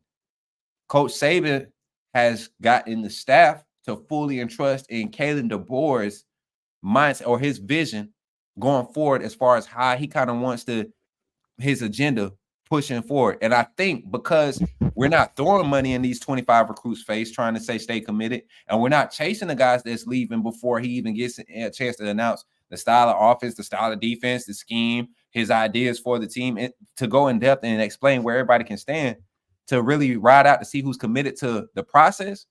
They're doing the right thing because now you get to create value for that collective. Now you got guys in there that's going to put an actual product on the field. You won't have guys with $40,000 chains around their neck on the field at kickoff worrying about their chain getting broke during the game. You get what I'm saying? So that's the dumb side of it if you ask my opinion, and to be like a realist with that situation. Caleb Downs is not even an NIL thing with Caleb. His thing is the scheme for me? Can I go and still be the Caleb Downs that college football knows me to be? Simple as that. Shout out Jason Madden. I agree 1,000%. I agree. That's kind of the thunder I was going to be on right there. It's not even the NIL thing with Caleb. Caleb could have got whatever he wanted here. That guy is exactly what Coach Smoot just said. You know what I mean? That's what really took so long for him to. As you notice, when the defensive guys started getting introduced, that's when the news finally came out. Mm-hmm. That's when the young brother made his decision. And it is what it is, right? I personally think Caleb is going to Ohio State if he don't come back to Alabama. I don't think he's going to Georgia. I really do. He may or may not because of T-Rob. He may go to Georgia. Wouldn't shock me. But I heard Ohio State is very high on that man's list. You know what I mean? They are. And if you go and look at their scheme, that's another defense, not necessarily the makeup of it, but that's a defense. Traditionally, they get athletes in their defense and they could do whatever they want. You get what I'm saying? You could float them. You could make them a strong safety. You could put them at star. You could put him at free safety. You could bring him in the box. Like Caleb is going to go somewhere where he can be on the field, stat stuffing, doing what he do, being able to play kind of free to his instincts. And this 4-2-5, it's not necessarily you're not as free as you are in the old school. You get what I'm saying? The scheme is set up is help. And until we go lock man, that's what this defense is. We all work together to force it the way we want it to go. We want to force a look. If they don't take it, they're done. That's the way Womack schemes up his defense. And Caleb, it might not be the fit he wants schematically. So I'm not gonna stay on here and keep talking long. I can go all day with the fans. I'm gonna be back. Y'all enjoy Coach Son as we always do. Shouts out Bama Football on YouTube. The whole staff: Kyle, Ty, Jay, Taylor in the back, the fans in the chat, and of course. To y'all, Coach Sean, take it away, brother. I'm out of here. I appreciate you, bro. Thank you. Sure. Yeah, man, Coach Smook is 100% right. Shout out to Coach Smook. He do an awesome job at what he does. I really, really, really respect Coach Smook. He's kind of the reason that I have gotten as far as I've gotten as far as all this social media stuff. Kyle was kind of like the umbrella for us all that kind of pointed us all in the right direction. So shout out to Coach Smook, shout out to Ty, shout out to Coach Jay, shout out to Kyle, shout out to Taylor in the background. This whole team, these guys have been a big influence on me. I don't really have a YouTube channel like that no more than just commenting. I always used to frown on social media because everything I saw was just so crazy. I'm just a believer in sometimes everybody don't deserve an opinion. If you're going to say some crazy stuff, right, to ruin somebody's day. And I saw a lot of that on social media, so I just was unattracted by it. And those guys are pointing me in the right direction in football talk. That's what I love to do. I know this game. I played it. I coached it. God give me a gift for it, and I appreciate you guys allowing me to share it with you. But yeah, man, just picking up where Coach left off, that's right. It wasn't about NIL for Caleb. This kid want to be somewhere where his talents can be completely exploited. And I personally think he's gonna go to Ohio State, but he could go to Georgia. With T-Rob and Kirby and the relentlessness of that recruiting staff. I think those will be his final two, and it'll come down to those two. I'm excited about Peyton Woodyard, though, right? Playing safety. That kid has a full-grown Division I body right now. Smart kid. Kid had an injury early in his high school career this year, in his senior year. Came back from his injury and balled out. I'm ecstatic and excited about that young man. I'm excited about Xavier Mincy. I'm excited about Zabian Brown. I'm excited about Drake Kirkpatrick, Red Morgan. These kids want to play. They want to play, and they're going to get their opportunity early to come in and ball out of control. They're not concerned about things pulling them from the university. And those are the kids that I want to give love to. Those are the kids that I want to tell them I respect them. I pray you guys stay with the process. Trust it. Coach Saban's still not far away. I know he's in and out, but he's not far away. Bama will be Bama. As soon as this portal closes, Bama will be Bama. I tell you one thing, guys. I'm going to tell you something real quick that I have to really reel myself back in on some of this stuff, man, because, I grew up a little different. I come from humble beginnings. You know what I mean? I lived in Chicago, Illinois, on the south side, 132nd and Ellis and Argyle Gardens, where my father and my mother divorced. So I seen a lot at an early age. I seen things that some people shouldn't see, right? I ended up coming back here, playing my ball here, graduating here, going to Alabama A&M University here with my mother when I went to live with her. So my patience with certain stuff ain't quite where they need to be. And that's the thing with social media. I'm trying to learn. But this dude, Mike Griffith, man, like I can't even listen to this guy. I have to cut him off, man, because it's almost like, I don't understand these analysts like Danny Cannell, Bud Elliott, and Mike Griffith. It's almost like these guys are taking it upon themselves to have a personal attack on Alabama, like not even about football anymore, right? Like to diss Coach Saban and to say the things Reggie Bush saying, what they saying about Coach, man, it make me angry to where I want to say what I really want to say. You know what I mean? And it's like, I know they do it to make all of us. What's up, Jared? Roll Tide to all of y'all, man. I know they do it to make all of us tap in, right? That's the world we live in. The more ridiculous things you say, the more people click on it, right? And the clicks is what matter these days. The internet is full of foolishness, right? But these guys attacking Coach Saban and attacking Alabama, man, that pissed me off, man. It really does. Outside of me being an analyst on here, because I don't understand how can you talk crazy about university. The way I see it is, and this is not me being a homer, this is just the truth. If you are a football fan and you diss Coach Saban or diss Alabama, then you a plum fool to me. Alabama has dominated college football for the better part of 2 decades almost. Dominated. No disrespect to your 2 championships, right? Winning championships is hard. Alabama got 6 of those things, bro. 6, and has been to the game 8 times, right?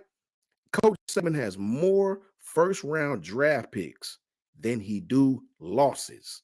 So to hate on that, it proves your mentality is not up to par. You're just doing it for likes clicks, views, and I don't think Coach Saban or the university deserve that, man.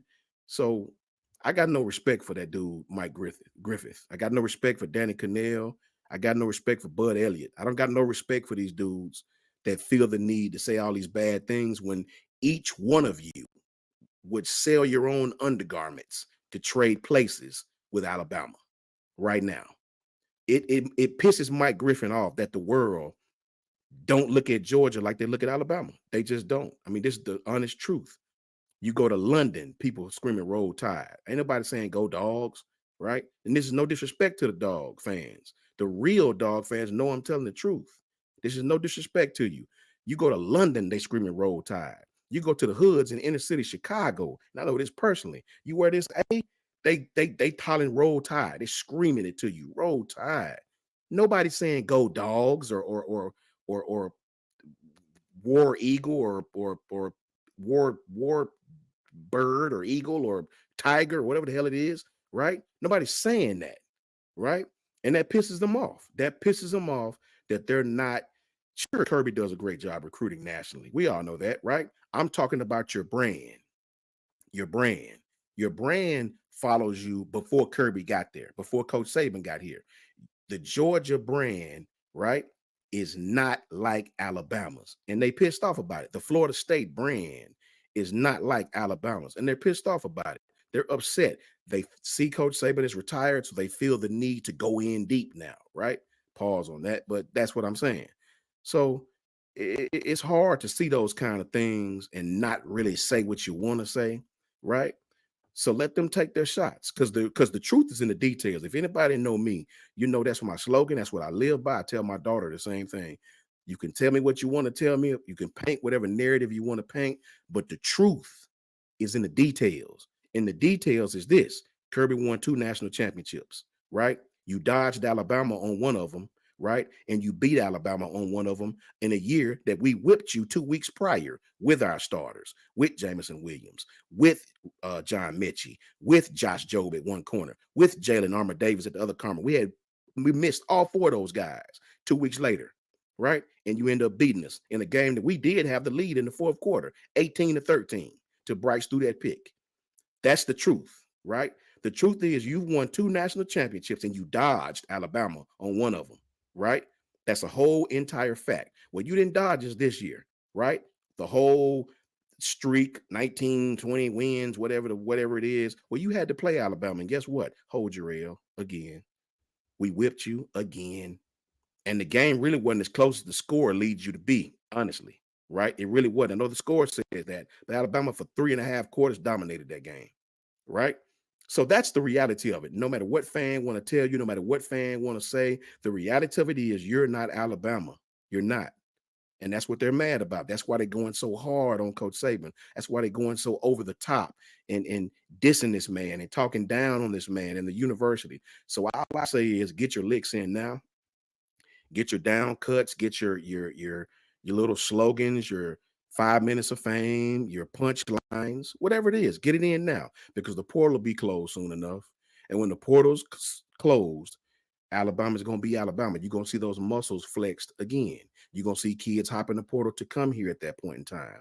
You're going to see us put a product on the field that you're going to have to deal with. You won't dodge us this year. You got to come here. Won't be none of that dodge Alabama and claim a national champ. You got to come here, and we're going to see what time it is. We're going to get your excuses ready. Get your excuses ready. But enough of that. Shout out to everybody in the chat, man. Shout out to Carl the GOAT. Shout out to William Banks, Nikki Smith. Shout out to the homie Sandman from Texas. Kyle, Roll Tide Roll. Here we go. Horns, Ben Allen. You know what it is, Ben. You already know, brother. Shout out to everybody in the chat, man. I appreciate you. Shout out to Taylor backstage. Shout out to Kyle, the rest of the guys. You know what I mean? Every once in a while, man, you just got to drop in and just tell the truth about it, right?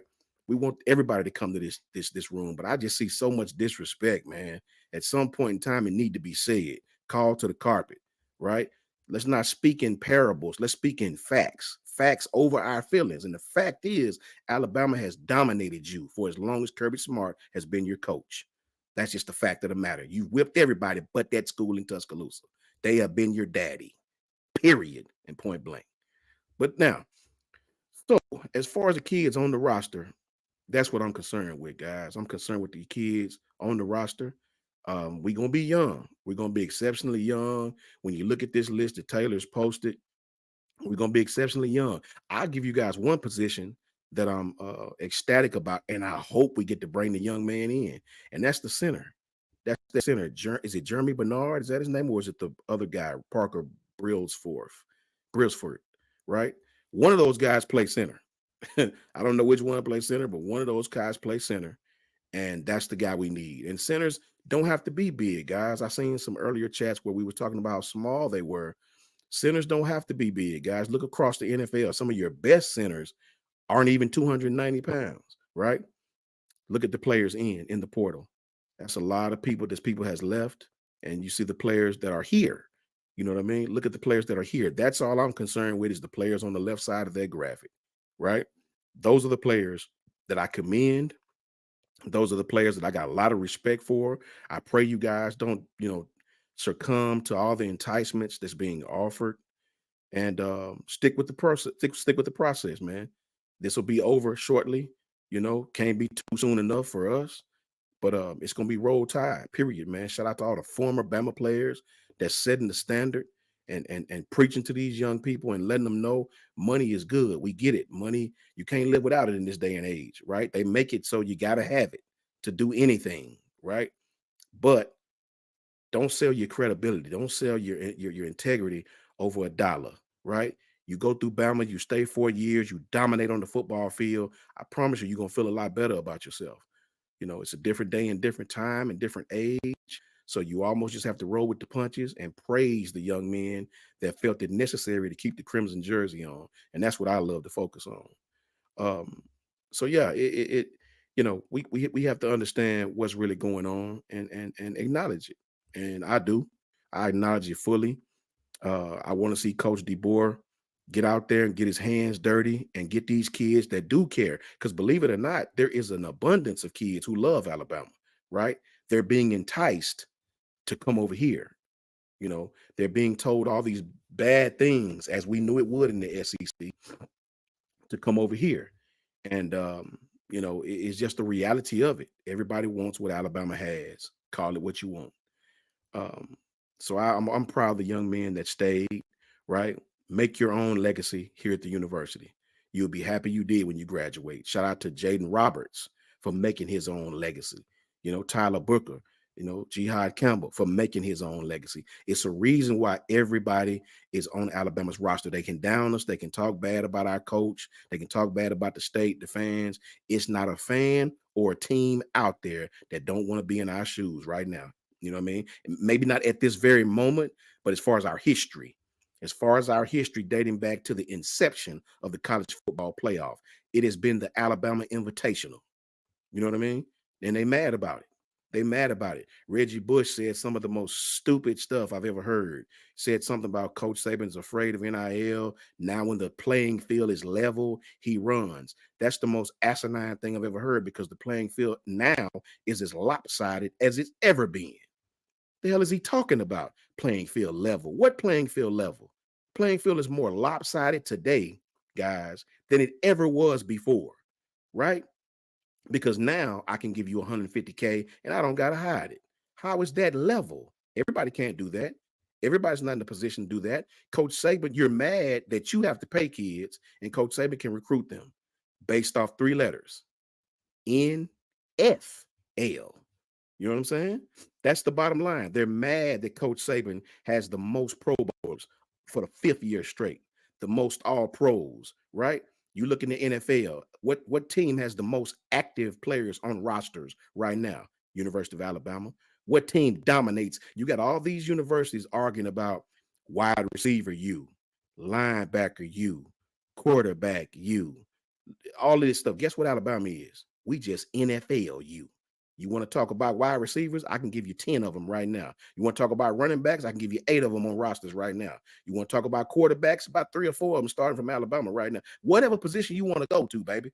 Alabama can sit at the table with any of you and eat your food and go home and come back and eat it tomorrow. And that's the bottom line. They mad about that. They mad that every GM always says great things about the University of Alabama. They're always talking about when we go to Alabama's practices, it's ran just like an NFL organization. We see Alabama's structure is ran just like an NFL organization. Hell, the Bama players would tell you that the NFL practice are easier than it was at Alabama. So that's what they're mad about. That's what they're mad about.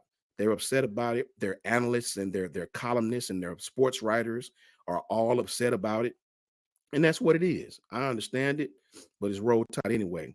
If somebody goes over to Paul Feinbaum and see what Coach DeBoer is saying, please drop it in the chat and kind of fill us out and let us know what exactly the points he's hitting on and what exactly he's saying. Because I'm sure they're going to be asking him about the kids that are leaving.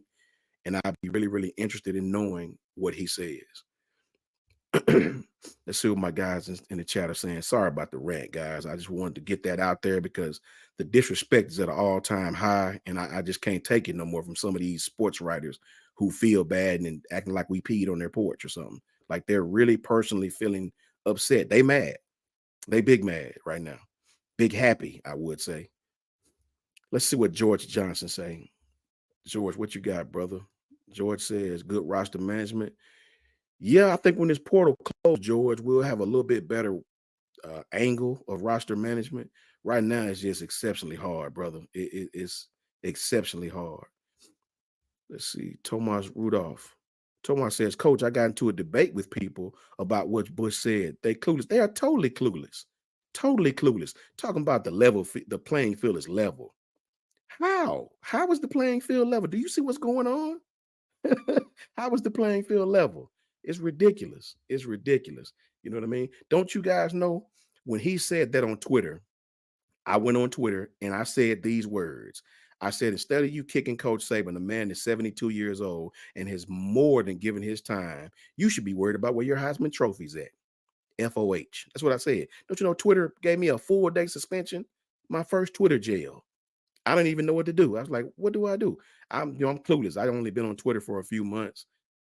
Somebody told on me or something and suspended the account for the whole day or something like that. I was like, what? I could read things, but I couldn't say anything.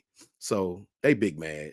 They big mad. That's all it is. Alabama affects the world of college football. And that's the bottom line. I even seen pro people like Richard Sherman going off on the SEC and saying all these negative things. I was like, boy, these people are really big mad. They loving the fact that Coach Saban retired. And all their horns are showing now. But it's okay. We got 2 more weeks of this. 2 more weeks of this. And I promise you, it'll change. What my guys in the chat saying? Saying, man, I hadn't got you today, brother. What you saying? What's the word from Texas? What you saying, man? Maybe because we taking y'all players. You can take all the players you want, saying, man. Come take some more. The bottom line is the players on your roster is going to feel some kind of way about that, right? These are some selfish kids nowadays. And if you better believe, I love Isaiah Bond. Shout out to him. Somebody going to be pissed about it. Somebody going to be upset by that that's already on your roster. So it's not, these problems that you see Alabama having is not far from your roster right now. It's not far from Georgia's roster right now. It's not far from LSU's roster right now. All these universities that's moving around, moving the pieces, moving the coaches, moving the players. Your time is coming. Trust me, your time is coming because selfishness is right around the corner. Selfishness is right around the corner. He got this much. I only have this much. It's right around the corner. What Kyle say earlier? 1, 2, NIL is coming for you. You know what I'm saying? Just wait for it. Wait for it. There is a such thing as having too much talent. That's a whole fact. Hamilton Presnell says Najee was just talking. Let me put you up, Hamilton. That's a good point. Hamilton says, oh, I like that moniker. Hold on, Hamilton Presnell. Where you at? Najee says, Najee was just talking about how Bama has a better atmosphere than the NFL. That's a fact. Some of those in NFL games, the seats are empty, depending on what NFL team you love. My Steelers, the seats are never empty, never, ever, ever. But the seats are never empty for the seats are empty for a lot of those NFL teams, right? it's just a totally different thing. It's a business, right? These guys are more focused on commercials. They're more focused on selling a product than they are the actual product on the field at that level. Wade's World says Jameer Gibbs says Bama practice with Saban was worse. Yeah, facts. They're worse than NFL. I've heard that from several people. You know what I mean? So they can say what they want. Nick Smith says if Bama is broke, as everyone thinks, how could we ever bid Texas? Let me put you up, Nick. If Bama is as broke as everyone thinks, how could ever put bid Texas, Georgia? Well, I think what you're trying to ask is how could we bid with those guys? The thing about it is Nick, we've never been in a position where we had to go out and bid for somebody. We've never been in that position. Alabama speaks for itself. Sure, we had NIL deals. Bryce had a couple of them. But I like how Bryce did his NIL deals, right? Bryce committed to the university, right? And after he got on the field and balled out, all the great things came to him. You know, Cash App, Heisman House, Dr. Pepper, all these great things came to him, right? Because he did so well on the field. So that's how the NIL is supposed to work. It's supposed to work like that, not let me give you a check and you leave where you're at and come with me. Nicole, let's see, Nicole. Remember, Nicole says Reggie Bush's dating history says nobody's judgment. Exactly, Nicole. You know what I mean? I second that motion, right? But it's just amazing, guys. That's all. It's amazing to see the hate coming toward Alabama. I knew the hate was real at Alabama, right? We've won so many times and dominated this sport and recruiting, and our coach is always on TV. I knew the hate was real, but the hate is real, right? The hate is real. Christopher Lyons says Sark and DeBoer. Wait a minute. Sorry, Christopher. Sark versus DeBoer rivalry is going to be fun.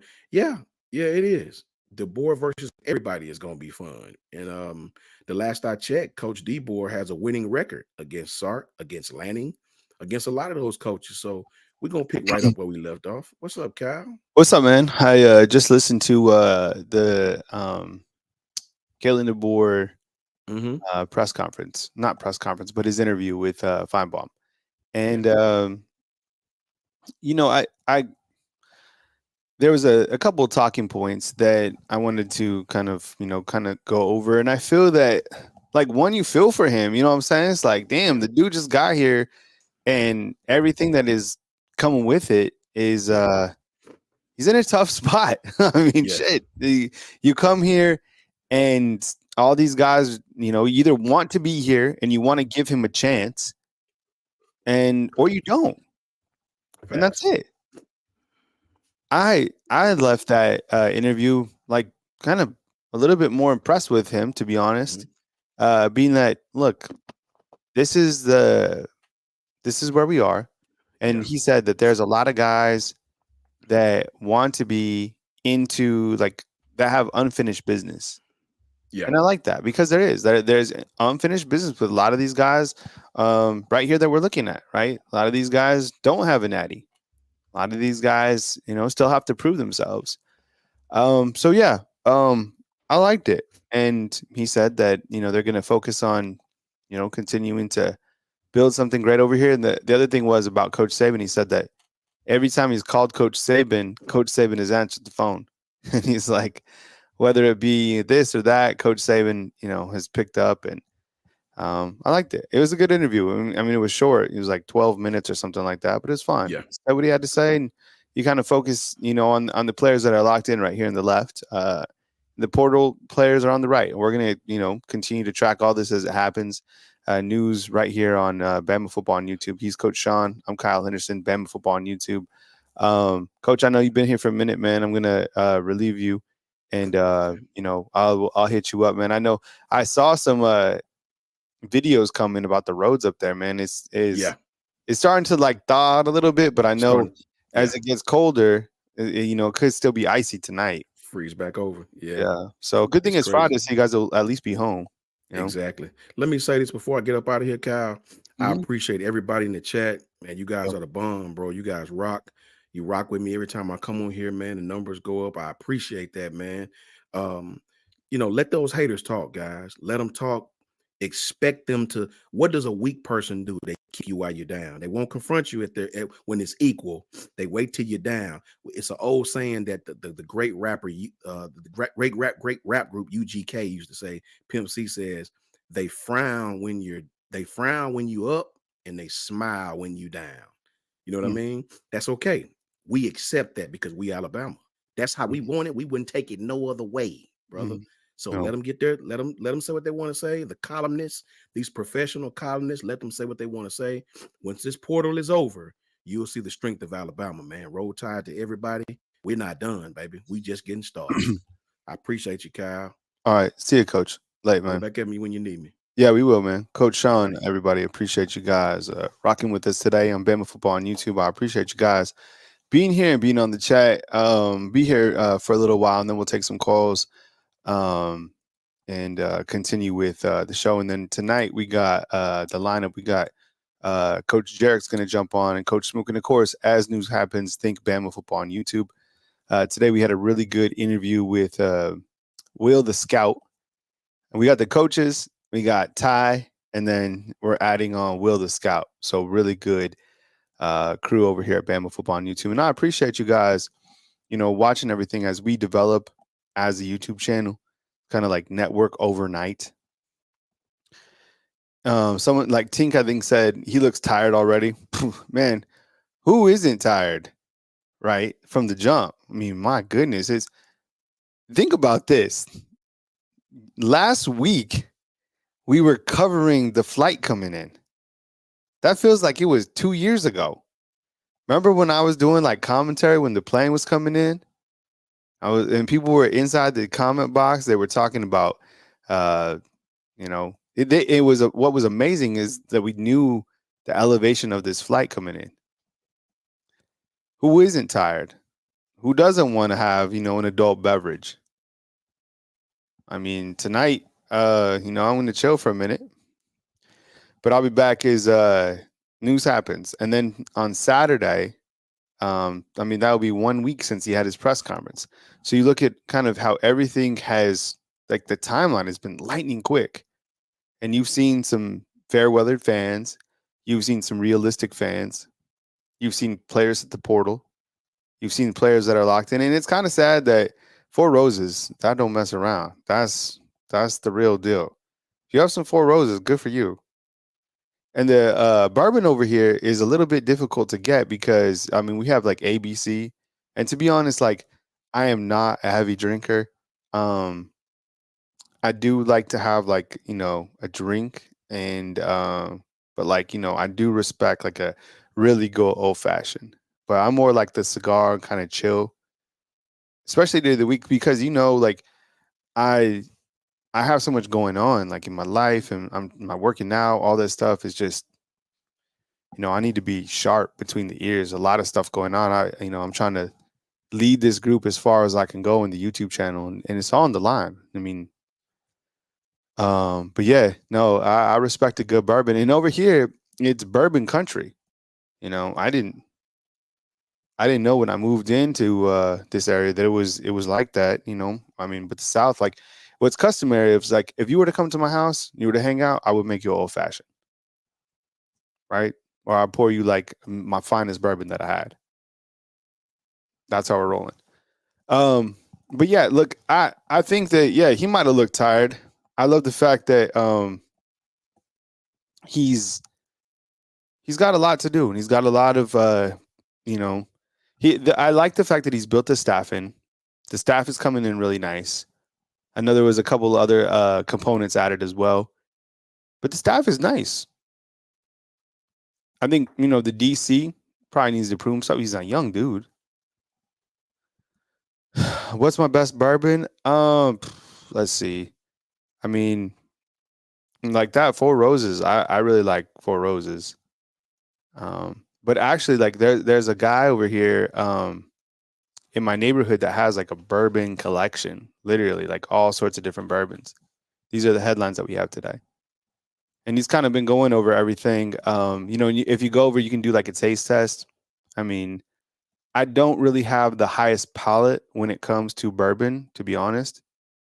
some of that stuff like can still like get me like like a burning, which means that I'm not like, at the highest level yet. Yeah, Elijah Craig. Yeah, and you're right. And I think you can get that bullet bourbon. Yeah, bullet bourbon is best for old fashions. My favorite cigar is probably like so when I get a cigar, I go to the cigar mansion and I mess with Reagan.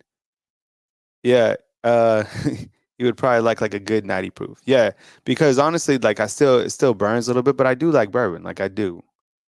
Um, I have a bunch of different cigars that I like. I kind of like a dessert cigar, to be honest, like something like mint. Um, Nothing too heavy. I just kind of like to chill. But when I go, Reagan will always hook me up at R&R Cigar. And if you haven't been to the Cigar Mansion in Tuscaloosa when you're coming in, check it out for sure. Literally, it's a mansion that he's gutted out, and he has different rooms with like couches and stuff. That's where the football coaches go. If you want to go like hang out, um, man, yeah. Now you're talking about the good stuff. That's like the elite. Weller. One of my buddies for my birthday got me a Weller. And man, I savored that as long as I could.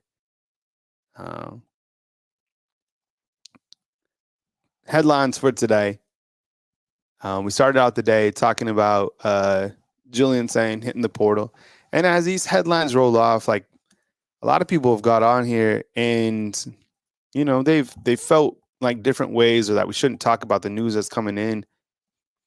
It is what it is. I mean, it stings, but guess what? Tomorrow we come with it, and as you just saw with the loaded roster that Alabama has coming back, like these guys are locked in. And I think it's kind of unfair that these players are almost like having to make an announcement that they're coming back. But I did like the statement that Deontay Lawson had. He was like, roll with us or get ran over. I like that mentality. He's definitely, the defensive leader on that team. Let me go over it one more time. I'm going to pull it up on my screen. I'm just kind of chilling with you guys. Then I'm going to take some calls. I only drink Pappy Van Winkle. There's a spot. Eric, I think it was definitely to talk to Trey Amos, if Trey Amos is still in Tuscaloosa, for sure. No, I know I had to screenshot this graphic that T sent over. Jesus, I need a drink now. But look at the guys, that have said, look, all the players aren't going to say that they're locked in or whatever. They're not. I think, yeah, he could have definitely been showing old pictures. But the big weekend is coming for sure. So, will someone explain to Dizzy what Pappy is? The Pappy Van Winkle, the bourbon. You have a really good weekend of probably good news coming, to be honest. The ultimate slam dunk would be if Coach KD, and this would be so great for him and his staff, to get a commitment back from Brian Williams. I would pretty much break the internet. This fan base has been starving for some really good news. I mean, right now, Alabama, Joe Willie's like, there's no reason to explain. I think Hampton be on the offensive side of the ball, right? But like right now, we're celebrating like players saying that they're locked in. That's where we're at. That's like the bottom. So we're only going to go up. Yeah, and look, fans have been spoiled. But this weekend look at these guys that are coming in.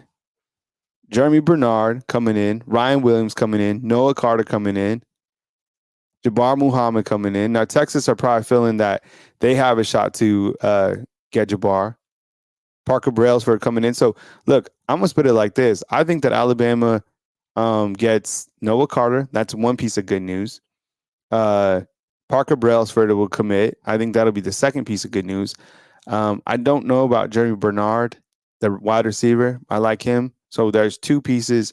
And then, either way, you're going to get good articles from your recruiting sites about Ryan Williams, saying that he loves everything about the new staff and he was super impressed. So it's going to be good to read. But until he signs, that's the ultimate on that dude. But Noah Carter, he commits. That's big. We went over his highlight tapes. He's killer. Caleb likes Scotch. I like Scotch too. Like I said, I just, you know, I think good news will come this weekend for Alabama. So much needed good news. And then, you know, we'll be straight and we'll continue to navigate towards, you know, the players that are here. And we'll hear, you know, and you know what's going to sting is finding out where Caleb Downs will go, where Julian Sayin will go. We'll cover those and everything will be fine. We'll move forward. And it's not sunshine pumping, it sucks. But what are you going to do? Sit here and like bitch and moan about it? Can't.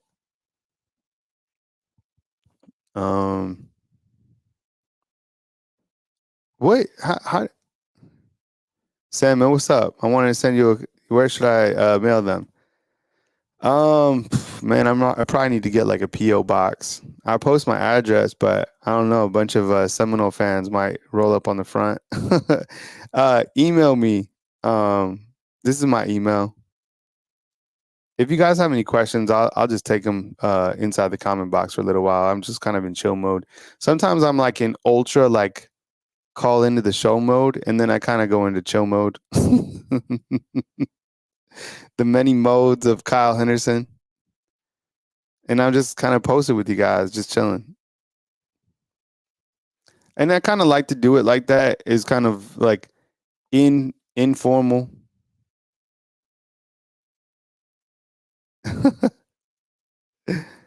Sometimes I just like to be informal and just chill. Post up in my most comfy jacket and just take questions. And then sometimes I'm like in work mode where I'm like, have the polo on and I'm like, you know, taking calls and stuff. But right now I'm kind of I'm chilling. It's Friday. I'm not going to stress too much about all this stuff. What's up, Irish Vikings? Thanks for being a fan, Funder. I appreciate you, man. Hell yeah. And that avatar is badass. That'd be like a sick tat. I don't have any tats. Kyle, do you think they're still recruiting Downs? I hope. I think it's gone though. I think that ship has sailed for sure. Which is fine. That's it. You know? Like the worst thing that you can do, I think, is chase. Somebody don't want to be here. Somebody don't want to be with you. See ya. That's it. Rum is underrated. Like a good rum and coke. Hey Kyle, have you heard any news about David Cope? Yeah. This looks to be going this looks to have a little bit more legs to it, but I haven't seen anything official. David's actually tied in with UGA recruiting. So that would be kind of a nice swap if Alabama could get him over from Georgia. I'm trying to think, who has Alabama brought over from Georgia? Right? No. This is advice right here. In both ways. Like, don't chase. Like, just don't chase. Do not chase. Not a good look, and it's not fair to the other person. Did we ever get an official update on this? If Trey Amos committed to Ole Miss? I know he was favored. Oh, Trez Marshall and Jermaine Burton. What am I thinking about? Thank you. How could I even forget that? I thought those two did really well too. Yeah, but thanks. How could I forget Jermaine Burton? Kyle, if Saban had waited until classes started, do you think we would still have as many guys at the portal? I don't know. That would be dirty. Maybe. I don't know if you could ever stop kind of the bleeding that Alabama's having. But that's a damn good question. I'm still on the bourbon bottle from this morning, Kyle. It's all about pacing yourself. Some people, I mean, can hit it hard and be in a good spot, right? Who lands Sayin? I think he's forecasted at Ohio State. And the crazy thing is that Bill O'Brien is the OC there. And the even crazier thing is the center is probably going to be Seth McLaughlin, right? What about that? Andy, what's up? I see you, man. Thanks for rocking with us. Okay, we already got to that question. Mike is saying, any news on Quay and James Smith? Not yet. But like I said, just because players on this graphic doesn't mean that they have to come out and like announce that they're staying. I don't think they should have to. Like Jalen Miller, we put him on here because he came out and he said roll tide. Bro, I've been watching you all day and I'm in college. Love this channel, man. What's up, him? Appreciate you, man. Look, enjoy your life in college. Like in the fine balance of college is like have a really good time. Develop your friends, go to class, do your job, graduate. Think about getting your master's. I would heavily recommend that if you can. Work, party. Why are you so blurry? Me? Am I blurry? Work, party, have a good time. Have the best time of your life. And don't take it too serious, man. That's my advice to you. If you're in college, do your thing. You know, build yourself because you will find some of the best friends. Yeah, it's because you've been hitting the bourbon. In college, you will find some of the best friends in your life. You will have some of the best times in your life. Enjoy college for sure because, man, look, just like Janet is saying inside the comment box, real life don't mess around. And if you find yourself in a tough spot, here I go. Lecture Kyle. If you find yourself in a tough spot in life, and you will, it's okay. Surround yourself with good people. Lean on your family. Lean on your friends. Find spirituality that fits you. Work out. Believe in yourself. Because life is tough. You'll go through different things in your life, and as you grow up, and it'll be a great experience, but the people who are around you will make your life better. So think about that. What did I just say? Surround yourself with people who care about you. Surround yourself with good people. Have a corner. I have a group around me that I really look towards. Kyle's been on that medicinal stuff. No. I actually got approached. Let me ask you guys straight up. So I've never messed with any CBD. Never, ever. Not that I'm saying it's elite, it's perfectly fine. I don't do that. Right. You guys know that I work out in the mornings and stuff, but it was actually, yes, keep a small circle for sure. How you guys feel about the CBD? Because I did get approached by a company that wanted to sponsor about CBD. What it give me your take inside the comment box. Does anybody do it? What was, I mean, I'm kind of curious, but I never really, not that I'm against it. I'm asking. Cool. Okay. Yeah. Hilton's in, Roy is in. Good for your body, right? No ideas. Cool. All right. It helps with seizures. Really? Is that true? No, I don't vape. T, our producer, vapes. Some people vape. It's cool.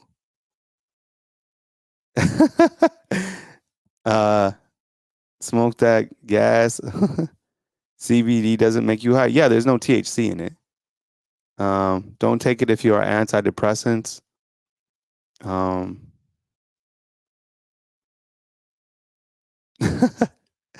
right, use CBD as creams, huh? Rick, CBD is fine. THC is better. Dude, look at these beards. These beards in the chat. Shoot, that's it. I'd rather smoke a blunt.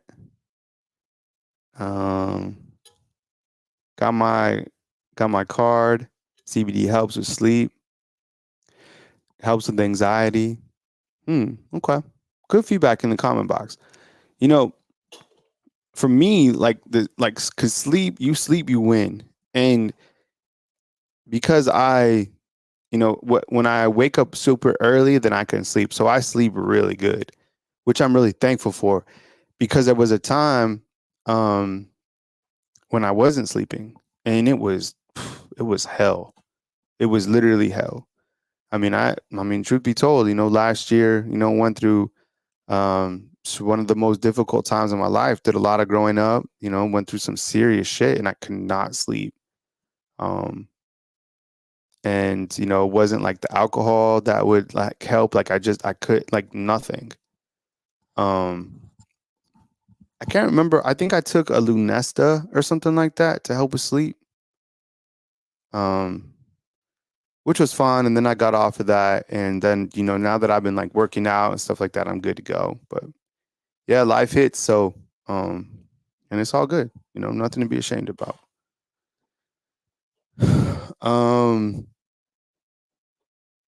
CBD, that's cool. All right. Yeah. So that's my email. If you want to like hit me up, I appreciate it. I got the coaches coming back on, I think at 6 and then at 7, and they'll roll with you. Kyle's going into Dr. Phil mode sometimes, for sure.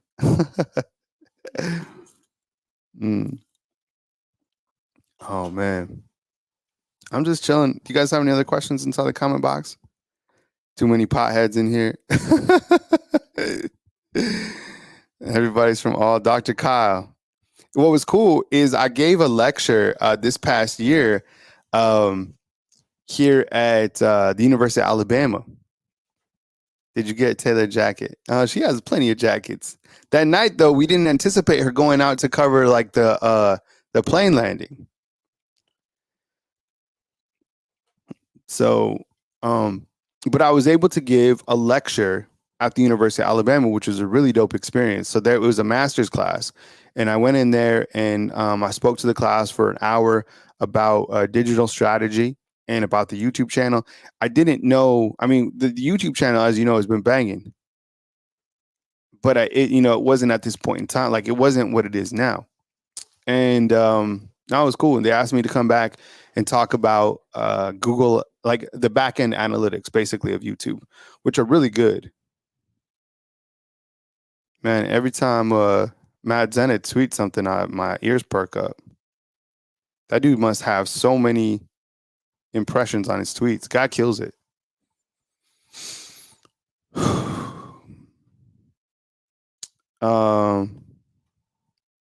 He guy's killing me inside the comment box.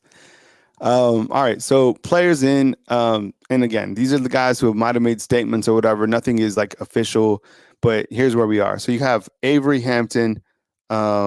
You also have Deontay Lawson, who came out today and said, basically, you don't roll with us, we're going to roll over you. Devontae Smith, a.k.a. Smitty, basically called everyone idiots. I was leaving Alabama.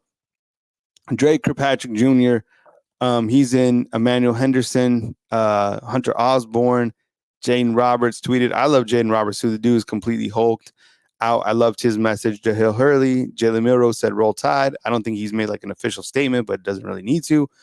Jeremiah Beeman, Jahad Campbell, Jordan Renard, Kendrick Law, Malachi Moore, Miles McVay. I'm curious to see what happens with Miles McVay, what they do with him. Maybe he has a shot at the tackle position.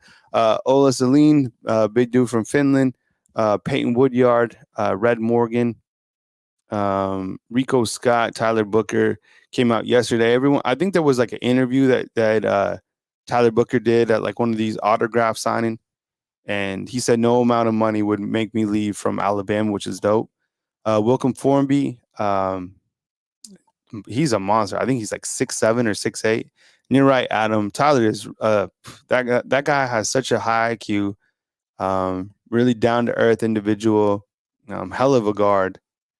Who's our kicker? Oh, the kicker is Connor Talty. He hasn't came out with a statement, but that doesn't mean that he's not here. And neither is James Burnap. I honestly think like James Burnap is such like a chill dude from Australia. Like he probably doesn't give two shits about the portal. He's just like, I don't need to make a statement and I'm coming back. Connor Talty, I don't know. Davis asked, what's my impression about Austin Mack? completely different skill set, clearly, than Julian Sayin, in the fact that he's 6'6", he's a pocket style passer. From what I gather, he fits kind of the system more that Ryan Grubb was bringing in. Remember, Michael Penix, yeah, he was athletic, but not really a dual threat. Doesn't really have that escapability. I think with Austin Mack coming in, he fits the system. These are the quarterbacks that they are going to focus in. These are the type of quarterbacks that they are going to recruit. They meaning Coach KD's staff. Coach Saban wanted a quarterback that had escapability. You've seen that from Bryce to Julian Sayin to Jalen Milroe. I mean, who was the last pocket style quarterback here at Alabama? Mac Jones, right? 2020, and they won a natty. But other than that, I mean, I guess Tua was a pocket, right? Even though he had so much athleticism. Yeah, Mac was, right? Casey Poe, what's up, Rick? Talking about Casey Poe. Yeah, and if a guy isn't listed here, doesn't think like he's not like in the portal or something like that. He just hasn't said anything. So we'll update this as like players make announcements or whatever, which is kind of like weird for them to have to do. I don't know.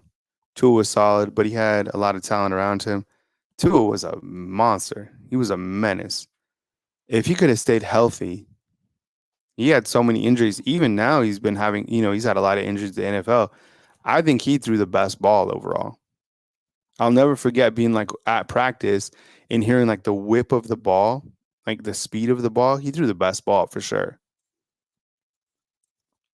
I think Mac was underrated in the aspect of his athleticism. And they played him at like 240 when he was here. But he was great. I'll never forget when he broke down all of Missouri's defense. The guy's super intelligent. The Jalen Hurts was, he was a baller. Who do you think was the best quarterback out of those four? Bryce, Tua, Jalen Hurts, or Mac Jones? Andy, Kyle, would love to hear your thoughts. If Harbaugh goes to the NFL, do you think Brian Kelly is a serious contender to replace him? Probably. Brian Kelly's a hot name. I know he had to kind of redo his defensive staff at LSU a lot, and man, that would be interesting to see. Talk about timing, because Bo Davis is the name that Alabama would love to have on board. The roster in terms of coaches is already filled up, but I know people love Bo Davis. You guys are saying Jalen Hurts, Bryce, Tua, Mac. It's going to be split. There's no way you can go wrong. I think Mac had the highest efficiency rating out of any of those guys and led Alabama to an undefeated season. And it was kind of a travesty that nobody could see that 2020 team.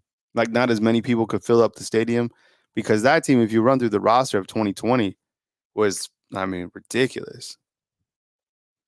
Yeah, but I could totally see Brian Kelly looking at Michigan.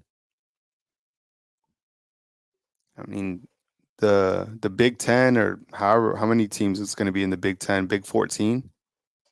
That conference is going to be tough too. So wherever you go, it's going to be good. But Michigan, LSU, can't go wrong. Brian Kelly's a hot name. He's done a really good job at LSU, despite all the weird stuff about him. He says he's a good coach.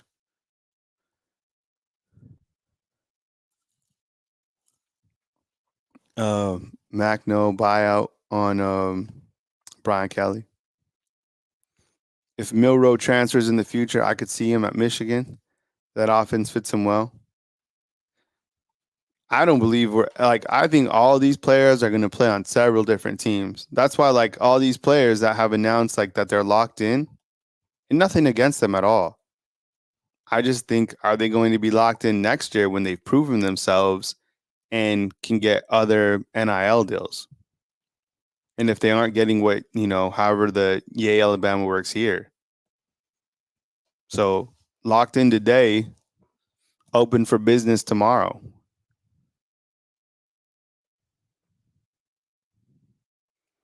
Coach Kalen DeBoer said he's not alarmed at all about the players leaving. That was another thing that he said. He's not alarmed about the players leaving. So feels good about, his squad. People continue to say that he's won with less, which is true. He also hasn't played in the SEC, which is fact.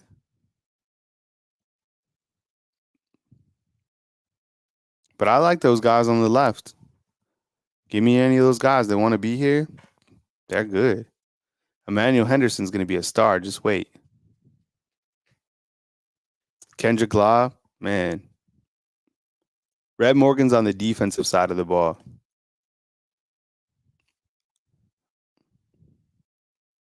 Just wait till you see how good Emmanuel Henderson is. Him and Kendrick Law.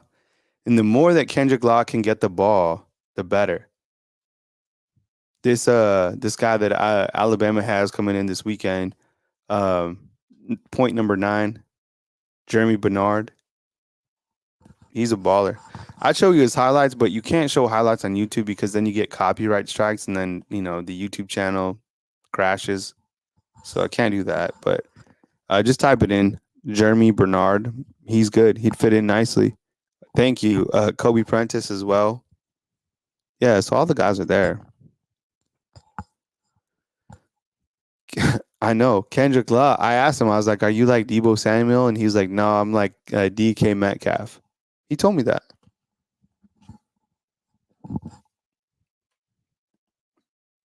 But yeah, somebody asked me about Austin Mack earlier. I do like his tape. It's just a different skill set. A lot of people are really high on him. We talked to Will, the scout, this morning. Had some good things to say about him for sure.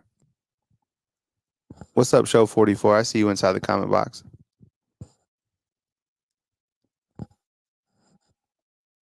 Yeah, I think Kendrick Law gonna eat for sure.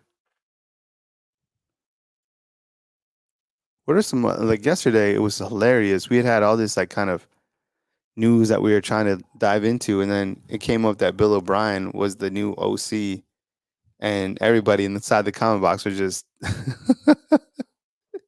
dying laughing. Yeah, Kyle, what's up? He decommitted from Washington yesterday. Huh. I'll have to dive into that. Wide open quarterback position. I think there's going to be competition at the quarterback for sure. But your guy going in has to be Jalen Milroe, unless he just loses the job.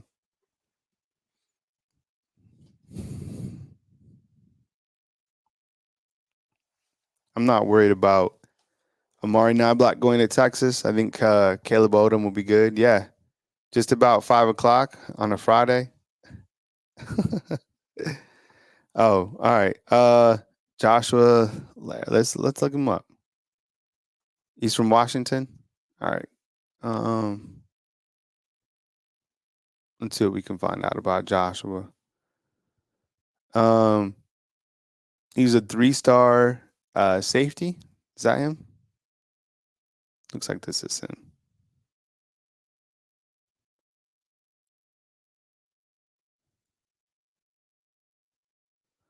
Yeah, I don't really know too much about him, but I mean, Alabama could certainly use some players inside on the secondary for sure. Hitting machine, that's what's up. And that's what I mean, people didn't know about Jalen Key and didn't feel that Jalen Key could contribute at this level, and he balled out. I mean, I think Devontae Smith would have probably started over him, but So the Gators are under investigation. You guys saw that? I just saw it hit my feed.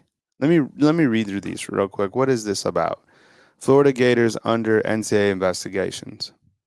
The Florida Gators football program is under NCAA investigation. The investigation has been underway since last June 9th, when the NCAA sent Florida president a notice of inquiry. That formal document, blah, blah, blah. The specific nature of the investigation and potential violations are not specified in the 4-page note. I don't know. They're just under investigation. Huh.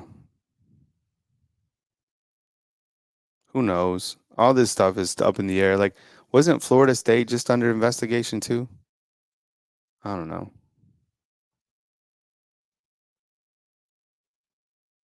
Wait, Jalen Key was terrible? I don't know if he was terrible, but I mean, he was better than I thought he'd be.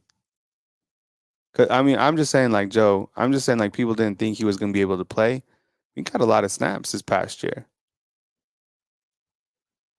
A lot of snaps. Yeah, so Florida State got hit with the probation. Thanks, Roy. You guys didn't like Jalen Key? I would say he was like above meh. See, George saying he was good. I think he was like above meh, right? Like if we're doing like a 10 be most impactful, like 10 was Caleb Downs. I would say Key was like a 6. Right? Is that fair to say? Terrion was like a 10. Kool-Aid was like a 9.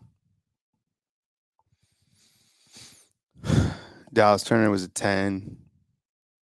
Chris Broswell was like an 8. 3? 1 out of 10. Wait, is that Jalen Key that you guys are ranking above meh?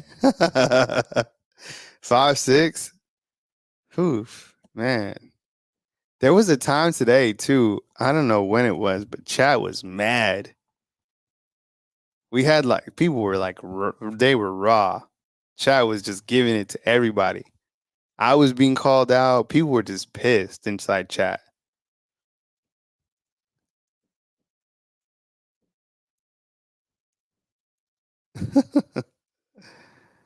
All right.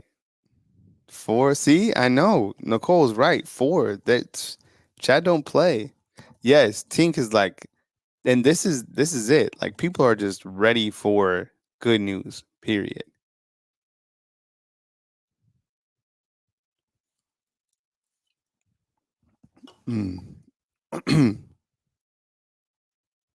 Everybody's talking about this Feinbaum interview with Coach Katie. Honestly, I mean, it's worth watching. I'd be curious to see, like, your take later on. It wasn't that, riveting.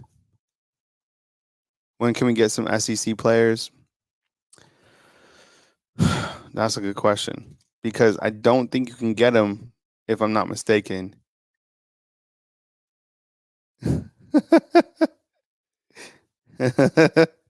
Yeah, Kyle, your attitude is terrible and your beard isn't as nice as Will, so just give up. That the beard, the attitude, yo, the beard, I have nothing on Will's beard. That's like a legit, that beard destroyed mine.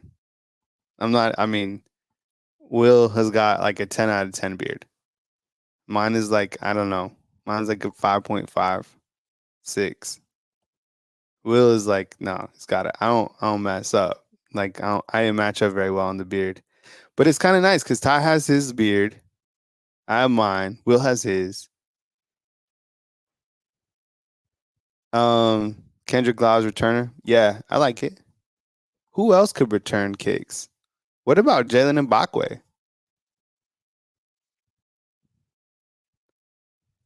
Yeah, this is what it is. So does DOA mean dead on arrival? We're grading beards now. Beards on Bama.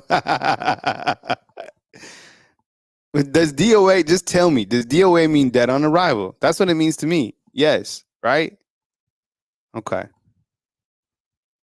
All right. See, no SEC players after February 1st. Thank you, unless they sit out a year. That's another rule that's complete bullshit. Let me be clear. Kyle's a 5-star attitude and pretty good beard too. Wearing my beard barely shows up. Yo, is this you in the comment box, dude? She in the avatar though? Look like D'Angelo. Remember that album from D'Angelo? I don't know if you guys know, but I love D'Angelo. How does it feel? Remember that? Man, that album was amazing. Brown Sugar. Man, that was a dope album. That rule sucks. Who came up with that rule?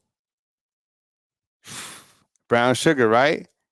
Brown Sugar, babe. Yeah. I want some of your brown sugar. Mm.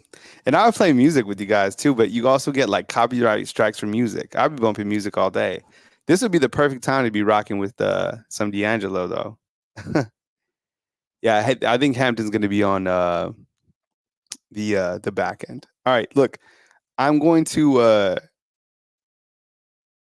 There's no way I could get to. Oh yes, of course, George. I mean, Justin, I love D'Angelo. Dizzy's dying. Oh, Maxwell. Oh my God. I love Maxwell. Man. But those guys are Maxwell he's the highest you can go. Right? Maxwell is the ultimate highest. I love D'Angelo, Maxwell, all those R&B.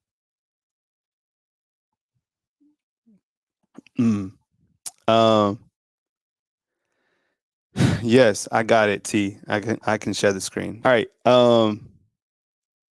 The champ, you got the DJ. This is serious right here. Maxwell cost me 3 kids. I'm serious. That's no lie right there. And there's another cologne out there that was really dangerous. It's called Izzy Miyagi. Gentlemen inside the chat, you ever had Izzy Miyagi? You had to be dangerous. You had to be careful because it was dangerous. Keith Sweat. And who could love you like me? Nobody. Charles, are you agreeing with the Izzy Miyagi? Dude, yes, I'm telling you, the Izzy Miyagi hit. Jodeci, oh my God. Man, Marvin Gaye, now we're taking it back. All right, look, I'm gonna play some calls for a minute, and the coaches will be back at 6. I appreciate you guys being here. Kyle Henderson, Bama Football on YouTube. Appreciate you guys hitting the thumbs up, like, subscribe. Yes, Izzy Miyagi is a cologne, and I'm gonna hit. I'm gonna hit some calls from earlier, and I'll be back with the coaches later on tonight at 6. I appreciate you guys being here. Love you guys, and thanks for supporting me right here. Curve too. All right, look, Rob. Free to watch, not free to. Before I get to this, you know where you could also get some cologne at was straight up Walgreens. Like Walgreens has the cologne on lock. All right, play some calls from earlier today, and I'll be back with the coaches at 6. All right. See you guys. We got some super chats in here, which I really appreciate. Bama's new staff needs to reconnect with the class of 2025, 6'1", 196-pound prospect out of Newport News, Virginia. Loves Bama and will continue to fill that CD void. Look him up. All-state as a DB, kick returner, punt returner before his junior year. Appreciate it, Cedric. Thank you very much for getting in with the super chat. Tom G, one of our fans from Orange Bloods, says, took this from OB, but I thought it would fit here well this morning. The ultimate measure of a man is not where he stands in the moments of comfort or convenience, but where he stands at times of challenges and controversy. Yeah, I mean, look, there's a lot of adversity that Alabama is going to have to navigate through. I kind of look to the fallout right now is adversity, but, Coach KD is going to, put this group together. Is it time to panic? I don't know. Losing your number one quarterback is never good. Losing Caleb Downs is not good. Losing Isaiah Bonds is not good. Can you recover for it? Yeah. I mean, there's guys that are going to step up in place of that. And the guys that I'm most concerned right now about the secondary. I'm not necessarily concerned with the quarterback position. I do like the offensive staff that is in place. 199 super chat from Philip Daniels. Saban had none of his coaches tree on this transition. Yeah, look, I think retaining Freddie Roach and Robert Gillespie were key in terms of that they coach for him and help with the running backs. And I don't know where, Freddie Roach is going to coach. I would imagine the defensive line. Yeah, I mean, it's adversity, and you're going to have to face it. That's why a lot of fans are inside the Diamondbacks that are not Alabama fans because they want to watch everything burn. The NIL is completely out of control, the rules and limitations. And I ask you this, like for people who want some sort of a cap, and I started thinking about this more, do you want a salary cap on your job? Do you want and someone brought up a good point. I think it was T, is like, how do you put a cap on name, image, and likeness, right? It's like some of these guys are absolutely celebrities. I think one of the highest paid NIL deals is the lady who's, isn't she a gymnast from LSU? I mean, I can't even imagine the sponsorship deals that she gets. So this is the way that we live in. I just think the windows are what is killing Alabama, because you can't go out and recruit other programs because their transfer windows are closed. It doesn't even make sense to me. All right, so 256, let's do it. Hey, I appreciate you calling in. Who am I in line with and where are you calling in from? Hey, this is Tink from Orlando. Tink, what's up, man? I appreciate you calling in, man. Welcome to the show and take it away. Hey, what's up, buddy? I appreciate you having me. I was just gonna say real quick, I'm a long time watching listener and stuff, and I just need Bama Nation to just stay a little bit calm. We're gonna have to weather this inevitable storm that we all knew was coming when Saban finally did hang it up, and we on the bad side of all this right now, obviously, and every day it's just been thumbnail after thumbnail of transfers and bad news and all that. But I feel like this weekend we're going to have a good weekend with all the visits that we got. And I just need everybody to just stay patient, because I feel like it's dark days right now, but it's going to be bright coming up. And a lot of these young kids, they did come to play for Saban. They didn't come to play for Alabama. They did come to play for Saban. So we kind of should have expected it in ways, I feel like. But, it's part of the world we're living in.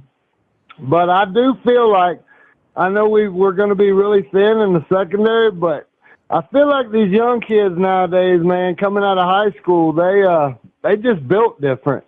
And I feel like a lot of them is going to be ready. I mean, I know we're going to be young, but I feel like we're going to be okay. I really, really do. And I know everybody's not liking all this bad news. I would really like for Smitty to come out with that good news he was hinting about, honestly. Well, maybe on with Tink from Orlando, and let me interject right here. When you look to the confirmed visitors, and I think there is one more as well, as a Washington wide receiver who's coming in that a lot of people are excited about.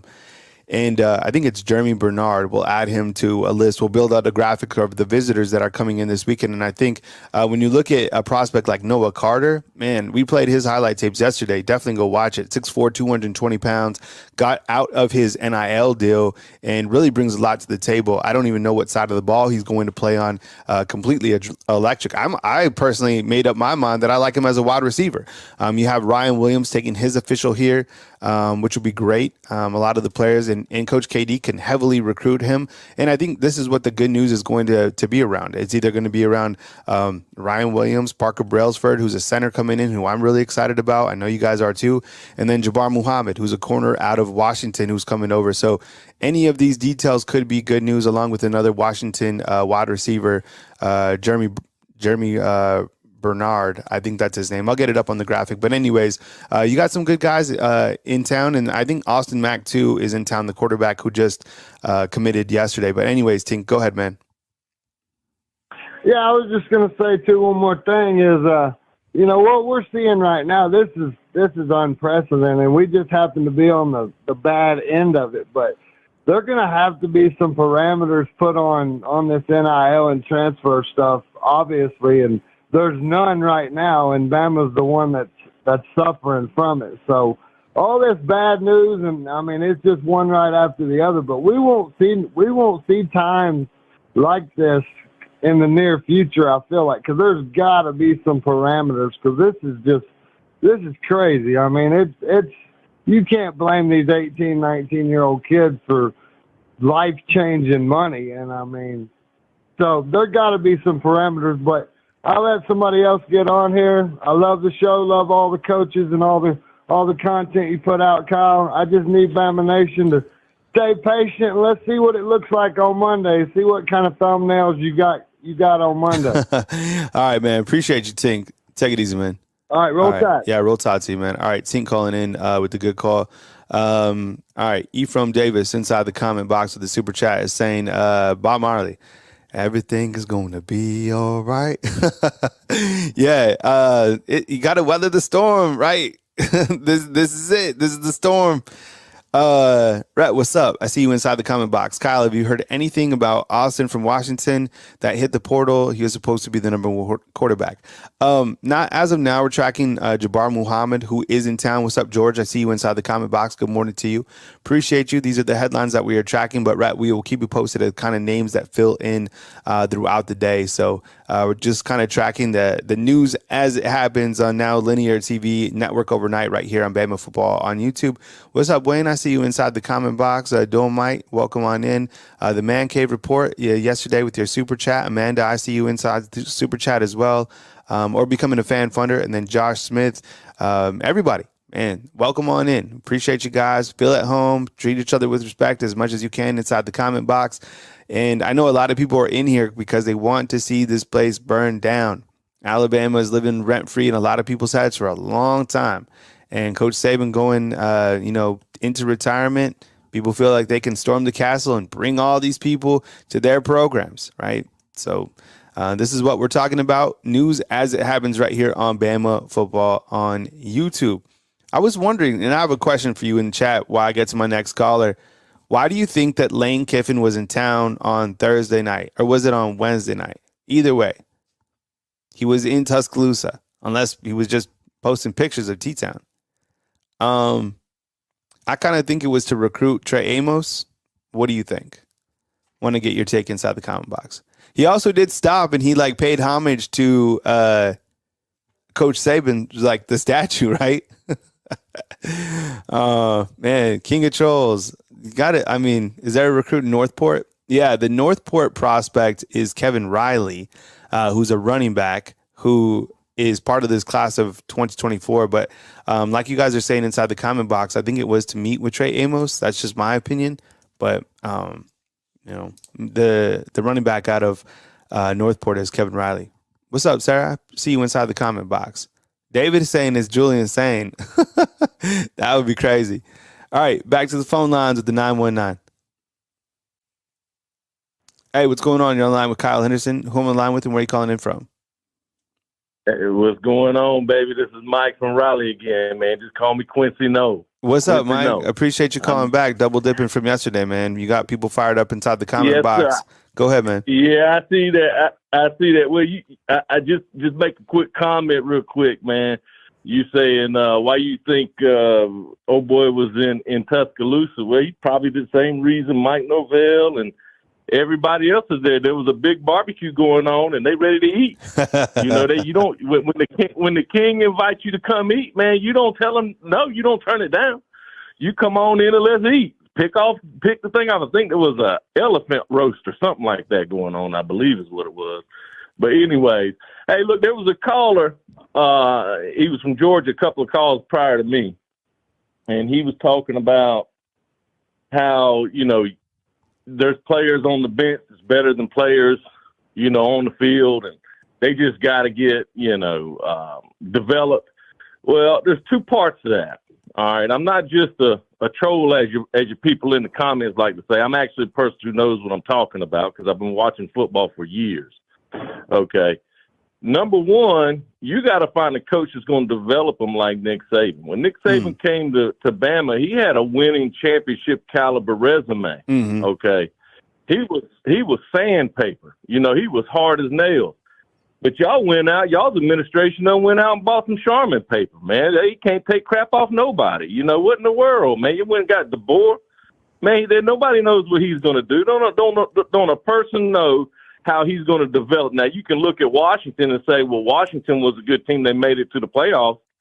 Okay. Or you could say that was the last gift to the Pac-12 of a dying conference. Whatever you want to look at it. But he was in the weakest conference in the entire nation.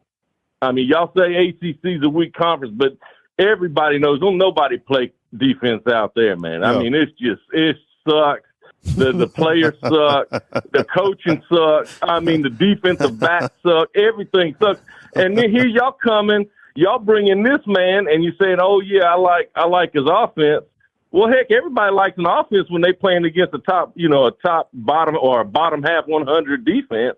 I mean, they look good out there against people that ain't playing in the SEC or some Southern players. Well, you coming home, man, you coming to some cornbread fed son of a gun, man. We like our pig feet and hog maws, man. We ain't trying to eat no daggone pita chips and some dip, man. What you can't compare the two, man. You know what I'm saying? Them boys out there surfing and out there at a pig roast, man, on the beach, man, at a clam festival. They don't know anything about football, man. They don't know what it's about. And you Bama fans, man, y'all trying to make, lemonade out of lemons, man. And it's like watching, it really is like watching the freaking movie where your favorite character, man, he winds up and he gets blowed up about 5 minutes prior to the end of the movie, man. It just ruins the whole thing. You know what I'm saying? Because there ain't no coming back from this, man. It's going to be years before y'all get back, man. Y'all have to y'all should have went out and found a coach that had a winning championship caliber resume like Nick Saban. Everybody follows Nick Saban. Nobody wanted to mess with Bama prior to Saban. Once Saban got there, his resume picked up those players. His resume had the parents believing that he was the guy, he was the man that could get them to the next level and make millions of dollars. All right. There was everybody knows that Saban had one of those discounted rates, man. You're gonna come play for Saban, you're gonna get paid a discounted rate because you're gonna get the best coaching and the best development that a man could get in this here United States and college American football. Well, you ain't got that no more. That discount's over. Y'all got to pay. And now it's time to pay back rent. You say he lived rent-free. You right. 17 years this man went rent-free in all of American football. Well, guess what? It's time to pay, baby. We come and knocking, the sheriff's at the door, and you got a whole slew of people back there trying to get their back rent, man. It's time to pay up, Bama. Y'all got to pay. Hey, Mike. Mike calling in from Riley. I'm going to answer you on the other line, man. I appreciate you calling and double dipping, man. Take it easy, man. All right. Mike calling in from, I think it's Raleigh, right? Huge Seminole fan. And these guys, this is it. And you guys are asking about the call line. Look, I don't have a screener. I answer the calls. I take them as they come. But I will say this, you're welcome to call for sure. I appreciate that. But make sure that you just kind of keep in mind that we, limit the time. Like if you're a little bit long-winded, get to your point and either, create some dialogue, and then that way we can keep other calls coming in. But yeah, I appreciate the calls in and from all over. And see, the thing about Florida State is you see a lot of that in Mike calling, because they are still hurt from not making the playoffs, right? They are still hurt from the 63-3. They were the ones who were calling Coach Saban. Remember when his phone got leaked, his phone number? They're hurt. And what happened to them was they got completely gutted in the transfer portal because of Mike Norvell, because he went on and said, why even play the game? He shouldn't have said that. He should have manned up and been like, look, we're going to focus on Georgia. And even Kirby Smart after that, he said, because Florida State was a good team before all the transfers or whatever, but he said something has to change. And now we're at this point, and Alabama fans be like, something has to change. Here we are. In Michigan, guess what? The transfer portal's coming for you too. In every other program that loses their coach, the transfer portal's coming for you. It is. So laugh at Alabama now. But it's coming for you. It's coming for everybody. And when you can dip into the roster, poach, everybody's going to do the same exact thing to you. Michigan, you're on the clock. Right? So that's where we're at. Okay. We got a 773 coming up next. Hey, you're on the line with Kyle Henderson. Who am I on the line with and where are you calling in from? You call back. You sound like a robot. I don't know what happened. This sounded like Mr. Roboto was calling in. No offense to you. It's just like that. Sometimes, you're calling on a cell phone. Who knows? Could be choppy, whatever. We move to the next card, which is a 256. Actually, we'll go with a. We'll do with a 256 callback. 571. We'll go right here. Hey, you're on the line with Kyle Henderson. Hey, man, how you doing? Yeah, who am I on the line How with, you and where are you doing calling today, in man? from? Yeah, go ahead, man. Glenn from Montreal. What was your name? Glenn from Montreal. All right, Glenn. Thanks for calling from Montreal, friendly neighbor to the north, man. Go ahead. Welcome to the show. I just have a couple of things to say about the whole situation. First thing I'd like to say is that during this whole process, your show has been a lifeline. Thank you so much. I appreciate that. Thank you very much. We try to keep the news organized and report our news as it happens, take calls, have different content creators come in. So I appreciate you supporting the product, no doubt. The second thing is that I've been a lifelong Bama fan. I'm 60 years old. Mm-hmm. I've been watching my whole life. Graduated from the university. Mm-hmm. I just want to say that during this whole process, we're kind of picking at gnats with this thing, and that we need to relax, let this man do his job. It is what it is. People are going to come in here and raid. In a way, it's our turn. But guess what? We'll have our time again.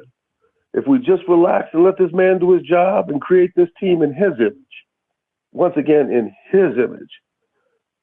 Coach Saban had the team in his image. And we'll see what this man does. And, people are talking about the SEC is this, the SEC is that. Man, I remember when it was lining up 3 yards in a cloud of dust. And now we're throwing the ball all over the place. Who knows what the SEC will be? Anyway, I just want to thank you for your time. Yeah. Thank you for the energy. I know this is taking time away from your family. I know that you've gone overboard to keep all of us informed and in the same place. Best to you, brother. Oh, thank you so much, Glenn. I appreciate it, man.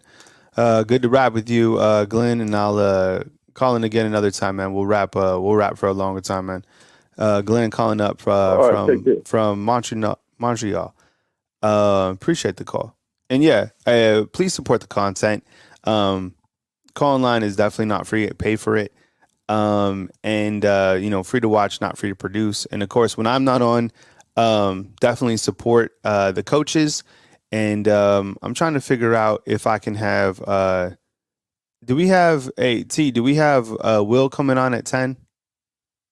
Can you give me a thumbs up inside the chat? T, if you hear me say T or Taylor, she is our producer in the back, helps out with a lot. So he is set. So hey, breaking news, everyone. We have Will. Will is going to guest host at 10 a.m. All right. So 10 a.m.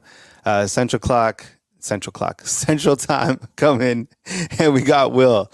So hey, and when Will comes in, super chat him, treat him like family, and hopefully Will can kind of make sense of all this. So Will's calling in, and we appreciate it. We're excited. Will crushed it. He called in just a couple days ago with an incredible call. So yeah.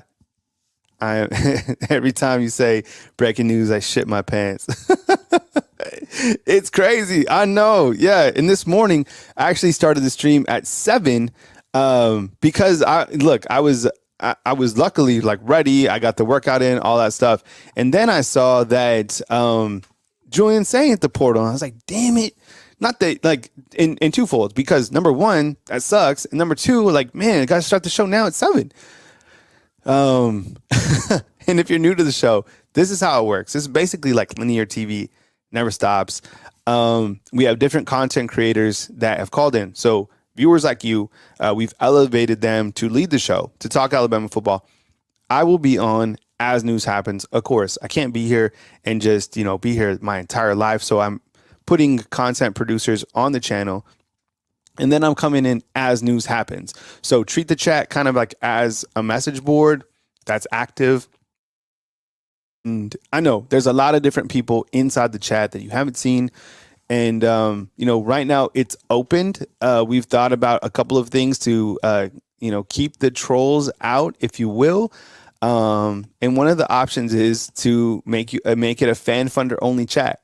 Right. So you have almost the trolls pay for it. I don't think we're going to do that right now because we're still in like beta mode, testing everything and making sure that we can figure out kind of this linear wave that we're in. So give me about a month or two because I'm trying to figure out all this on the fly. I'm kind of being reactive towards this, but I'm also have had a little bit more time now to think about this. So yeah, we take calls and we discuss the calls, and then at different times we have content creators come in and answer questions that are well informed, and that's how this YouTube channel works. And then every single time there are prospects or, something happens, we bring it to you right here on Bama Football on YouTube. Just in case you don't know how the show works, that's how it works. Kyle, are we going to add 3 guys this weekend, not counting Williams? Yeah, I feel that, I feel pretty confident about, some of these guys coming in. I don't probably like Parker Brailsford makes a lot of sense to me because he is a center and Alabama certainly needs competition at that position. You have James Brockemeyer there, but I think, certainly you need him. I think Jeremy Bernard is a guy that's coming in. I don't know if he's going to commit or not, but when you look to Ryan Grubb and the system that he has, he's coming in as a wide receiver. You have Noah Carter set to visit. He's from the class of 2024. I love him. You guys have seen his highlight tape on the film, and I think Jabbar Muhammad has a tough decision to make as well. I think that the favorites are down to Texas and Oregon. He's a very talented corner, and Alabama needs guys in the secondary as 11 guys to fit the transfer portal, along with Coach T-Rob. So kind of the changing completely at the guards at the DB position. But a lot of those freshmen, as we talked about, complete ballers and will get an opportunity to play sooner than later. You look to guys like Jalen Mbakwe, Xavier Brown, or Red Morgan. Those guys are here. You lost Jameer Grimsley. There might be another guy that hits the portal or two from another different position. We'll keep you track it. We'll keep you posted, and we'll continue to keep you posted on the news that happens right here at Bama Football on YouTube. So I appreciate you guys being here. Hit the thumbs up, and if you see a video that is naturally posted, give that video a thumbs up as well, and we will keep you posted on all news right here on Bama Football on YouTube. Chris, thank you very much, man. I appreciate the positivity. And to let you know, I am a real optimist.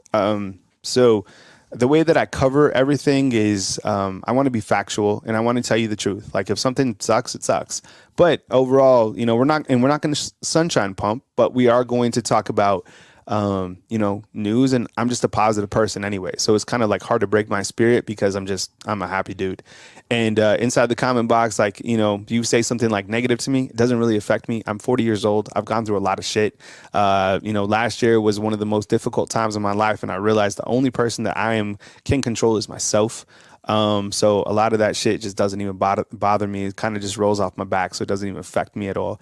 If you guys want to know a little bit about me, I'm from Santa Fe, New Mexico, and I used to own my own business in 12 years. So a lot of people come in and they're like, man, you work so hard. I'm built to work. Literally, I've done this myself 12 years before I built up a business. So working is not a problem to me. There was a lot of people in different industries that didn't think that I could do it, that I could be here, that I could stand on my own 2 feet, that I could support myself. They said there was no talent in the Tuscaloosa market to run the YouTube channel. Well, guess what? Yeah, I'm here. So that's it. So I'll be rolling. And the main thing that I do too, before I get to my next caller, is I treat everybody with respect. And that is what a grown man does. So that's it, And if you come in here and you troll, and a lot of people are going through different stuff. They come on here and shit, they might just need just a little bit of love, or a little bit of mentorship. So hit me up. Because I'm all for it. It's important to me. You guys are important to me. Life is short. Let's have a good time. Let's do what we want. I found my craft. This is what I'm really good at. I get it. But with that said, I'm not entitled to anything. Not success, not wealth, nothing. There's no shortcut to greatness. There's no entitlement. There's no easy way onto the field. You're right? There's not. You got to work for every single thing, whether you're a content creator, a player, doesn't matter, right? No shortcut to greatness. All right. Thanks for the super. Appreciate you. LK, thanks for the commitment to Bama football. We are glad you haven't hit the portal. Nah. I got kids. I'm here. I got a house. I got a garage full of crap, just like you do. I'm worried about my backyard. I'm an A-type person. Same stuff that you're going through. I have, it's just the same crap that you guys are going through. I'm going through the same thing. All right, Josh Miller became a fan funder. How to become a fan funder? Hit the hyperlink up at the top of this video. As low as $2.99 to support the product right here on Bama Football on YouTube. If you're a fan funder, you could still throw a super chat too. And if you're not in that position, whatever, just hit the thumbs up and just be here.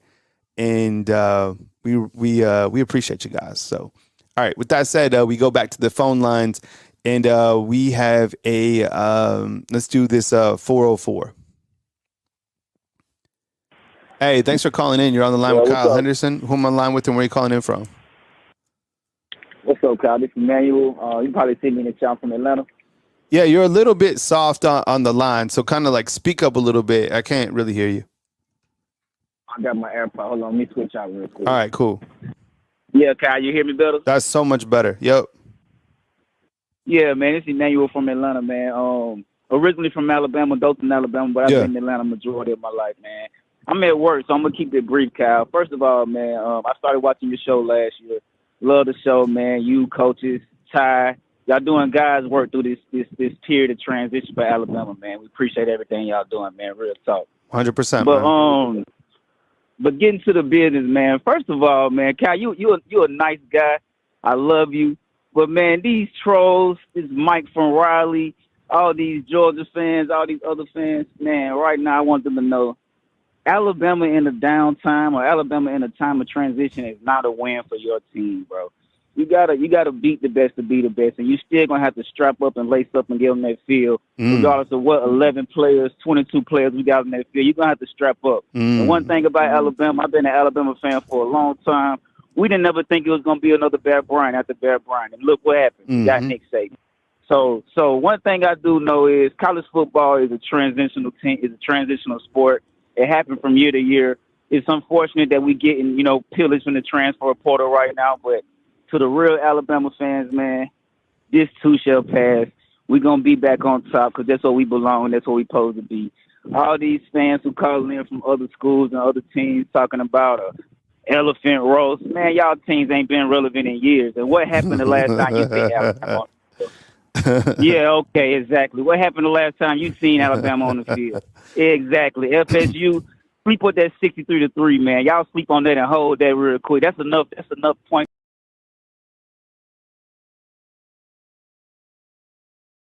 That's enough points for the hunt y'all in y'all dreams for 10 years to come. I ain't even trying to hear none of that. All I know is Alabama's still going to be on top. Alabama's still going to roll. The Tide going to roll. And anything else outside of that for the real Alabama fans, y'all calm down. Stay on the ship. Put your life jackets on. If you need to tether on to the ship, tether on to the ship. If you feel like you're going to jump, go ahead and jump. But right now, we know that the real fans and the people that you really do it for, Kyle, we here, we locked down, we 10 toes down. And if there's anything we know that Coach Saban taught us is that adversity makes champions, man. So we ain't worried about none of that. We here to stay. And if anybody got anything to say about it, roll Tide. I love it, man. Good call, man. Appreciate you diving in, man. And I'll catch up with you on the other line, man. Thanks for keeping it nice, concise, and right to the point, man. Appreciate you. Yes, sir. I think this is a really great point from Manuel in the ATO. Just because these players are leaving Alabama, that isn't really a W for your team. Like, you didn't win anything, right? You might have won a couple of players that would have played over here, but you still have to win the game. Like Florida State, you still have to win the ACC, which is a lot easier than the SEC, by the way. But you still have to win, Georgia. Georgia has to come over here to Alabama and be able to beat the Crimson Tide. What is the line up to right now? What is it, like 4 right now? What was the line for the SEC title game? Still got to be able to win the game. I mean, what did TCU land? A couple, 3 transfers? Florida State landed 5 this year. I'm talking about last year. Still got to win. So, and the players here at Alabama, I look, and like they're still good. You still have guys that are on this roster. You're still returning a lot of starters. I'm going to build out kind of a returning starters or projected starters so we can have that graphic. I think we tried it, but we still need to edit it a little bit before we bring that to you. But yeah, you still got to win. That's the thing. But people want to see players leave out, and they want what they're going to hope for. So if you're uncomfortable about trolls now, this is going to happen until the first game of the season. This is all it's going to be, is people just being like, Alabama's going to suck. Alabama's not going to be the team that you're accustomed to. Alabama isn't it. There was a lot of talk about Alabama this last season. Now with this team coming back, just wait. It's not going anywhere. This entire season is going to be blown out the roof. Plus, this is a different world of college football. Completely different world. All right. Randall's like, we might want to wait a couple weeks on that chart, Kyle. This shit ain't over. Yeah, for sure. I mean, I heard yesterday about Keon Keeley and Jaheim Otis. Someone told me on Twitter that Keon's isn't going anywhere. I don't know. I heard the same thing you guys are hearing. All right. As soon as that stuff hits, man, there's rumors that have been everywhere. 1,000,000%. We go back to the phone lines with a 256. Hey, you're on the line with What's Kyle up, Henderson. Who am I on the line with, and where are you calling in from? Dylan Burns. I'm from the Dayville area. All right, speak up a little bit. Did you say Dylan? Yes, sir. Can you hear me better? Yeah, that's better, man. Dylan? I was just calling. I think you run a heck of a show. I appreciate all the coverage you do for us. And I was just going to say, there's a bunch of naysayers out here right now. And I don't know. I just think it's done just turned into too much money ball. And it ain't about. Mm-hmm. It's just straight up about how much money you can get. And, it's just bull crap. You sound like Saban a while ago, though, talking about there's no shortcut to greatness. I like that. There's really not. Think about it. I mean, there's not. I mean, look, let me ask you something. I don't know what your profession is, but are you just handed a paycheck, or do you have to work? Exactly. Right? Exactly. I'm an electrician. There ain't nobody's going to hand you anything. Right? I mean, can you just call your mom and ask her for money? Can you ask your dad for money or someone? No. Exactly. And that's the same thing for everything. I mean, you have to work, and you parlay that onto the football field. Just because you're a 5-star doesn't mean you come over here and you just play. Caleb Downs played because Coach Saban respected him. He trusted him. He had maturity. He said that when freshmen come over here, freshmen are mature and they're able to play. So, no, I got it, man. But Dylan, where did you say you were from? I missed that, man. I'm sorry. From Dayville, Alabama, right outside of Elliott City in Auburn. Cool. Kind All of right. in between right there. All right. Got you, man. Thank you so much. Josh, praying for your mom, man. I'm sorry that she's sick, and hate to see it, man. Prayers out there. But go ahead, Dylan. Yeah, it's a lot of, it ain't about winning anymore. I mean, the fact that we were 7 points away from a national championship and got a coach that was in the national championship, it's just kind of proof right there. I mean, we got starters leaving. It's probably 900 snaps. It don't make any sense. Mm-hmm. Let me ask you this. Let me ask you this, Dylan. Do you feel how do you feel about this whole pay to play, in terms of a fan perspective? I don't know if you're a member of this Yay Alabama, but do you feel that, how do you feel about, joining or paying for players? I mean, because it's if these players just leave, you don't get that money back. How do you feel about that? I mean, I think if they do it, I think it should at least be on the contract, or something uniform, something. It should be the same across the board, put it that way. Mm-hmm. To say all SEC quarterbacks and starters should make the same. All wide receiver, to be uniform, in my opinion. Mm-hmm. And what do you think about this new coaching staff? Just kind of, I like the new coaching staff. Mm-hmm. I like the new staff a lot. I think we made some really good hires, and I think we'll be fine in the end when it's all said and done, but just a bunch of naysayers right now. Yeah. All right, man. Well, I appreciate it, Dylan. Thanks for calling in, man. And I'll catch up with you next round, man. All right, brother. See you. All right. I think we have to update the graphic because Alabama did have a safety hire. I don't know, T, can we get that updated? Because with the 4-2-5, you're not going to have an outside linebackers coach. You're going to have two defensive backfield coaches, right? A safeties coach and a corners coach. So I think we need to add that as well to our chart with the coaches. So if we could work on that, T, I'd appreciate that. So we can bring kind of an updated graphic. He is the secondary coach from Wisconsin. I'm sure you guys saw it yesterday. We talked about this. And yeah, I like the safety coach. Yeah, the staff one. Yeah, Hitchler. Yes.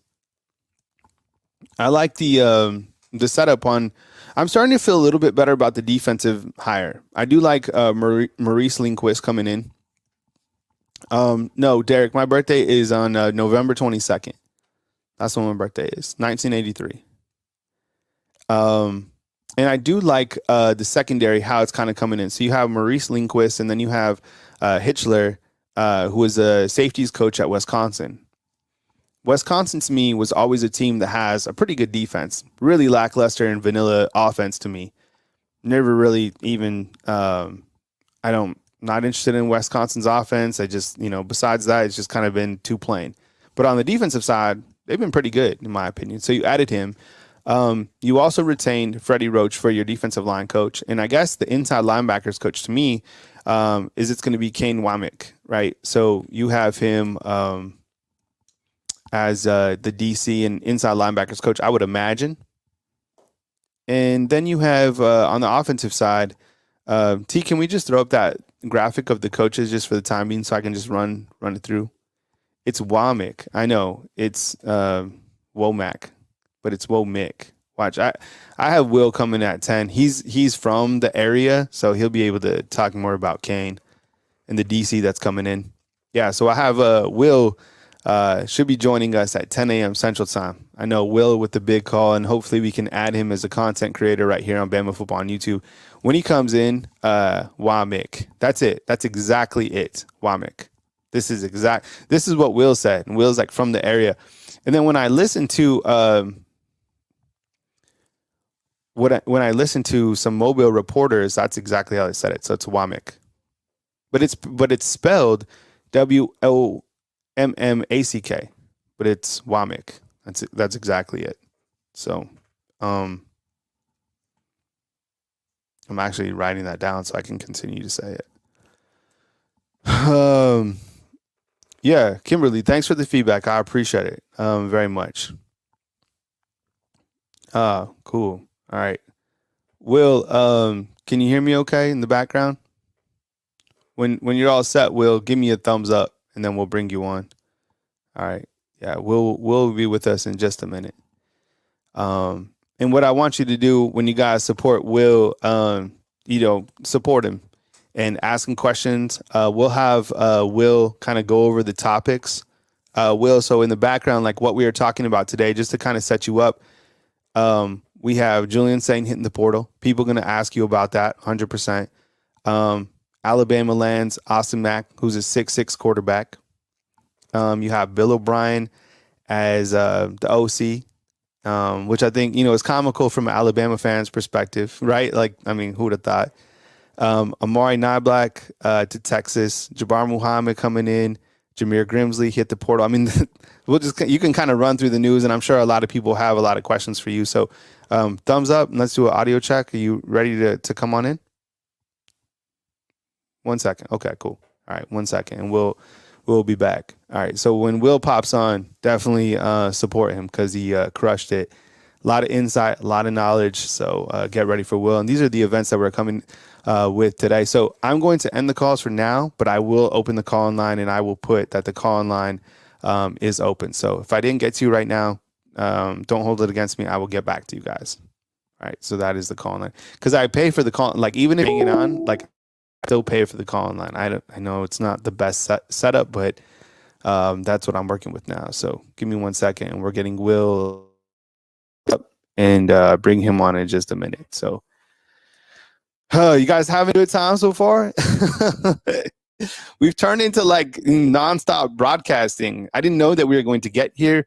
The channel was getting ready to pop, and then got going and hit 100,000 subscribers. And then Coach Saban, I think we hit Coach Saban. I think we hit 100,000 subscribers when Coach KD got hired. So that was pretty cool. Like new coach, 100,000 subs, and here we are today. So, but how can you follow Will? Will will tell you all about that.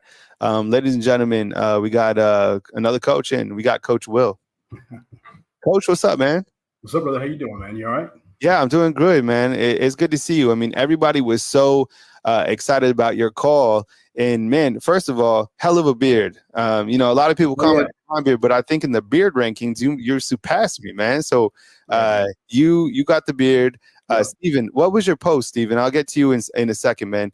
All right, so Coach, what I want you to do, man, we're going to switch places. I'm going to take a break. You're going to lead the chat. Cool. Good place to start out with. Just work the topics from one down, and then you can open it for questions. People have a lot of questions right now about the direction of Alabama. Right. Is the ship sinking? And look, just be honest. Like, look, it sucks to lose Julian Sayin. He was the #1 quarterback in 2024. It sucks to lose Caleb Down.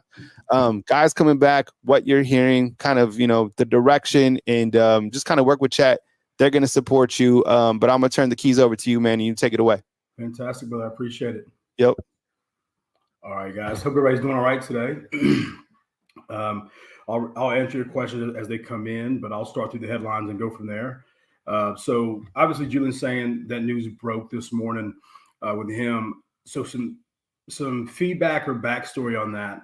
Austin Mack comes in from Washington, highly touted recruit. He was the 8th ranked quarterback out of his class, 73rd prospect out of ESPN's top 300. So good quarterback, 4-star. He's 6'6", a little on the leaner side as far as his frame, but Coach DeBoer recruited him. So obviously that's his guy. He came in and enrolled fairly quick. He got his classes picked yesterday, and he actually started class on campus this morning. So he's enrolled there. So Austin Mack is already enrolled, and he'll be starting to ramp up and participate in team activities. The Julian Sayin, as far as that, you got a freshman and a freshman. They met yesterday with Kalen DeBoer, Julian Sayin did, and I don't want to put words in Julian's mouth, but everything I'm hearing coming out of that is that it was more about a competition. You're bringing in a freshman, you got a freshman, and obviously had their words. Julian Sayin was going to play this year anyways. You've got Jalen Milroe, who'll be top 2, top 3 in the Heisman. As far as his projections opening up in the season, you've got Ty Simpson, you've got Dylan Lonergan, you've got obviously Austin Mack now. Julian Sayin will be transferring out. Everything I hear, I think USC is probably going to be where he goes. He's from Carlsbad, which is around San Diego out there in SoCal, so about 2 hours from home for him. I doubt he goes to Auburn. Auburn picked up a quarterback today from the transfer portal, so I think that he'll probably go to USC. I think that'll be his #1 destination. Going after that, you've got Bill O'Brien to Ohio State. So obviously he lost his job when Bill Belichick got fired. Ohio State lost their OC. And last year their offense was kind of stale from an engagement standpoint and a competitive standpoint. Bill O'Brien obviously on the market.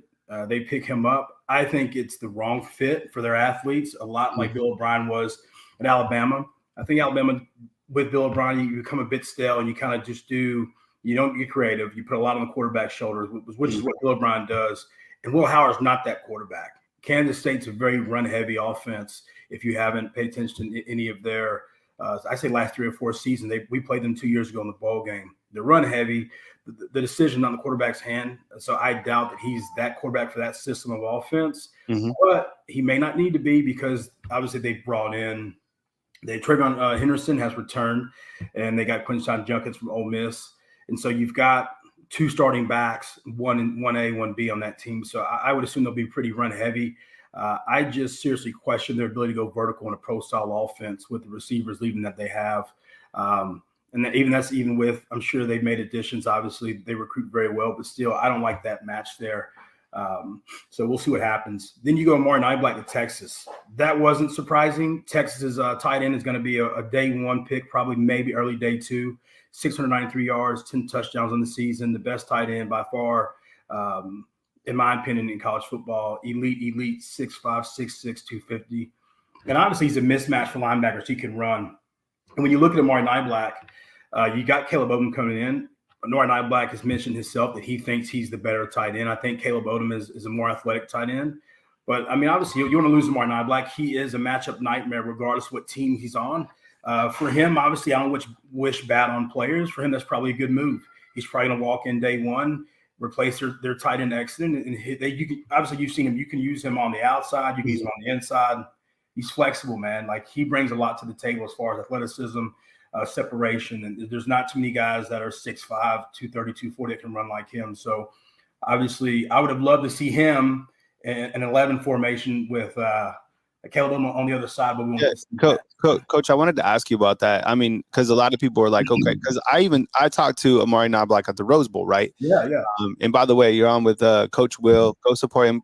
Coach, before I start asking you a couple questions and cruising down this list with you, will you tell everyone how they can follow you to like support you, or like, you know, like you're on Twitter, wherever, you know, whatever you have, or what's the best way they can follow you?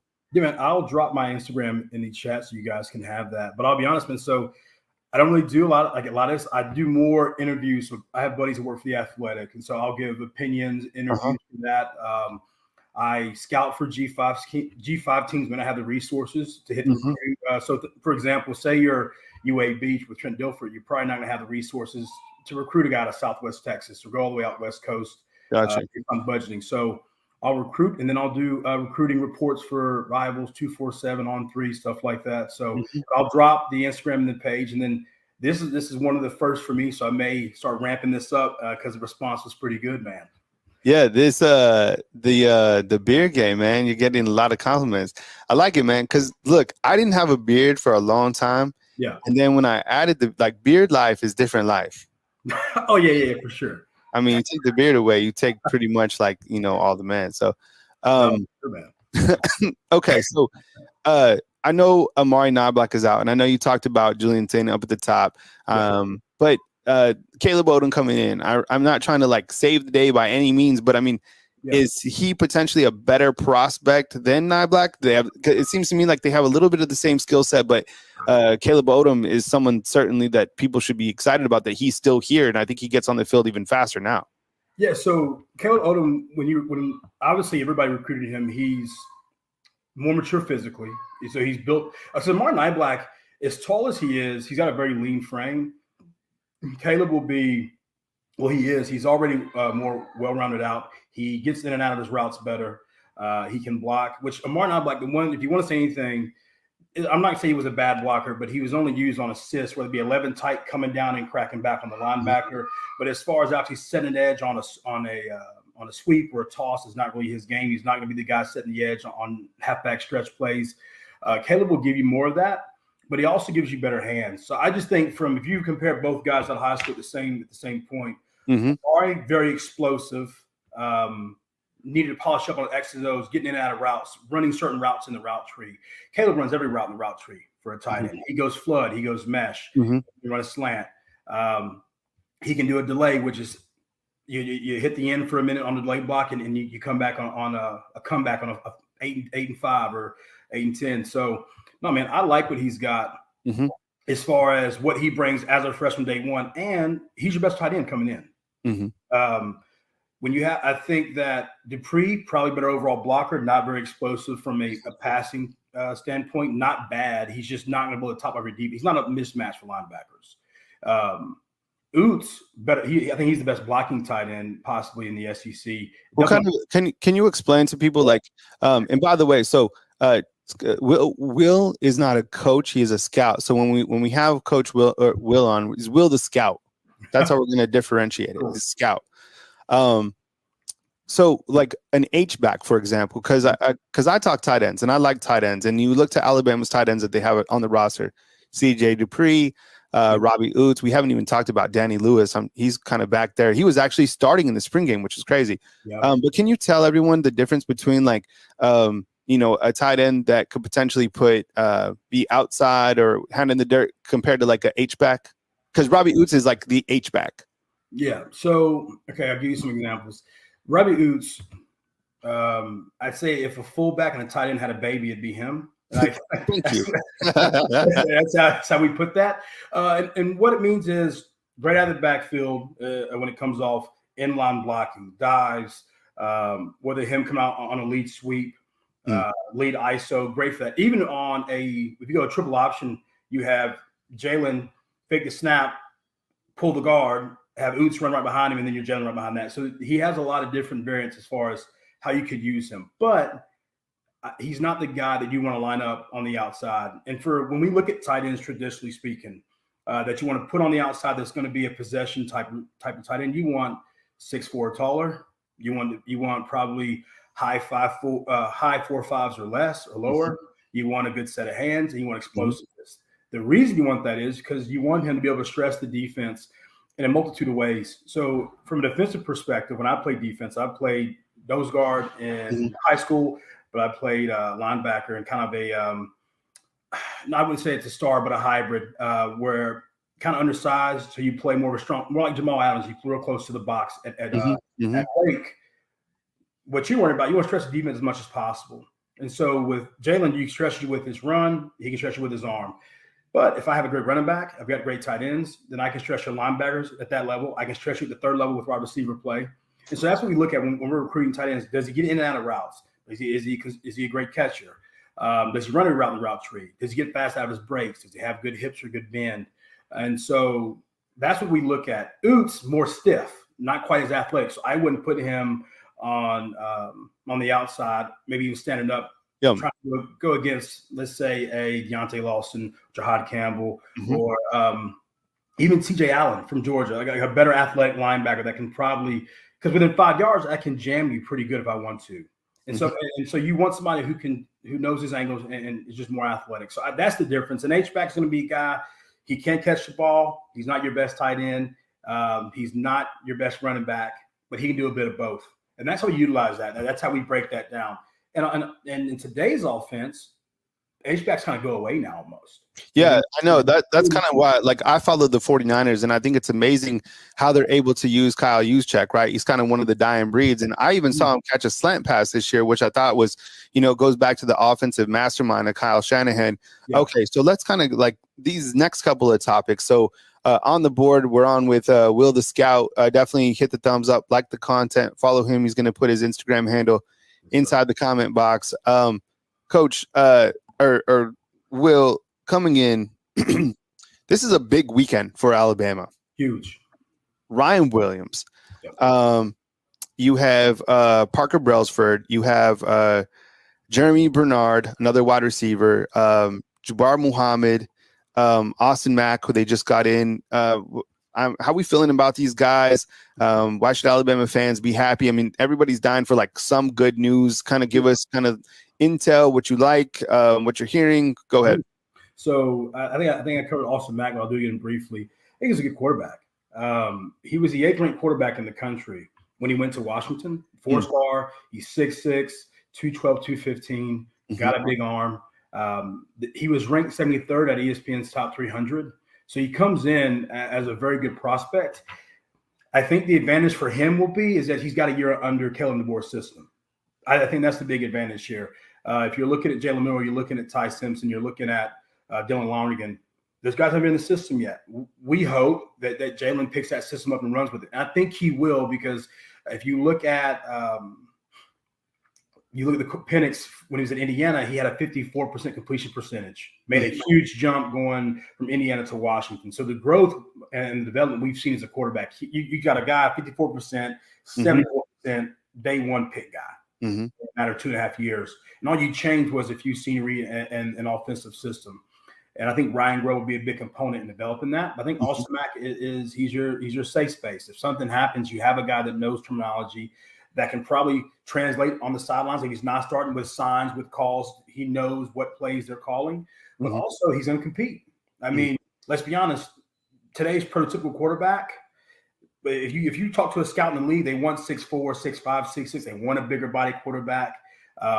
your Bryce Youngs, even let's go back, Drew Brees, 6 foot and below. Those guys aren't technically what an NFL scout is looking for. They want a Peyton Manning type guy. So he'll have the size that Kalen DeBoer wants. And then obviously I think Julian Sayin, as great as a prospect he is on paper. We're not sure how he's going to be on this level. He's an undersized quarterback. They say 6 foot. He's probably more 5'11". And then if you look at what Kellen DeBoer likes, he wants an explosive offense. Julian Sayin is not going to play this year, but I also think Julian Sayin didn't want to be. I don't think he didn't want other freshmen coming in. That's an issue. And I don't know how that meeting went as far as all the details, but I knew that was a problem. And so it is what it is. But Austin Mack, I like. When you go to the defensive side of the ball, Jabbar Muhammad, I think he's a solid corner, man. I think he's a day one starter. He can start opposite side of Damani Jackson. He's great in man. He's great in zone.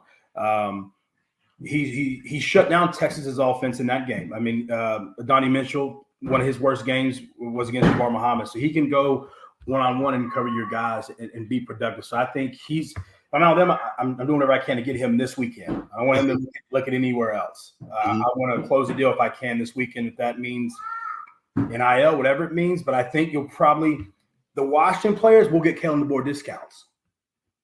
So where our players we aren't getting Nick Saban discounts because he's gone. The guys that play with him at Washington that like him, that just played him for a national championship, just went 11-3 the year before, 11-4 the year before. Like, there's a reason why they're coming to visit Alabama, and Kalen DeBoer's a reason of that. So if you play offense, you've got your OC, your O-line coach that just goes to the Fillmore Award. You've got your head coach. You've got your wide receiver coach. So you've got familiar faces, just different color, different stadiums. So I think they'll get discounts. I don't think that they're going to charge or try to get astronomical NIL money from Alabama. I think a lot of this comfortability and going to what you know compared to going somewhere that you don't know. So Jabir Muhammad, great. Jameer Gimsley, I'm not sure, bro, to be honest with you, man. Like, as far as in high school, he's a 4-star recruit. Yeah. Thicker lower body, very explosive, great hands, built more like a running back playing receiver.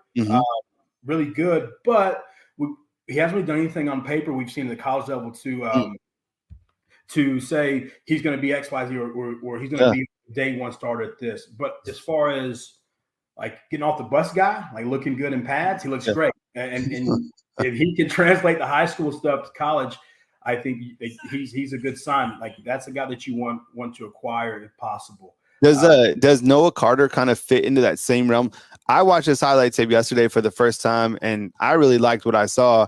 6'4", 220 pounds. I don't know if you've had time to kind of dive into it, but this is a guy who is certain. I mean, it seems like he's kind of a lock to Alabama along with Parker Brailsford. What do you like about Noah Carter? I mean, the guy can seriously play every position: wide receiver, safeties, returning punts, coming off the edge. It seemed like he'd fit into this 4-2 scheme, but then it's like also maybe he could play offense. I don't know. Have you had a chance to dial into Noah Carter yet? So when his evaluation in high school, he was evaluated as a true edge player.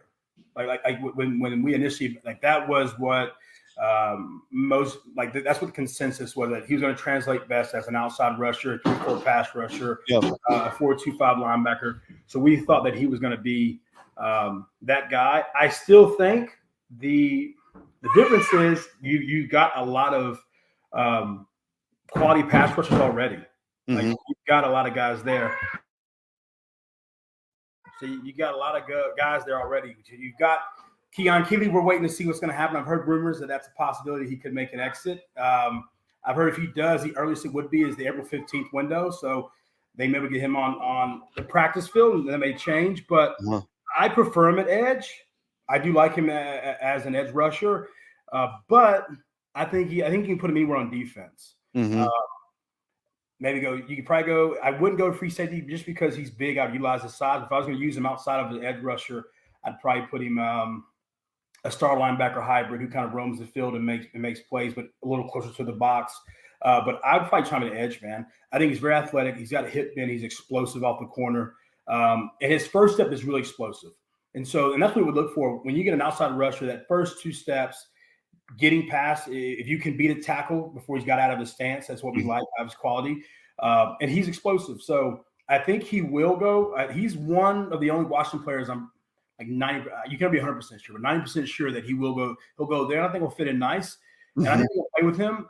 You have an option too. You put 20 pounds on him, and you put him at Mike or Jack, and rotate him back and forth, because Bama last year did do a lot of that rotating, especially when Deontay Lawson got banged up. His ankle hindered him for over half the year. A lot of guys got playing time there. So I think I wouldn't want to see him bigger. I don't want to see him playing at 220. I want to see him more towards 235, 240, somewhere in that range, put on some good quality size. And I mean, people talk all the time like it doesn't matter. Look at Perkins at LSU this year. So they got him listed at 230. He's 212 pounds. Yeah. And they put him at middle linebacker this year. He got lost in the wash for 80% of the season. You want, even, I don't care how fast you are, those guys that are playing line are averaging 300 plus pounds in the SEC. That's a 100-pound difference. If they're able to get their hands on you, very rarely do you break that. And so I wouldn't want to see him put on some beef, man. But I think he's a great sign. They can pick him up. I think it's a steal. I think he's a quality player who can add depth to your team, but also grow into a solid starter. Probably, I wouldn't say this year because you've got a lot, but I'd say next year, the year after, year 2, year 3. So do you think after this particular weekend, because people are like, what the hell was the good news, Devontae Smith? And I think like that could have meant a lot of different things, because it seems like things are so bad and people didn't like to wake up and see that, Julian Sayin hitting the portal. And I know we talked a little bit about that. I mean, who do you feel? This is who I feel is actually locked in this weekend. So I feel probably Parker Brailsford, yes. Noah Carter, yes. So those are 2 guys. I don't know about Jabbar Muhammad, just because I think NIL will come into play. A lot of people saying that's not part of the equation. I mean, you talked about him, just now. Yeah. Are you feeling good about him to Bama, Jamar? 60-40. 60-40. Okay, that's good. That's good news. So I'm 60 that he will. Like Noah Carter, I'm 90-10 on those 2 guys. Like I'm pretty sure. I never say 100% because you never. But 90-10 is close you'll get. I'm 60-40 because I don't think it's NIL, but some players will get like great offers, like financially. Yeah. And with him, I don't know him enough as far as personal. I haven't been around the kid a lot to know if he's going to want a big payday. I think he would get paid at Alabama, obviously, but with Texas, outpaid for sure. Like, I mean, you saw they paid Isaiah Bond. You saw they're paying their players. Texas has the NIL already up and running to pay large sums of cash to lease a player for a year. Yeah. So what Alabama, I think, can do is they can give him something that Texas can't, and that's just being around where we are trying to instill belief in these players that Kellen. Yo, what's good, everybody? It's your boy, Coach Smook, joining y'all back with the vibes, man. I've been seeing y'all going crazy in the chats. If you haven't already, run the likes up. If you see the reaction button down there, the little heart reaction, run those up right now, man. Get some reactions on the screen. Get people back in, because guess what? We back live. Now listen to the pre-recorded information. Even though, man, y'all, shouts out to Will. Will, if you in the chat, man, didn't get to hear you live. Excuse me, but definitely, man, shout out to you, bro. You was dropping some gems there, man. Can't wait to, hopefully we can collab more, get you over here a lot more, man. That was good. I was back there listening, man. Just listen to your recruiting pointers, but man, music off. Boom. What's good, everybody? We back, man. We back. I went and ate. I'm energized. I got my drink over here. Got my little, my juice. We staying hydrated over here. Got my bottle of water over here. Man, listen. This is crazy. Y'all see the graphic, man. Y'all see what's happening, man. Y'all know if Ryan got if we got Roll Tide Willie out there with Ryan, it's a serious push. This small move right here, having Roll Tide Willie linking up with Ryan Williams, that goes to show you that this staff is kind of in tune with the new age. Like, what the same thing we were talking about that was a pet peeve of ours. Some of us traditional minded people, this is literally what the staff is doing. That they out here in these streets, man. They doing it big. Wrong one. They doing it big for recruit. This is a recruiting perk. This guy is trending like crazy on social media. I don't know how many followers does Roll Tide Willie got on TikTok right now. I know it's over 100K. Like this gonna be a little bright spot for Ryan Williams during this little visit this weekend. I'm telling y'all, man, this is crazy. Roll Tide Will, I'm telling y'all, if we ain't got him an official position on staff just yet, man, we better get that man a spot, man. But let's get into the chat, man. Appreciate y'all for pulling back up. Everybody is coming back in. The numbers are going back up. Look like we got the crowd coming back in. So I'm not going to waste any time. I'm going to use this time wisely and engage with you all. No real updates on this weekend, but we do have some we got some graphics in the back I'm gonna pull up, but I want to keep this one up. This is one that I think will get everybody excited about, you know, everything that's happening in T-Town. Where's my little, here we go. There goes my banner right there. We got some good rumbles coming out of T-Town, everybody. And I'm talking about my chat, my text messages are blowing up. Everything is looking good out of T-Town. I'm sitting here I'm about to have to make another graphic right here on stream because I mean, we just getting good reports, guys. We're getting good reports.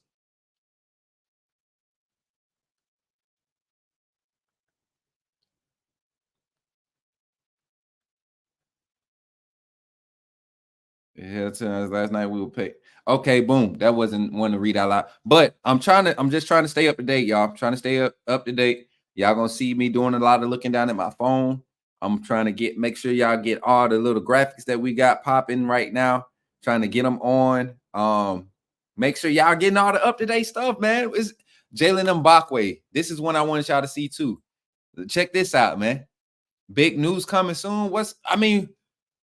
Does it make you nervous now at this point, or are you kind of numb to the point where you just expect positive news? Come on, talk to me, chat. Are we happy about some of the things we seeing? Are we happy about some of the rumbles? Talk to me. Talk to me. Noah Carter is going to be here. Noah Carter is coming in, and guess what? Rumors is he's slotted to be an offensive threat. Him and Kayla Oldman are about to be a 1-2 punch. CJ Dupree, that tight end room is about to be, I'm talking about explosive. And that's if the receiving core, the rumors about him asking about how he's going to be implemented in the receiving game, in the pass game. If that's not him going to tight end, that's a big body at wide receiver. That him and Jalen Hill rotating at X. Come on, man. We got some athletes showing up this weekend. I'm hearing that, you know, he's more inclined to be on the offensive side. I think that's a good move for him at the next level. We don't, you know, because on the defensive side, you don't know where he could fit and just thrive. He could be good at every spot, but where do you stick him and say, okay, boom, go do it? I think right now, based off that film, based off of what you have at a wide receiver coach in Jamarcus Shepard, you're going to let him develop that kid, man. You're going to let him play. I think he could be a big wide receiver, man. Calvin Johnson was 6'3", 225, 235. You know what I'm saying? This kid is 6'2", 215, 220 right now. I mean, he's not a big 220. He plays big enough to play defensive end at Sentinel, though. Sentinel High School.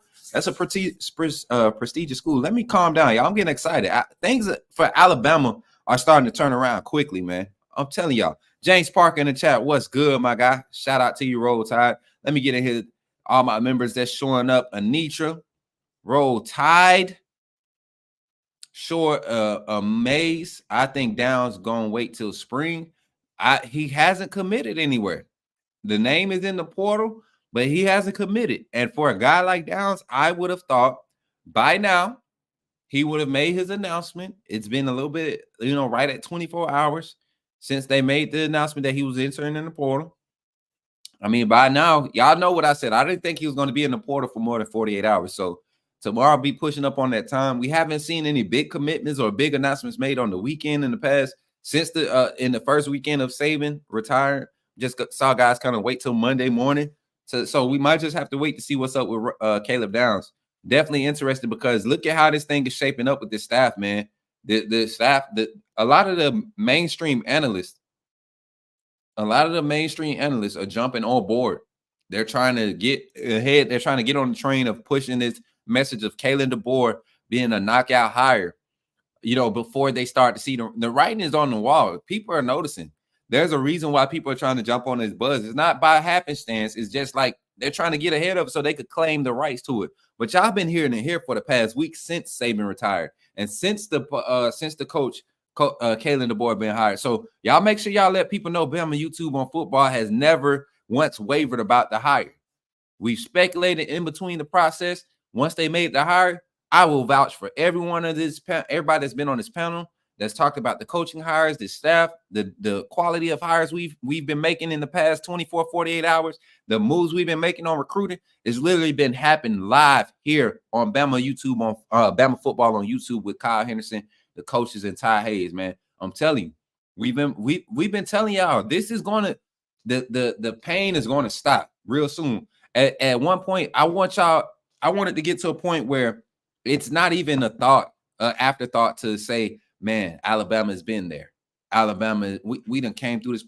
The thing is, I think having Coach Saban as an advisor for this staff is allowing us to skip a lot of the heartache and pain that we would have went through if he was not there. If he would have just rolled off to Miami and sat in his new home that he just bought in Florida, wherever part of Florida they bought it in, if he would have just took off and did that, that would have had me a little bit, like some of these Fairweathers. I wouldn't have went full Fairweather, I wouldn't have went full PCSD mode, but I definitely would have had a little bit more worries if he had no involvement in none of the decision making here. Not willing to be. Coach Saban is still showing up to the facilities as if he's a full-time coach there. A little bit later in the morning is what I'm hearing, but he's made multiple appearances at the facilities.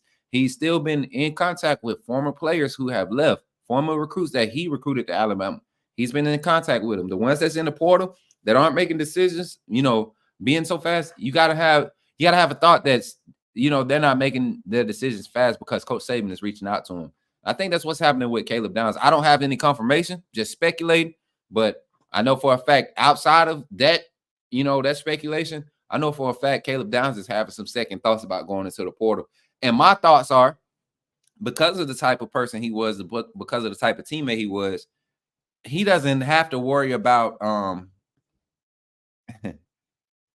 hey, and then Smitty just retweeted Mbakwe's post right here. Smitty just retweeted it. So yeah, I'm about to retweet it myself. Keep watching. It's heating up, baby. It's heating up, chat. Give me some hand clap emojis in the chat, man. Give me some hand clap emojis. This is what we need to see. What's up, Shaw? What's up? Show 44. What's good? This is what we need to see. Hold on, y'all. My wife is calling.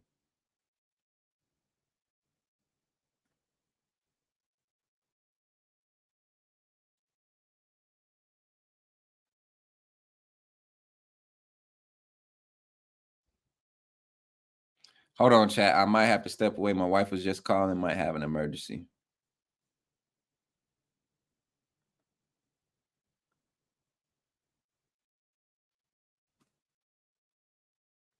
Appreciate y'all for understanding. But yeah, big news coming out of the camp. We moving in the recruiting trail. Y'all saw all the highlights from the kids getting visits from our staff.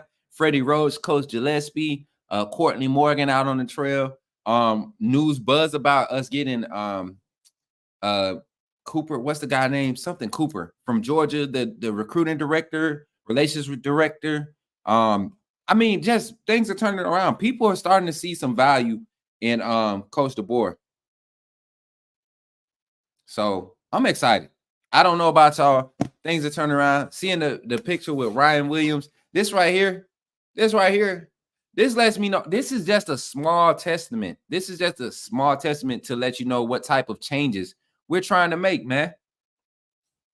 We're trying. These are literally the small changes we're trying to make. I don't think Coach Saban would have made an initiative to have Roll Tide Willie post with the #1 target right now that you're trying to secure for this 2024 class. And my thing is the fact that Ryan Williams is still on campus after Julian Sayin has announced that he's leaving. That's a good sign for me. There is something brewing with these moves, man. Chat, just embrace it. Just embrace it. This is an opportunity for us to get over the hump, man. And I'm telling you, Roll Tide Willie.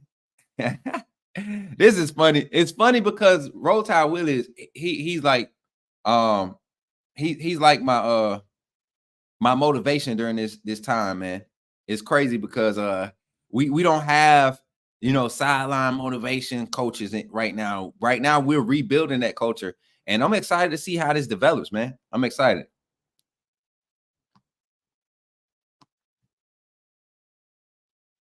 But all right, so I'm gonna have to step away. I gotta hand this to my neighbor here real quick. I'm gonna step away here in a few seconds. I'm gonna let y'all listen to I'm gonna let y'all look at this the other tweet right here. I'm trying to get it uploaded now. Let me see if I can get it. Where is it?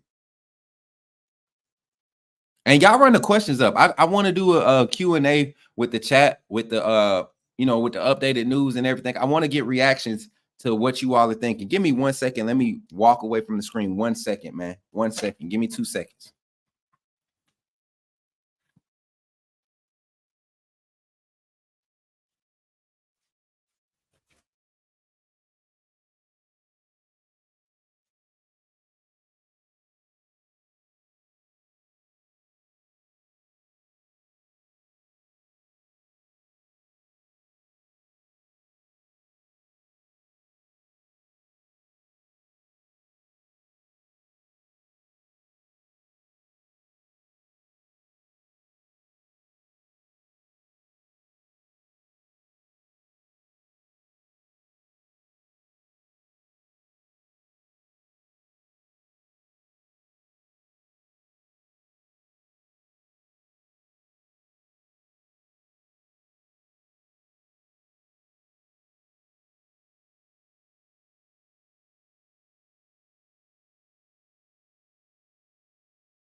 And we're back. I'm sorry, y'all. I had to run out there. My wife is handling clients, and I'm off on doing this. Wait for the rest of the coaches to pull up, but appreciate y'all for being patient, understanding. Kyle and Taylor, they had to go off and do their thing. They deserve the rest, the recuperation. Y'all continue to support them. I appreciate y'all, man. I'm encouraged. Let me see this comment. It says, Coach Mook, I am encouraged about the offensive news for sure. Anything positive about the defensive side as far? I can't say anything. If you're looking for some news about players being retained, I like what we have right now. I like what we're working with. I like the hires that we've made to develop this young talent. I don't think we're going to see anything big other than Jabbar Muhammad, you know, being on campus right now. You know, he's one of those players, like, if we can lock this guy in on the defensive side, I think he's a attractive piece you could use in the recruiting. I mean, in the transfer portal, you know, when you go talk to guys about coming to Alabama and continuing to fill that depth. Because right now, the secondary is probably the only place I'm really concerned about as far as depth-wise. You know, 2 injuries in the secondary right now with what we have on the roster. You got all freshmen on the field. And that's not a spot you want to be in. So definitely want to go out and get some veteran talent. Not better talent, but veteran talent.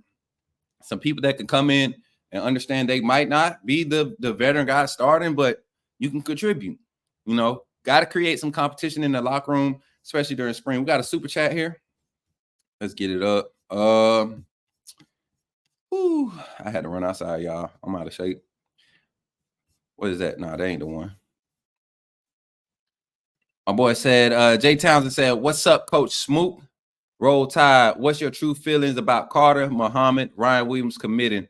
I'm anxious but optimistic." Shout out to you, Jay Townsend, with the $5 super chat. Listen, one thing I'm gonna tell y'all like this, and when I make these predictions, it's not because I know anything in depth or special. It's just you can follow, like I told y'all before, you follow the crumbs, you'll find the cake, right? And I've been probably like 7 out of 10 so far, you know, closer to 70%. And mind you, this is me I'm not no recruiting guru or nothing like that. I ain't plugged into no special circles, and I literally just resource information and put 2 and 2 together. And my whole life, my dad has taught me how to read people, read body language and things of that nature, you know, so you can start picking up a lot of things. And because I'm able to do that, that's what people, hey, who you know? So it's not who I know, it's about the things that I'm able to put together. And I don't think don't think like a lot of common-minded people. You know what I'm saying? Like I think I'm always trying to be 2 or 3 steps ahead whenever the opportunity presents itself. And even when there's not an opportunity, I've missed opportunities because I'm trying to look 2 or 3 steps ahead. But in this type of situation, you have to be forward. You have to be a progressive-minded person to start seeing things. So when it comes to guys like Noah Carter, he's clearly bought into this coaching staff at Washington. He's clearly, I mean, a top recruit. He decommitted from Washington and could have been anywhere else, but he's coming to visit T-Town. He's not coming to reassure that he's getting a starting spot anywhere. He wants to play offense. That's the word on the street. I think we got him. No questions about it. Another Washington Connects former recruit that we're looking at is the center, Parker Braille. I think that kid is going to be an instant day one implementation as far as learning the new scheme.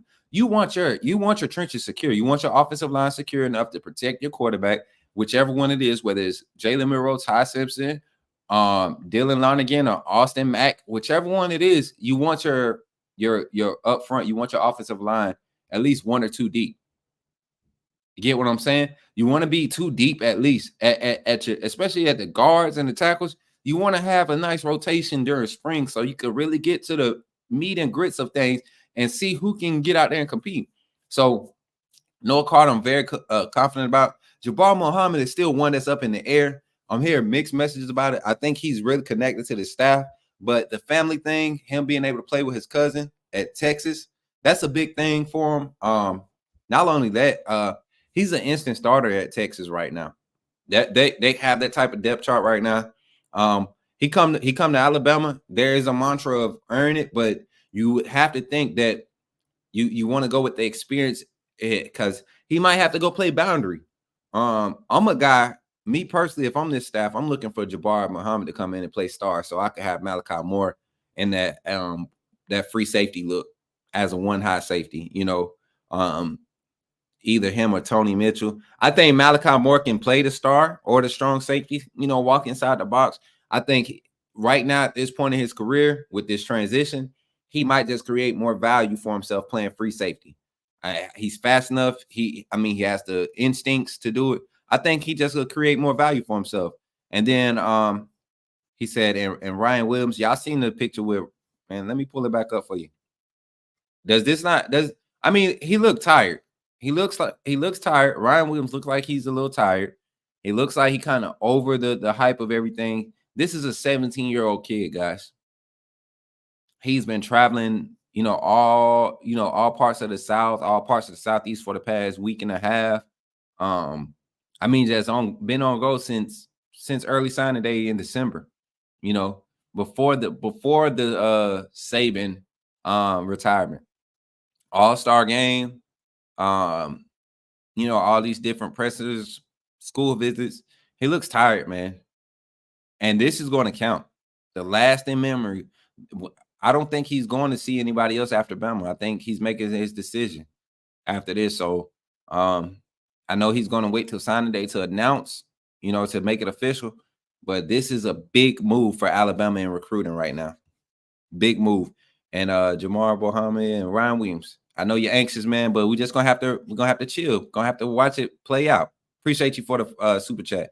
Johnny Cobb with the $4.99 said, "Ride the wave. It's going to be a great weekend. Nothing more fierce than some angry elephants." You know what's crazy? I appreciate the super chat, Johnny Cobb, with the $4.99 super chat. You know what's crazy?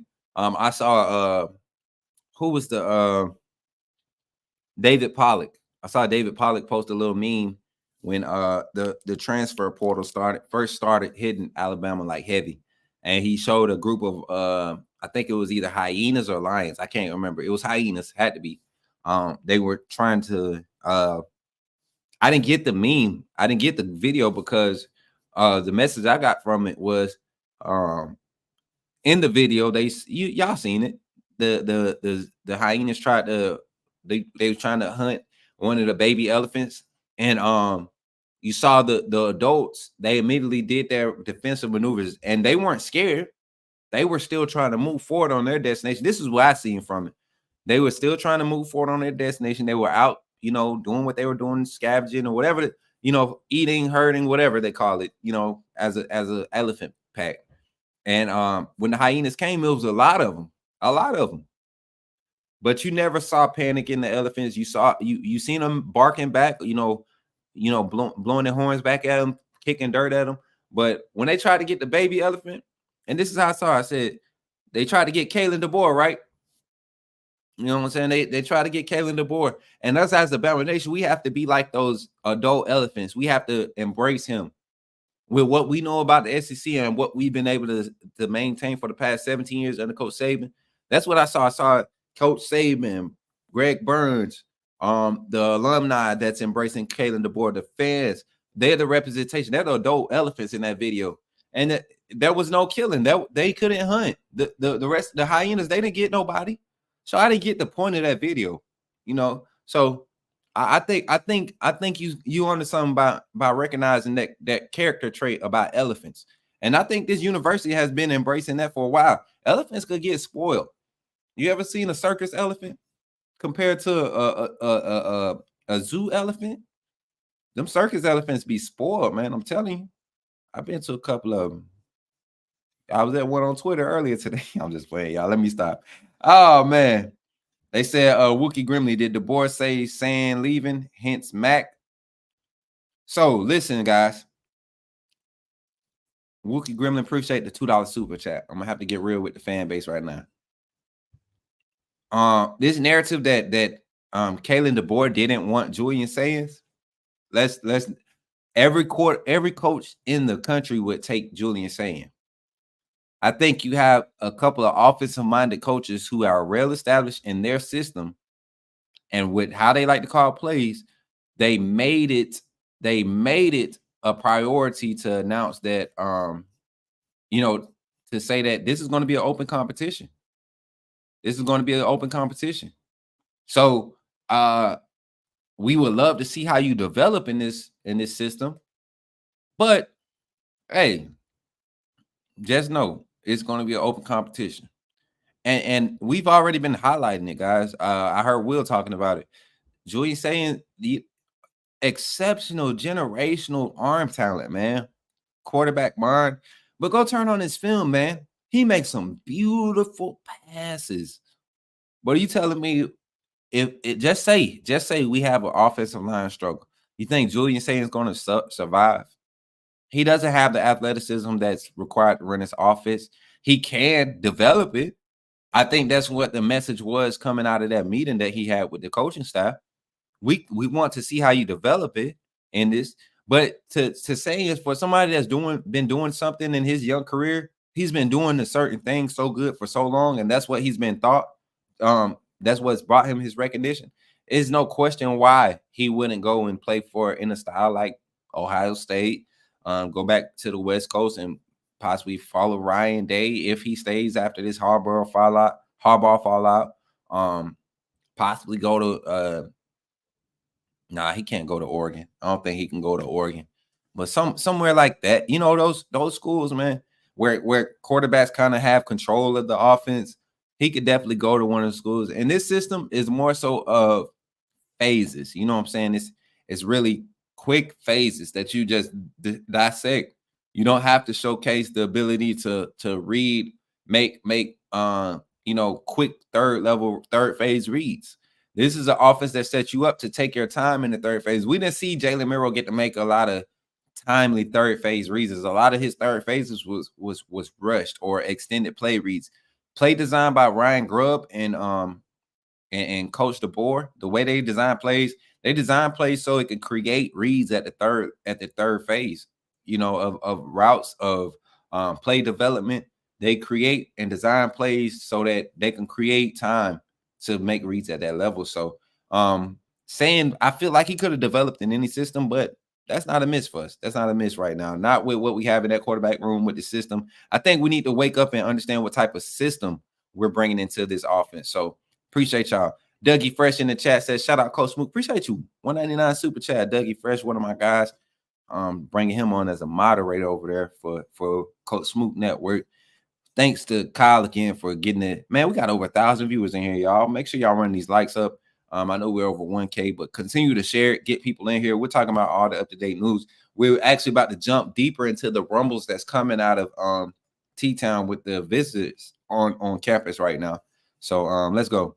He said, my thought was he knew the offense and could help. You guys talk, Wookie, you talking about the new the Austin Mack kid? You talking about Austin Mack knowing about the offense, or you talking about Julian Sayin? Because Julian Sayin doesn't come from this style of offense. I mean, traditionally, he comes from more of a pro style offense, and he fits a pro style system. Honestly, yeah, that's a crazy thing too, man. Johnny C. I heard somebody in here crying about, we gave up Julian Sayin for a 6'2". Like, nah, man, this dude is 6'6". 230 pounds. Like, he's a big kid, and he's a red shirt. He about to be a red shirt freshman coming up, I want to believe. Or is a red shirt sophomore? This will be his second year in college. I think he reclassified to come in early. Like, the kid is talented, we talked about it yesterday. I love his athleticism and his arm talent. And my only thing was, I said, man, he gonna need some help in the footwork, but that's a project. That's a project. So I'm liking the pickup. Not saying he was better than Sayin by any means. Sayin was the most complete quarterback in his class, but definitely not mad at the pickup. $4.99 super chat from Carson Troy. Appreciate you, man. Appreciate you for showing love to the channel, donating monetarily, supporting the channel. And remember, if you're in the chat, you want to join the team, you want one of these cool icons so your comments can be noticeable, like Wookie and my guy Robert Moody. It's something different about looking down this chat when you're talking and you see the green name come up. You kind of want to see what these guys are talking about. Anitra, who you block? Who you block, Anitra? Y'all don't just be blocking folks. Don't be being mean. My boy said, Smook, did you see that dress Janelle Monáe had on? Nuh-uh, send me the picture, Rob. Y'all know I love me some Janelle now. I'm telling y'all, don't play with me. I love me. Me and my wife love a Janelle Monáe. That's a pretty young lady right there. Coach Smook, am I streaming tonight? Yeah. I don't want to use this platform to announce that, but yes, we will be linking up tonight. Y'all hit my inbox, my Twitter, and get the information. We'll get it on tonight. But our priority is here. I want that to be known. I want that to be made known. Our priority is here. We giving y'all the real up-to-date stuff. The after dark stuff is different. It's different. So B Rob in the chat, Lone Wolf 28. Appreciate you for the love, man. Salute to you, man. Appreciate you. Mac could be short yardage package. I mean, you got to think. You got Milroe and you got Simpson in there as far as experience, right? Mac might be familiar with the system, but Simpson comes from a similar system in high school. He's only 2 years removed from that, maybe. Schematically is the thing that's going to change. And I don't think with the amount of college experience that these quarterbacks have and between the two systems that they had to develop in, I think this one fits their skill sets a lot more. So it's not going to be as hard to transition into learning Ryan Grubb's system. And also, you look at how raw Michael Penix was when he got to Washington, and look at the type of improvement he made over fall camp with Ryan Grubb and Kalen DeBoer. I like Milroe's chances of developing, y'all. And that's not me, what they call it, sunshine pumping. That's not me doing any of that. I really, if Milroe was able to develop like he did under Tommy Rees, I'm that much more confident that every quarterback on this roster will be able to develop a lot better. That's just where I'm at with it. Alabama is hated, is always hated versus Alabama's always hated. Alabama versus where? I don't know why I couldn't read that, y'all. Y'all gonna have to forgive me. Here we go. Green better than blue. I don't know what that means. Them Georgia fans. What them Georgia fans? Oh, they been in here, bro. I blocked so many people in the chat. Bruce, don't be blocking too many, man. Bruce, don't be doing it like that, man. Y'all can't be because we like the trolls, man. It creates algorithm, it creates content. As long as they're not cussing, they're not, being disrespectful, and they're not spamming like a link or something. Let them talk, guys. Let them talk. I know it's aggravating, but definitely don't be blocking people just because. We don't want to be that channel. I stopped chatting in the channel like that before, but because of that. So these are young moderators too, for all the fans out here that's not used to, this type of figure when you're coming in the chat. These are young moderators. We're still teaching people how to do things and handle themselves, handle the chat. And it's a learning curve. I'm going through a learning curve now, being in front of you all as much as I have been. I'm not used to this. I'm used to one show, maybe 2 a week. I've been in front of you all every day this week, and I've enjoyed every bit of it. So I must make me want to, dive full in and go into full time and doing this as a career path, because I feel like I could connect to the right people and learn the right things. I could be where I want to be. So that's all I'm doing. I'm enjoying the experience, and you all are right here along with me. So even the haters, the ones the naysayers, they could be around. Let them stick around, man. Let them stick around. So y'all just be very, cognizant of that. Be aware of that. If we get Ryan Williams and Muhammad on turn cost truth, hey, facts, man. I think right now, if you get anybody to commit right now to publicly say that they're committed to what's happening at Alabama, I think it solves it alleviates a lot of the worries that everybody. But yeah, I think we're good. I think we're good where we're set up right now for tonight with these visits. I think guys are starting to see the value as far as the coaching staff hires. Like that's a big thing for me right now. The coaching staff hires is one of the biggest things. Let's see if we could let me check this graphic right here. Okay, boom. This is what I want to talk about. This is what we were getting towards when I got off earlier. We said we want to work on appreciating what's there, appreciating the ones that remain. Hold on, my fault. I'm sorry, Jay Townsend. He said, "You never said how we can get our message to stand out." Oh, my fault. As far as your message to stand out, so you just join you become a member of the team. You become a member of the team. If you talking about your comments, so if you look at your comment box right now, Deontay Wallace's name is green, Sean Williams' name is green, Jarvis' name is green. Those are people, they've joined the team, they become members, they're paying a monthly subscription to get certain levels of access to channel content. We're also starting to we're expanding the fan club perks and all of that nature. As y'all continue to help it grow, it's just going to get better. And so jumping on early while this is not and I'm not going to sit here and say it's not mainstream, because honestly, this has been Bama football news. I've been across YouTube for the past week and a half, and Bama football on YouTube is Bama football news. Even when the university itself goes live, I've seen the numbers maintain over here. It's like people are probably watching something else on another device, but people are watching this channel. That's why I want to bring my unbiased, realistic approach and opinion to the Bama fan base, because it's not just Bama fans watching. It's going to be poachers and haters in here watching, looking to see what type of mood we trying to create. And I'm not trying to show no weakness. I'm not going to show no weakness. I'm going to be realistic. We're going to talk about the losses and we're going to wish them well, but we got some, don't make me cuss, y'all know I've been trying to be good. We got some dogs, okay? We got some dogs here. Got some dogs. All right, so let's get in the chat again. I got this up. As y'all look at that, look at these guys coming in, man. Players that we know that are bought in, and this is just guys who are public that, this doesn't say anything to anybody that's not on social media saying that they're in. This is just guys that have been public about making known where their commitment is. And that doesn't say anything to the other guys, because I had a lot of teammates when we used to come out, man, they wouldn't get all hype and jumping into music and all that stuff. Like, nah, they just in the locker room, straight face, mean face, ready to get out. We get it behind the little banner. We ain't had no tunnel at Central then. I think they got a tunnel and everything now, but we get behind that little banner. Russell County, we had a Ragley banner, boy. Russell County High School, y'all know, if y'all in here, y'all from Russell County, Seal, Alabama, Fort Mitchell, Phoenix City, Hatchet-Chubby, Hurtsboro.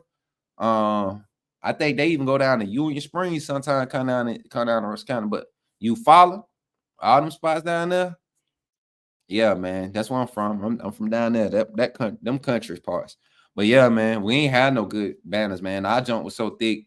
We used to have to put the big boys in front to make sure them rip, because they would put all the Velcro together instead of leaving some loose. They'll put all the Velcro together And yeah, it was a headache. But yeah, y'all, we got people joining the team like left and right, going crazy, man. This is definitely a vibe right now. I don't know what we're doing so special on this side, but we appreciate y'all's support. But the way to get the message to stand out, man, create positivity, Jay. I don't know if that's what you asking about, if that's what you asking in particular. Create positivity. There's always a future to look forward to until we have to start going out and buying players. That's when I would be concerned. If we had to go out and start buying players like some of these universities are having to do with us, I don't like that as a fan. That's what, you know what? That's why it's hard for me to be a Falcon fan right now. My NFL team is the Falcons. When Blank first got in there, I felt like he put value into going out and to get guys, put value into getting his staff assembled. Now I just feel like ain't no analyst in the room recruiting guys from college. Is like they wake up the week before the draft and be like, all right, who's trending up right now? We need a quarterback, and we done went and got defensive players and wide receivers, and we didn't, man, come on. But anyway, let's talk about it. Hey, my boy Roy just became a member of the channel. Roy Josh Folk Jr. just became a member of the channel, just became a member of the team. Appreciate you for joining the Bama Football on YouTube with Kyle Henderson team. Appreciate you, man. Chance Fawcett, no relation to Hayes Fawcett. This is a positive Fawcett. Appreciate Mr. Chance for joining the team, showing love, man. Roll Tide, showing love on the Bama Football on YouTube. My boy said, Marcel Lewis said, with the $4.99 super chat says, Coach, I have teammates that says wide receiver Jeremy Bernard is coming to Bama due to the relationship with wide receiver Coach Shepard. Be on the lookout soon. So, Jeremy Bernard, another young talent that came from Washington, and I've done my homework on him. I wanted to wait to talk about it, but since you're bringing it up in the super chat, I might as well jump on it. Another speedster. We talk about Isaiah Bonds with better hands. Isaiah Bonds, faster. Maybe faster than Isaiah Bonds with better hands. Chat. My guys that's tracking Jeremy Bernard. Am I telling the truth or am I lying? Am I telling the truth or am I lying? Am I telling the truth or am I lying? Come on, talk to me, y'all. Talk to me. If we go look at Jeremy Bernard from Washington and look at what he did at Washington with the few snaps he had, he is literally what Isaiah Bonds was to Alabama his freshman year. Talk to me. And I'm not sunshine pumping. These are talents that nobody in the Southeast is hearing about because of where they played at. You would have to turn on the national championship and rewatch the season to go and see what type of a value we're getting in this Jeremy Bernard guy. He is connected to Jamarcus Shepard. And you get in a room like that wide receiver room, to me, honestly, the hits that the wide receiver room is taking, Malik Benson, Isaiah Bonds. I mean, Malik Benson had the most drops for the team last season. Not dogging him. This is just true. He had the most drops, never really got into the offensive rotation. He allowed a true freshman and Jalen Hill to come in and kind of pass him up on the roster because Jalen Hill went from the Z to the X, if y'all pay attention. And then you got Kendrick Law, made up ground and finally got on the field, started getting designed into the offense, put his work out there. Kobe Prentice, no drops this year. 0 drops by Kobe Prentice. 0 drops after having 3 last year as a true freshman. So you get 0 drops. I think he had 4 drops last year by Kobe Prentice. 0 drops by Kobe Prentice. And he's probably your best route runner on that side in that wide receiver room, if we're being honest. You bring in a guy like Jeremy Bernard, who's familiar with this system, to gel with a group of guys that's in that room, and you add Ryan Williams and a young Rico Scott in that room. Oh my God. And you get Jalen Milroe confident in getting the ball out of his hands quick with still having a run threat. Not limiting Jalen Milroe to how he developed under Tommy Rees, but imagining that Jalen Milroe can have just as much progression and growth as Michael Penix. Imagine Jalen Milroe on a Michael Penix type vibe. Come on, man. I'm trying to check my Twitter.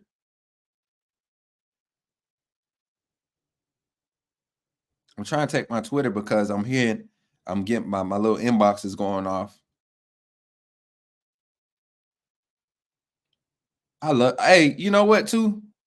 You know what, too, y'all? I appreciate if y'all been interacting with me on Twitter today and showing support for the positive message that I'm trying to push through our fan base. Not discounting any concerns or anything. But I want to push a positive message for what we have, the ones that remain, man. It's important to let these guys, they're watching this social media, man. They're watching us. They're paying attention to what the fan base is saying. And depending on how they spring go, if they have a tough spring, some of what you're saying might play a factor in them not coming back. And y'all could be hard asses and say stuff like, if what I say can keep him from coming, he don't need to be here. Don't complain when they go then. Don't complain when they go. I know for a fact Caleb Downs going, if it come push come to shove, the fact that Bama YouTube is trending on Twitter right now, if Caleb Downs decides to go to Twitter and he sees some of the responses y'all had to some of the things I was posting about Caleb Downs transferring, even the little clip I posted about him getting ran over in that USF game, y'all should have seen the one I made before I started getting recognition on Twitter. It was ugly. When Caleb Downs got ran over, I was like, welcome to college football. I was one of the first ones to acknowledge it. You get what I'm saying? So isn't it is the that part of it? But when you go out your name, you go out there, you call them out their name, you talk about the character. I know for a fact you won't catch me saying nothing negative about Caleb Downs.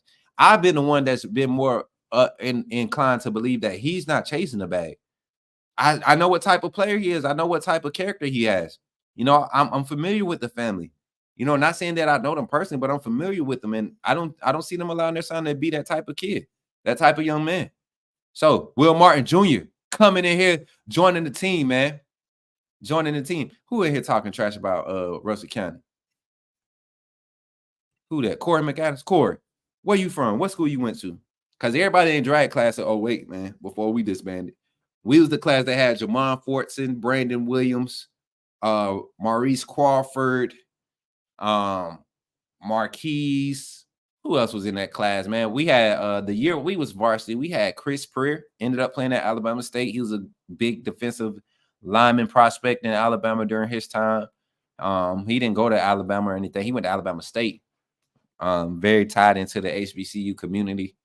His family was very tied into that community. It wasn't a surprise to see him skip over the big offers and stay at, go where he was familiar with. But yeah, I don't discount it though, especially if y'all played Rush County like 2012 to like 16, I believe. That was kind of rough. But then when they had Brandon Barnes and that crew of guys there, yeah, they was nasty. Brandon Barnes and them, Rush County has never been had access to the resources, and with times changing, alumni like Brandon Barnes, shout out to Brandon Barnes. I don't know if you watching the channel, bro, little bro, but I've been seeing what you've been doing out there at Russell County, and I'm proud of what you're doing. You know, the moment I can get a chance to get back and try to contribute with my boots on the ground, best believe, because Russell County definitely put me on when it came to football. I wasn't playing football until I got to Russell County. I was strictly a fan. I was not trying to get on that football field. And my friends, all my partners convinced me to go out there, and I was just a natural. I wasn't a dog now at first. I was out there, I was just going off natural talent. But my senior year, I was able to make a little comeback up Central. Got a good look from a few schools, man, late in the season. I was a late signee, and I made the most of it. I learned a lot through that process. So, and it's actually set me up to kind of coach the way I do and develop the way I do, because I was overlooked. I feel like if somebody had got a hold to me when I, with my raw talent that I had, because I could catch everything, man. I never was the fastest, but I had hops and I could catch, man. So you just never know. That's why I treat all these kids. I treat these kids that's on this Alabama roster like I would if I had kids at my school. If I had a star player leave and go to another school, I'm not going to be out there crying over spilled milk on the field, and I got other players that's looking to me to develop them. Nah, we can't do that. Caitlin Ingram with that fire avatar. Oh my God, that's fire. Is that like a cartoon picture of you, Caitlin? Appreciate you for the super chat, $5 super chat. She said, let's bag Ryan with the elephant emoji. I'm telling y'all, I think Matt Ryan and his family are starting to calm it down. I think they're trying to reel him in and trying to get him to see how serious this decision is for him. Not trying to dictate where he goes, but they're trying to get him to understand why, it's important to go ahead and stop playing around.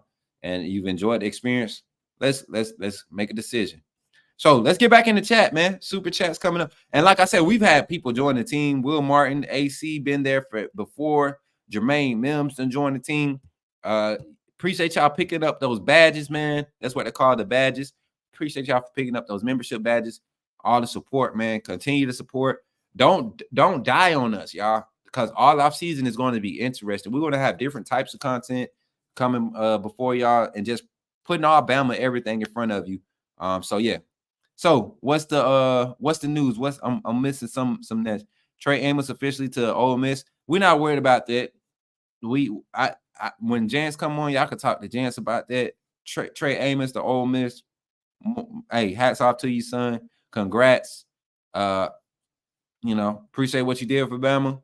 But next up, but look at this graphic. Look at this graphic.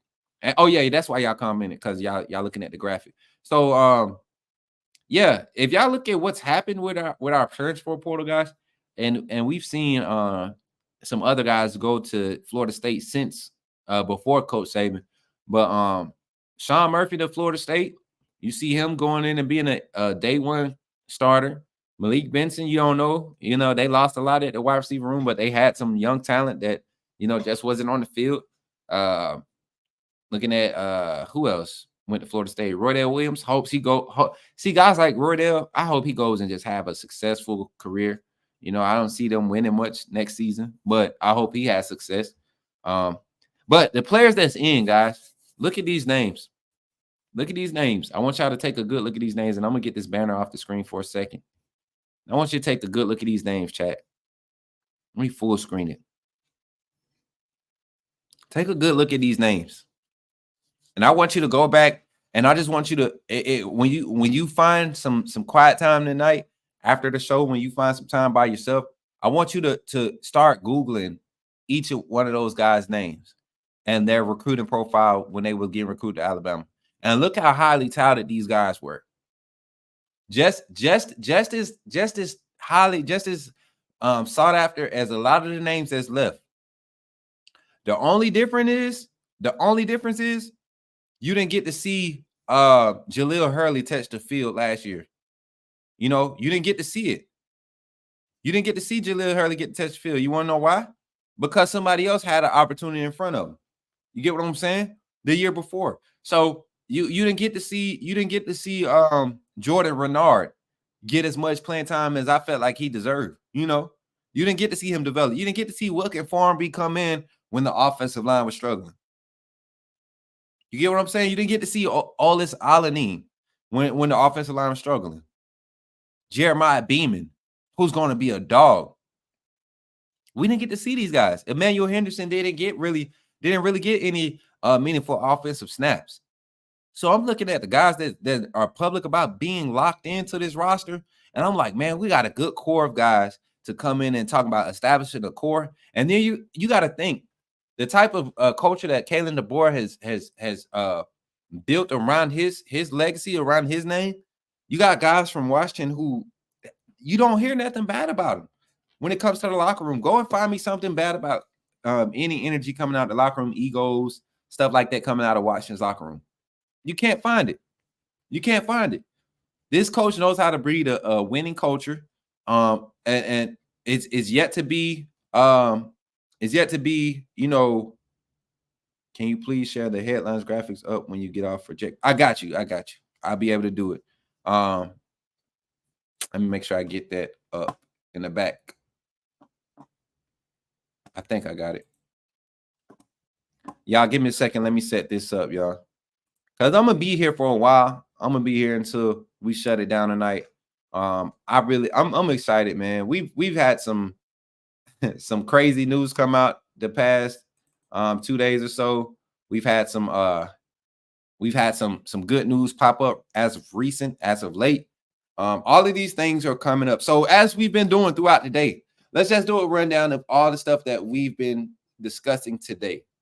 Not about what we're speculating. Nothing official has been put out about Ryan Williams. Nothing official has been put out about any of the guys that's visiting, other than the fact that they're visiting. So I kind of want to work my way from the bottom. Can I work from my way from the bottom to the top? From the bottom to the top. In the time, in the mind. I'm gonna stick. I'm just stop. Let me stop. Scope Smoot. Let me see. I got a question. Anytime y'all at me, I'm gonna try to catch them, y'all. I'm gonna try to catch them, especially my members of the channel. He says, Coach Smoot, do you think they will do jersey redesigns with Saban retired now, or some sort of alternative uniform? Woo! I don't want to. I'm not gonna lie, man. If y'all want to get me into like saying he's stuck in the past, try to change them that natural professional plain look we got, man. It's gonna be hard. I mean, maybe do a jersey for like Veterans Day weekend or Memorial Day, what is it, Labor Day and Memorial Days during the season.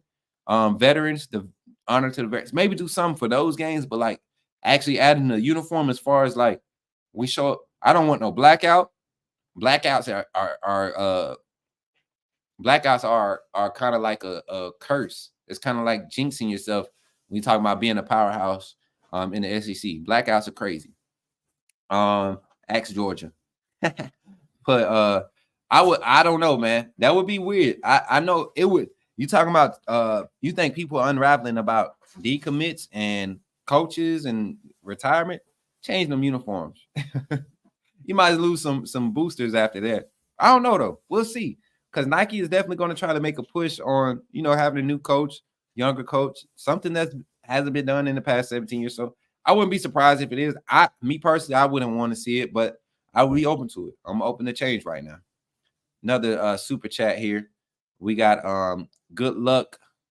The players leaving, but I gotta say, don't let the door hit you where the good Lord split them.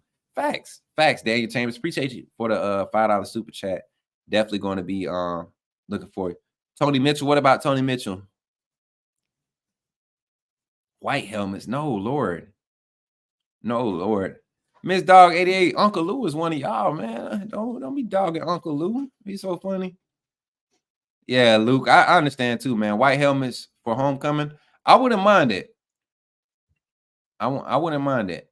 You want Lawson pick up there now. Jack, I don't know what's been going on with you with your last few comments, but what's Georgia without Kirby? Is this the Coach 30? No, this ain't my boy. Well, what's up, Coach 30? What is Georgia without Kirby? Vanderbilt? No, I wouldn't say that. They definitely have a lot of talent on their roster. So if Georgia was to lose Kirby right now, they will go through the same thing we going through. And they would start to see they have some quality depth on that team also. For them to lose talents like AJ Harris, one that pops off the top of my brain, and the Dumas kid, the linebacker, the young guy that stepped in and basically was a starter for him. For them to lose guys like that and not miss a beat, or looking to not miss a beat going into next season, they're very talented. So definitely appreciate you jumping in and talking and creating that type of Thomas. Okay, I couldn't see the name. It wasn't showing up, Thomas. Appreciate you for joining the team, Thomas. Appreciate you for joining the team once again, becoming a member of Bama Football on YouTube. We got some vibes in this mug. Wendy6 says, love your attitude, Smook. I try to keep it real. I ain't going to sit here and say I'm the most positive person all the time. I come off as a hole sometimes because I'm very direct. I try to be direct with my delivery. I grew up in a house that was big on communication as far as communicating our feelings. So sometimes I haven't done that the best in my past, but learning how to do it the older I get. The more my metabolism slows down, the more my temper slows down. And that's a good thing. I'm trying to put some weight on anyways. So yeah, no blackouts. We ain't doing no blackouts around here. Tim, thank you. I have a houndstooth curtains hanging behind me. My entire house is replica of the University of Alabama. Ooh, Kayla, I need to come visit your crib then. Y'all, if y'all haven't, go check my I have a video out on Twitch, not on Twitch, on TikTok. Me and my family doing like a post-game celebration. And it was probably like it's had to be like 2013, 2014 when we did this. But if you get a good look at the background of where my parents' living room, and they have this huge house. Alabama paraphernalia, Alabama flags, teddy bears, tissue boxes, paper plates, ribbons, flags, blankets, socks, Everything. Anything Alabama on big games when the family get together, it comes out. And it stays up, especially after a loss. It stays up for at least 3 weeks, 4 weeks. After win, we kind of be humble, 4 or 5 days, we come out there and take it down. Because where I come from, you got Georgia fans, you got Auburn fans, you got Florida fans, because we live right outside of military base. So a lot of people retire there and they remain true LSU fans. It's a good community, different mix up of SEC fans out there. But in that neighborhood, it's real Alabama, Auburn, and you got 2 Florida fans, you got 1 LSU fan. And man, it's funny because after a loss, if Alabama lose, my folks will leave the flags in the front yard. It's gonna take a storm to come and blow them. And that's where I get it from. I've been solid. I've been a solid Lakers fan my whole life. I've been a solid Bama fan my whole life. And I've been a solid Atlanta Falcons fan my whole life. When I've picked a team, I've stuck with them forever. But yeah, shout out to everybody in the chat for real, man. We still maintain over 1,000. They said Keontae Plummer says the Nike deal's up next year. They need to change at least some gray and crimson something. Keontae Plummer, appreciate the $10 super chat. Like I said, I would like to maybe see a different set of bottoms, maybe adding a something Alabama-wise on the sleeve. But as far as changing the whole makeup, because the only adjustments we really made, if y'all pay attention to even Julian Sayin pictures, the style of jersey that Alabama players are wearing has changed. The design that's been added, I know the Alabama A around the V area that was added, that little collar part, where they put the Nike symbol logo, and then also the SEC logo. But what else was changed? Y'all know they added last names to the back of the jerseys when Saban got there. What else, man? It was a few things that happened. The pants, I think we went white travel pants. We don't have. What would y'all think of a like a color rush type deal? We went all crimson. We already got all white, but all crimson, kind of like the NFL did. Y'all remember the color rush jerseys from the NFL? Or what if we had like a neon crimson color? That'd be crazy, huh? What about that, chat? What y'all think in the chat? Give me some Y for yes, N for no with the color rush jerseys. Some color rush crimson. He said, my boy Plain said, hell nah, never. AJ2K said that'd be tough. That'd be tough. Got some Y's, nose. I mean, it's an idea. I'm not one for mess with uniforms. I'm just saying now that we're on the subject. No neon. We not Oregon. Smoot, come on back. Don't let them sway you to change uniforms. If it ain't broke, don't fix. Hey, Lisa, I'm not. I'm telling y'all right now, I'm not one for it. But what I just want to get, like I said, we got to be able to play both sides of the fence in this industry. So definitely. Jay, what's good? Jay Props in the building. What's good, famo? Good to have you in here. Haven't seen your name pop up in the comments in a minute. Good to see you, man. Jared, Roll Tide, Color Rush, yes. Neon, no. Yeah, I'm not feeling the neon either. I just, that's the new thing. That's what everybody's doing now. My thing is if Texas A&M could kind of, spice theirs up and get the state of Texas on theirs, I think we need to find a way to get the state of Alabama on our Alabama jerseys. Something small, just kind of like what we did with the Alabama A around the collar. I think we need to find a way to get the state of Alabama implemented in that part. Take the money to be spent on uniforms and go buy some more DBs. Nah, Zach Pilot, we ain't trying to buy no DBs. That's what you sound like a Texas fan. That's what Texas do.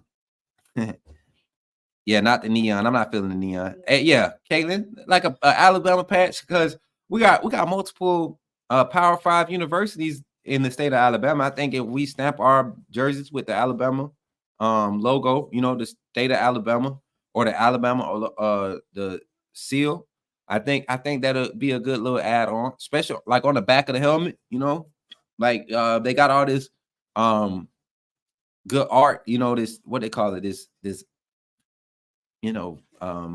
what's the art called? Quick art stuff, like the stuff that fade in and fade out, all this holographic stuff. Get you a Alabama, state of Alabama on the helmet and on the side, and have it to where when the light hit it a certain way, that's when you see the state of Alabama, or around the players' numbers on the helmet, or do the Alabama A on the helmet. We could still keep it simple and keep it towards tradition. Robert Moody said, Smook, am I missing where I can send you the the picture. Oh, if you could find me on Twitter, you could DM it to me. I don't have my DMs closed. I ain't big time like that. I don't think I'm gonna ever be like that. I'm always in my DMs looking for networking opportunities when people hit me up. So if you got business, you trying to help me grow my product or help Bama football on YouTube grow the product, grow the channel. I'm always passing information on to Kyle and my teammates, the bros. I'm always trying to put them on too. So just DM me on one of my socials and I'll get to you for sure. For sure. I would definitely appreciate that picture though. Tonight. I'm just playing. That would own Auburn. Facts, Jared. I'm thinking like, you know what I'm saying? Just that little holographic, the helmet's the right color already. You mess around and come out, and when you on the field, you hit the light a certain way. Ooh, that thing could be nice, boy. White helmets, please. Corey Vaughn, how old are you, man?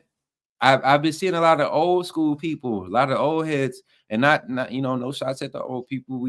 Your wisdom and your knowledge is definitely needed in today's time because this world is definitely heading in a direction.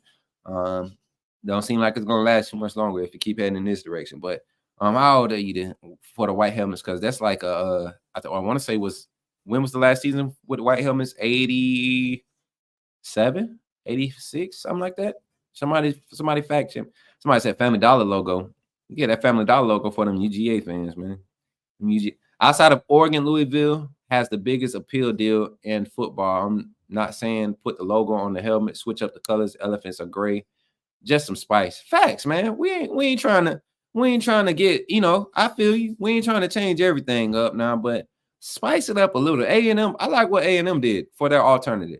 I can't even lie. Those metallic color helmets, those real bright metallic colors, I like that. I think Alabama could do some.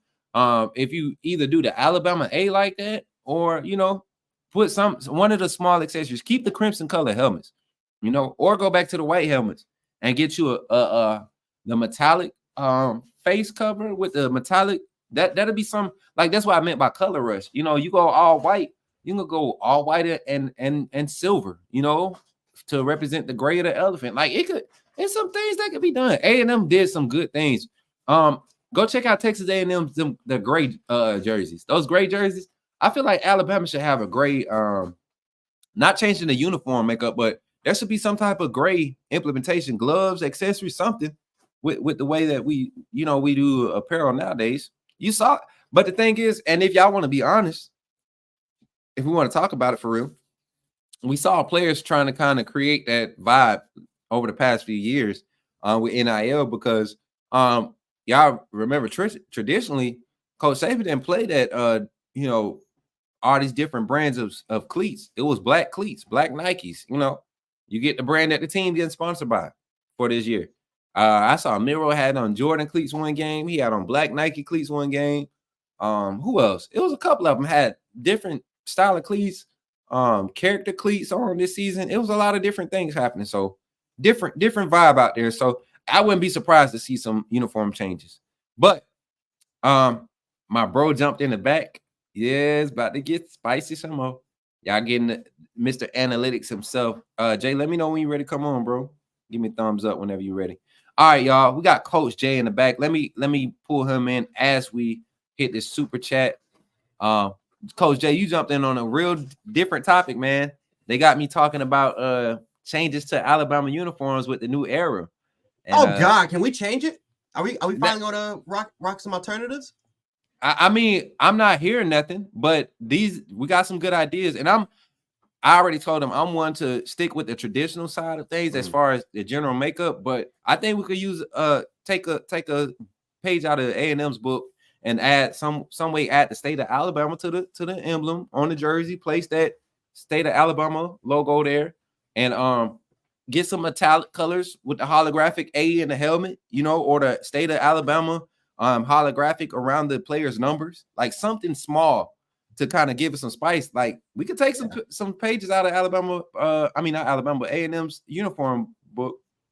Yeah, I mean, you could like use some white helmets or something if you want. Use some like the Cincinnati Bengals do. They had like those white alternatives, like the white Bengal tiger. So yeah. I don't know. Like you could do something like that. No, there's a lot of things you can do. There's some combinations. There's some you can do like a Veterans Day. You can do like a Veterans Day sort of color combo combination that you can do. See, I I mean, like I told said, y'all. let's not go like Oregon and wear like the pink helmets or the we metallic ain't doing one. that. Those we ain't. metallic helmets are raw, but we're not gonna go out overboard. Yeah, that's why I was telling the chat, like something for Veterans Day. I wouldn't mind seeing something like different for that game. You get what I'm saying? I would like some totally away from tradition. Yeah. But me personally, nah, I don't want to. If I had to open my mind to it and be like objective on the other side and be for it, I could see those small things happening and going over well with the fan base as far as having that, fan approval. But I want y'all to know, not only is that something that's been put forth before Coach Saban and the committee and the administration for multiple times over his tenure, it's been put before the fan base, and it's a good spread as far as the age difference. You talk about your fans from the 60s all the way up to, as a recent, the last poll that came out was like 2016. That was in majority favor of no, don't change it. We like what we have, and I'm part of that majority fan base. I'm part of that fan base when it comes to uniforms. But as far as the accessory, the gloves, I like when we start letting players wear the A gloves, the towels.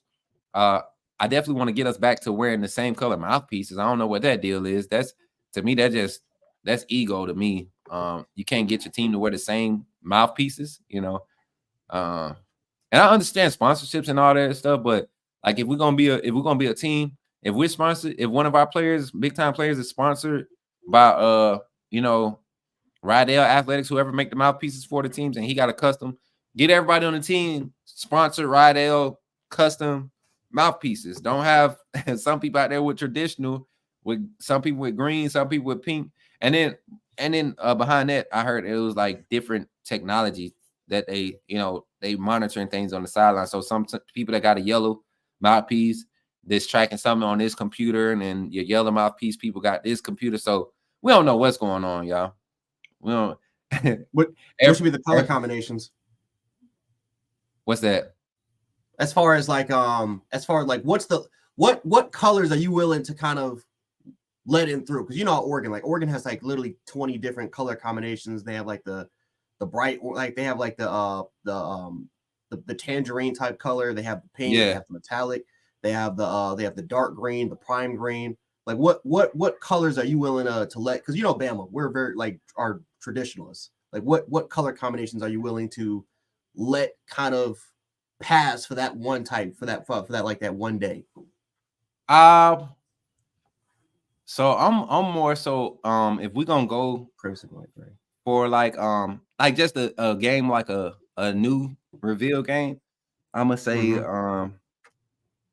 and we wear white at home, right? We do it. Yes. We wear white at home. And then crimson on the road. Yeah. So if it was me, I'm pulling out the crimson pants, right? Mm-hmm. And I'm going with the crimson jerseys, but I'm going with the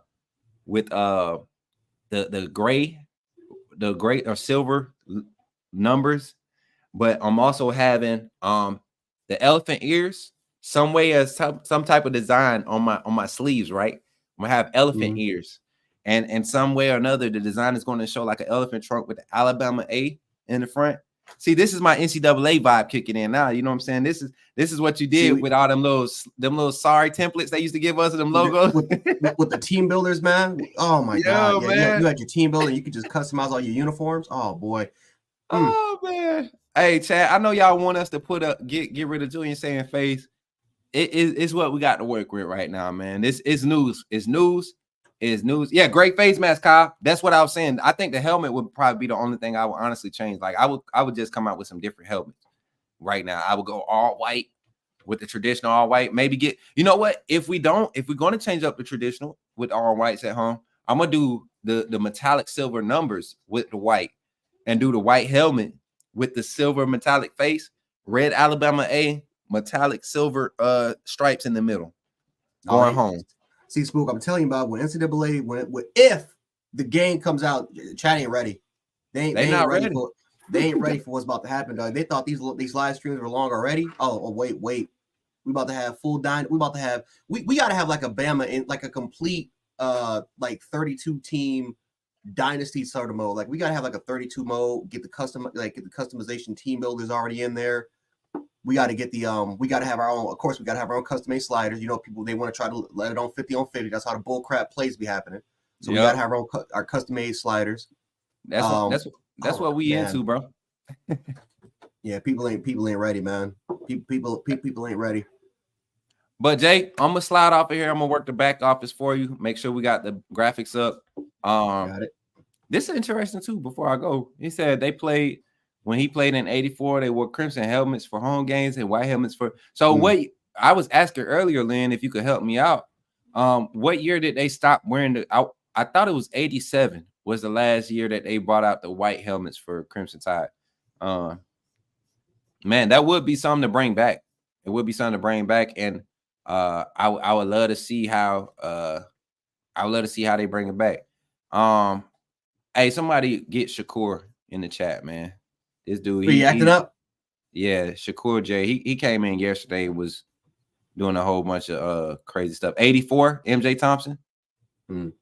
83, 84. Okay. So I knew it was close around that time when, you know, who was that just saying they used to wear the different helmets for away and home. So I knew it was around that time. I know it didn't go past like it didn't bleed over into the 90s with the white helmet. So that's good history, you know. Yeah. Ways where we're gonna work on it, man. We're gonna work on it. Nicole, appreciate you. Make sure y'all keep them out of here, man. Like we said earlier, we all for the trolling. That's cool. But I'm a grown man too, and I ain't disrespecting nobody in here, calling them out their name. Be respectful, and out of respect for the brand and what we're building, I won't entertain that type of stuff. And I don't expect any of my panelists, any of the panelists on the show, or anybody else to deal with that in the chat. You ain't got to deal with it. So appreciate the moderators for handling that. And yeah, Coach Jay, ship's yours, man. You got the keys. I'll be in the back. I'll be in the passenger seat. Let me know if you need me. We're gonna try to see if we can get Sean back in here so we can close out kind of like we did last night. Close out at the end of the night. All right. Got it. I'm gonna say this is gonna be hard, man. Y'all already covered everything. Y'all covered Willie? Willie what? Willie. Roll Tide Willie. Yeah, hold on. I'm gonna pull it back up there for you. But can we get Willie back up here, man? Yeah, that's I knew you. What a freaking legend, man. This dude dude is a legend, man. All right, so Smook's gonna be my producer. Man, what a legend, dude. This dude has got to be the greatest man. If Ryan Williams commits to Alabama and he decides to sign that letter of intent, he starts practicing on that football field. This dude has got to be, he's got to be officially put on staff. There's no apps. There is no way around it, guys. He's got to be a part of this staff. He needs to get full 100% access. He needs to be in the coaching boxes seat. This dude needs to be right here, guys. He has to be a part of this coaching staff. No way. No. This dude is what a monster, man. What a complete beast, man. But yeah, I hope y'all wasn't gonna talk about that, man. Because man, I'm watching a little bit of the show. I'm like, oh, please tell me they didn't talk about it. But Chad, what y'all want to talk about? What's up? What's going on with you guys? I would pay Willie season tickets.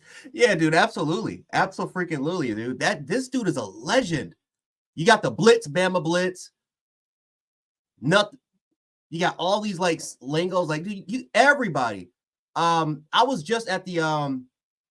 literally just at the Bills stadium at Orchard Park, and I was shoveling because they're offering people to $40 per hour shovel snow off the stadium and stuff like that. So it was pretty good.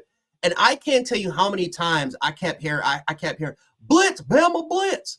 And I can't, it was nothing but just people that were screaming. Like, this dude is a legend. Like, this dude is heard all around the country. So to see that, like, to see again, Alabama's already one of the biggest brands in sports, but to see how like you got guys like Drewski and Willie and that whole Barstool's crew just all of a sudden getting the name out there, dude, it's incredible. It's awesome, dude. $40 to free. Hey, let's say Nicole ain't bad. ain't that bad, Nicole. It was like what? It was 17 degrees outside. That's pretty good weather. That's pretty good weather. 72 degrees at like I think nine. I think it was like 9 miles per hour as far as wind chills.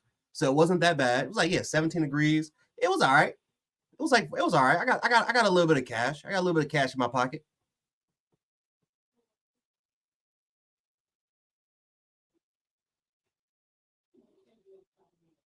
It's been 2 days since we had breaking news. Well, I mean, like I said, if you want to hear the good news is that Bill O'Brien is at Ohio State, and Seth McLaughlin was the bargaining chip, and I'm not even joking about that. He actually was the bargaining chip, and then Ryan Williams, and then Willie might just be our best recruiter. That's the good news. Monday going to be a better day, Bama Nation. Yeah, I absolutely agree, Tate. I absolutely agree. There's a lot of Washington decommitments that are let's just say that next week will be a lot better.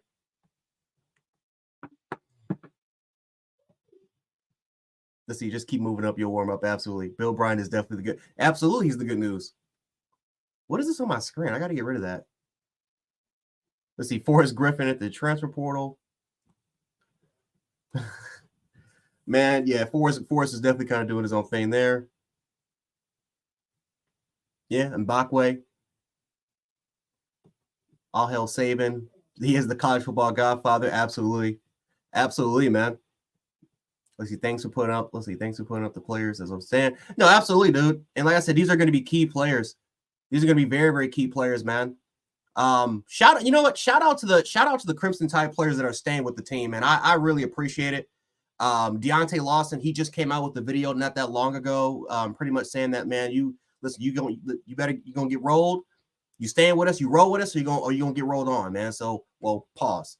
But no, I appreciate these players. These players have been incredible for what they've been able to do to the program. I really appreciate these guys that are staying. Let's see, we got a $5 super chat from Patriot Life. Says, Lank, we will endure the wipeout and get back on our surfboard. Let's see, ride that crimson wave again. Roll, Todd, roll. Absolutely. Yeah, absolutely. And like I said, guys, this is a process, man. This is going to be a process. This is not something that's just going to pop up out of nowhere, right? This is going to be a process. I keep trying to tell people, guys, next 2 to 3 weeks is about to be an absolute freaking amazing experience. I'm telling you guys, I'm telling you, a lot of these Washington prospects, these Pacific Northwest kids, West Coast kids, Bama, I'm telling you, man, go on social media, look at some of these prospects. Bama's on their timeline. They're constantly following Bama content creators. They're constantly following our pages. They're constantly retweeting everything that's going on with Kalen DeBoer. I'm telling you, man, Kalen DeBoer and this coaching staff, they're about to do something special with the West Coast and the Pacific Northwest region. I'm telling you. Noah Carter took his official visit. He was spotted in some Bama gear. Really, really loved his time, enjoyed his experience. I actually think he met Willie too. I think pretty much all these top recruits met Willie, hence why you got to hire Willie. But it's about to be awesome. I think you have like 3 decommitments from Washington so far. You had their top transfer who went to Arizona State. He took a visit to Ole Miss, but another thing, and this is actually, I'm kind of surprised about this, he has Bama on his radar. So it's about to be awesome. What's up, Smoot? So I just got off. Y'all know I'm back here trying to get things together. And y'all know I've been big on this Caleb Downs situation. You want me to tell you why I've been so adamant about not writing this young man off and accusing him of chasing the bag? I told y'all there's a reason why he didn't commit. Literally, time that Caleb Downs is not a kid that's going to play around with the media. He wants to get in the lab. He wants to get on the field. That's Caleb Downs. That's what his character is. Caleb Downs just repost Deontay Lawson's get with it or get rolled over.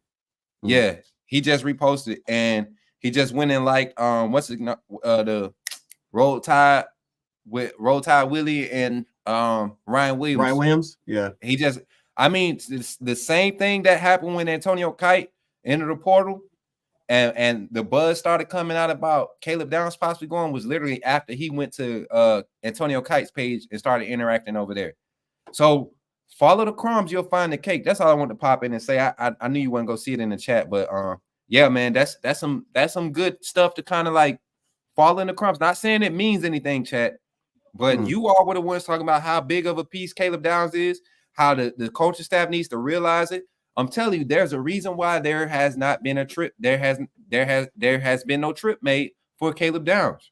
There are conversations. I guarantee you, he was a priority today. That's why we haven't had a lot of news other than the these guys schools that are coming to him. Yeah, Ohio State, Georgia, they came to him as far as exactly. As their visits. It's a reason why. It's a reason why he didn't go out of his way. He had, to me, I think he already had predestined.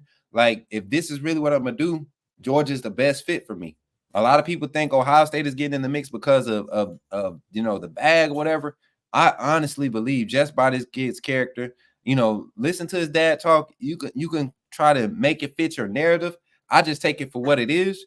The kid wants to be in a system that highlights his attributes. Call it selfish if you want to, but who doesn't want to be somewhere where they can actually, you get what I'm saying? So that's my little 2 bits of information. You can run with that and speculate on it, talking about how much that would mean with him coming back with these guys. But yeah. Guys, I'm gonna say a hot take. I don't know, maybe that this is considered a hot take. I'm gonna be completely honest with you guys. I don't know if I want Caleb Downs here. I don't know. It's like all of it. It's like with everything kind of going on and all this stuff that it's like watching these players and just watching the videos that they've kind of set up and talking about how they trust the process, they trust the board. Not even just the board. Even when he left, you had players coming out saying, we believe in the program. We believe in Alabama. I don't know. It's like, for me, it's like watching a whole bunch of players that are in the portal and then they may come back and may not come back. All this speculation that's going on. It's kind of like I kind of just want to move on. I don't know. I don't know how you guys feel about it. Like and I love Caleb Downs. I think pretty much the biggest Caleb Downs fan besides me is probably Coach Sean. But I don't know. It's like with all this stuff going on, it's like you kind of show that you left your brother, like you left your brothers before. I mean, again, I don't blame him for doing it, but it's kind of like when you kind of enter the portal just to kind of go out there and explore your options. What happens next year if something goes wrong? And let's say another defensive backs coach or something, or let's say we have another, for sake of argument, another like coaching collapse. Are you going to leave the portal again? Are you going to abandon some of your players again and leave and go somewhere else? It's like, it's like once you actually entertain that idea of transferring or you actually enter that portal, at that point, at least for me, I lose trust. I lose trust in certain people. And that's not just like a football thing. That's a life thing. It's like you entertain that idea of quitting on something that we fully committed to. And it's like, if you come back, I'm not going to look at you the same. I don't know how you guys feel about that. That might just be that could just be me. But I don't know. It's like if Caleb Downs come back, that's good. Really, really good for us. And I'm excited to see him play. But if he kind of leaves, I have no sort of emotion towards it.